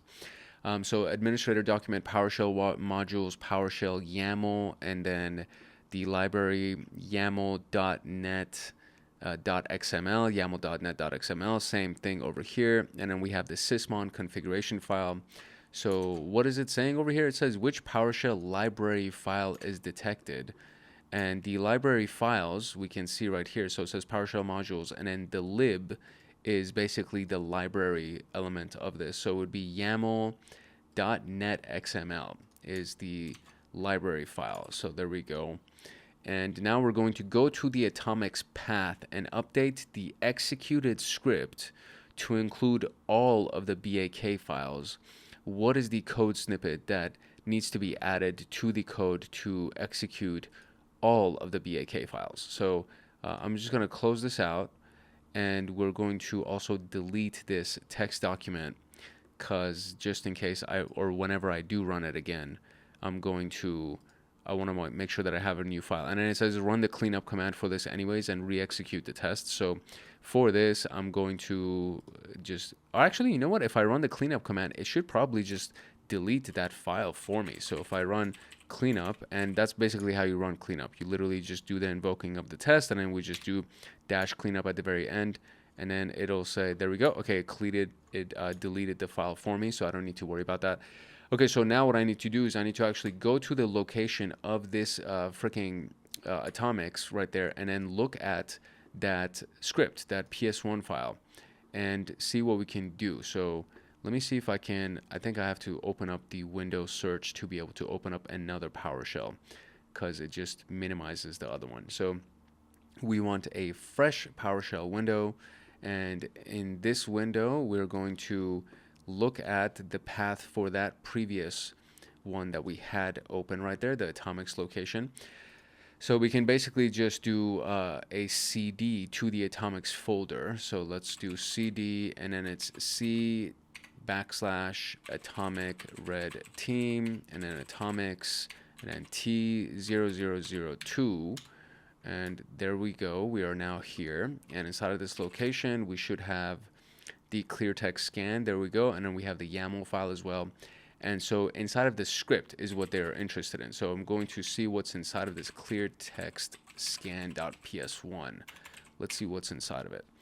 And it has all of these things. So what do we have? It says get child item path, etc. Recurse include XML, XLS exclude this location, findings. Let's see what else we can find. I want to try to see which element of it would be the element that we have to update to get all of the, I think they said BAK files, right? To get all of the, what is it? Yeah, back files. Oh, I mean, it's very, very simple, really. It's like, so in this portion where it says include, we are basically going to do the very same thing. It's going to be this wildcard character, which means everything, and then we do .bak, implying that we want the extension of BAK to be included. And since we're adding it to the end of this, we're just going to do comma *.bak. That's basically what we're adding over here. So it's going to be comma and then *.bak, and that's what we're going to add, and that's how you modify the script. Now I need to actually modify the script. I think I can just open it with just like a regular text editor, or maybe there's I forget what it was called, but there's something that we can use to also just write PowerShell scripts. It's like a specific text, not text coding environment, like a development environment that's inside of Microsoft. But I think you can also just do it with like a basic text editor. So let's just go to the location of that file, and then from the Atomic Red Team right here, boom, Atomics, and then T002. And then the script itself, clear text. So if I open that, I think it's going to open PowerShell. Did it just run it? It better not have run the script, bro. Yeah, it literally ran the script, because there's now a new findings freaking thing over here. So now I have to run cleanup again? I mean, goodness gracious. Or I could just do the delete scan script that's already on here, because it says for cleanup, it just runs the delete scan script. So I'll just double click this, and then it'll run delete scan, and then it's going to delete the file.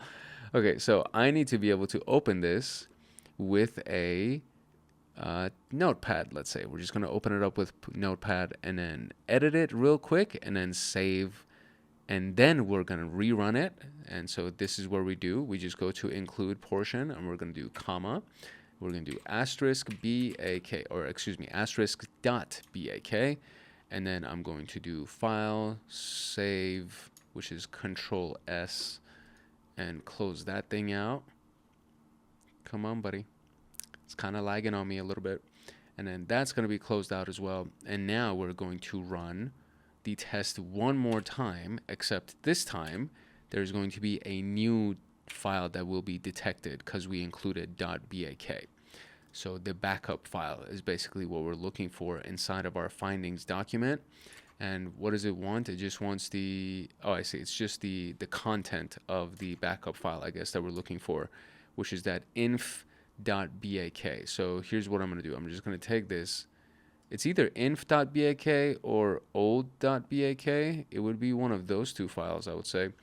So we can just go right here. We can go inside of our new, our secondary PowerShell here, and we can do type, and then just give it the path of the BAK files, and just see what we can find inside of them. And let's see which one it is. Windows PowerShell inf.bak. So what's inside of that? And it says redacted, not secure, wallet. Ooh, interesting. Secret. Ooh, interesting. Very, very interesting stuff. It seems to be a very important little document right there. But that one was not the one that has our secret key. So it would probably be the one that's just sitting on the administrator folder. So we will do type C and then users administrator, and then we will do old.bak. And there it is, the secret for the wallet. There we go. We're going to highlight that. We're going to copy that. And that's basically, I literally just use the type command. It's very similar to the cat command inside of Linux, where it just types whatever the content of that file is. And boom, we got that. So great. So now we can just go back over here and run the cleanup of that one more time. And then we will move on to test 02-2 so that we can see what goes on over there. Interestingly enough, even though it deleted the file in the background, we still have this file that's open right here, which is very interesting to me. It usually, I mean, I would assume that if it's been deleted, it should just leave, right? It should no longer, that notepad should no longer be open. Okay, so here we go, 02-2 investigate logs. I'm guessing that one also is just going to be basically another atomic or PowerShell script, right? So atomic test T0002-2, but let's just check the details. Why not? So we'll do show details of 002-2. And what do you see? It's clone PS1, restore clone PS1. It's just going to run the frigging script. So fine, we'll just go invoke atomic test, and then we're just going to run the test. And as we run the test, there will be something that should be created here. So what do I see here? These are just all of the hints that we have available, import commands, etc., etc. Create decoy account. I did not delete the freaking docs, right? Or the logs from the docs. So there are a few different ways that we can see what account was created. I mean, one of the most basic ones is to just go into the settings and look at all of the user accounts. And then we can be like, oh, we have all these different user accounts. So that's one way to doing it. So let's see if I can actually do that. So accounts right here. And is it under accounts? It is, right? Accounts, or yeah, I think it is under accounts.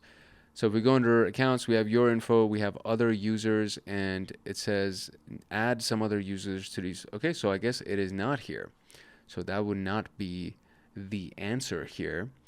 We can always look at the PowerShell script itself to see what user account it's going to create. So that's technically another way that I can do it, because I don't want to go through the event viewer and then read freaking through a bunch of different log items. So why not? We're gonna look at the contents of the PowerShell script by itself, and then when we look at that, it might tell us what is actually going to be created.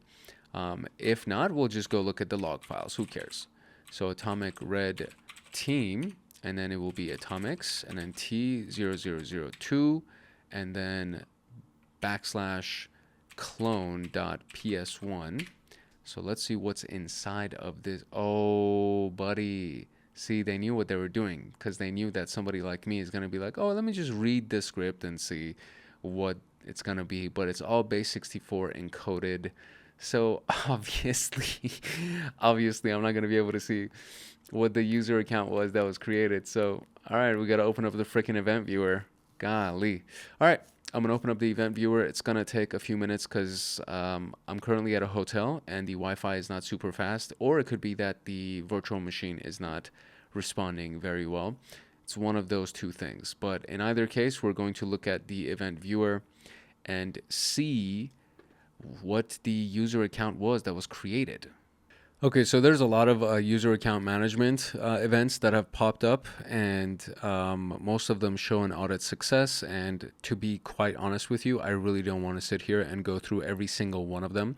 So what I'm going to do is I'm going to go back into my PowerShell. I'm going to clean up the last test that we just ran, and then I'm going to clear the logs. And then after that, I'm going to rerun the command or the test, and then that would show me a smaller number of events, and then it would make it a little bit easier to try to find out which event is the one that would be most interesting to me, because there's literally 500 events that showed up over there, and I'm not in the mood to sift and sort through all of those events. So we're going to run this one more time, except this time there is going to be much less events generated inside of our security log here. So once that is completed, which it should be completed by now, and there it is, excellent. So now we can go ahead and refresh these logs right here. We do have, it's still a good number of user account management items that showed up, but it's much less. So now we can kind of sift and sort through these, right? So it says new account, security ID, Atomic Bird administrator, new account, was it target account right here, administrator, security ID, okay. What do we have here? Target account, change attributes, SAM account name, administrator, okay, very good. And then we have target account, we have group assignment, and then we have security group. Okay, so the new account that's been created is administrator, but it's a misspelling, which is called typo squatting. So it's administrator. And it's so the security ID is Atomic Bird administrator, but the new account itself is administrator. So it's like a misspelling of the word administrator, and it's obviously designed to kind of trip up whoever is looking at these things and be like, oh, it's the admin that ran it. But obviously, it's not the admin that ran it. It is a misspelling, and that is what they call typo squatting, creating a clone or a decoy account that looks very close to the actual thing, but it's not. So, okay, so there we go. We have completed those series of tests. Now we can move on to the next one, which is manipulate, deface, and persistence. Actually, real quick, let's go back here. And let's just make sure we run the cleanup command on here so that I don't have to worry about that decoy account existing. Or I'm just going to run it because it's kind of going slow, but I'm going to run it and then we'll move on to the next task. For this case, we are going to manipulate, deface, and achieve persistence. Our reference techniques are the internal defacement, modifying registry, creating or modifying system processes, Windows services, and then we're going to query the registry. These are all of the reference techniques that are actual techniques that exist inside of MITRE. The storyline is to simulate creating custom services, manipulating file extensions, modifying registry keys, and creating custom registry keys. As a team member, your task is to discover the clear text credentials, create accounts with given custom atomics, and evaluate the generated artifacts. The objective is to experience the potential impact and artifacts of creating services, files, and registry modifications. These are the tests that are assigned to us: the internal service creation, defacement with registry, file changes like a ransom, I guess, planting reverse shell command in the registry, all of that stuff. So we can revert the system obviously by doing cleanup, and then we have these various tests that have been assigned to us, and we're just going to run them and see what's up. So the first one is test 03-1, and of course I'm going to first look at the details, because you can learn a lot from the details. If they haven't base encoded it, you could literally learn so much just from the details. So let's go ahead and look at the details, baby. Okay, here we go. It's going to be invoke atomic test and T1233-1, and it's going to be dash show details. Whoops, needs to be a capital S. Cool. And then there we go. That's the name of the script, obviously. So now we're going to do a type command where we're going to look at the atomic red team folder, the atomics folder, T0003, and then we're going to look at new service.ps1. And let's see. Yeah, it's it's base64 encoded. It's base64 encoded, which means that I cannot read any of this without actually going through CyberChef and doing a bunch of extra stuff. So, all right, so there's that. Before I run the test, I'm going to go ahead and clear the logs real quick, and then we're going to run the test. So let's clear the logs. All right, I have cleared the sysmon security and application logs, and we are now going to run this test and see what we get. And the question is asking us specifically, what is it? Let me make sure the enter does get registered, because for some reason, okay, there we go. The enter got registered, and the invoke atomic test. Okay, great. The test is now complete. It says, what's the name of the created service? So there's going to be a service creation type of an element that we would be looking for. Let's see how many events show up inside of the sysmon here. So we have registry value set, file created, process created, service created. So this one is going to be the who am I. So the first two are always just, you can discard them because it's host name and who am I. The next one is going to be the process creation. So new service is the one that's actually running. So that's the script that's running in the background, or the script that ran from that test that we just ran. And then we have a couple of other things right here. We have this right here, and then again just a CMD line that was executed, and then we have a process creation element here. And so this is the command that ran for this one, and it seems to be nothing of use inside of that command line. The next one is going to be another process creation script, or the command line here, that seems to be very, very similar to the last one that ran.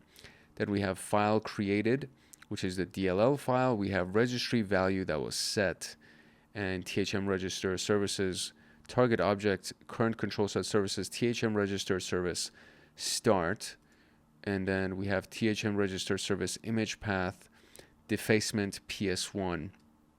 So I want to say THM registered service could be the service name. It could also be the defacement. That could potentially be, I think it's THM registered service though. Let's see if it is THM registered service. Yep, it is. So THM registered service is the service itself that was created, and we saw that on the registry under the services. So we see that the registry target object is the actual path to the registry, and so the services registry has a THM registered service that was started. So that was the last command that we actually saw. The target object was the start of that, and then there was the defacement. So which image is used to set the registry value for the created service? So we go right here, and this is the image I want to say. So where is it? So it says image to set the registered service. There we go. Let's make sure that we highlight the proper portion. Control C, go over here, and there we go. Execute test 032. What is the ransom note? Okay, so we have moved on to the next test. So we're now going to go ahead and clean up, and then we're going to run test 032. And just for the hell of it, I'm still going to wipe all of the logs just in case. But I feel like if there's going to be a ransom note, it's literally going to probably show up on the desktop or something like that. So let's go ahead and clean up real quick. Cool. The logs have officially been cleared. So now we're going to move to invoke atomic test T003-2. That's the one that we're running. I need to look at the ransom note, so I don't really care about the details. I'm pretty sure the details are just going to be like, oh, we're going to run this PowerShell script. So yeah. So let's now minimize our event viewer, because I very much expect there to be a ransom note on the desktop. And maybe there is. No, there isn't.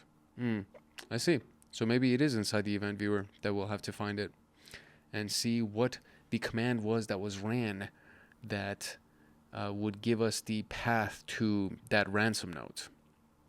Okay, so there's an interesting little notice here. So this is for this registry value. There's a legal notice text, and then the details looks like a flag. So this might actually even be useful for one of the questions. I have no idea if it is, but maybe that's what they're even looking for. Oh, that's the ransom note. Oh my God, that's it.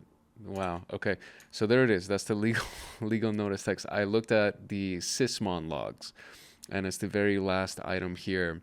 For registry value set, event ID 13, and that was it. The detail right there shows me the flag, which is the ransom note. So offline index emulation, that's the ransom note. Okay, now we can move on to test 03. So let's go ahead and clean up 02, and then we will move on to 03. I don't know why it does that. Like every time I try to open this thing, the one in the background disappears, and then it kind of slows everything down, and it's like a whole thing, but whatever. So there we go. Cleanup for that is going to be ran, and then while that does what it does, we're going to clear the sysmon log. In this case, I'm just going to stick with the sysmon log, and I don't want to keep going back and forth and deleting all the other logs, and it just takes extra time. So I'm going to stick to the sysmon logs. Hopefully it won't bite me in the ass, and I'll be able to still find what I need to do. So, okay, so execute test T0003. So here we go. We're going to do invoke of the atomic test, and it's going to be T1233-3, enter.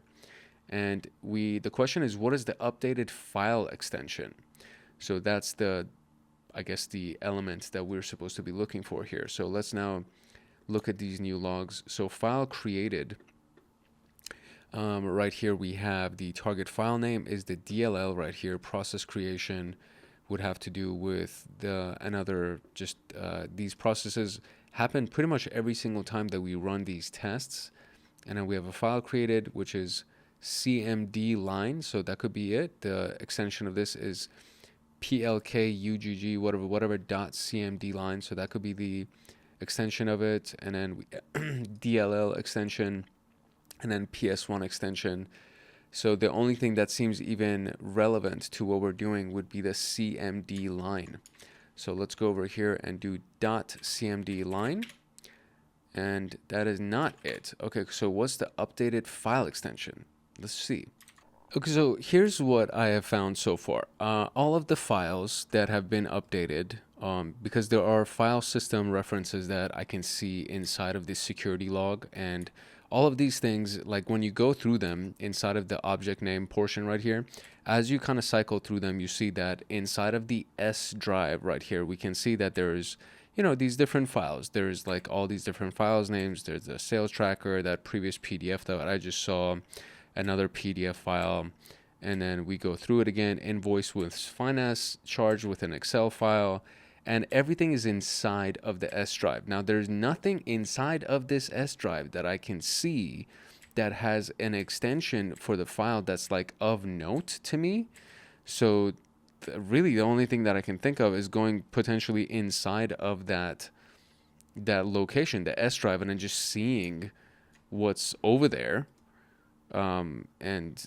Maybe we can find the new file inside the S drive. Not exactly sure.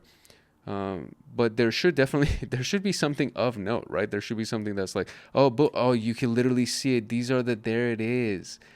So everything that I saw was actually, the donation call is not txt, it's .thm-john.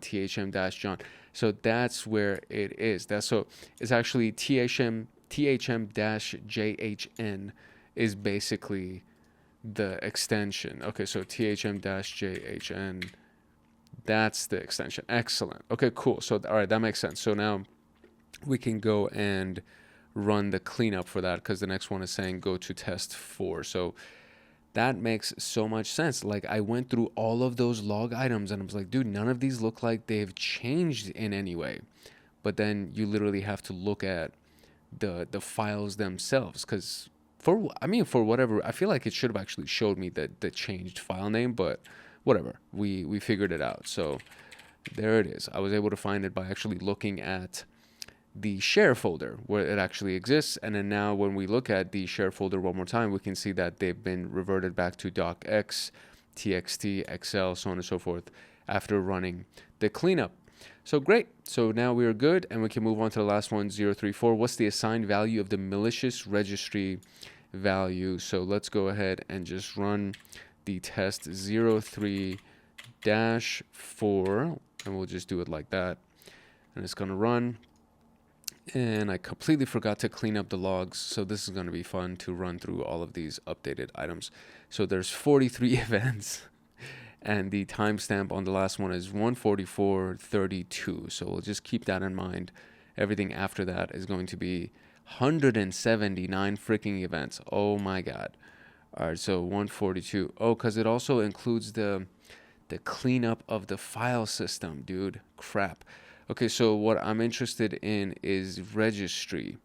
So I think that's the big thing that I need to look at, that has to do with the registry creation or the registry edit. I think that would be like the most useful thing. So instead of the security, I will go ahead and look at the operational log inside of Sysmon, and it should say something that has to do with the registry. Hopefully there should be like an event 13 that has to do with the registry, and there is no event 13 that has to do with the registry, so this is going to be fun. So we're gonna run through these, and let me see what I can find. I almost want to like just clean up and then rerun and look at the logs, but sometimes you don't get that, privilege. You don't get a chance to actually look at things in details the way that you would want to, and you actually have to keep all of the log files, and you just got to get really good at narrowing down what's going on inside of your system. So let's see what I can find, buddy. Okay, so it's actually inside of the Sysmon operational logs. It's the last or the most recent item that we can see at the top right here, the process creation one, because there were no event ID 13s that would be of use to us. So what we can see though is that the image is the registry editor, so reg.exe, and then we can see registry console tool was the description of what was executed, and inside of the command line you basically get to see that we want to add something to the HKLM software location. And the item itself, let me scroll forward here, is everything that's inside of the quotes. So the netcat connection to PowerShell, or netcat connection to that specific domain on port 4499, and then execute PowerShell when you get there. That's basically the command itself. So that's what we're looking for, and that is the command. So we are officially done. That was pretty much it. So just like that, we were able to finish this specific exercise in this room, which means after I click this conclusion, we are officially done with the threat emulation module of the SOC level 2, or the threat emulation module of the SOC level 2 pathway. Yeah. So we're officially done with this. And it was exciting. I really liked it. It was something that I actually very much enjoyed.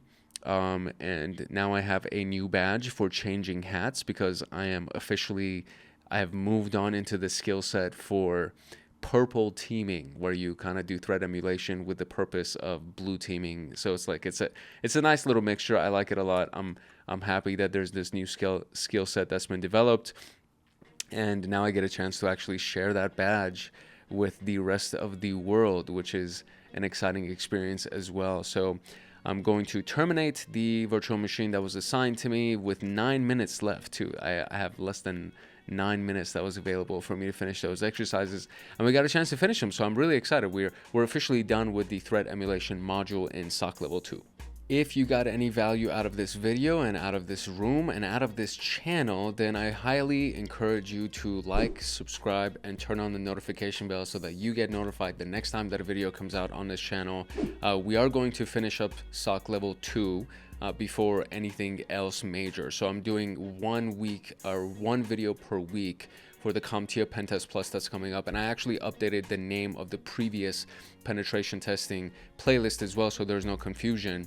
So there's only one playlist right now that is called the CompTIA Pentest Plus. And apart from that, it's mostly going to be a focus to just wrap up SOC level 2, and then I'm going to do 1 video a week on the CompTIA Pentest Plus until I'm done with SOC level 2, and then we're going to go heavy into CompTIA Pentest Plus so that we can wrap that up quickly and then move into the cybersecurity AI integration so that we can learn how to train AI for cybersecurity and then become the future of technology, because everything is going into AI. So you really need to learn how to interact with AI, integrate AI, use the API of AI to do all of the different things that would be necessary inside of cybersecurity. So drop a comment if you have any questions about what we covered today. And apart from that, make sure that you like, subscribe, and turn on the notification bell so that you get notified the next time that a video comes out on this channel. If you're serious about your CySec education and want access to me on Discord, consider joining Hackaholics Anonymous. We have 4 tiers: the Supporter, Agent, Guardian, and Master. Each tier gets their own Discord server and early access to content. The Agent, Guardian, and Master levels get exclusive content, exclusive downloads, monthly Python automations, live streams with me every month, plus so much more. And to join, you can simply click the link in the description below, or you can go to our homepage and click the join button there, or you can go to youtube.com/@HankHacksHackers/join, and you will be able to join Hackaholics Anonymous. I hope I see you in the Discord chats. If not, I hope I see you in the comment section, and that is it for today. It's your boy Hank Hackers, and at Hank Hacks Hackers, your favorite network and system attacker/protector. If no one else loves you, Hank loves you. Love, peace, and chicken grease, and I will see you in the next video later.